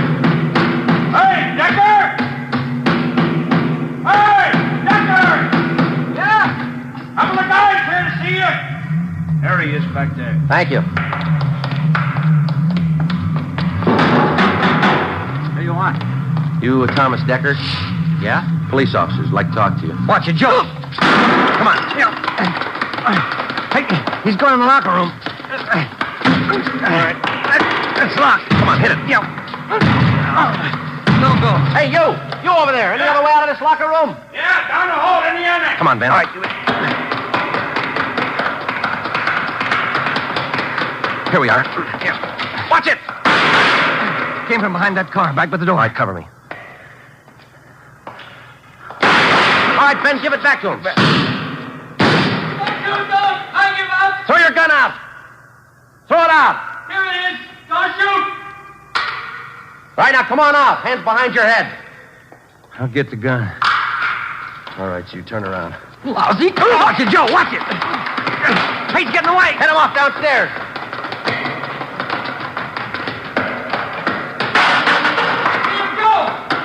No!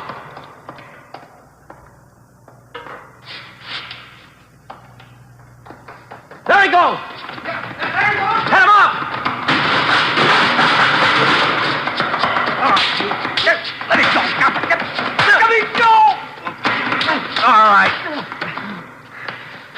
All right, get the cuffs on him, Ben. Yeah. 18 years old.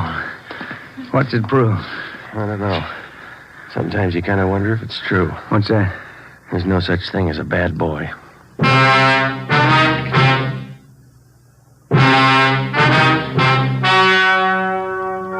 The story you have just heard was true. Only the names have been changed to protect the innocent. On November 1st, trial was held in Superior Court, Department 82, City and County of Los Angeles, State of California. In a moment, the results of that trial. It's amazing how many long cigarette smokers are changing to extra mild Fatima. Here is the actual report. From coast to coast, extra mild Fatima has more than doubled its smokers. Yes, more and more smokers every day are discovering that Fatima is the king-size cigarette that is extra mild. Extra mild because it contains the finest Turkish and domestic tobaccos superbly blended to make it extra mild, to give it a much different, much better flavor and aroma. Enjoy extra mild Fatima yourself. Best of all long cigarettes. It's wise to smoke extra mild Fatima. It's wise to smoke extra mild Fatima.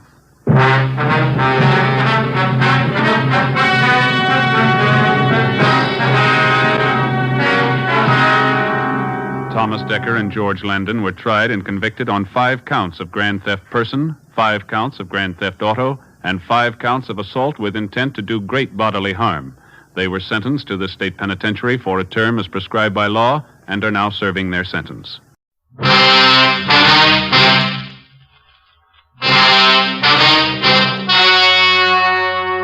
story you are about to hear is true. Only the names have been changed to protect the innocent. Fatima Cigarettes, best of all long cigarettes, brings you Dragnet.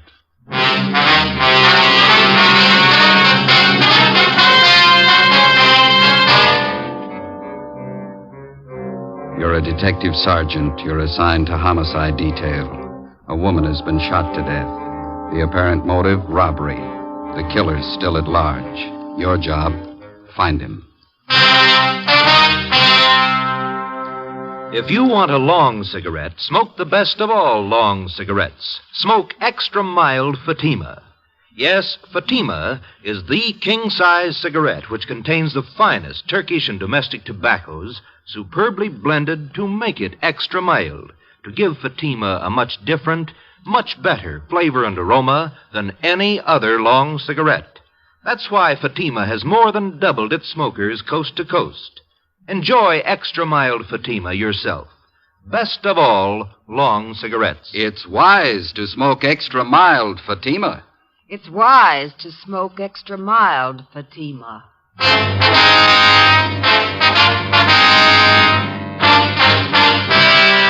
Dragnet, the documented drama of an actual crime. For the next 30 minutes, in cooperation with the Los Angeles Police Department, you will travel step by step on the side of the law through an actual case transcribed from official police files. From beginning to end, from crime to punishment, Dragnet is the story of your police force in action. It was Friday, March 16th. It was damp in Los Angeles. We were working the night watch out of homicide. My partner's Ben Romero. The boss is Thad Brown, chief of detectives. My name's Friday. It was 11:45 p.m. when we got to where we'd parked our car. 2nd and Main. Couple of drops on the windshield. Yeah, I hope it holds off. I was thinking of going out to see the Cubs and Pirates play an exhibition game tomorrow. Guess maybe now I won't. You might be lucky. What's the weatherman say? I don't know. Get the radio on. Yeah. It's a slow night. Yeah. Might not be tomorrow night. What? March 17th, isn't it? Oh, yeah.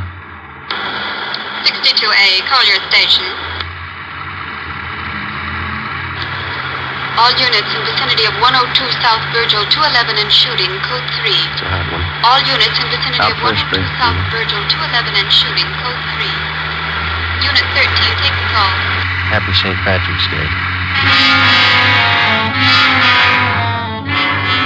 11:58 p.m. We arrived at 102 South Virgil, the Bartlett Hotel, a 4-story building. Sergeant Scheimer met us in the lobby and informed us that the shooting took place at 11:40 p.m. in room 432, occupied by Mr. and Mrs. Theodore V. Benham. Mrs. Benham was the victim. We went up to the 4th floor where Officer McCready was stationed outside the room. Any witnesses? Only Benham says it was a thief. You talk to any of the people on this floor? None of them saw anything. They're all in their rooms. Any other way out of here? Stairway in the rear leads to the roof. I took a look. Nothing up there. Where's Benham? Across the hall, lying down. Cox is with him. Okay, let's look at the body.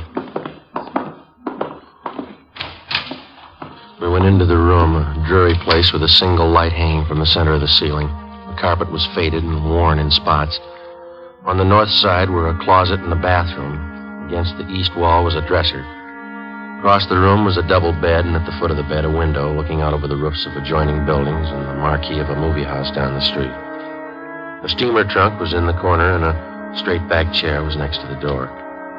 The mirror of the dresser was smashed, and on the dresser, a Gideon Bible. On the bed was the body of a woman sprawled face down. There were several splotches of blood on her coat. On the chair was a .32-20 revolver, which McCready said belonged to Benham, the husband of the murdered woman. We asked McCready to put in a call to the crime lab, and we went across the hall to question Benham. This is an awful shock. I'm not feeling well. I'm under doctor's care. Hemophilia. Awful shock. Sit down, please. Yes. I don't know what it'll do to me. I should be in a sanitarium right now. We'll see you're taken care of. Lincoln Sanitarium in Eagle Rock. Could you tell us what happened tonight? Why, yes. My wife and I went out to the Sycamore Cafe over in Alvarado. What time was that? Oh, about 9:30. We had a couple of drinks and something to eat. Listened to a piano player, then came home. I unlocked the door, and Elizabeth went in first, went over to the dresser. I just walked over to her when a man stepped out of the closet in back of us. He had a gun. Can you describe him? I don't know. Did you see his face? No. He had a blue bandana over his face, and he had a cap on, a blue and white check. Did you notice his clothes? No, I didn't. Anything else? He seemed very nervous, and he wasn't holding the gun still. My wife was opening her purse, and I said, well, I haven't got very much, but I'll give you what we have. And he fired and hit Elizabeth.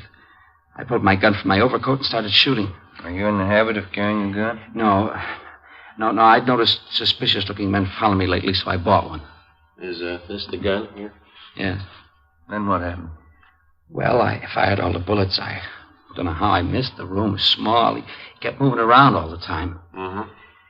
But I guess I did miss. Then he ran out of the room. About how old would you say this man was?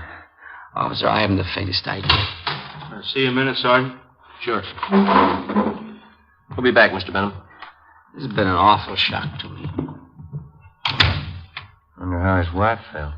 McCready told us that Sergeant Scheimer had found a woman in the Nevada Hotel next door who might know something. We went next door and questioned Mrs. Caroline Cromwell, a resident of the hotel. She occupied room 415 on the top floor. She told us that about 20 seconds after she heard the shots, she looked out the door of her room and saw a man come down the back stairs, which leads to the roof of the hotel, and enter room 402. She'd seen the man several times and was positive of her identification. Sergeant Scheimer said the man was registered as Jack Morrison. We went to room 402. Try it again. Who's that? Police officer. What do you want? I'd like to ask a couple of questions. I was going to bed. We'd like to talk to you. Won't take very long. All right. What do you want to know? How long you been in your room? About 10 minutes. What? Where were you? To the movie. Which one? Right down the street. Why are you asking me all these questions? You been drinking? A little. Not much. Mind if we look around a little? I was out all the time. I didn't know nothing about a shooting. And you won't mind if we look around. You won't find nothing here. These all the clothes you've got? Yeah? Is this your coat? Yeah. Yo. Mm-hmm. You wearing this tonight, were you? No. It's the only coat in the closet. What'd you do with the coat you were wearing? Guess I was wearing that one. Did you spill it? What? The bottle of whiskey? It broke. How? How do I know? Got a hole here in the sleeve. What'd you do with the broken bottle? Threw it away. Where? I don't know. On the street. Yo, I found something. Shirt. Stuck down between the wall and the bathtub. Looks like blood on it. Is this yours? Where's the shirt you wore tonight? Take off your pajama top. Why? Take it off. All right. But I didn't have nothing to do with that shooting next door.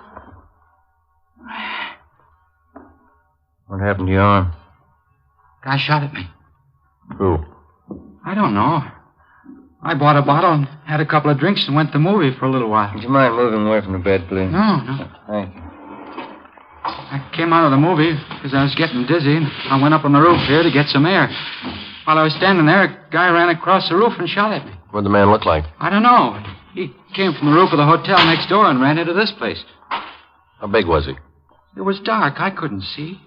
What'd you do? Well, after I was sure he was gone, I came down. I was going to have my arm fixed in the morning. Better get your clothes on. Why? Well, you got a pretty bad arm. You better have it fixed up. We'll take you to George Street Receiving Hospital. It's all right. I don't have to go there. Find anything, Ben? No. You got a clean shirt? No.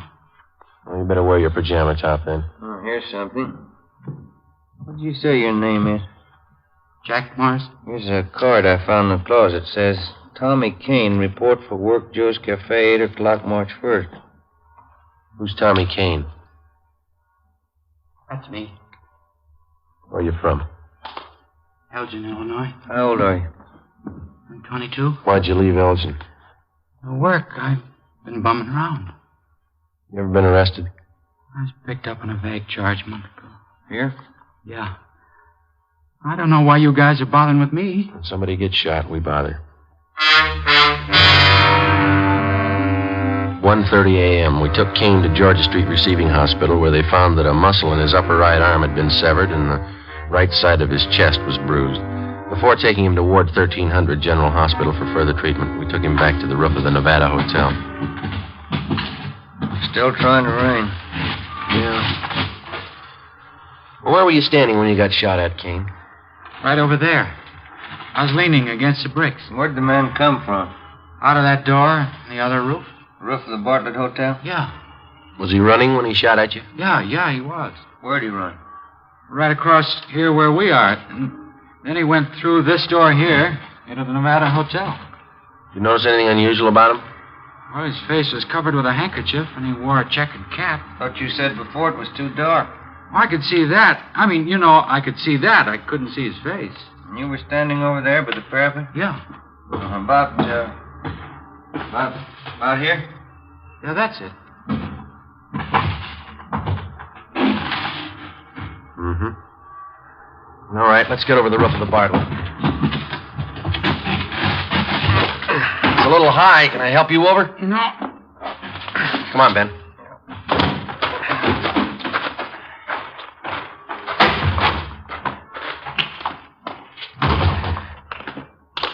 You ever been in this hotel before, Kane? No.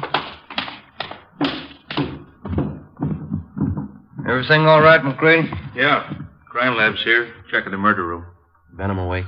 I think so. Mr. Benham? Yes? Mind if we come in? Of course not. You ever seen this man before? Let me see. Can you stand over there in the light? My eyes aren't as good as they used to be. Okay. Move over there. How's that? That's better. This the man who shot your wife? No, that's not the man. We left instructions for another car to take Theodore Benham to the Lincoln Sanitarium in Eagle Rock. We took Kane to Ward 1300 General Hospital. 2:42 a.m. We arrived back at the Bartlett Hotel where police chemist Ray Pinker had finished his examination. 3 slugs, 38 caliber, and 5 slugs, 32-20, were found in the mattress and the walls, all in the same side of the room. On the floor of the room were found a piece of white cloth and some brown threads. Ray Pinker returned to the crime lab while Ben and I made a search of both hotels, the incinerators, the alley, and all likely places for the missing 38. It was not found. 3:48 a.m. Ben went to the record bureau to check on any possible criminal record Kane might have had. I went to the crime lab to see what Ray Pinker had found. Nothing on this one. It's been a clean miss. And nothing on these 4 32-20s. Mm-hmm. Where'd you find those? Dug the 38 out of the window frame. 32-20s are in the south and east walls. How about the others here? Well, on these 2 38 slugs, I found minute portions of threads. They compare with the dress and coat worn of the deceased. Mm-hmm. Hi. Hey, Ben. I checked Kane's record. He told the truth. Nothing more than a vague charge, huh? No. How's this coming? There's threads on 2 of the 38 slugs. And on one of the 32-20s. Same kind of threads? Yeah, the same kind. 32-20. That's the gun Benham used. Yeah. Did you check the cloth yet? I will right now.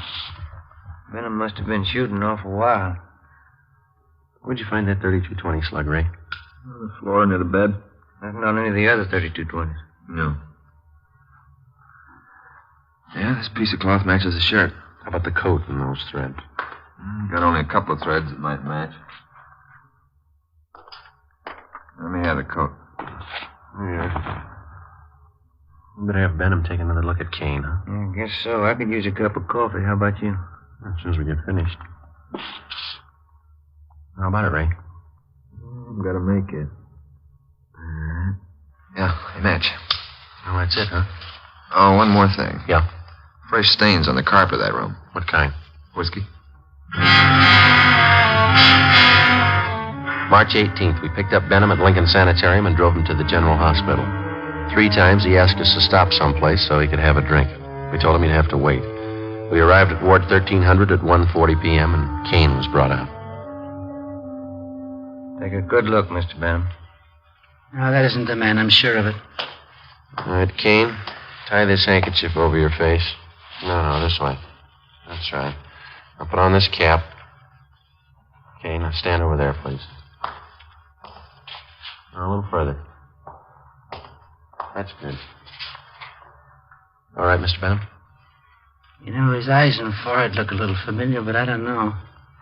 Well, my nerves are all shot. I can't be positive. I'm a sick man. All right, Kane.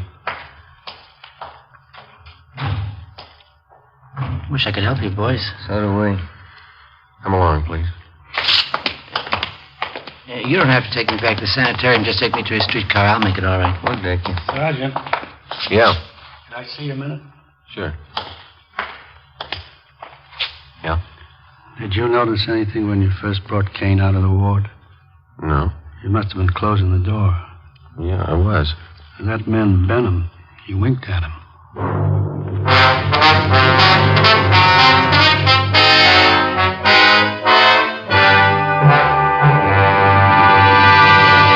You are listening to Dragnet, the case history of a police investigation presented in the public interest by Fatima Cigarettes. If you smoke a long cigarette, it will be in your interest to listen to a typical case history of a Fatima smoker. It's the case of Dick Hyland, sports columnist for one of the great Los Angeles newspapers. This is his actual signed statement. Do I smoke a lot when I'm reporting a close ball game? You bet I do. Do I still enjoy smoking when the game's over? Right again. Because I smoke a mild cigarette, Fatima.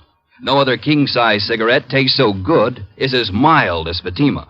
I agree it's wise to smoke extra mild Fatima. And so do more and more smokers every day. Actual figures show extra mild Fatima has more than doubled its smokers coast to coast. So enjoy extra mild Fatima yourself. The king-size cigarette, which contains the finest Turkish and domestic tobaccos, superbly blended to make it extra mild. You will prefer Fatima's much different, much better flavor. You will agree. It's wise to smoke extra mild Fatima.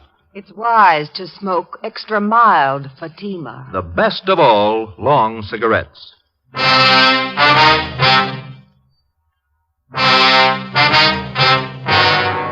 We took Benham back to his sanitarium. On the way, he asked if he could be excused from testifying at the inquest and preliminary hearing. We told him it couldn't be done. 7 p.m. Ben and I returned to the general hospital and took Kane into a small room adjoining the prison ward. After 3 hours of interrogation, he stuck to his story. Cigarette, Kane? Thanks. How's the arm? All right. Hurts a little now. When you guys going home? When we get a straight story. I've been telling you all I know. Yeah, you've been telling us the same story for 2 days, but it doesn't hold water. What do you mean? How do you account for the fact that parts of your clothing were found in that room? I told you before, you must have made a mistake. No, it's no mistake. Mr. Benham's starting to think he recognizes you. What? Why'd he wink at you? He didn't wink at me. We got somebody here who saw him. And he seems to think whoever did the shooting didn't take the gun with him. When we drove him back to the sanitarium, he asked us if we found it yet. He thinks we will. How long has Benham lived in L.A.? A long time. How long? Why do you want to know how long he's lived here? Is the dead woman really his wife? Well, certainly she's his wife. Why? Where's he been since the shooting? In the sanitarium in Eagle Rock. What's the matter with him? Hemophilia. You know what that is? No. You sure that was his wife? Positive. She wasn't a stool pigeon? Stool pigeon? Where'd you get that idea? You guys never saw her before? Never. You never heard of her? Kane, what's eating you? Did you check on her? We always do. You don't make mistakes on anything like that, do you? Not off. Look, she was a pretty nice woman from all we could find out. Happily married for 30 years. Something's wrong. What, Kane? What's wrong? All set up. Yeah? Yeah. What'd Benham say about me? We told you. He says you look a little bit like the man. Did you say anything else? He winked at you, Kane. Why? She wasn't a bad-looking woman. Wasn't she, Kane? All right, now how about it? You guys swear that was his wife? Yeah. Okay, I'll tell you where the 38 is. Where? The mattress on the roof of the Nevada Hotel. Benham cut a hole in it that day. He told me to hide the gun there after the shooting. All right, let's have a look. I don't want anybody to know I'm telling you this. Why? Benham's a real smart guy. He's got a gang. He's in on it as much as I am. Yeah? He double-crossed me. He tried to kill me. I'm going to jail. He's going with me. Maybe he will. Kane told us that he had known Benham for about 2 months. During that time, Benham helped him along by giving him a couple of dollars every once in a while. On March 11th, Benham got Kane a room in the Nevada Hotel and gave him $20 to buy a gun, which Kane did. On March 15th, he gave Kane a blue bandana and a checkered cap. On March 16th, he told Kane that he'd been sent by a gang in Chicago to kill a woman who was a stool pigeon. He promised Kane $100 for his help. Early that evening, Benham told Kane how to enter their room and where to hide. When they came home, Benham stood by the door. Kane stepped out of the closet and, after a few words, shot the woman. As he moved toward the bed, Benham started shooting at him. Kane ran from the room and hid the gun in the mattress on the roof, then went to his room and flushed the cap and bandana down the drain. 11:15 p.m. Ben and I found the gun where Kane said it would be. 38 Special Detective Colt revolver, 2-inch barrel, number 381327. 11:52 p.m. We checked and found no evidence that Benham belonged to any kind of a gang. March 19th, 9 a.m. Ben and I reported into homicide and picked up Captain Steed. We went over to Dr. Wagner to learn his autopsy report. It showed that the deceased had been shot 3 times. 2 .38 slugs and 1 .32-20 were recovered from the victim's body. They were initialed for evidence. 8 p.m. Captain Steed, Ben, and I went to the sanitarium and told Benham that there were a few angles we wanted to clear up before the inquest next morning. Benham got dressed, and we drove back to the Bartlett Hotel. It was raining. I'm still trying to remember what happened. I was very shocked that night. Yeah, I suppose you were. Well, sometimes my memory comes back for a little bit. The red light. Yeah, I see. You know, the man who did the shooting knew you lived in room 432, and he knew you'd be gone that night. How do you suppose he figured that out? Well, I've been noticing that a lot of men have been following me. Suspicious-looking men. I told that to Sergeant Friday, didn't I, Sergeant? Yeah, that's right. Must have been one of them. You ever give money to characters on the street so much they might follow you? Hey, that must be it. Many times I used to do that. I'd be nice to them, and they'd try to make friends. You remember any of them? Yeah, I do. There was old man Dorsey, Jolly Swanson, and a fellow named Kane. Blaine? Kane? Yeah, that's it, Kane. There you are. The young man you took me to see in the hospital. I'm thinking, I believe that's Kane. Are you sure? Quite sure. He's the burglar. What makes you think he was a burglar? Well, what else would he be? He didn't rifle any of the drawers or steal anything, did he? Must have got there just before us. Did you have anything important there? I have some insurance policies. On your wife? Yeah. How much? Oh, one policy for $4,000 and 2 for $2,500 each. Who's the beneficiary? Well, I am.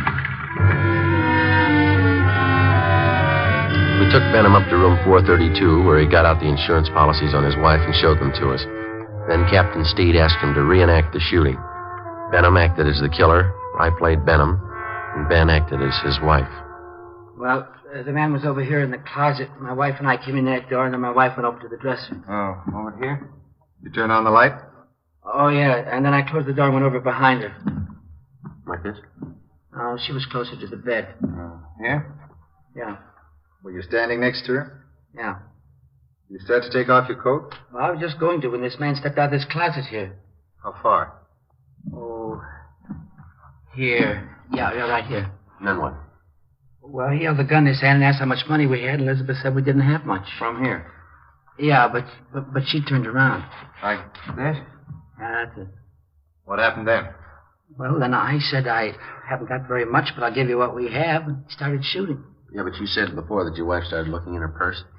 Yeah, that's it. She did. I forgot. And that made him think she was going after a gun. How do you know? Well, I suppose that's what he thought.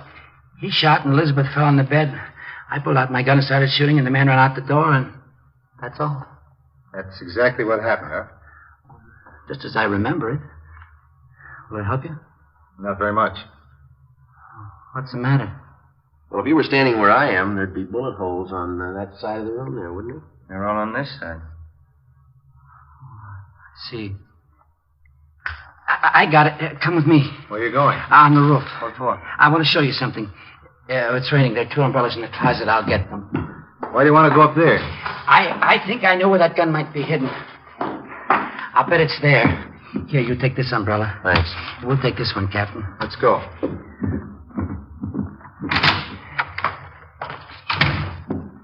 I bet it's up there. We'll find it.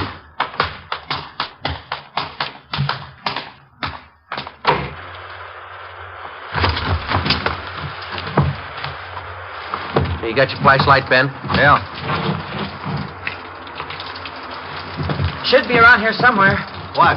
The mattress. My wife used to take sunbaths on it. Where would it be? Well, just about here. I don't see any. You sure it's up here? I bet it's on the next roof. Didn't you say Kane lived in that hotel? He probably moved it.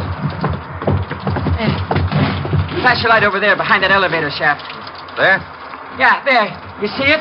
We have to climb over this parapet to get on the other roof. Watch it, Cap. It's pretty slippery. Okay. Yeah, it is slippery.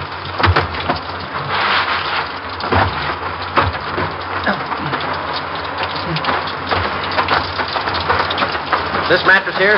That's it. Take a look, Joe. Right. No, nothing here. Did you look all around there?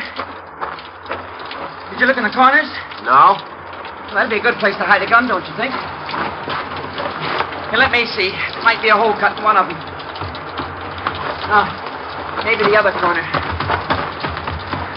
No. Well, maybe this one. Yeah, you see, the mattress has been cut.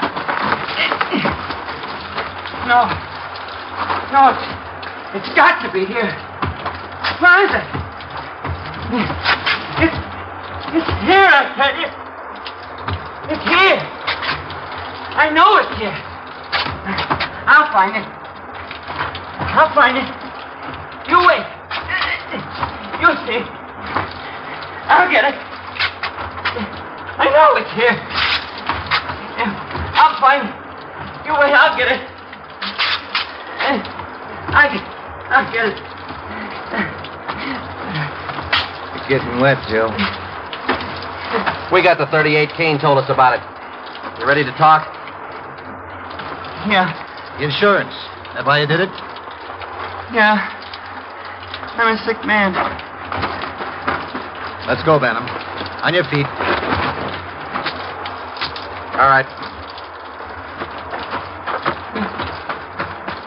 They played that ball game the other day. Yeah? Who won? Pirates 8-7. Sure do like baseball. Must be a real nice business. Yeah. Fans only yell if they never do it. What's that? Kill the umpire.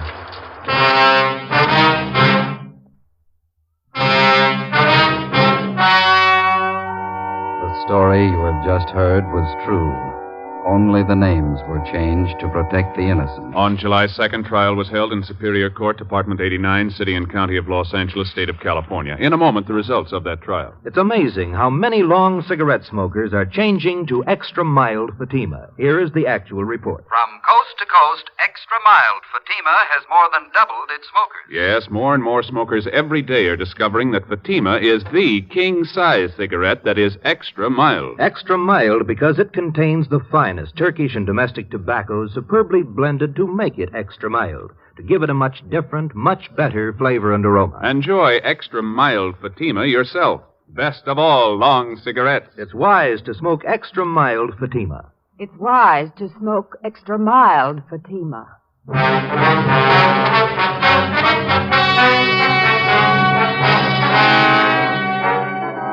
Thomas Kane was convicted of second-degree murder and received a term as prescribed by law. Theodore V. Benham was convicted of first-degree murder and assault with a deadly weapon. He received a life sentence and died in prison 1 year later.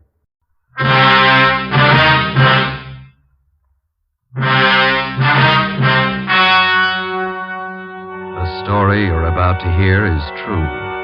Only the names have been changed to protect the innocent. Fatima Cigarettes, best of all long cigarettes, brings you Dragnet.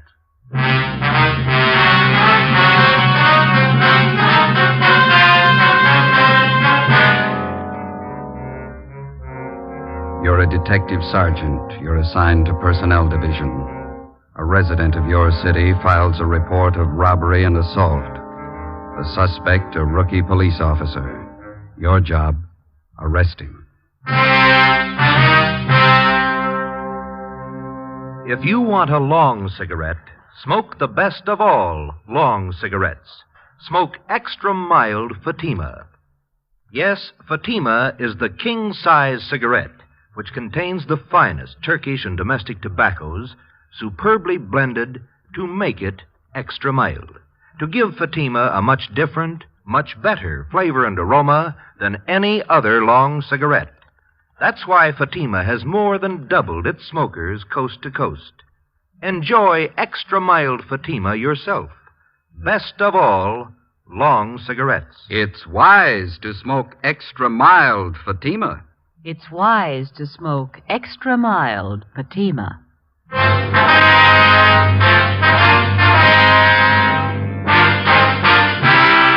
Dragnet, the documented drama of an actual crime. For the next 30 minutes, transcribed in cooperation with the Los Angeles Police Department, you will travel step by step on the side of the law through an actual case from official police files. From beginning to end, from crime to punishment, Dragnet is the story of your police force in action. It was Wednesday, April 9th. It was foggy in Los Angeles. We were working the day watch out of personnel. My partner's Ben Romero, the boss is Deputy Chief Holman, Commander BIA. My name's Friday. We're on the way over from the City Hall, and it was 5:25 p.m. when we got to Central Division. The assembly room. How's the wife? You see him, Joe? Yeah, it looks like him over there. I'll let you know. Hi. You Russell Clark? Yeah, that's right. Friday and Romero personnel. All right. Lieutenant Drummond over at BIA would like to talk to you. All right. When do you want to see me? Right now. Oh, okay. All right, wait till I get my cap.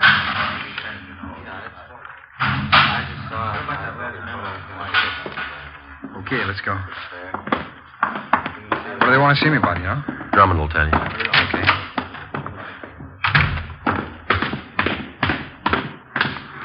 How long you been on the job, Clark? About 2.5 months. How do you like it? Oh, I like it fine. Wife doesn't think much of it. She wanted me to stay at my old job. What was that? Selling insurance. Likes to have me home nights. Doesn't like to be alone, especially now. Yeah? She's expecting a couple of months. You know how they get. Yeah. Let's cross here. Hey, I put in a request for day work. You think that's why personnel wants to see me? I don't know. I don't think so. Boy, I'd sure like to get that day watch. Yeah. That the way you fellas started? I did, yeah. You started in traffic, didn't you, Ben? Yeah, huh? Had 9 months of it. Go ahead, Clark. No, thanks. I have to be on the job at 6. Think it's going to take very long? I don't know. Hi, Friday. Hi. Right in. Lieutenant's waiting. Personnel, Coleman. Lieutenant? Yeah, come here. This is Officer Clark, Lieutenant Drummond. How do you do, sir? How are you, Clark? Sit down. Thanks. A couple of questions for you. Yes, sir? You were on special duty at the Olympic Auditorium last night, is that right? Yes, sir, for the fights. Anything unusual happen out there last night? Well, it wasn't very important, Lieutenant. After the fights, the drunk fell down the stairs. On the way out of the auditorium, broke his arm.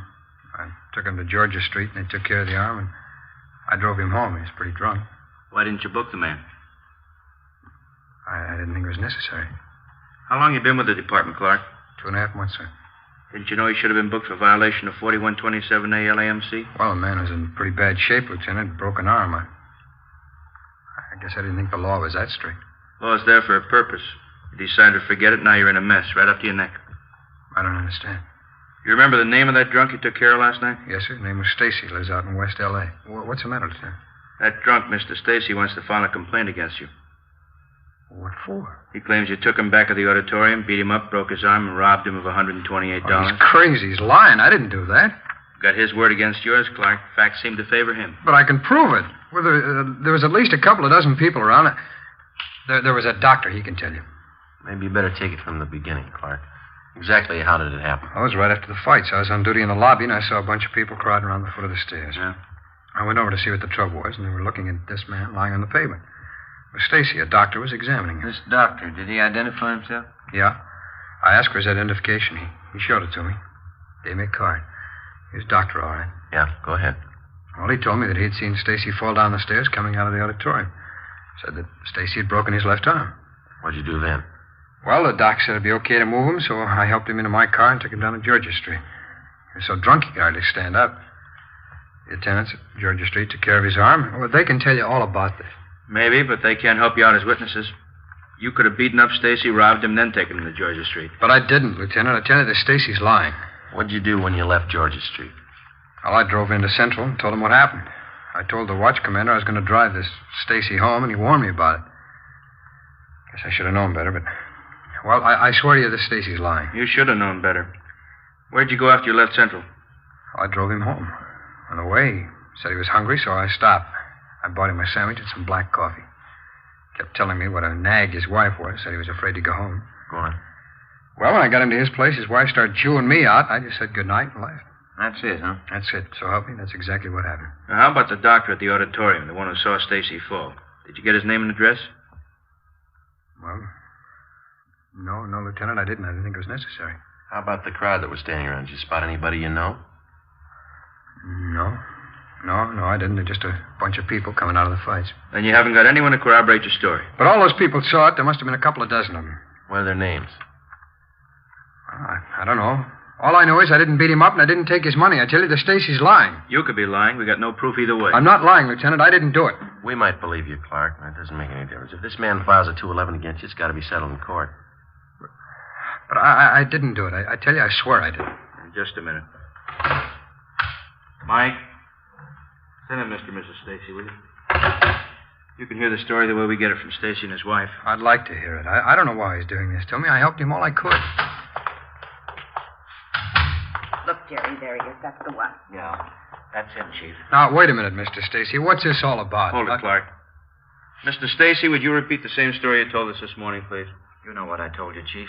You had the stenographer take it all down. It's the same thing. I'd like to have you repeat it in front of Officer Clark here. He's entitled to know what you're charging him with. A man like that's entitled to nothing. You ought to be ashamed of yourself. Look, lady, your husband's lying. Don't call my husband a liar. You're not a policeman. You're a hoodlum. All right, wait a minute. I'd like to know what this city's coming to. Cops going around beating up private citizens. Who do we trust if we can't trust a policeman? Just a minute, please. You don't know, Captain. You should have seen my husband when that officer brought him home last night. Arm all bandaged, his face all cut up. He was hurt so bad he could hardly stand up. He was too drunk to stand up, lady. Don't you get fresh with me now. All right, that's enough. This cop got hold of me as I was coming out of the fights. Took me in back of the auditorium. Told me if I didn't hand over my wallet, he'd book me on a drunk charge. Were you drunk, Stacy? I was not. Had a couple of beers, that's all. When I wouldn't give him my money, he beat me up. Broke my arm and took my wallet. How do men like you ever get on the police force? He figured he'd cover up, so he took me and had my arm fixed at the emergency hospital. Then he drove me home. Threatened me all the way. He said, you tell anybody about this and I'll get you. That's just what he said. I don't get it, Stacy. You know that story's a pack of lies. Why are you doing this to me? It's the truth. And I'm going to press charges and get my money back. $128. What have you done with it? We can take care of the questioning, Mrs. Stacy. I don't see you doing it. Make him tell. Where's our money? I haven't got it. Don't talk back to me. Mr. Stacy, you and your wife want to file a crime report at this time. We want to press charges. Romero? Yeah? Take Mr. and Mrs. Stacy down to Record Bureau. Have them make out a report for 211 and assault. Right. Get them this way, please. Now listen. We're going to get action if we have to take this to the district attorney. We're not afraid of the publicity. We'll go to the newspaper if we don't get action. Yes, ma'am.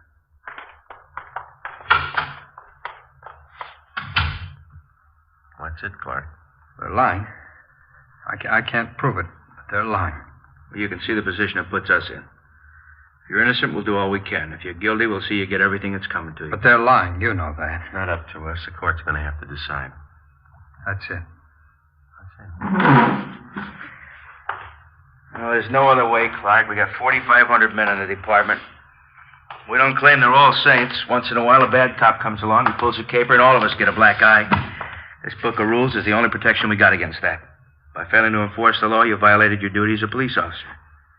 Got yourself in a real mess, Clark. Like anybody else, you get a fair trial. That mean I'm dropping the force? And those people have filed a crime report. Draw suspension pending the outcome of the case. After that, if you're cleared, there'll be a hearing before the Board of Rights. Right through right now? You'll be booked for robbery and assault in Hilton County Jail. Case will be presented to the district attorney tomorrow. What can I do? I'll have to have your badge. On the desk. Your gun?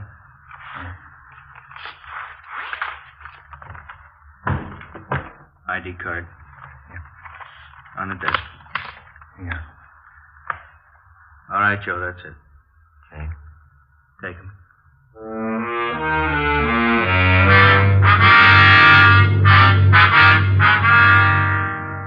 6 p.m. Ben returned to the office, and together we took rookie police officer Russell Clark across the street to the Hall of Justice. At the county jail booking desk on the 12th floor, he was booked on suspicion of 211 PC and assault with intent to do great bodily harm. He was lodged in the cell block. Investigating charges against a police officer involves exactly the same procedure as cases where private citizens are concerned. Prove the suspect innocent or guilty. That's the job. If Clark was innocent, it looked like there was only one way of proving it. That was somehow to find the unnamed doctor who was supposed to have seen Stacy fall down the auditorium stairs and then examined him afterward. If Clark was guilty, we had to find proof that his story about Stacy falling downstairs was a lie. Besides that, we had to find evidence that he beat up Stacy at the rear of the auditorium that night and that he robbed him of $128. Thursday, April 10th, Ben and I checked in for work at 7:45 a.m. and found a message from the jailer on the phone board. Clark wanted to see us right away. We met with him in the county jail, interview room. How you doing? Not too bad. Don't let it sour you, huh? Sergeant, you really think I rolled that character? Come on, tell me the truth. We checked you out. Good family. You got a fine Army record. No, we don't think you did it. I just can't understand why he picked me out. I tried to help him all I could. Then he walks in the next day with a framed story like that. You got any idea why Stacy would pull something like this on you? I don't know. I'm worried, Sergeant. Believe me, I can't afford to sit here missing my pay. We live pretty close to the budget with a baby coming. I'm worried about the wife. I just don't know what to do. Are you sure you told us everything about this that you remember? Well, that's the one reason I wanted to see you. I didn't sleep much last night. I kept trying to remember the name of that doctor. Yeah? Well, I remember once he did mention his name, and then when I asked for his identification, he showed me one of his cards.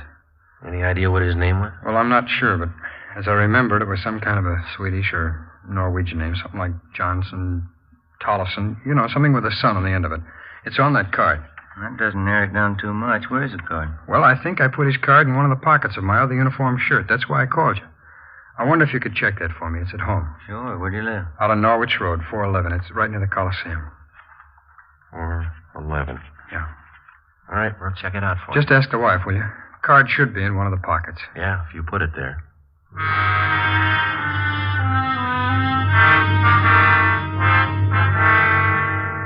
Ben and I left the interview room at the county jail and drove out to the home of Officer Clark on Norwich Road. We introduced ourselves to his wife and told her what we were after. Her eyes were red and looked like she'd been crying. She asked about her husband. We told her he was all right. They're making a terrible mistake, Sergeant. Russ never did anything crooked in his life. He didn't do it. I know he didn't. We'll do everything we can to straighten it out, Mrs. Clark. The court will have the final say. I knew Russ shouldn't have left his insurance job. I just knew it, all this trouble. How about that shirt that your husband told us about, the one he wore that night at the auditorium? Oh, yes, his other uniform shirt. Mm-hmm. Can we see it, please? Oh, yes, certainly. It's right this way, back in bed. What's so important about the shirt, Sergeant? Your husband told us that there might be a card in one of the pockets. Might help clear up things. Well, it should be hanging up here in the closet. I always like to keep Russ's shirts on hangers. He keeps them much nicer looking. What's the matter? This morning I sent it to the cleaners.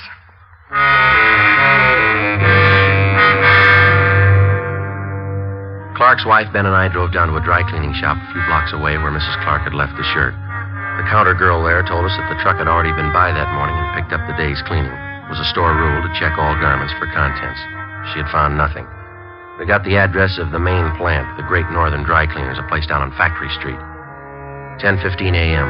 We checked in at the main plant and explained to the manager what we were after. We gave him the tag number of her cleaning, and Mrs. Clark gave him the description of the shirt. We waited in the manager's office while he made a search for the dark blue wool police shirt. How about this one, lady? It's the only blue wool shirt picked up at your cleaners this morning. Yes, that's Russ's shirt. That pocket flap there, I mended it. I'll check the pockets for you. I had to pull it out of the tag. It's all wet. Anything? Not in this pocket. Try the other one. Yeah? Look for yourself. Nothing.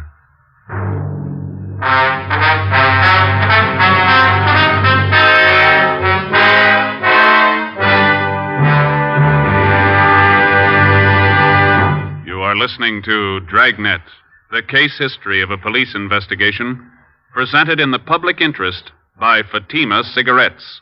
If you smoke a long cigarette, it will be in your interest to listen to a typical case history of a Fatima smoker. It's the case of Northwest Airlines stewardess Jean Madsen. This is her actual signed statement. There's one thing I really look forward to after a long flight. A good, mild smoke. That's why I prefer the new king-size Fatima. It's milder than any other long cigarette I've tried. Yes, I agree. It's wise to smoke extra mild Fatima. And so do more and more smokers every day. Actual figures show Extra Mild Fatima has more than doubled its smokers coast to coast. So enjoy Extra Mild Fatima yourself. The king-size cigarette, which contains the finest Turkish and domestic tobaccos, superbly blended to make it extra mild. You will prefer Fatima's much different, much better flavor. You will agree. It's wise to smoke Extra Mild Fatima. It's wise to smoke Extra Mild Fatima. The best of all long cigarettes.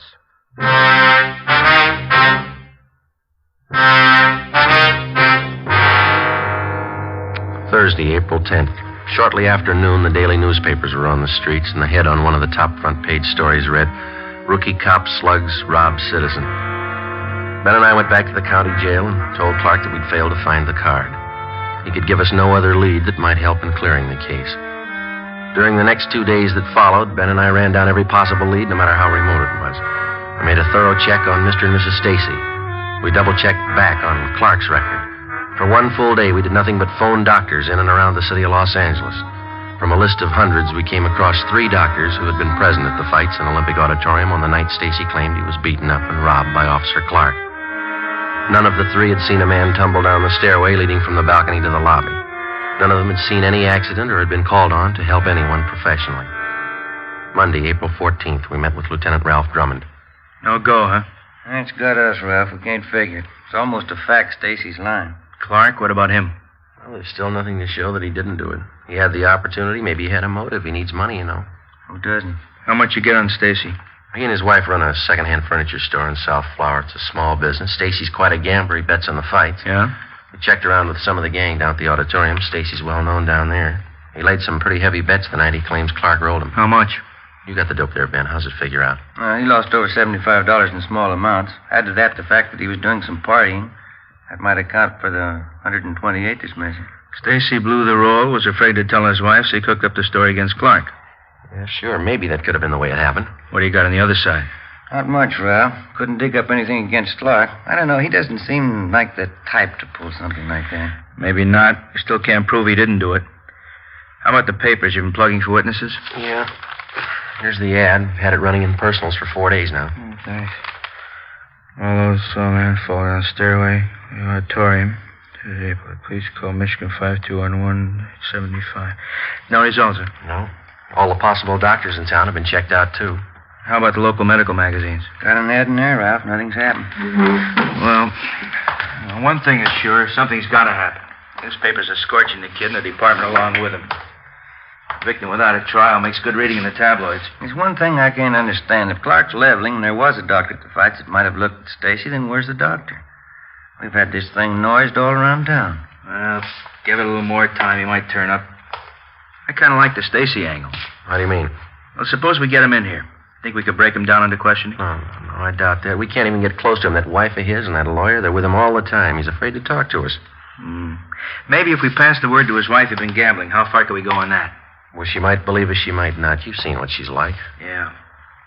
I got an idea he sold her on a story, and she's tagging along to get the $128 back. That gives me an idea, Joe. One thing we might have missed. Yeah, what's that? We found out that Stacy did a little partying before he went to the fights at the auditorium that night, didn't we? Yeah, go ahead. We checked out a couple of the bars he was drinking at, but we figure he must have parted away at least $50 out of that $128. Mm-hmm. He didn't spend that much at the bars. Oh, well, sure. He probably hit a few other places, too. That's what I mean. That's still a lot of money to drink up alone. You figure a woman? Maybe. You got any reason to think Stacy plays around? Just one. Yeah? His wife.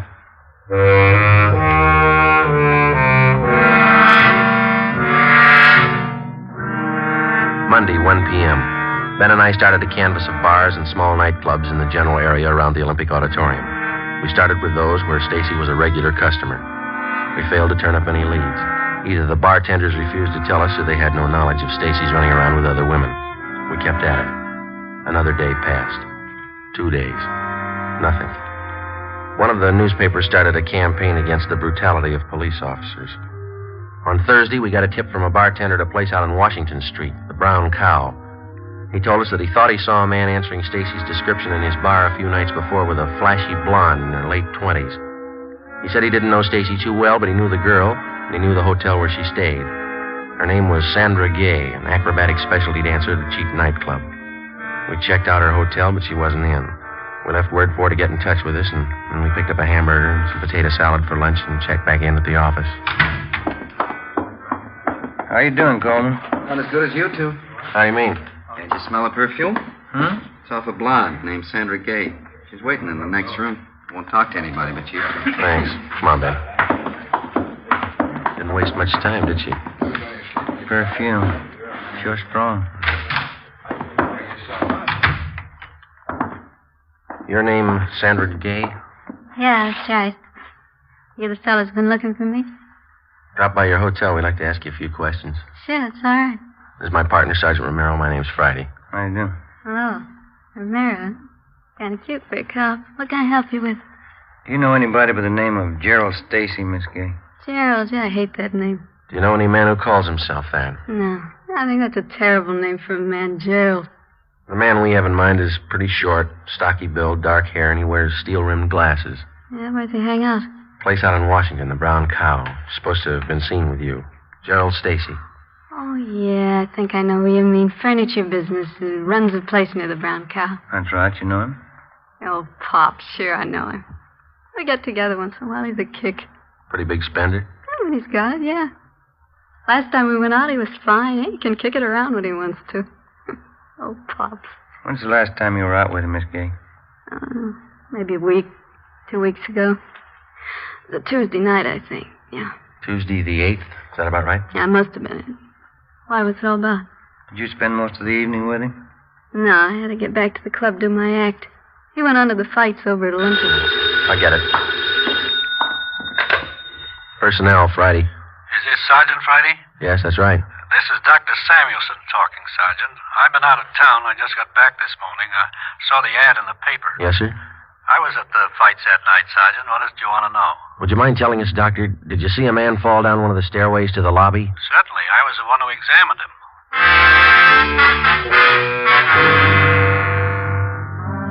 5 p.m. Mr. and Mrs. Stacy were called to Lieutenant Drummond's office. Arrangements were made to have Officer Russell Clark brought over from his cell in county jail. At 5:15, Ben and I checked into the lieutenant's office. Stacy and his wife were already there. Certainly proud of our police department, Chief. No whitewashing this time. You gave that fella exactly what he had coming. Thanks. You sure you didn't make a mistake? I'm sure, Chief. That's the right man. You got him. Jerry, don't make mistakes on things like this, Inspector. How about our money, the $128? He tell you where he hid it? No, he hasn't. We're bringing Officer Clark in from county jail. Figure we try to crack him. That's right. Make him tell what he did with our money. Joe, will you have Officer Clark brought in? By the way. All right. There he is. Where's our money? What have you done with it? Just a minute, please. Stacy, you sure Officer Clark here's the man who beat you up and robbed you? Of course he is. Dragged me behind the auditorium and almost beat me to death. Broke my arm, took all my money. $128. Where is it? I haven't got your money. Joe, bring the doctor in. All right, Lieutenant. In here, Doctor. All right. Mr. Stacy, you're a liar. This officer didn't break your arm. I saw you fall down a flight of stairs at that auditorium and break your own arm. I examined it. Jerry, who is this man? What about it, Stacy? He doesn't know what he's talking about. I never saw him before in my life. No, but I've seen you, Stacy. You were drunk. I saw you fall down those stairs. You're crazy. Joe, send Miss Gay in. All right. All right, Miss Gay. Sure is strong perfume. You recognize any of these people, Miss Gay? Hello, Pops. I don't know you. Don't you remember the perfume? You give it to me. Who is this woman? Just a friend, honey. All right, Stacy, now let's have it straight. It was all a mistake. I don't want to make trouble for anybody. It wasn't this cop's fault. I don't want to make any trouble. What about this woman? It was all a mistake, believe me. You took that money, Gerald. You spent it on her. Now, wait a minute. Causing all this trouble, squandering our money. After all I did for you, you're no good. This time I'm through. All right, Clark, let's go. Okay. Well, that's it. I don't know how to thank you, fellas. And doctor's the best friend you got. Yeah, I better call her wife. She'll want to know. Friday, phone message for you here. Oh, thank you. From your wife, Clark. Yeah? She found that doctor's card.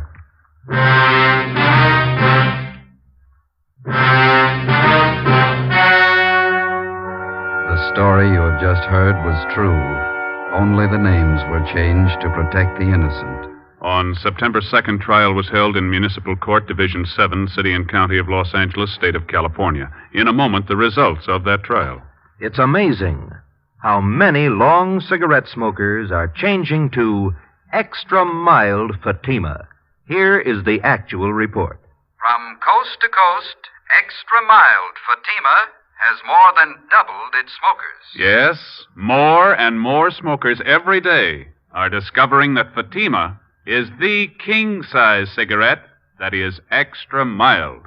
Extra mild because it contains the finest Turkish and domestic tobaccos superbly blended to make it extra mild, to give it a much different, much better flavor and aroma. Enjoy extra mild Fatima yourself. Best of all long cigarettes.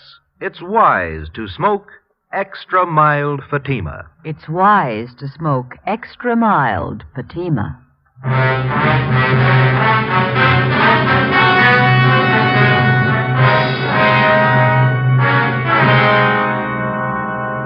Gerald Stacy was tried on charges of filing a false crime report. He was convicted under Section 5250 LAMC and served his term as prescribed by law. Officer Russell Clark was returned to duty with full back pay.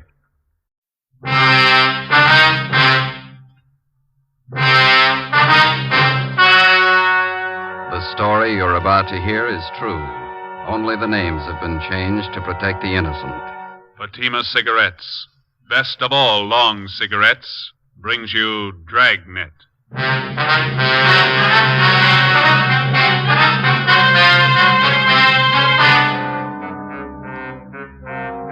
You're a detective sergeant. You're assigned to homicide detail. A woman has been murdered, her identity unknown. The body shows the marks of a savage attack. Your job, find the killer. If you want a long cigarette, smoke the best of all long cigarettes. Smoke extra mild Fatima. Yes, Fatima is the king-size cigarette which contains the finest Turkish and domestic tobaccos superbly blended to make it extra mild, to give Fatima a much different, much better flavor and aroma than any other long cigarette. That's why Fatima has more than doubled its smokers coast to coast. Enjoy extra mild Fatima yourself. Best of all, long cigarettes. It's wise to smoke extra mild Fatima. It's wise to smoke extra mild Fatima.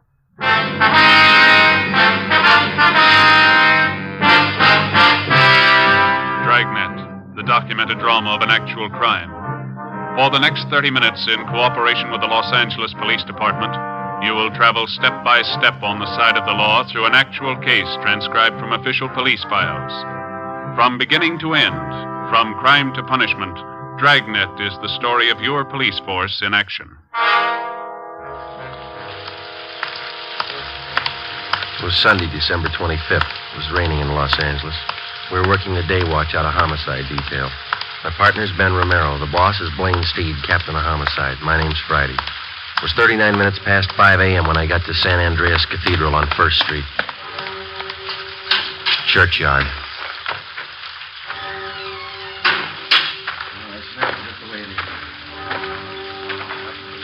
Hi, Dave. Hi, Joe. Body's over here. All right. Merry Christmas, huh? Yeah. Sexton from the church found it about an hour ago. Have a look. Pretty brutal. Yeah. Okay. Who is she? No identification. The coroner checked the body yet? Yep. How long's she been dead? When it started raining. About midnight, didn't it? Yeah. The ground's dry under the body. Oh, been dead 5 or 6 hours, I'd say. Ben get here yet? Yeah, he's helping Claudio check the area. This park here, is this all a part of the church grounds? I think so. I was stuck out of this rain for a minute. There's an alcove over there by the church. Yeah, come on. How much we got to go on, Dave? Not much. Motive looks like robbery. Yeah. Found a woman's purse near the body. Pretty well picked over. Purse is wet. Lee Jones is dusting the contents for prints. Coroner coroner's checking him. Any idea what the killer used in the woman's face? The coroner figures a sharp instrument of some kind. Nasty one. Yeah. Friday, you look wet. Hi, Lee. So do you. Everything happened on Christmas. Purse was soaking wet. Ordinary black handbag. Raise any prints on the stuff inside? Not a one. Here, you can check the contents. Thank you, Lee. Let's see. Small comb. Most of the teeth out of it. 3 pennies. Hairpins, mirror, lipstick. That's it, Lee. A couple more things. Yeah. This fountain pen, this door key. Armstrong found them in the grass a few feet from the body. Can I have a look at those? Yeah, it's an ordinary ballpoint fountain pen. Buy them in any drugstore for 69 cents. No sign of rust on the key. Must have been dropped recently. Maybe this will explain what happened to her face. Broken beer bottle. Where'd you find that? Laughlin found it back in the bushes over there. These jagged edges here smeared with blood. Mm-hmm. Too much rain. Can't do anything about prints till it dries. Can you get enough from these smears to run a precipitant? Think so. Lee, got a minute? Yeah, Ben, what is it? Oh, hi, Joe. Hi. Claudio found a set of footprints over by that clump of shrubbery. Rain hasn't spoiled them yet. Did you cover them? Yeah, I think you can get a pretty good cast from them. Better get a picture of them right away. Hey, Charlie. Right with you, Lee. I'll get the stuff from the car. You mind giving me a hand, Dave? Oh, let's go. Well, this takes care of Christmas, Joe. Yeah. Did you get a chance to check the body yet? Mm-hmm. What do you think? Well, there's no sign of struggle. Could have happened after a Christmas Eve brawl, maybe. Yeah? Whoever the victim is, she was probably acquainted with the killer. The two of them came in the park, and the victim got it before she knew what was happening. Might work easier if we find out who the victim is. We can check her prints through R&I when we get back to the office. What'd those footprints look like? Seemed like a heavy print, maybe work shoes of some kind. Want to see how Lee's making out? Yeah, let's go.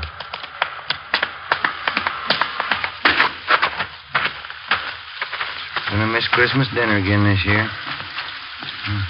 Footprint, fountain pen, and key. Where do we start?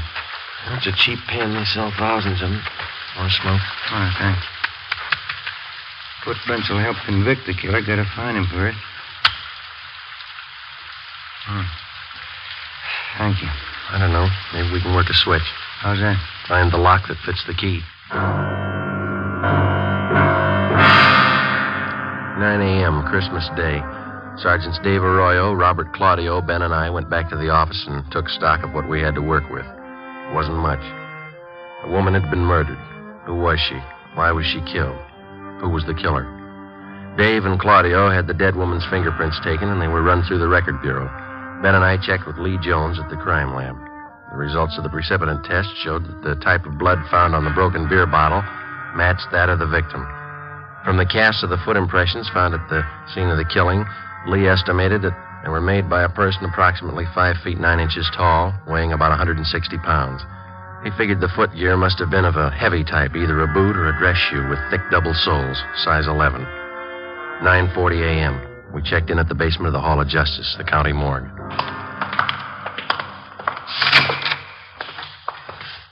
Doc, how's it going? It's all there, Joe. Death caused by multiple fracture of the skull. Slashing in the face was a contributing cause. I sent her close to Lee Jones. Yeah, we know. No laundry mark. Well, I got 2 things. Maybe they'll help, maybe they won't. Yeah?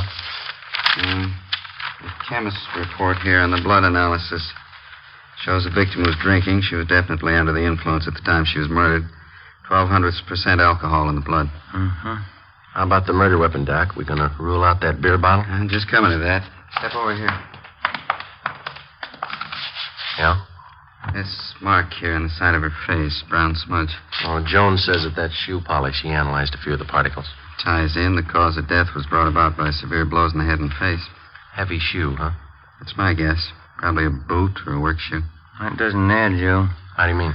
If they were heavy work shoes the killer was wearing, why were they polished? How many people polish their work shoes? Could be waterproofing. No, Jones says it was a brown paste polish. And it doesn't figure. Unless the killer was wearing some kind of dress boots. Cycle boots, maybe. Hundreds of kids on motorcycles wear them. Yeah. That's going to be about as helpful as a key or a cheap fountain pen. What? Excuse me. County morgue, Tyson speaking. Yeah, all right, Frank. I'll tell him. Cunningham at R&I wants to see you right away. What's up? They made the victim's prints. During the war years, a complete file of pictures and fingerprints had been kept on all persons employed at local defense plants.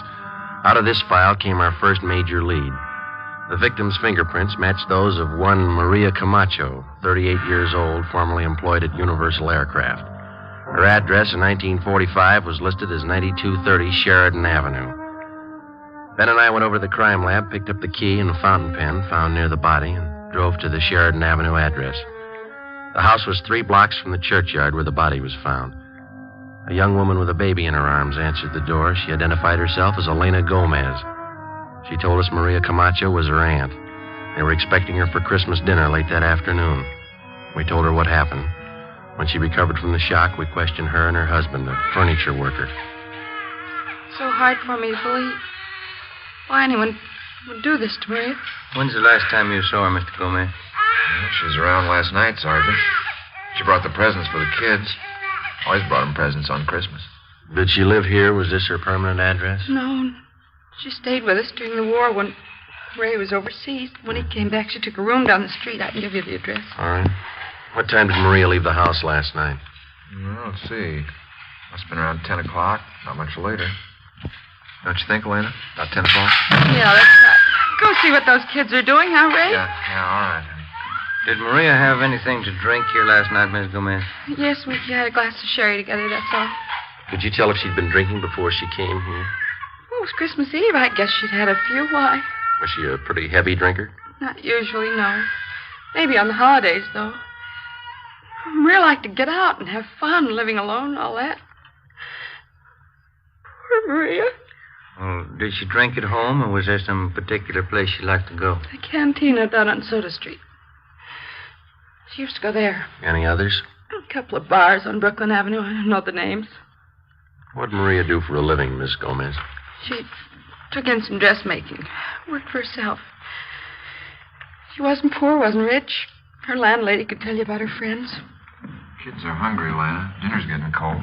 Sorry that we had to break in on you like this. Well, it's all right, Sergeant. It's just the kids. Ask the officers if they want some mince pie, Ray. Cup of coffee. No. That's all right, Miss Gomez. Thank you. Just one more thing. Would you look at these, please? This pen. Sure, that's Maria's. Look, Ray, Maria's pen. Mm-hmm. Now, how about this key? No, I never saw that before. Neither did I. Well, thanks very much, both of you. Sorry to hold up your dinner. Oh, it's all right. We're not hungry. Hey, maybe I could fix you a turkey sandwich or No, something. thank you. Just the same, we have to be going. We'll contact you later on. Here's our card. All right. I can't think of a reason, Sergeant. Why someone would kill her. Why would they kill Maria? Poor Maria. Come on, honey. Come on. Nice kid. Seem to be having a good Christmas. Too bad we had to spoil it. We drove down the street to the rooming house where Maria Camacho stayed. We talked to the landlady and the rest of the tenants, who failed to come up with a lead. They told us Maria Camacho drank a little, but she was always pleasant, easy to get along with. We checked her room. We went through stacks of Spanish-language newspapers and magazines. We went through her bills, photographs, her letters. We found nothing. There wasn't an item in the small apartment that could help us. We went through the entire rooming house, trying each door with a key that we'd found by the body. It didn't fit any of them, not even the door to the victim's room. 5 p.m., there was a lull in the rain. We picked up Dave and Claudio and started to explore the only lead we had. The victim had been drinking a few hours before she'd been murdered, probably at a neighborhood tavern. For the next 6 hours, we canvassed every bar in the vicinity. 11:15 p.m., Christmas night. The 4 of us met in a combination bar-restaurant at Brooklyn and Soto for a bite to eat. You had as much luck as we did, huh? Nothing, Dave. Everybody we talked to knew the woman. Nobody saw her Christmas Eve. We picked up the names of a dozen friends of hers from the bartenders. Checked them out. They couldn't tell us anything. Well, we still got another dozen bars to cover at least. She must have been in one of them last night. Wish we'd find it. My wife's sure mad. You got company, so's mine. All right, gentlemen. Who had the grilled ham sandwich? I did. All right. And the 3 hamburgers? Yep. There we go. Hot plate. You got some ketchup, please? Sure. Say you wouldn't like a little eggnog to go with that.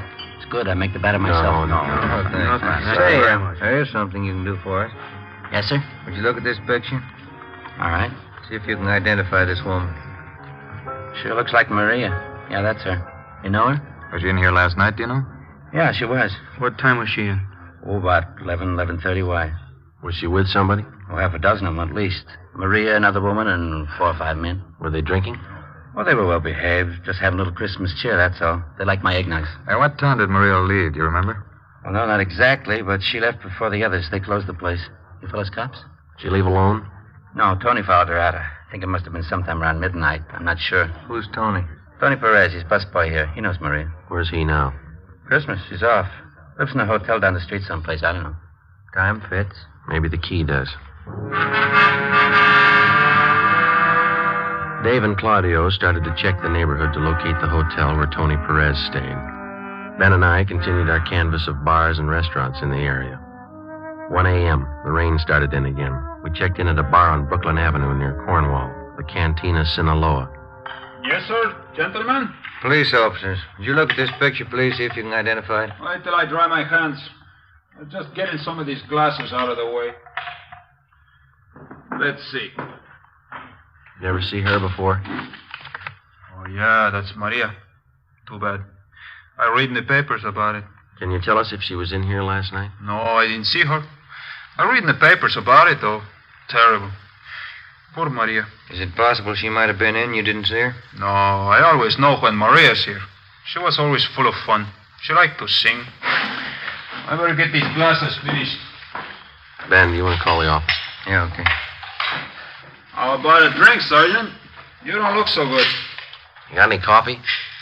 Not very fresh. It's been standing there a couple of hours. Well, that's all right. Okay. Here.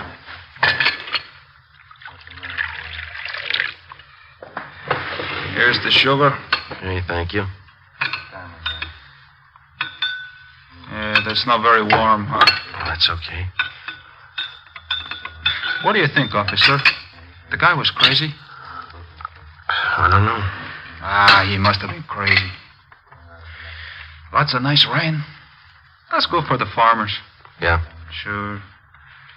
You ever see this key before? Let's see. I don't know. Joe. Yeah. Dave and Claudio found the hotel that picked up Tony Perez. Took him in. What'd he tell him? Dave says they're talking to him now. He won't say much. They find anything on him? He's wearing a pair of dark brown boots. Yeah? Well polished.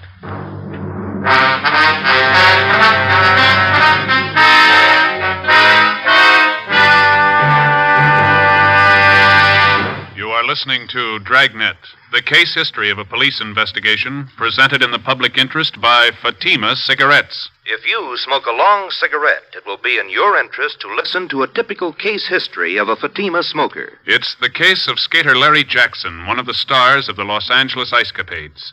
This is his actual signed statement. When the excitement of the show is over, a mild cigarette is important for smoking enjoyment. I found Fatima's the most enjoyable king-size cigarette because it's extra mild. I agree it's wise to smoke extra mild Fatima. And so do more and more smokers every day. Actual figures show extra mild Fatima has more than doubled its smokers coast to coast. So enjoy extra mild Fatima yourself. The king-size cigarette, which contains the finest Turkish and domestic tobaccos, superbly blended to make it extra mild. You will prefer Fatima's much different, much better flavor. You will agree. It's wise to smoke extra mild Fatima. It's wise to smoke extra mild Fatima. The best of all long cigarettes.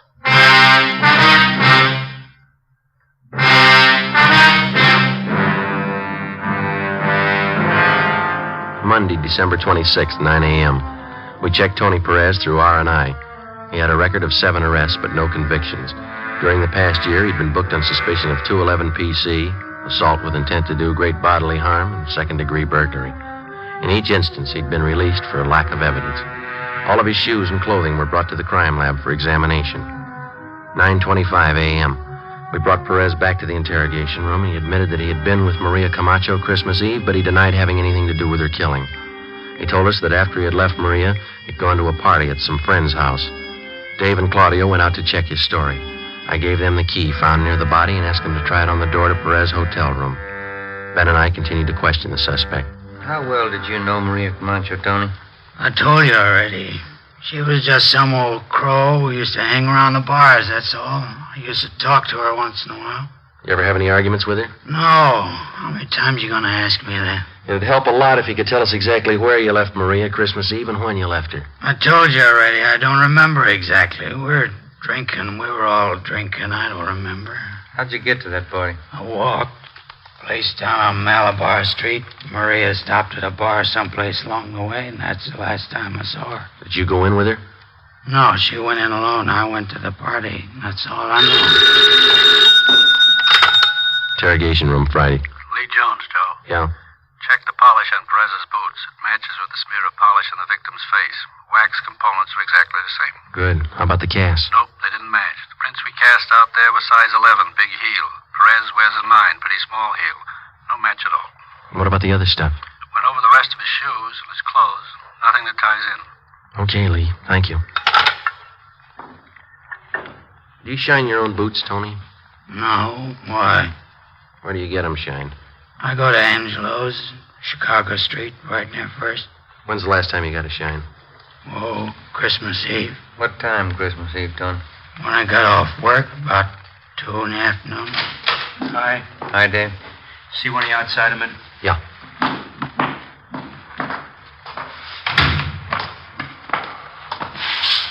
Perez told the truth about the party. He was there. We timed out how long it'd take him to walk from the restaurant to the party. Yeah? Pretty close. His friends say he got to the party about 12:30. Doesn't look like he had time to kill that woman. Oh, where does that leave us? Still got those boots? No, no more. They don't match the impressions at the murder scene. Well, that makes us even. Here's your key back. Didn't fit. Tony Perez was held for further investigation. Dave and Claudio took up the canvassing of bars in the same area where we'd left off the night before. Ben and I drove down to Angelo's Shine Stand. It stood just outside a barber shop. 4 chairs with an awning full of cigarette holes over them. He identified Maria Camacho's picture immediately. We questioned him while he polished her shoes. Maria, I used to tell her, Sergeant, running around like that, she had too many friends. Too many. Did you see Maria on Christmas Eve, Angelo? Christmas Eve? Let me see. No, last time was a few days before Christmas. Angelo, do you know a man by the name of Tony Perez? Tony? Sure. Tony Perez. Tall fella, big shoulders. Was he one of your customers? Yeah, all the time he comes to see me. Was he here on Christmas Eve, Angelo? Yeah, he was here. I gave him a shine. Good customer. You remember what kind of shoes he had on? Sure. Boots. He always wears boots. What color were they, do you know? Brown. Always wears brown boots. Well, what's the matter? Is Tony in trouble? What kind of polish do you use on his boots, Angelo? Well, I got the can down here. Yeah, this one here. High-grade polish. You got boots, I can fix them up. Do you use the same polish on all the boots you shine, Angelo? No, only the brown boots. That's brown polish. You fellas ask too many questions. You make me go too slow. Well, there's no rush, Angelo. Can you tell me this? Yeah? Besides Tony Perez, was there anybody else with brown boots who got a shine from you Christmas Eve? Well, I don't know. Lots of people get shines. Christmas Eve is pretty busy. Just the people with brown boots, Angelo. Can you remember? No, I don't think so. Tony was the only one with the brown boots. There's no others. And how about heavy brown shoes? Huh? Can you remember the people with heavy brown shoes that came in for a shine? No, I don't know. Look, please, just letting me shine your shoes, huh? That can of brown polish, Angelo, you say that's the kind you use on Tony Perez's boots? Yeah, that's the kind. This kind right here. Well, can you remember how many times you used that polish on Christmas Eve? Well, I opened this can that morning. I can see how much is gone. Maybe I use it, maybe half a dozen times. Can you remember the people whose shoes called for this kind of polish? Yeah, lots of them. Brown shoes. I know the feet when I see them. I don't know the faces. Don't you remember any of them? If they like to shine, maybe by and by they come back. There were 3 or 4 fellas, maybe. I see them before. I don't know their names. Okay, finished. You like it to shine? Oh, yeah, fine. Say, I'm going to buy that can of polish from you, Angelo, and we're going to check back with you later. Okay. Here it is. That's fine polish, Sergeant. Best you can get. Yeah, but it rubs off.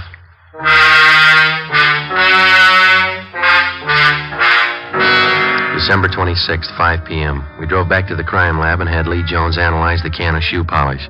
It matched exactly with the particles of shoe polish taken from the victim's body and from the boots of Tony Perez. We arranged for a stakeout at Angelo's shine stand. In case the people with heavy brown shoes returned, Angelo could point them out immediately to the men on duty. 5:30 p.m., Dave and Claudio called in. They thought they had another nibble, this time from the bartender at the El Cedello Tavern, a bar on Soto Street. We drove down to South Main and Harlem Place for a meet.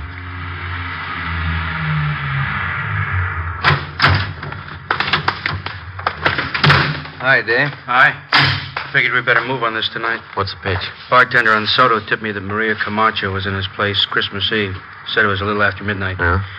Said she had a drink, left the place about 10 minutes past 12 with a guy called Frank Tolano. Nosed around, found Miss Tolano works at the Midnight Mission. Over there. All right, let's go.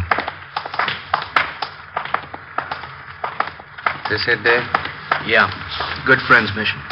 Come in for a nice, warm, spiritual bath. Coffee and soup free. Watch your stairs. Yeah. And now, brothers, I only hope that our little meeting here has brought you closer and made your souls to glow with the great and glorious light of the Spirit.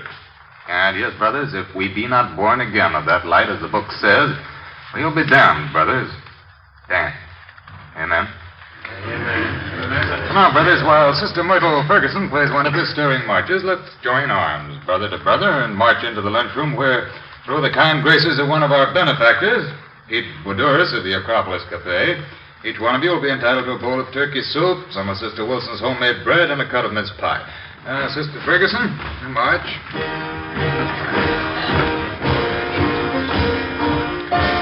Guess that's a man to see. Yeah, let's go. Sure pack 'em in, don't they? That soup smells real good. Excuse me, sir? Yes, brother? What is it? Police officers. Do you have a Frank Tolano working here? Well, what's the trouble?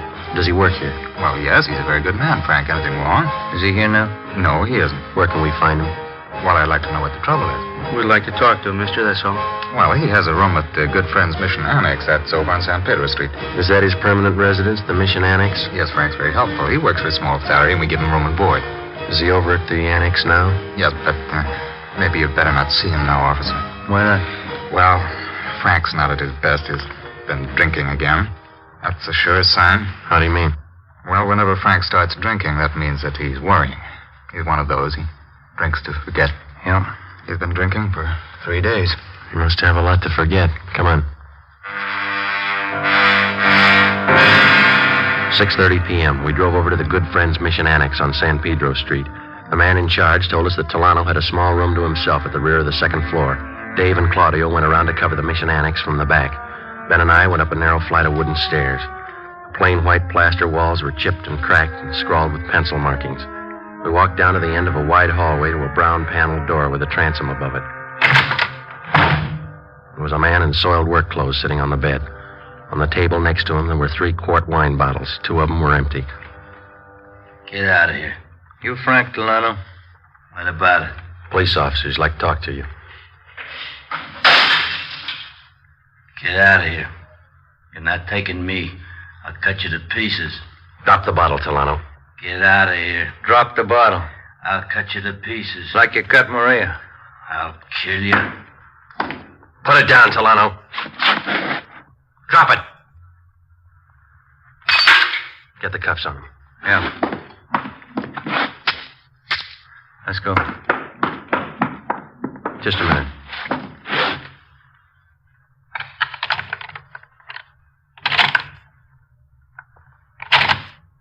Yeah, it fits.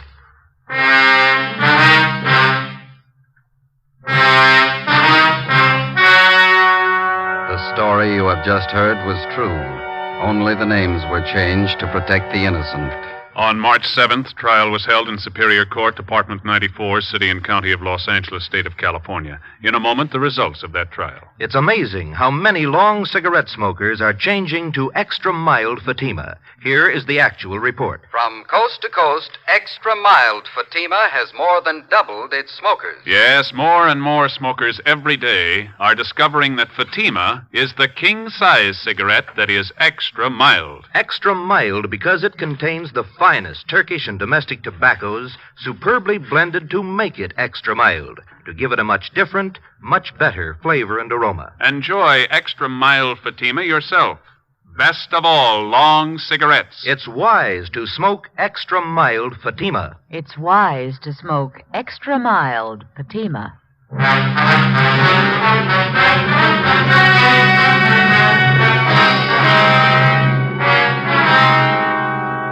Frank Dominic Tolano was tried and convicted of first-degree murder and sentenced to life imprisonment. He is now serving his term in the state penitentiary.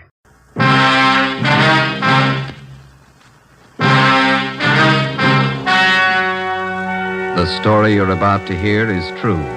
Only the names have been changed to protect the innocent. Fatima Cigarettes, best of all long cigarettes, brings you Dragnet.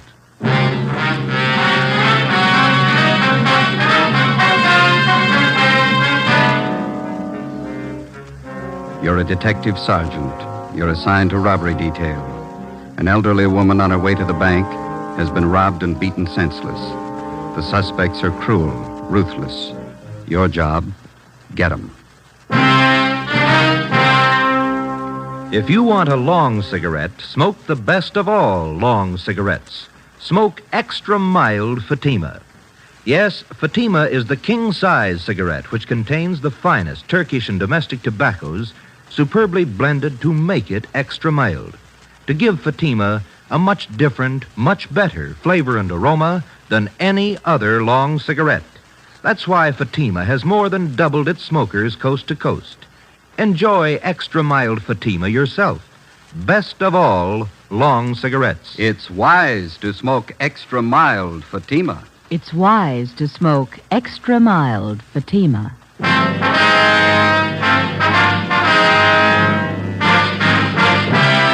Dragnet, the documented drama of an actual crime. For the next 30 minutes, in cooperation with the Los Angeles Police Department, you will travel step by step on the side of the law through an actual case transcribed from official police files. From beginning to end, from crime to punishment, Dragnet is the story of your police force in action. It was Saturday, August 9th. It was hot in Los Angeles. We were working the day watch out of robbery detail. My partner's Ben Romero. The boss is Ed Walker, captain of robbery. My name's Friday. It was 10:14 a.m. when I got to room 27A, robbery detail. Hi. Hi. Hello, Joe. Hi, Win. How is he? Won't know for a while. What'd the vet say? Thinks the dog picked up some kind of poisoned food. Oh, it's too bad. Sure hot. You got a penny? Yeah. Yeah, there you are. Thank you.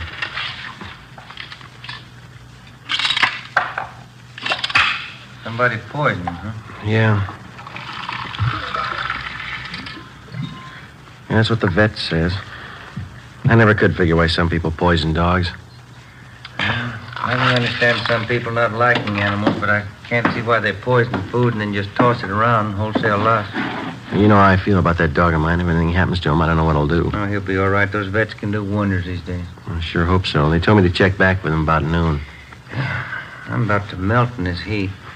Yeah, doesn't seem to be any air at all. Well, tomorrow's Sunday. Guess I'll just lie out in the backyard.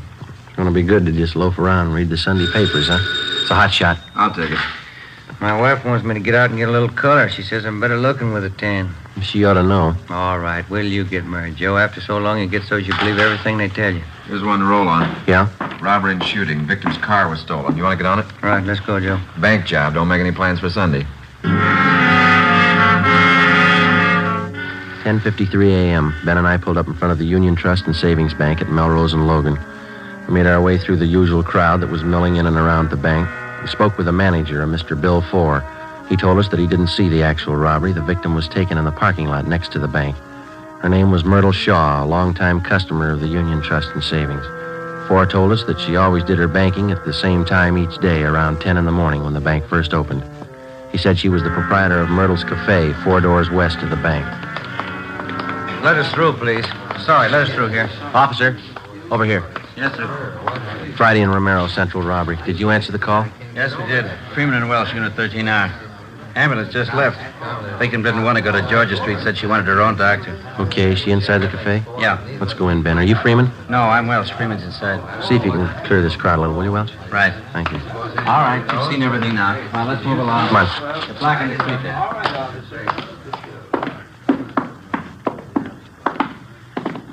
There she is, over in the last booth. Freeman? Yes, sir. Friday and Romero, central robbery. Is this the victim? Yes, that's right. Her name's Myrtle Shaw. Miss Shaw? Yes, that's right. My name's Romero. This is Sergeant Friday. We're from Robbery Division downtown. You men detectives? Yes, ma'am. We'd like to ask you a few questions. Yes, all right. I hope you can catch the men that did this. Well, we're going to do all we can. It's a little hard for me to talk. My face is so swollen. It hurts something terrible. What happened? One of them struck me, Yes, ma'am, we know that. Do you want to tell us how it happened? and I was on my way to the bank. I drove in the parking lot there next door. Yeah? I just got out of my car when these men walked over to me. You're only 4 doors from the bank. Do you always drive such a short distance? No. I just picked up my car from Edgar's filling station. I have it greased once a month. I see. Where was I? You'd just driven into the parking lot when these men walked up to you. Yes. Oh, yes. Well, one of them said, just hand over the money and there won't be any trouble. And the other one said, this is a gun in my pocket, Grandma. Yeah? My head's splitting. Did someone call Dr. Van Hale? Yes, ma'am. He's on his way. Oh, thank you. Well, I carry my day's receipts in a cloth bank bag. I had it in my purse, and I wasn't sure if they knew I had any money. Yeah? I told them I didn't have any. And I was going in to draw some out, and one of the men said, look, old-timer, we don't want to get rough. Just hand it over. We know you got it. What'd you do? Well, I turned and started to walk away, and I saw this one man's arm flash out of his pocket, and then something hard like a rock struck me on the side of the face. Must have slugged you with his gun. Oh, yes, it couldn't have been his hand. I don't think he could have cut my face like this with his hand. You should have let them take you to the emergency hospital. No, I don't want to go in an ambulance. I want my own doctor. He'll know what to do. Ambulance crew gave her first aid. She wouldn't let him take her. Mm-hmm. Thanks. Miss Shaw, would you know the men if you ever saw them again? Well, I think so, yes. One of them looked like the worst kind of a hoodlum. And then they got your money, huh? Oh, yes. And they tell me they got away with my car, too. How much money did you lose? $116.23. Do you own this cafe? Yes, I do. It's a small place, as you can see. I do all the cooking and serving up to 11:30 in the morning. Then I have a college girl that waits on tables in the afternoon and evening. Do you think those men have ever been in here in the cafe? No. Have you ever seen either of them before? No, I never laid eyes on them before today. How about the girl who works for you? You think she's ever seen them before? I don't know. You can ask her. She should be here soon. What time is it now? 11:20. Yes, she'll be along any minute. Oh, I wish there was something to stop this aching. We know you must have a lot of pain, Miss Shaw, but we've got to ask a few more questions so we can get right on this. Yeah, I understand. I'll tell you all I can. Ben, do you want to get the dope on the stolen car and a description of the man? I'll call the office. Right. Say, is there a payphone I can use here, Miss Shaw? Yes, right over there behind the fountain. Thank you. Do you need change? Yes, ma'am, I'm afraid I do. Well, just help yourself in the cash register there. Thank you.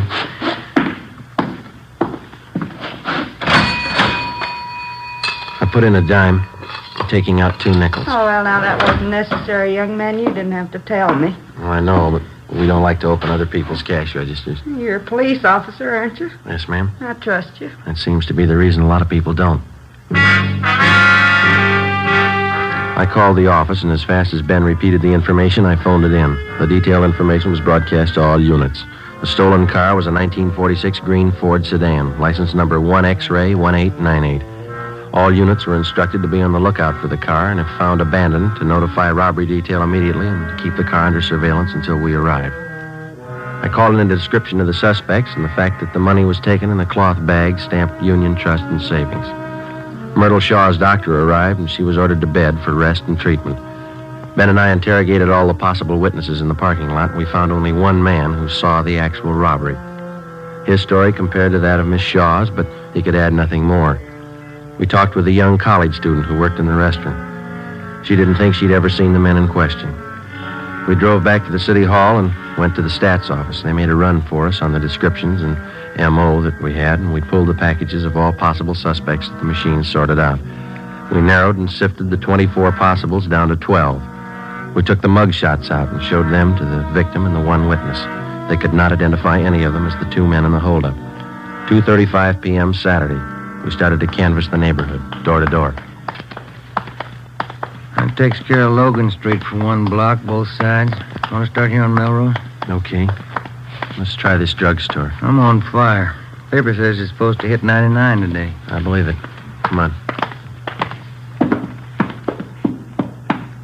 Yes, sir? Police officers. We're looking for a couple of men. Here's the descriptions. I wonder if you'd read this and tell us if you ever seen them. Yes, sir. We got time to have a coat. No, we better not. It's getting late. No, I'm afraid I've never seen anybody who answers either one of these descriptions. You sure? Yeah, quite sure. Well, thank you. I'll have to have that back. Oh. Let's go.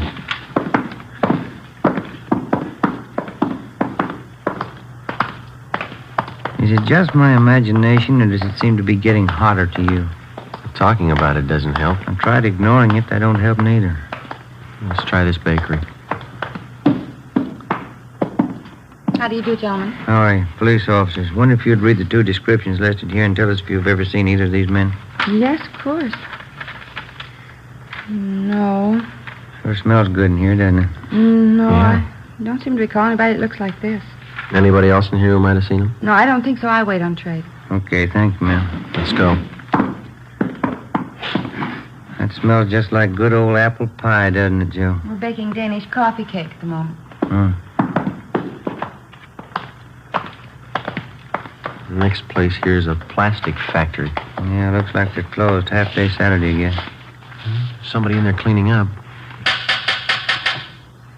Guess he didn't hear me. Oh, here it comes. Yeah. A lot of money in this plastics business. Mm-hmm. Really came into its own during the war, didn't it? Oh, yeah. The plant's closed Saturday afternoon. Police officers. Wonder if you'd look this paper over and tell us if you may have seen two men answering these descriptions. All right. I have to put my glasses on. Yes, sir. There now. I don't need them for sweeping, just reading. All right, here you are. Mm-hmm. What do you think? What was that? I said, what do you think? Have you seen him? I don't know. How do you mean? I'm not sure yet. Hmm? I'm not sure. I may have seen one of them. How about the other one? That's what I mean. Yeah. I don't know about the other one. But you do remember seeing one of them? I might have seen both of them. But you're not sure? I don't know. Well, do you want to tell us what you remember about the one you did see? Oh, don't you want to know about the other one, too? Well, yes, sir, we do, but I understood you to say that you didn't know about the other one. No, I don't. Well, you just tell us what you know, then. Then you want me to just forget about the other fella? No, sir, but if you don't know, it's all right. I might know. Yeah? I haven't read about him yet. Oh. You asked me a question just as I finished reading about the first one. I was just starting on the second one at that time. Yes, sir, sorry. What was that you asked me? Wasn't important. Then I'll read about the second one. Yes, sir, thank you. Mm-hmm. Yeah, I seen them 2 or 3 days ago, both of them. In this neighborhood? Yes, sir, right around back in the parking lot. They work here? No, sir, they don't. Seems to me I've seen them a couple of times. What were they doing? I don't recall. I just remember I've seen them. You sure? Yes, I'm positive. One of them had on a brown suit, the other gray, just like it says here. The descriptions fit all right. You have any idea where these men might be now? No, sir. We're investigating a robbery. We want these men for questioning. I wish I could help you more. I do know I've seen them, but that's about all. I don't know their names. All right, sir. What's your name? Seth Williamson. We'll leave you one of our cards, Mr. Williamson. If you see him again, appreciate you letting us know. Yes, sir. Sure will. Let's go, then. Wish we had something more definite to go on. If we just had a picture of the guys. Yeah, it'd help. There's a vacant lot in the corner. Finishes out this block. All right. Let's double back on the other side of the street. Right. Sure hot. 4:30 p.m. We continued knocking on doors, checking every place that was still open or showed any activity Saturday afternoon. We talked with hotel managers, janitors, and cleanup men at the different factories or business establishments. We checked grocery stores, private homes, everywhere that we could find anybody to show the descriptions to. By 6:15 p.m., the only person who showed any sign of recognition of the two hold-up men was still Seth Williamson, the janitor at the plastics plant. Before we took time out for a sandwich and a cup of coffee, we drove back to the city hall to check the office.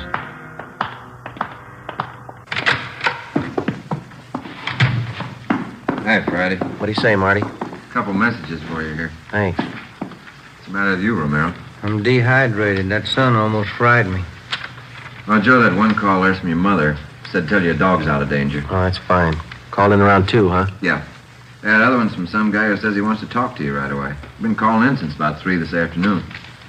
Seth Williamson, eh? Called 4 times. Yeah. Said tell you he'd wait at that number there. They heard from you. I'll call him right now.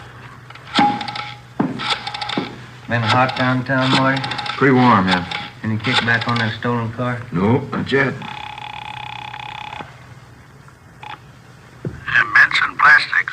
This is Sergeant Friday, Police Department. Oh, yes, I'm glad you called me back. I think I've got a little more information for you. Yeah? Those 2 fellas you were looking for, did you find them? No, not yet. Well, I just remembered what they were doing out back there in the parking lot. Yeah? They were taking pictures Of what? of the 2 girls that was with them. I remember now. There were 2 young women with them. One was a blonde, and the other I don't recall. How were they dressed? The blonde had on a white shirt of some kind and a black dress. That's all I can tell you for sure. Who was taking the pictures? First the fellas took the girls' picture, and then the girls took snapshots of the fellas. Thank you very much, Mr. Williamson. Oh, it'll help you. Yes, sir, it will. Goodbye. Goodbye. What do you got? They've had their pictures taken. Yeah? Let's find the prints.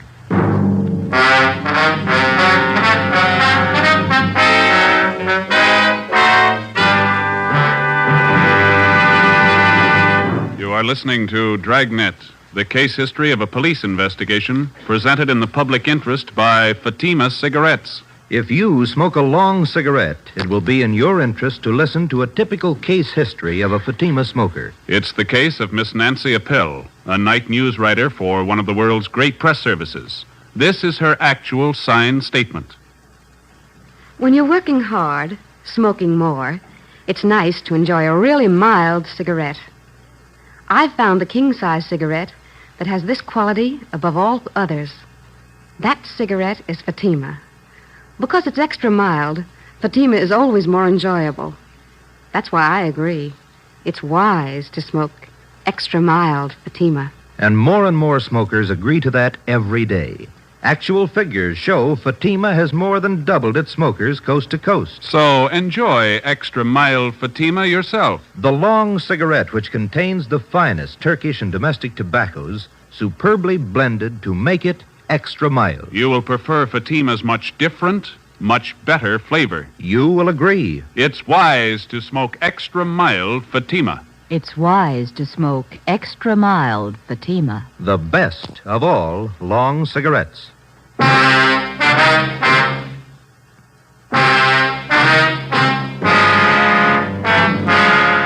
Ben and I figured if we could possibly turn up the photographs that had been taken, we'd have something more definite to go on. We still had a lot of doubts. Maybe the janitor, Seth Williamson, was wrong. Maybe there were no pictures. If the snapshots had been taken, maybe they were still in the camera, undeveloped. With any kind of fast service and processing, the photos could have been picked up by now. We figured it was worth the chance and the time involved to check the lead out. All we had was the victim's scant description of the 2 hold-up men, and if we could possibly turn up pictures, it'd help a great deal. If Williamson was right, we'd have another lead, the 2 girls. 6:40 p.m., we started checking drugstores, going through all prints that had not yet been picked up by the customers. We'd made the rounds of all the drugstores in the neighborhood earlier in the day, but we double-checked the descriptions of the 2 men with the personnel in each store. By 9 p.m., we'd checked out 10 drugstores and found nothing. We were going on the hunch that the photos would most likely be dropped off for processing somewhere in the immediate neighborhood. It was only a hunch, and we were running out of drugstores. Police business. We'd like to go through your photos that have been left for developing. Yes, sir. Here's the box right here. Oh, thank you. I'll take half. Not very many this time, huh? Oh, don't forget to check the negatives, too. Sometimes they don't print them if they're bad. Yeah, I know.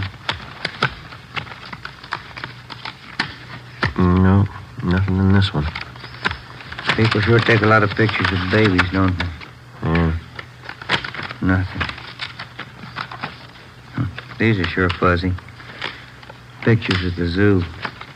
Pictures of Yellowstone.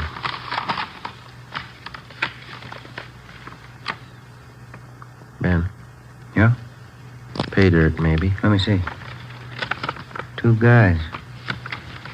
2 girls. One's a blonde, white blouse, dark skirt. Look close. Now, let's see. left by a Marion Lang, 223 East Bixel. Well, Claire. Yes, sir? You want to double check us on this envelope? Yes, sir. This date and time right here, 3:30 p.m., August 6th. Yes, that's correct. That's when the films were left for processing. 3 days before the robbery. Did you ever see this woman in the picture before? Let me see. This one? Oh, yes. Yeah. She comes in here quite often. Miss Lang is her name. How about these men or this other girl here? No, I've never seen them. When were these prints supposed to be picked up? I waited on her. She told me she'd pick them up yesterday. Well, we'll have to take these photos along with us. They'll be returned. All right, sir. How will I explain this to Miss Lang? If this is the right address, you won't have to. Before we left, we called the office and had a stakeout placed in the drugstore in case Marion Lang tried to pick up the photos. We checked the address she gave on the envelope, 223 East Bixel. It was a small apartment building near the corner. The manager told us that Marion Lang had moved out the morning of August 9th, the day of the robbery. She left no forwarding address. The manager knew nothing of the other girl or the men in the photos. We checked with Myrtle Shaw, the victim. She positively identified the two men as the ones who robbed and slugged her. She knew nothing of the two girls. Hadn't seen them before. We put out a warrant on Marion Lang and gave the photos to Lieutenant Frank Cunningham in the Record Bureau. Monday morning, August 11th. Morning, Fry. Hello, boss. Any record on the guys? Nothing we could find, no. I'm having copies sent out right now. Kind of thought maybe if we came up with pictures, we'd be halfway home. Maybe we are. How do you mean? I had Tony make some blow-ups from the negatives. They're full of grain. Probably taken with a cheap box camera of some kind, but they might help.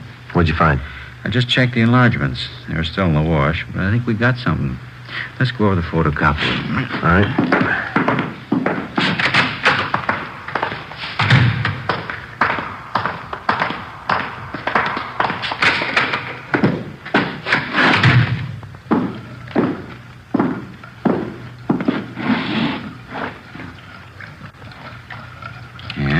Good and clear now. Clear as they'll ever be, anyway.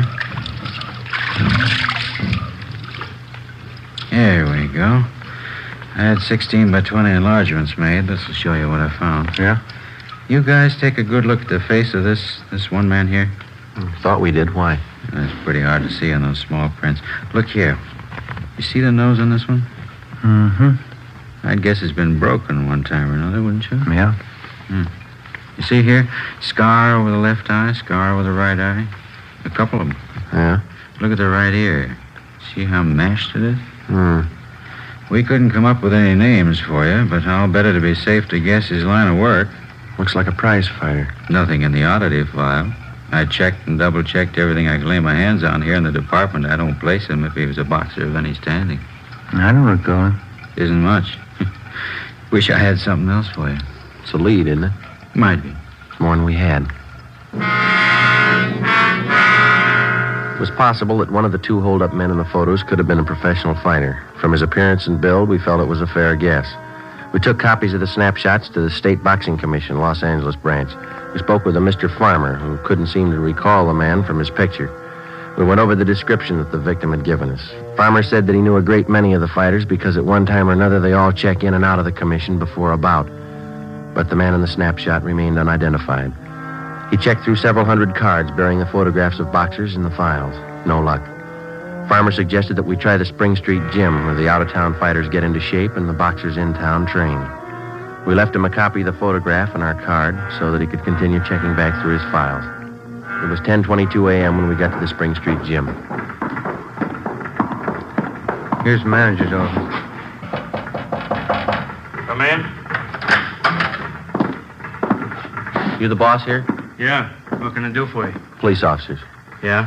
We're looking for a man we think might be a fighter. I wonder if you can help us out. Sure, try. I'm Sergeant Friday. This is my partner, Ben Romero. Hi. My name's Charlie Coleman. Here's a couple of photographs for you to look at, Mr. Coleman. Mm-hmm. Have you ever seen this fellow on the right? Let's see here. Let's walk over by the window, get a little light on him. Wait a minute.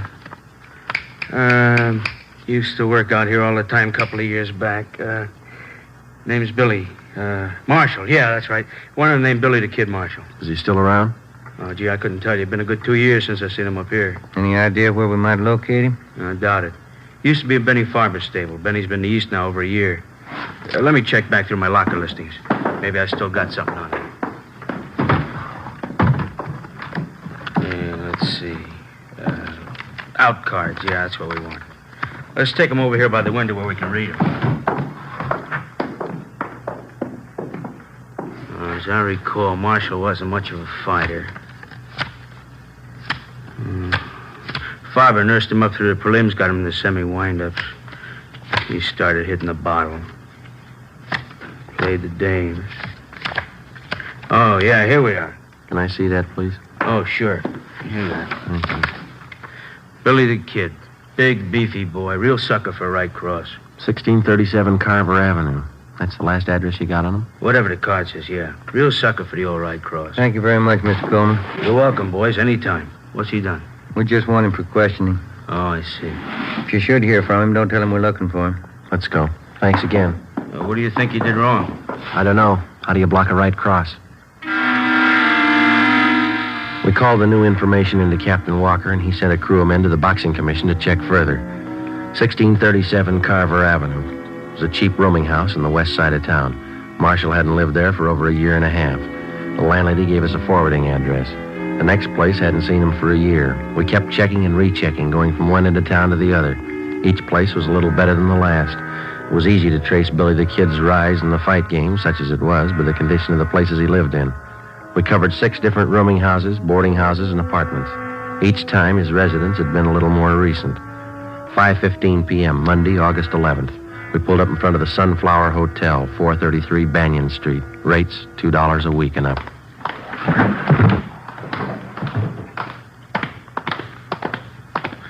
Nobody at the desk. I'll ring the bell. How do you do? Police officers. Have you got a Billy Marshall registered here? No, no one by that name here. Did you take a look at this picture? Either one of these men live here? Oh, sure, that's Tom Green and George Martin, room 9. They in now? I could buzz their room and see. No, never mind. Room 9, you said. Yes, sir, that's right. Let's go.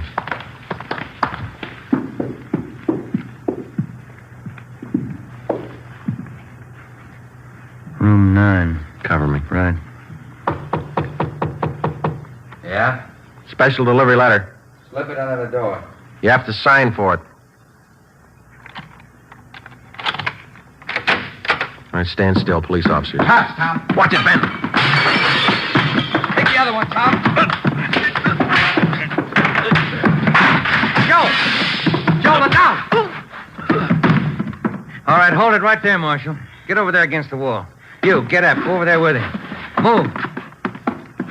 Give me a hand, Joe. I'll help you up. You all right? Yeah, I'm okay. There he is, Joe. Looks like his picture. Fits the description. Except for one thing. Yeah? He's no sucker for a right cross. The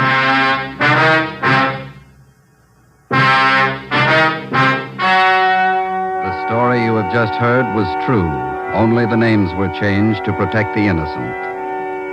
On March 27th, 1947, trial was held in Superior Court, Department 81, City and County of Los Angeles, State of California. In a moment, the results of that trial. It's amazing how many long cigarette smokers are changing to extra mild Fatima. Here is the actual report. From coast to coast, extra mild Fatima has more than doubled its smokers. Yes, more and more smokers every day are discovering that Fatima is the king-size cigarette that is extra mild. Extra mild because it contains the finest Turkish and domestic tobaccos superbly blended to make it extra mild, to give it a much different, much better flavor and aroma. Enjoy extra mild Fatima yourself.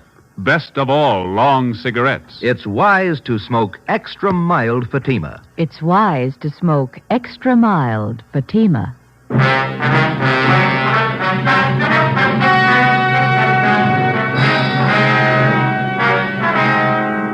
Both William Marshall and his accomplice were found guilty of armed robbery and grand theft auto and are now serving their terms as prescribed by law.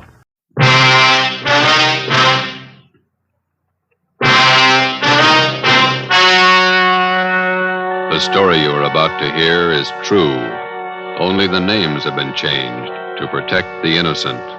Fatima Cigarettes, best of all long cigarettes, brings you Dragnet.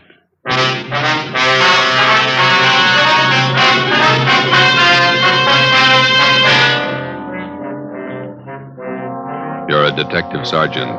You're assigned to robbery detail.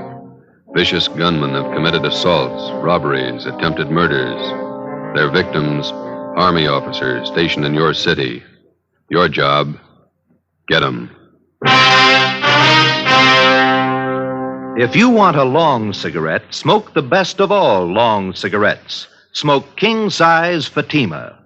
Fatima is the long cigarette which contains the finest Turkish and domestic tobaccos superbly blended to make Fatima extra mild. And that's why Fatima has a much different, much better flavor and aroma than any other long cigarette. That's why Fatima has more than doubled its smokers coast to coast. So, enjoy Fatima, the best of all long cigarettes. It's wise to smoke extra mild. Fatima. It's wise to smoke extra mild Fatima.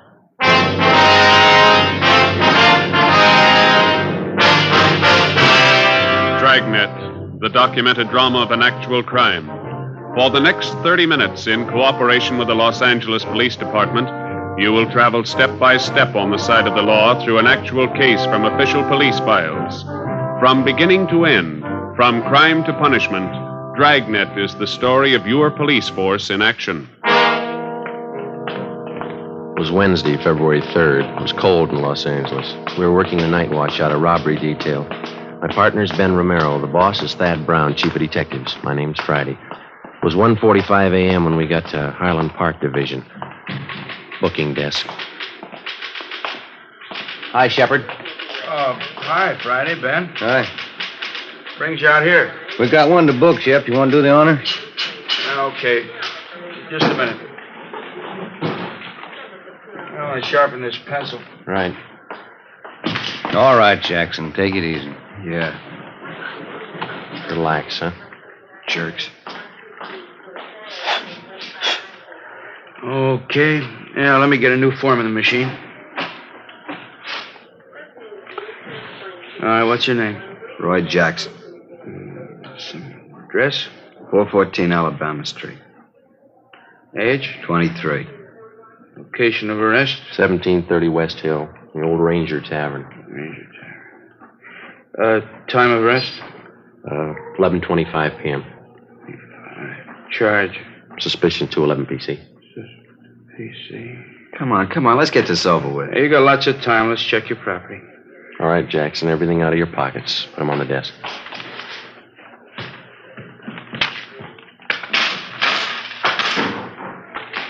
What about my keys? You won't need them for a while. Put them on the desk. There. Oh, you forgot your watch. Take it off. All right.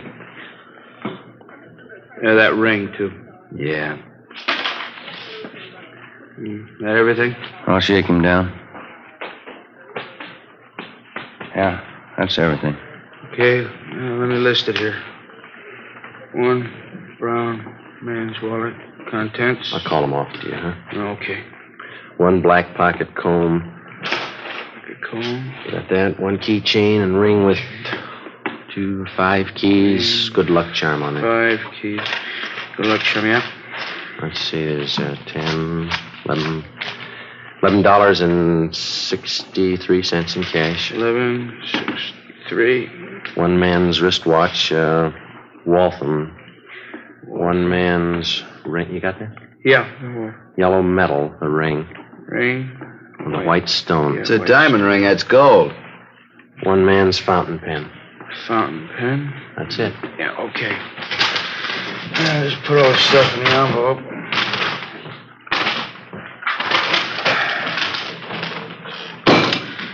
Okay. Get me a booking number, will you, Jimmy? Here's a receipt for your stuff, Jackson. Itemized. Yeah. And here's your copy, fella. Thank you, Shep. Murdoch. Yes, Sergeant? Got one for you. You got a slip on? Yeah, here. Thanks. Let's go. Wait just a minute. You got nothing else to say, huh, Jackson? Been yapping at me for 2 hours. I told you all I'm going to tell you. 6 robberies, 6 assaults, 3 attempted murders. It's a tough rap to stand alone. What about your pals? You got my story. Okay, take them. Stubborn. Yeah. We better get the arrest on the teletype. All right. Boss. 2 a.m. It's a long day. Oh, it's Thad Brown coming in the door. Yeah. Hi, Chief. Hi. What are you doing out here this time of the morning? On my way home, thought I'd drop by and call the office. Forgot something. What about Jackson? Do any good? Not much. He's got a story. He's sticking to it. Where'd you pick him up? Bar on Hill Street. We booked him here. It's out of the way. Jackson finger any of the gang? No, questioned him 2 hours. Either you got a smoke? No. Yeah. Here you go. Well, let's go in this office. Sit down a minute. It's a good idea. My feet are killing me. Pretty hard to figure this thing. All right? Yeah. Thanks. Gang of cheap hoods, armed to the teeth, slugging, shooting their way around town, coming from all directions. We got it fairly well narrowed down, and 9 out of the 10 jobs they pulled, they operated either in San Pedro, the central area, or Hollenbeck. Still haven't any idea why they pick Army officers for their victims. Jackson wouldn't tell us why. The MO still the same? They haven't switched? Not a bit. The hold-up men still dress as Army enlisted men. They steal a car, offer rights to officers, slug them, rob them, and shoot them. Same thing, 10 times over. Has the Army checked their personnel out at the fort? Keeping tabs on as close as possible. I don't think it's the work of any bona fide enlisted men, though. We'll haul out Jackson and talk to him again in the morning. Maybe he'll be ready to tell us something by then. I'll stay after him. If you need any more men from Metropolitan to help out on this thing, let me know. Okay, Skipper. You better make that call and get home. Late. Yeah.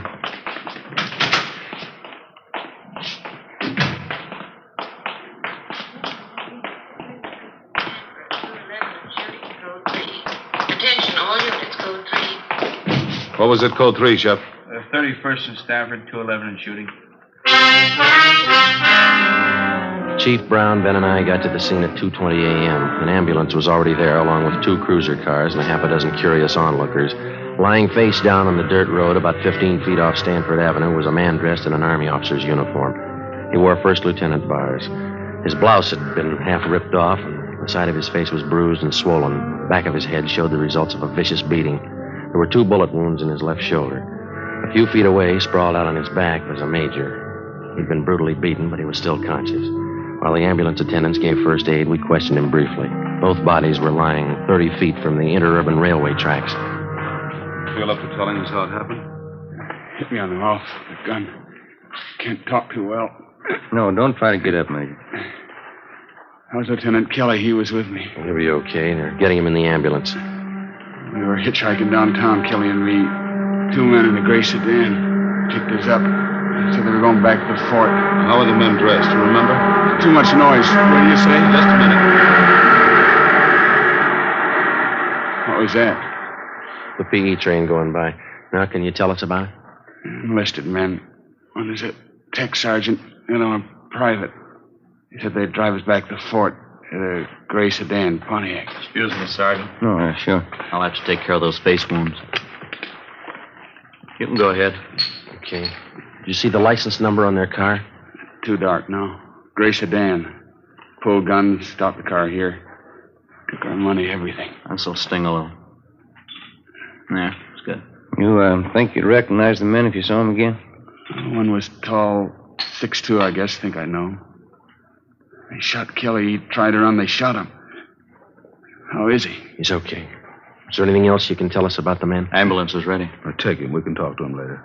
All right, Rob. Yeah.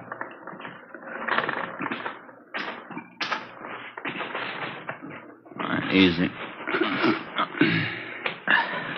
Okay, let's go. It's not getting any better. They sure like to cut him up, don't they? Pretty good set of footprints over there. Tire impressions. Better call the crime lab. Yeah. 2 men in a gray sedan. How does that match up? Same MO, Army officers. So one of the gunmen was tall. Mean anything to you? Well, most of the other victims gave us that description. Either the same tall guy works most of the jobs, or he's got a twin brother. The stats office make a run on the description for you? 4 different times. Nothing yet. I better get this new information on the air right away. Yeah. They steal a different car for every job, and the morning after we find the car, usually clean, no prints. This thing doesn't add up in my book. Army officers aren't loaded with... I said Army officers aren't loaded with dough. These punks are after something else besides money. What do you mean? Well, for every dollar they steal, they break a bone. How does that shape up to you? You think they like to draw blood? I think so. I think they're pointing for murder. What's the motive, Chief? Oh, forget the motives. I don't care what their reason is. Somebody's robbing and shooting. It's our job to stop them. What's the trouble with motives? How do you mean? They always show up after the murder. 2:40 a.m. The crime lab crew arrived and went to work searching the area for evidence and taking casts of the footprints and tire impressions. The chief of detectives, Ben, and I drove back to Georgia Street Receiving Hospital in time to watch the doctor remove 2 .38 caliber slugs from the shoulder of one of the victims. From his ID bracelet, he was identified as Harold Kelly, 1st Lieutenant Signal Corps, U.S. Army. The other victim was Major Richard Farmer, Signal Corps. I initialed the slugs for evidence, and then we drove back to the crime lab and dropped them off. The next morning, before they were transferred to a military hospital for further treatment, we talked with Lieutenant Kelly and Major Farmer and filled out a robbery report and one for a crime against person. At 5 minutes past 10, we checked back into robbery detail. Better see if we can get a stenographer in here. There's a lot of paperwork to catch up on. Yeah, I'm going to have to learn shorthand. Romero, Joe? Yeah? Come in a minute, will you? Right. They picked up the gray sedan using that job last night. Where? Out on Laguna, about a block from Echo Park. They find anything? Nothing. The boys from Leighton Fingerprints called just before you came in. They dusted the car inside out. No luck. That Roy Jackson we picked up last night. Has homicide got the stakeout on his apartment? Yeah, Fremont and Tetrick. Nothing yet. What'd you find out at the hospital this morning? Well, we talked to Lieutenant Kelly and that Major Farmer again. They're still in bad shape. You have anything to add? No. We got their crime reports and a list of the property taken, gave it to a pawn shop detail to put on the stolen property list. What are the hold-up men doing with all the stuff they grabbed? Watches, cigarette cases, men's jewelry? It's all on the stolen property list. Pawn shops have been alerted. It's not showing up. Robbery, Walker. Yeah, just a minute. You, Joe. Oh, thank you. Friday. Yelly. Yeah. We'll meet it. Bye. Lee Jones. He just ran a make on the 2 slugs they took out of the lieutenant's shoulder. Yeah? They came from the same gun that wounded 4 of the other victims. Figures. How about the footprint cast they took out there last night? No, it didn't work out. Lee said he tried matching him up with that set of prints we came across on that job Sunday. There's no match. Oh, hi, G. Bad. Sit down. Thanks. Fellow man yet, Walker? Not yet. Just going over last night's case. What do you got? Walker and I were talking over this morning before you two checked in about these hitchhike bandit jobs. Yeah. We tried everything short of a blockade to grab the hold-up men. It's obvious it's not working. How about the Army brass? They're doing all they can already. It's up to us. We're going to need more men and better coverage. What are you figuring on? System decoys planted around the city and every area these hitchhike bandits have been operating in. Gonna take a lot of men, isn't it? Be worth it if it pays off. About 50 or 60 men should do it. They'll be dressed as second lieutenants all the way up to colonels. They'll travel in pairs. Mm-hmm. They're going to bunk out at the fort? If we can arrange it, yeah. They'll be instructed to hitchhike their way around town. Bulk of them will operate between 8 p.m. and 6 a.m. What kind of support are they going to have? You men in robbery and homicide. Mm-hmm. I'll have a special detail of cars from Metropolitan Units to help cover the unprotected spots. When does it start? Tonight. No use waiting. You fellas might as well pass the word down the line. No time off till the gang's locked up. Okay. We got to get those punks and get them fast. We got the men and the machinery, so there's no reason for not stopping them. No excuses. Understood? Yes, sir. Excuse me. Robbery, Walker. Oh, hello, dear. Yeah, I know, but I can't make that. Let's go, Joe. A little happy. You just go right ahead and I'll have to explain things I did. Here. What's that? A nickel. Call yours.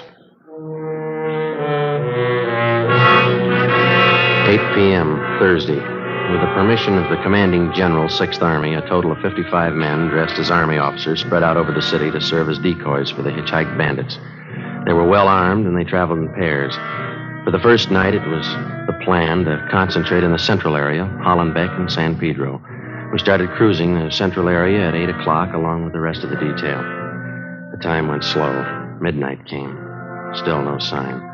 We waited out the rest of the night and the early morning. Nothing happened. We figured on some action on the weekend. Friday, Saturday, Sunday, nothing happened. Seemed like the hold-up men somehow had sensed the decoys and were staying under cover. Monday night, February the 8th, same thing all over again. 3 a.m. came and went. No sign. I'm kind of hungry. You want a hot dog? We can eat them in the car. No, you go ahead. Maybe a bag of potato chips. You want to see if I got them? Okay. I'll be right back. Yes, sir. Want hot dog? One. And give me a bag of those potato chips there, too, will you please? Okay. You want everything on that hot dog? Everything but relish. What's the matter? You don't like relish? No. Okay. Joe, come on. Hustle. You can skip that hot dog, Mac. What is it? Just came in. Catch the repeat. Attention all units. Attention all units. The vicinity of Washington, Figueroa. A shooting. Code 3. Ambulance dispatch. Okay, hit the siren. Let's move.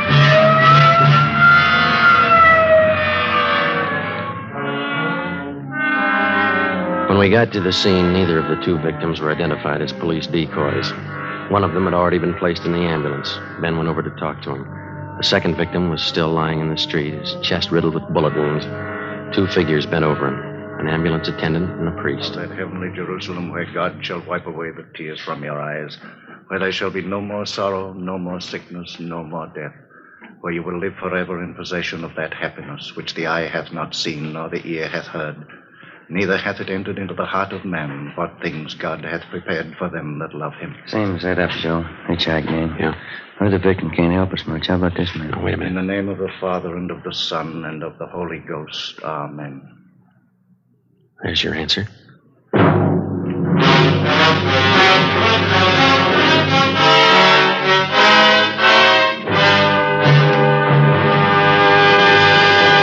You are listening to Dragnet, the case history of a police investigation presented in the public interest by Fatima Cigarettes. If you smoke a long cigarette, it will be in your interest to listen to a typical case history of a Fatima smoker. It's the case of Miss Shirley Gelman, trained nurse in the city of Los Angeles, California, and this is her actual signed statement.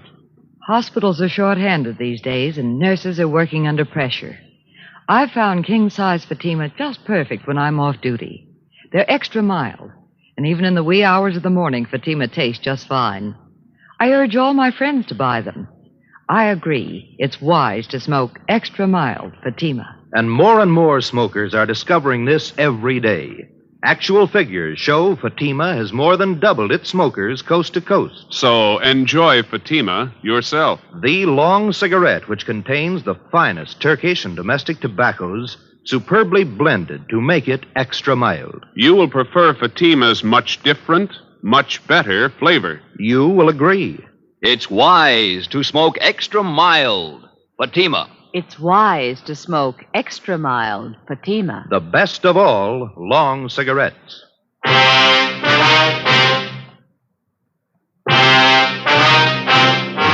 Wednesday, February 10th. At the inquest, the murder victim was identified as Marine Corps Lieutenant Robert Paul Lawrence, age 24. The bullets removed from the body at autopsy were taken to the crime lab where the ballistics men ran them through. They were fired from the same gun used in the previous hold-up shootings by the hitchhike bandits.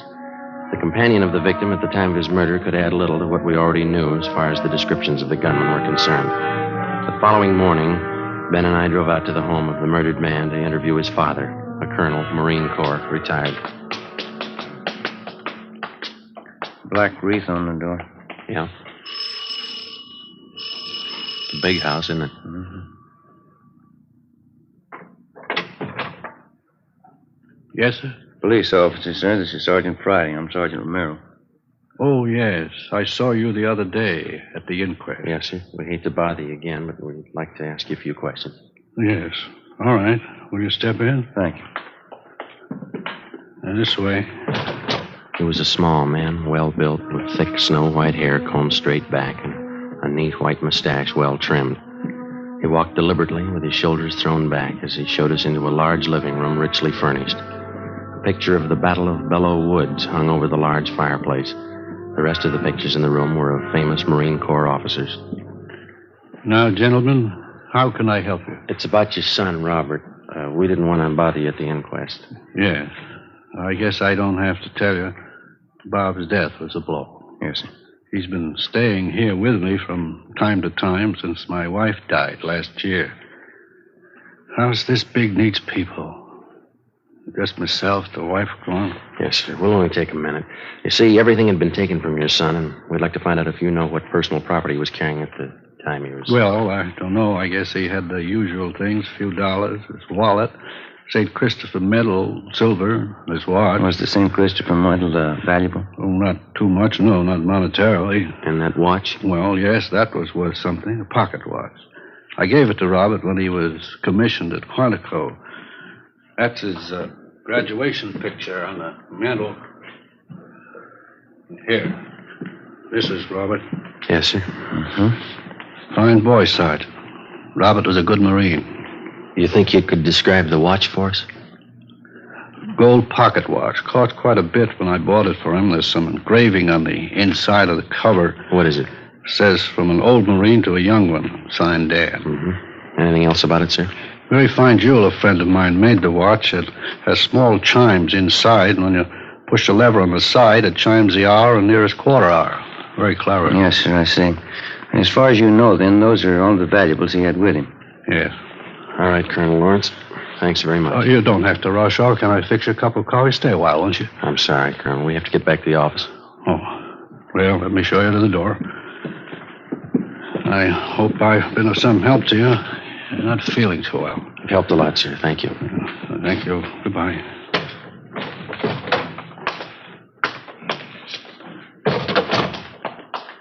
Nice home. Yeah. Beautiful furniture. Everything a man could want. Except the sun. For the next 6 days, we got nowhere. Both robbery and homicide details stayed at work on the case. The citywide decoy plan continued along with the extra night patrol of cruiser cars from the Metropolitan Division. Dozens of leads were received and tracked down. None of them paid off. We stayed on it, but despite all our work, in 1 week, the hitchhike bandits were credited with 16 car thefts, 8 actual holdups, and 3 more assaults with intent to commit murder.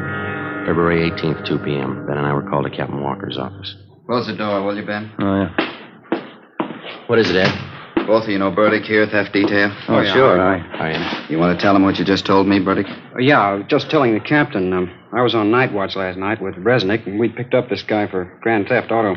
Got him out in a bowling alley on Vermont. Yeah. Well, Resnick and I didn't think too much about it. We took him into Central and had him booked. Gave his name as Clyde Black. As I say, I didn't think too much about it. But on the way into work, I got to thinking. This fellow comes pretty close to the description of one of your hitchhike bandits. Yeah? Yeah, he's pretty tall, 6'2", dark hair, dark eyes. Pretty tough. He's still in jail? Still there. Anybody else talk to him besides you? Resnick and me, that's all. Here's the mug shot we got on him last night. Take a look. Let me see. It seems pretty close. You got a home address on him? Yeah, a place out on South Flower. Here's the number. Thanks. Oh, yeah, there was something else. Struck me kind of funny. What's that? When we booked the guy in last night... Yeah? In his back pocket, he had a St. Christopher medal. Ben, Ed, Burdick, and I drove out to the address on South Flower Street, which the prisoner Clyde Black had listed as his home address. It was a rooming house, and the landlord remembered Black, but he hadn't lived there for 2 months. He gave us Black's forwarding address, an apartment on MacArthur Drive. There, the manager told us he hadn't lived in the building for at least a month. He had moved and left no forwarding address. We put tracers through on him with DMV, our business office, and with local merchants in the neighborhoods where he had lived. By 6:30 p.m., we had an answer. An apartment on Pico Boulevard, just east of Alvarado. At 7 o'clock, we were on our way up in the elevator to the 3rd floor of the apartment house.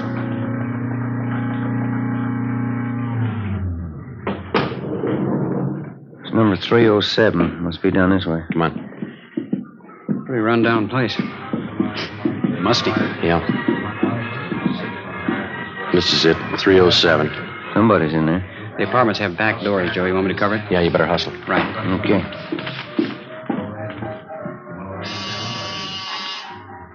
Stop talking. Yeah, what is it? Mailman, registered letter. Okay. Give me. Police officers. Move you guys. Hands up, Joe. Yeah. Hey. They're going out the back, Ben. Watch it.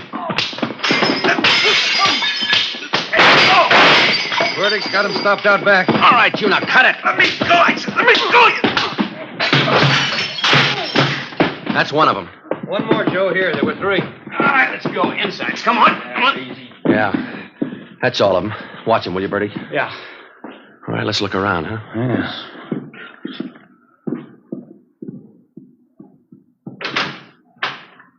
Take a look. Yeah, enough uniforms for an army. Before we left the apartment, we searched it thoroughly and found dozens of personal valuables, watches, rings, and wallets. There was also a .38 caliber Colt. We took the 3 men downtown and booked them at Central Jail. Then we dropped off the gun that we found at the crime lab for a ballistics check. 8:35 p.m. We brought suspect Clyde Black to the interrogation room. Captain Walker, Ben, and I confronted him with the evidence. Here you are, Black. Take a look at these.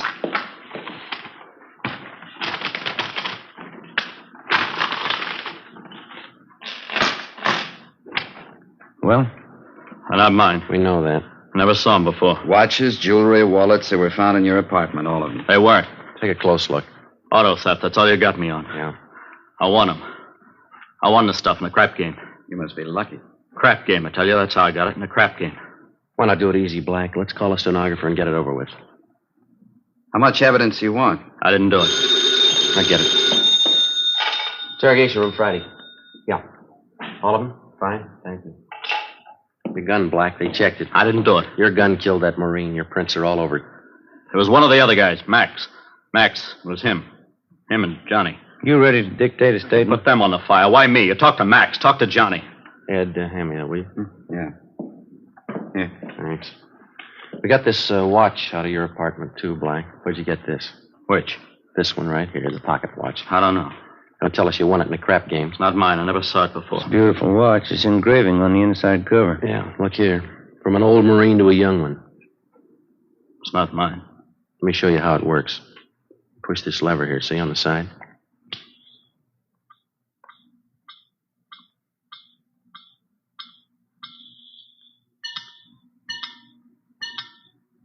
Now, how about it? I hated them. I hated all of them. Everything about them. That lieutenant. I had to kill him. He was going to get away. I had to kill him. I had to. Why'd you pick on officers? They had it coming. Pushing guys around. I hated them. I hated every lousy bone in their bodies. I'll get the stenographer. Yeah. Then knock off and go home. You too, Ben. I had to kill him. I hated him. I'll tell them that. I'll tell them like I told you, just like I told you. Yeah, they'll believe you, mister.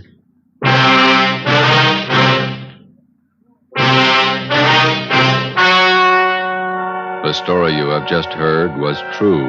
Only the names were changed to protect the innocent. On June 17th, trial was held in Superior Court, Department 87, City and County of Los Angeles, State of California. In a moment, the results of that trial. It's amazing how many long cigarette smokers are changing to Fatima. Here is the actual report. From coast to coast, king-size Fatima has more than doubled its smokers. Yes, more and more smokers every day are discovering that Fatima is the best of all long cigarettes. Long cigarette smokers find Fatima has a much different, much better flavor and aroma. Long cigarette smokers find that Fatima is extra mild because it's the long cigarette which contains the finest Turkish and domestic tobaccos superbly blended to make it extra mild. So enjoy extra mild Fatima, best of all long cigarettes. It's wise to smoke extra mild Fatima. It's wise to smoke extra mild Fatima.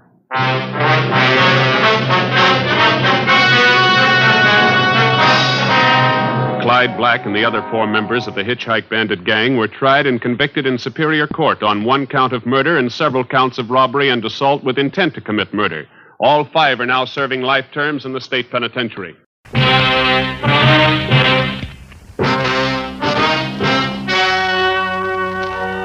The story you are about to hear is true. Only the names have been changed to protect the innocent. Fatima Cigarettes, best of all long cigarettes, brings you Dragnet.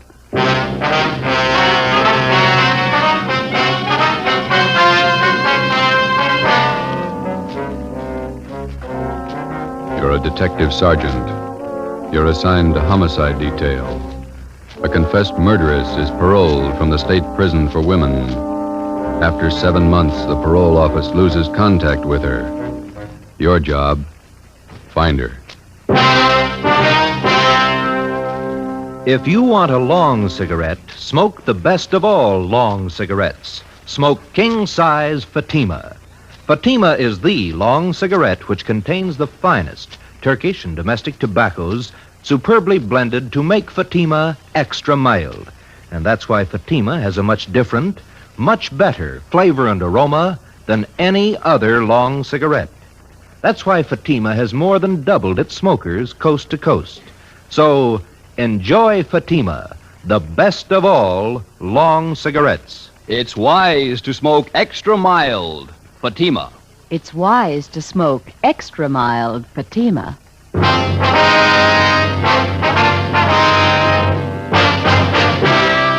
Dragnet, the documented drama of an actual crime. For the next 30 minutes, in cooperation with the Los Angeles Police Department, you will travel step by step on the side of the law through an actual case from official police files. From beginning to end, from crime to punishment, Dragnet is the story of your police force in action.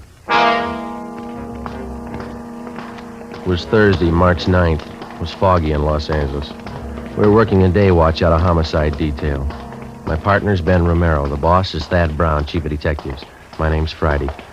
We were on our way back from the State Building, and it was 2:45 p.m. when we got to the City Hall, room 29. Handwriting analysis. Want to have a seat, Fred? Okay, thanks. I'll see if Don's around. Maybe in the back room. All right. Don Meyer. Don, you here? Yeah, come in just a minute.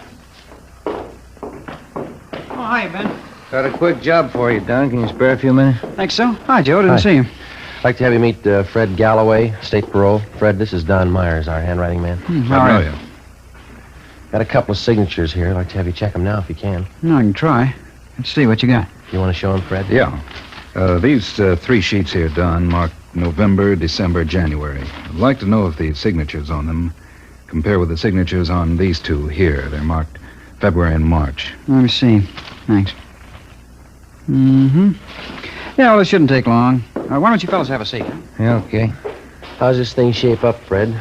You figure that the Johnson woman's jumped her parole? Got me. I don't know what to think. How long's it been since you got out of prison? Well, let me check you out on the details. I got the dope right here. All right, fine.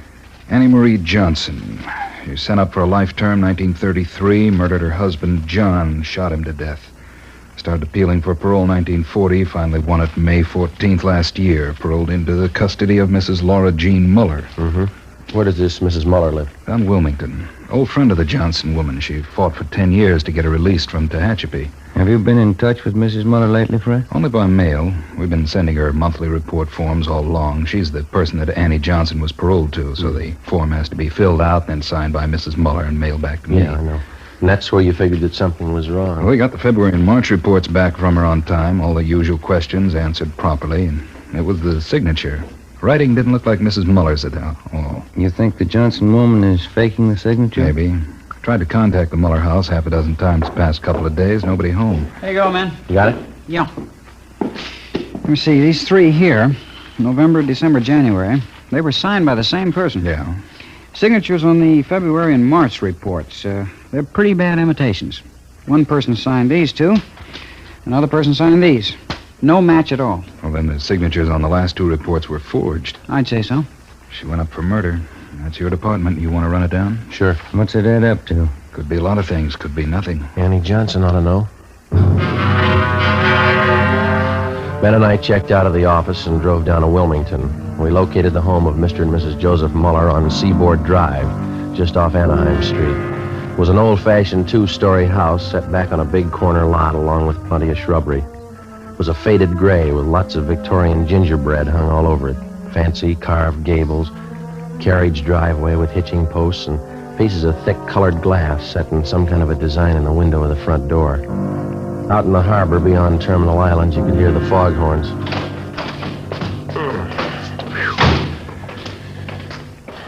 They sure get the fog out here, don't they? It's pretty thick today. My aunt used to live just above here, Grant Avenue. Oh, uh-huh. Couldn't take the fog, so she moved out the valley. Garden could stand some taking care of. Yeah, weeds are doing fine. Want to try it again?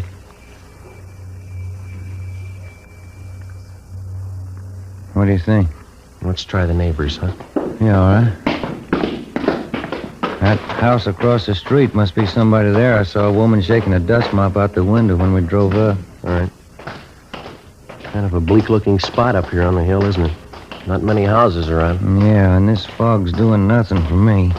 Chills you right down to the bone. What's the name on the mailbox there? Let's see. Miss Flora Carpenter. Well, maybe she can tell us something.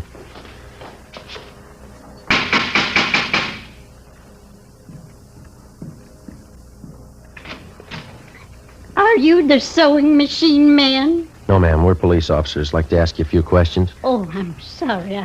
thought you came about my singer. No, ma'am. I can't do any more work on my peasant skirt until the machine's fixed. And it has to be done by Saturday. Our folk dancing group's having a big jamboree Saturday night. Will you step inside? Thank you. This is Sergeant Romero. My name's Friday. Oh, how do you do? Oh, fog's so refreshing, isn't it? Very vitalizing. Yes, ma'am. Are you acquainted with Mr. and Mrs. Muller across the street, Miss Carpenter? The Muellers? Yes, I've known them for years. And they have an Annie Johnson living with them? Yes, one of my very good friends. She's employed as a housemaid for the Mullers, is that right? Well, I guess you could call it that. Actually, she's more of a companion to Mrs. Mueller since poor Mr. Mueller got sick. What's his trouble? His mind. Poor man just lost his senses. He's at the state hospital at Norwalk. Mm-hmm. When did they send him there? Let me see. This is March. It must have been last November. Yes, became violent. Do you know where Mrs. Muller is now? In the sanitarium out near Pasadena.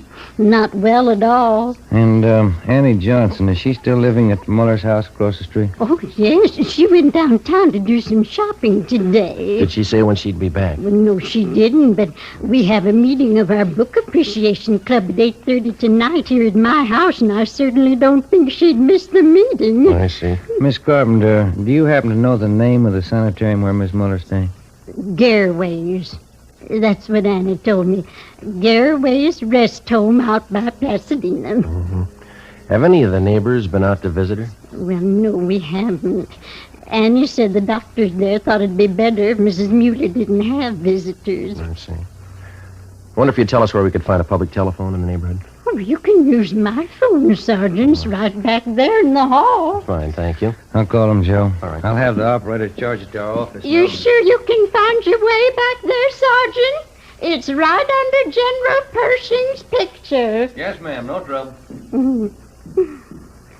I was just thinking, Sergeant Friday. Yes, ma'am. Would you know anything about repairing sewing machines? No, I'm afraid not. Oh. Well, Fluffy, there you are. This is Annie Johnson's cat, Sergeant. Isn't he simply gorgeous? Look at that fur. Yes, ma'am. It's a nice Genuine Persian. Annie brought him with her when she came to live with the Muellers. Did Mrs. Johnson and Mrs. Muller always seem to get along fairly well together to you? I mean, no arguments? Oh, my, no. Annie's the easiest person in the world to get along with. All us girls in the neighborhood just adore her. Joe. Did you talk to sanitarium? Yeah, I double-checked the name. Yeah? Mrs. Muller's not there. They never heard of her. Ben and I left and interviewed some of the other people in the neighborhood. They all had the same high opinion of Annie Johnson as Miss Carpenter did. They all had the impression that Mrs. Muller was under doctor's care at the Garraway Rest Home in Pasadena. Annie Johnson told them so. We found out that Mrs. Muller had one other living relative besides her husband, a niece, Lorraine Muller. She lived out on Norwich Drive in Beverly Hills. 5:30 p.m., Ben and I drove back to the office and made a spot check of every private rest home and sanitarium listed in the Los Angeles area. Mrs. Muller wasn't at any of them. We called the state hospital at Norwalk, and they informed us that Joseph Muller was there, having been committed the 2nd of November the previous year. He was critically ill. We put in another call to the Muller home. Still no answer. 6:15 p.m., we drove out to Beverly Hills to the home of Mrs. Muller's niece, Lorraine. She was a tall, good-looking girl with blonde hair and a bad cough. I don't think I can help you, Sergeant. I moved out of my aunt's house 3 months ago. I haven't seen her since. Were you staying at the house when Annie Johnson came to live there? I was raised in that house. Mother and Dad died when I was a baby, and Uncle Joe and Aunt Laura took care of me. They're wonderful people. Would you mind telling us why you moved? I don't mind. Everything was fine until Annie Johnson came. I didn't get along with her. We fought all the time. Oh, is that so? I don't know why. I just didn't like her. When Annie moved in, she just took over the whole house. What's the connection between your aunt and Mrs. Johnson? Any blood relationship there? No. Annie was a school chum of Aunt Laura's. When they sent her to prison for killing her husband, she wrote for help. And your aunt helped her? She worked for 11 years at it. I don't know how much money she spent. Lawyers, you know. Yeah. She finally got Annie parole. And then she took Mrs. Johnson on as a housekeeper, is that right? Yeah, but she never did any work. She acted like she owned the house. Like my aunt and uncle owed her everything they'd done for her. When's the last time you heard from your aunt? It was a few months ago, around Christmas time. I called her up to wish her a Merry Christmas. You have no idea where Mrs. Muller might be now? Some friends that she could be staying with, maybe? No, Aunt Laura only has a few friends. They all live in the neighborhood. She's not in the habit of going off without telling anyone, is she? No, never anything like that. I don't understand it. Something must be wrong. Annie, do you think she's done something? Do you? No, she couldn't have. She owes everything to Aunt Laura. Her freedom, a good home, nice clothes, money. Everything my aunt could give her. Some people are like that. If it's free, they never get too much. Before we left Lorraine Muller's house, we got the name of her aunt's lawyer. We had dinner at a lunch counter on La Cienega, and then we drove back to Wilmington to the Muller house. Lights were burning in the front windows. The fog was thick now.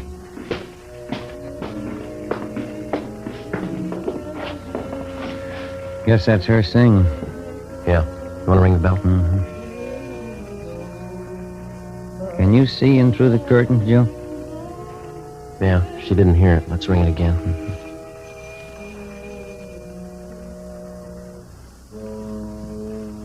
There, here she comes. Yes? Are you Mrs. Johnson? Yes, that's right. What is it? Police officers, our identification. Oh. Yes, won't you come in? Thank you, ma'am. Thank you. We'll go in the parlor, shall we? All right. No. For February and March, Yes? we think the signatures on those two reports are forged. Oh, those. Mm-hmm. Oh, yes. I don't know what to say. I really didn't think it was that serious. I knew the reports had to be sent in. Did you sign Mrs. Muller's name on them? Well, yes, I did. You see, Laura Muller's at a sanitarium now, resting up. Mm-hmm. I didn't want to bother her with all this business, so I signed them and put them in the mail. But forgery, I didn't think it was that serious. Mm-hmm. Which sanitarium is Mrs. Muller staying at? Garraway's. A very nice place. It's near Pasadena. She's been there about 2 months now. Have you been out to visit her yet? No, I haven't. I'm a little ashamed of myself. I've just been too busy keeping up the house here. It's lots of work. Yes, I understand. I suppose you drove Mrs. Muller to the sanitarium. As a matter of fact, I didn't. You see, we don't have a car, so she took a taxi cab. Have you telephoned Mrs. Muller at the sanitarium? Yes, just once, the day she went in. She's there for a good rest. I don't feel that anyone should bother her. Not even myself. Does she have any other relatives? Besides her husband, that is. None at all. Poor Mr. Muller. We had to send him away, you know, to Warwick State Hospital. Mm-hmm. Yes, ma'am. It got out of hand. Just terrible. He almost murdered poor Laura once, and those were awful days. He's much better off where he is. Yeah, it's too bad. Well, that's about all, Miss Johnson. Oh, here. Let me show you to the door. Thanks. You'd better contact your parole officer the first thing in the morning and clear up this matter of the reports. I'll do that, thank you. Mm-hmm. Good night, Miss Johnson. Thanks again. All right. Good night.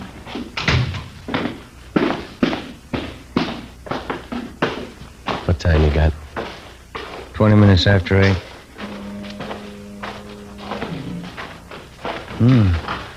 Light just went on in the attic. Yeah. What do you think? We better go take a look around. What do you think we'll find? I don't know. Maybe a reason for some of those lies she told us.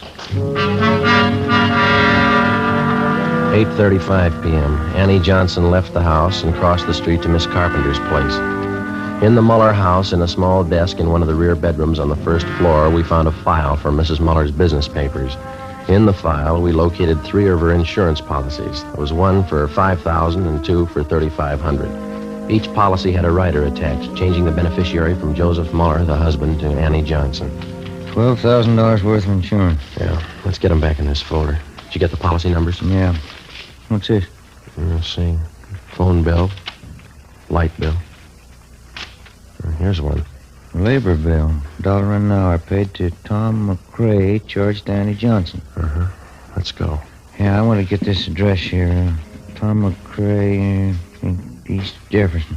Mm-hmm. There's a cat. Yeah, let's go see what we can find upstairs, huh? It's a pretty cat. We went upstairs to the second floor of the house and searched the rooms. We went up another flight of stairs to the attic. For a full half hour, we searched through dozens of corrugated cartons crammed with souvenirs and picture postcards. Joe, come here. Yeah. Take a look. Wrapped in newspaper. 3220 Colt. 3 empty cartridges. We got a gun and we got a suspect. Those insurance policies could be the motive. Let's pray to God there's no victim.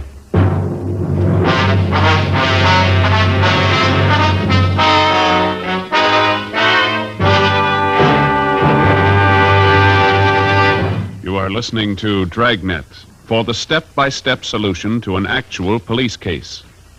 Here, step by step, are the reasons why Fatima has more than doubled its smokers from coast to coast. Step 1. The name Fatima has always stood for the best in cigarette quality. Step 2. Long cigarette smokers discover Fatima has a much different, much better flavor and aroma. Step 3. Long cigarette smokers find Fatima extra mild. Fatima is the long cigarette which contains the finest Turkish and domestic tobaccos superbly blended to make Fatima extra mild. And that's why more and more smokers every day agree it's wise to smoke extra mild Fatima. It's wise to smoke extra mild Fatima. Yes, the name Fatima on that golden yellow package is your insurance of an extra mild smoke. So enjoy king-size Fatima, the best of all long cigarettes.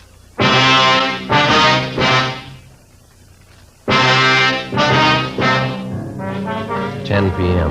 An immediate stakeout was placed on the Muller residence in case Annie Johnson made an attempt to leave during the night. Ben and I took the gun that we'd found to the crime lab for analysis.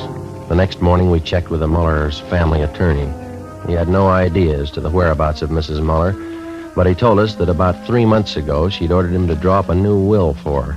Under the new provisions, Annie Johnson was to be the sole heir of the Muller house and property, plus an additional $1,500 in bonds. Friday, March 10th, 11 a.m. While Ben checked with the insurance company, I met with Captain Elliott of Homicide. You got everything but a victim, huh? Where are you looking? We'd like to shake down the Muller house again before we look anyplace else. Didn't have a chance to give it a thorough going over last night. You're sold on the idea it's a Johnson woman? Looks like it. Sure it couldn't be a freak disappearance? No, sir, not in my book. Annie Johnson's got some big reasons for lying to us. I'd like to find them. How do you figure on doing that? Well, if we could pull her in and question her, just to get her away from the Muller place, I'd like to take a detail of men out there and shake the house from top to bottom. Just checked with the insurance companies that issued Miss Muller's policies. Yeah. And we got it right. Annie Johnson gets the dough if Mrs. Muller dies. Oh. Something else. The changes in the policies were made during the last 2 months at her home. It doesn't jive. Why not? Well, Annie Johnson told us that Mrs. Muller's been in the sanitarium for more than 2 months. Here's a capper, Joe. What's that? Gil and Cenas went out to State Hospital at Norwalk to talk to Mr. Muller. Yeah? Joseph Muller died at 8 o'clock last night. Death from natural causes. What's that prove? Wait a minute. When Joseph Muller was committed to the institution, Annie Johnson figured prominently in that commitment. She had a lot to do with sending him away. Didn't take any chances, did she? Annie Johnson is left with the house, the bonds, and the insurance money. She had all the answers. Yeah, all but the right one. While Captain Elliott called in Annie Johnson and questioned her, Ben and I, together with a detail of men from Homicide and Lieutenant Lee Jones from the crime lab, drove out to Wilmington and started a thorough search of the Muller house. We took it floor by floor, starting with the attic. By 4 o'clock that afternoon, we had searched the attic and the second floor completely without finding any additional physical evidence. 5:30 p.m., still nothing. The fog was coming in thick now. Captain Elliott called and said the Johnson woman was on her way home. The search went on. Anyone checked the cellar yet? Let's give it a look, huh?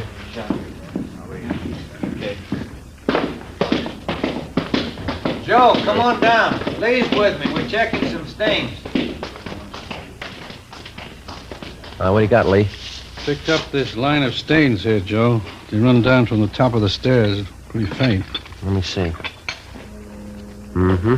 Try a few drops of benzodine, see what happens. Okay. Let's have a look around, Gil, see what we can find. There's no lights down here. You'll have to use your flash. I got one. Well, not much of anything, is it? I guess they use the attic for their storage place. Yeah. Wait a minute. Put the light over this way, will you, Gil? No, in the corner. That's it. See something? I don't know. Yeah, have a look here. New patch of cement. Looks pretty new alongside the rest. Yeah. There's a sledge and a couple of shovels back in the garage. Get them, will you? Yeah. Joe, Yeah. Spade's turned blue. It's blood.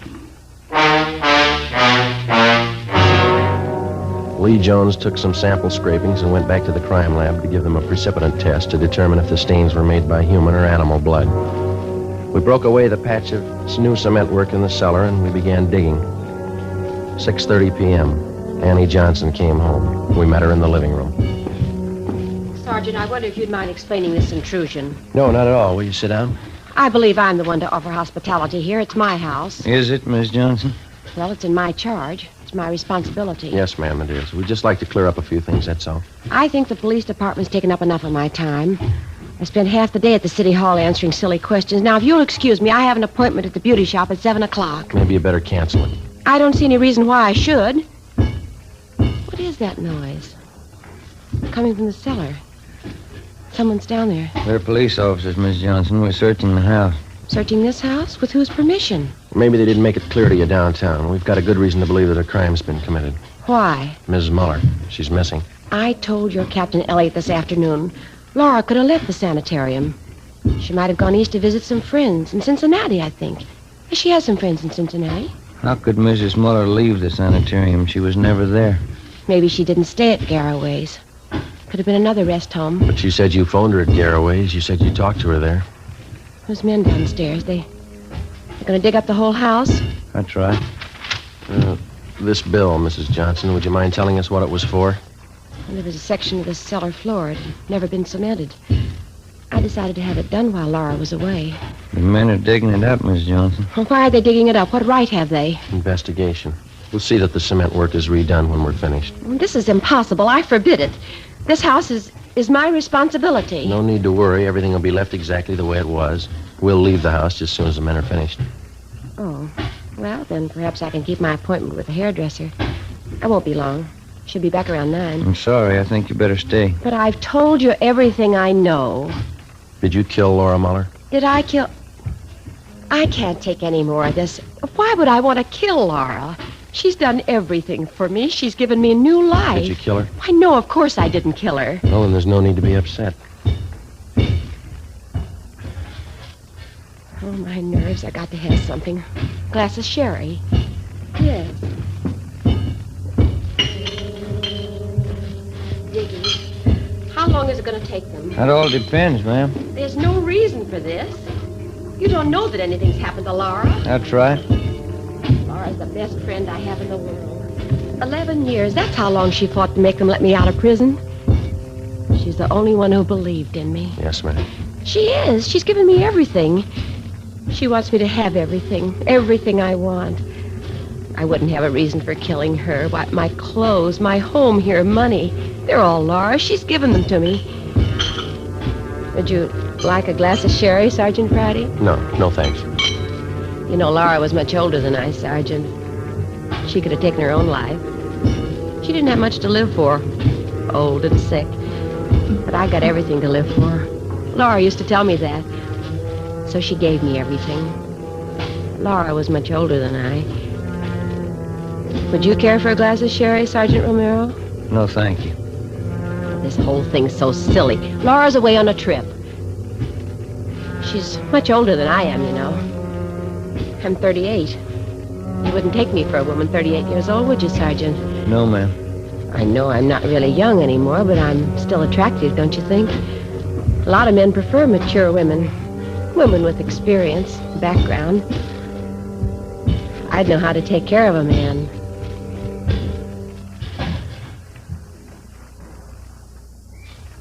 Joe. Yeah.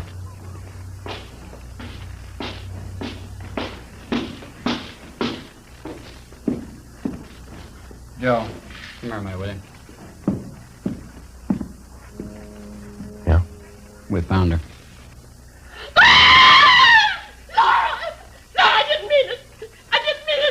She didn't have anything to live for. She wanted to die. Call the coroner, Gil. Yo. Let's go, Miss Johnson. Laura wouldn't want this. She knows I didn't mean it. She's the only one who knows what I went through. Years in prison. Laura understood me. She gave me everything. Yes, she did. Ask anybody. They all know how Laura felt about me. Ask anybody. We can't ask her.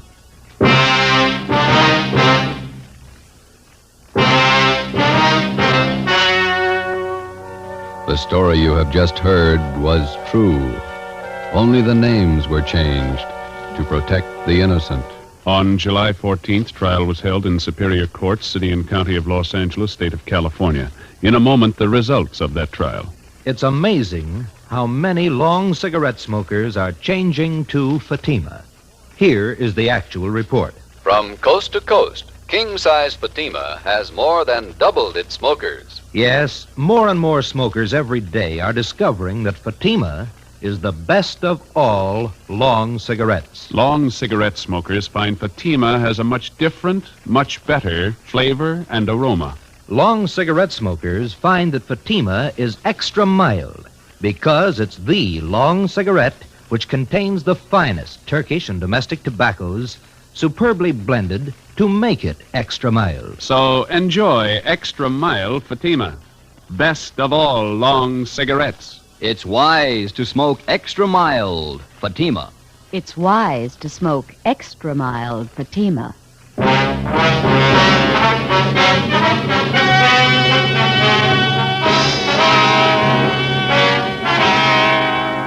Annie Marie Johnson was tried and convicted of murder in the first degree. She was executed in the lethal gas chamber at the state penitentiary, San Quentin, California. The Adventures of Sam Spade, Detective.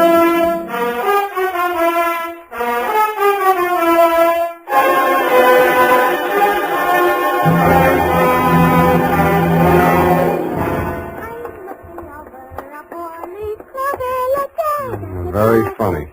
Certainly took you long enough. Oh, thank you, Sam. Well, do you like them? My girls? Yeah, I guess so. It's your own hair, I trust. Oh, yes, Sam. When it's brushed out, you'll never know anything happened. Whenever you're ready, curly. Oh, gee, you like it that well? Yeah, very cute. Well. It's a business. To Detective Lieutenant Dundee, Homicide Detail, San Francisco Police, from Samuel Spade, license number 137596, subject, the Bouncing Betty Caper. Dear Dundee. It all began on a Wednesday. My secretary, Miss Effie Perrine, tiptoed into my office and laid an engraved calling card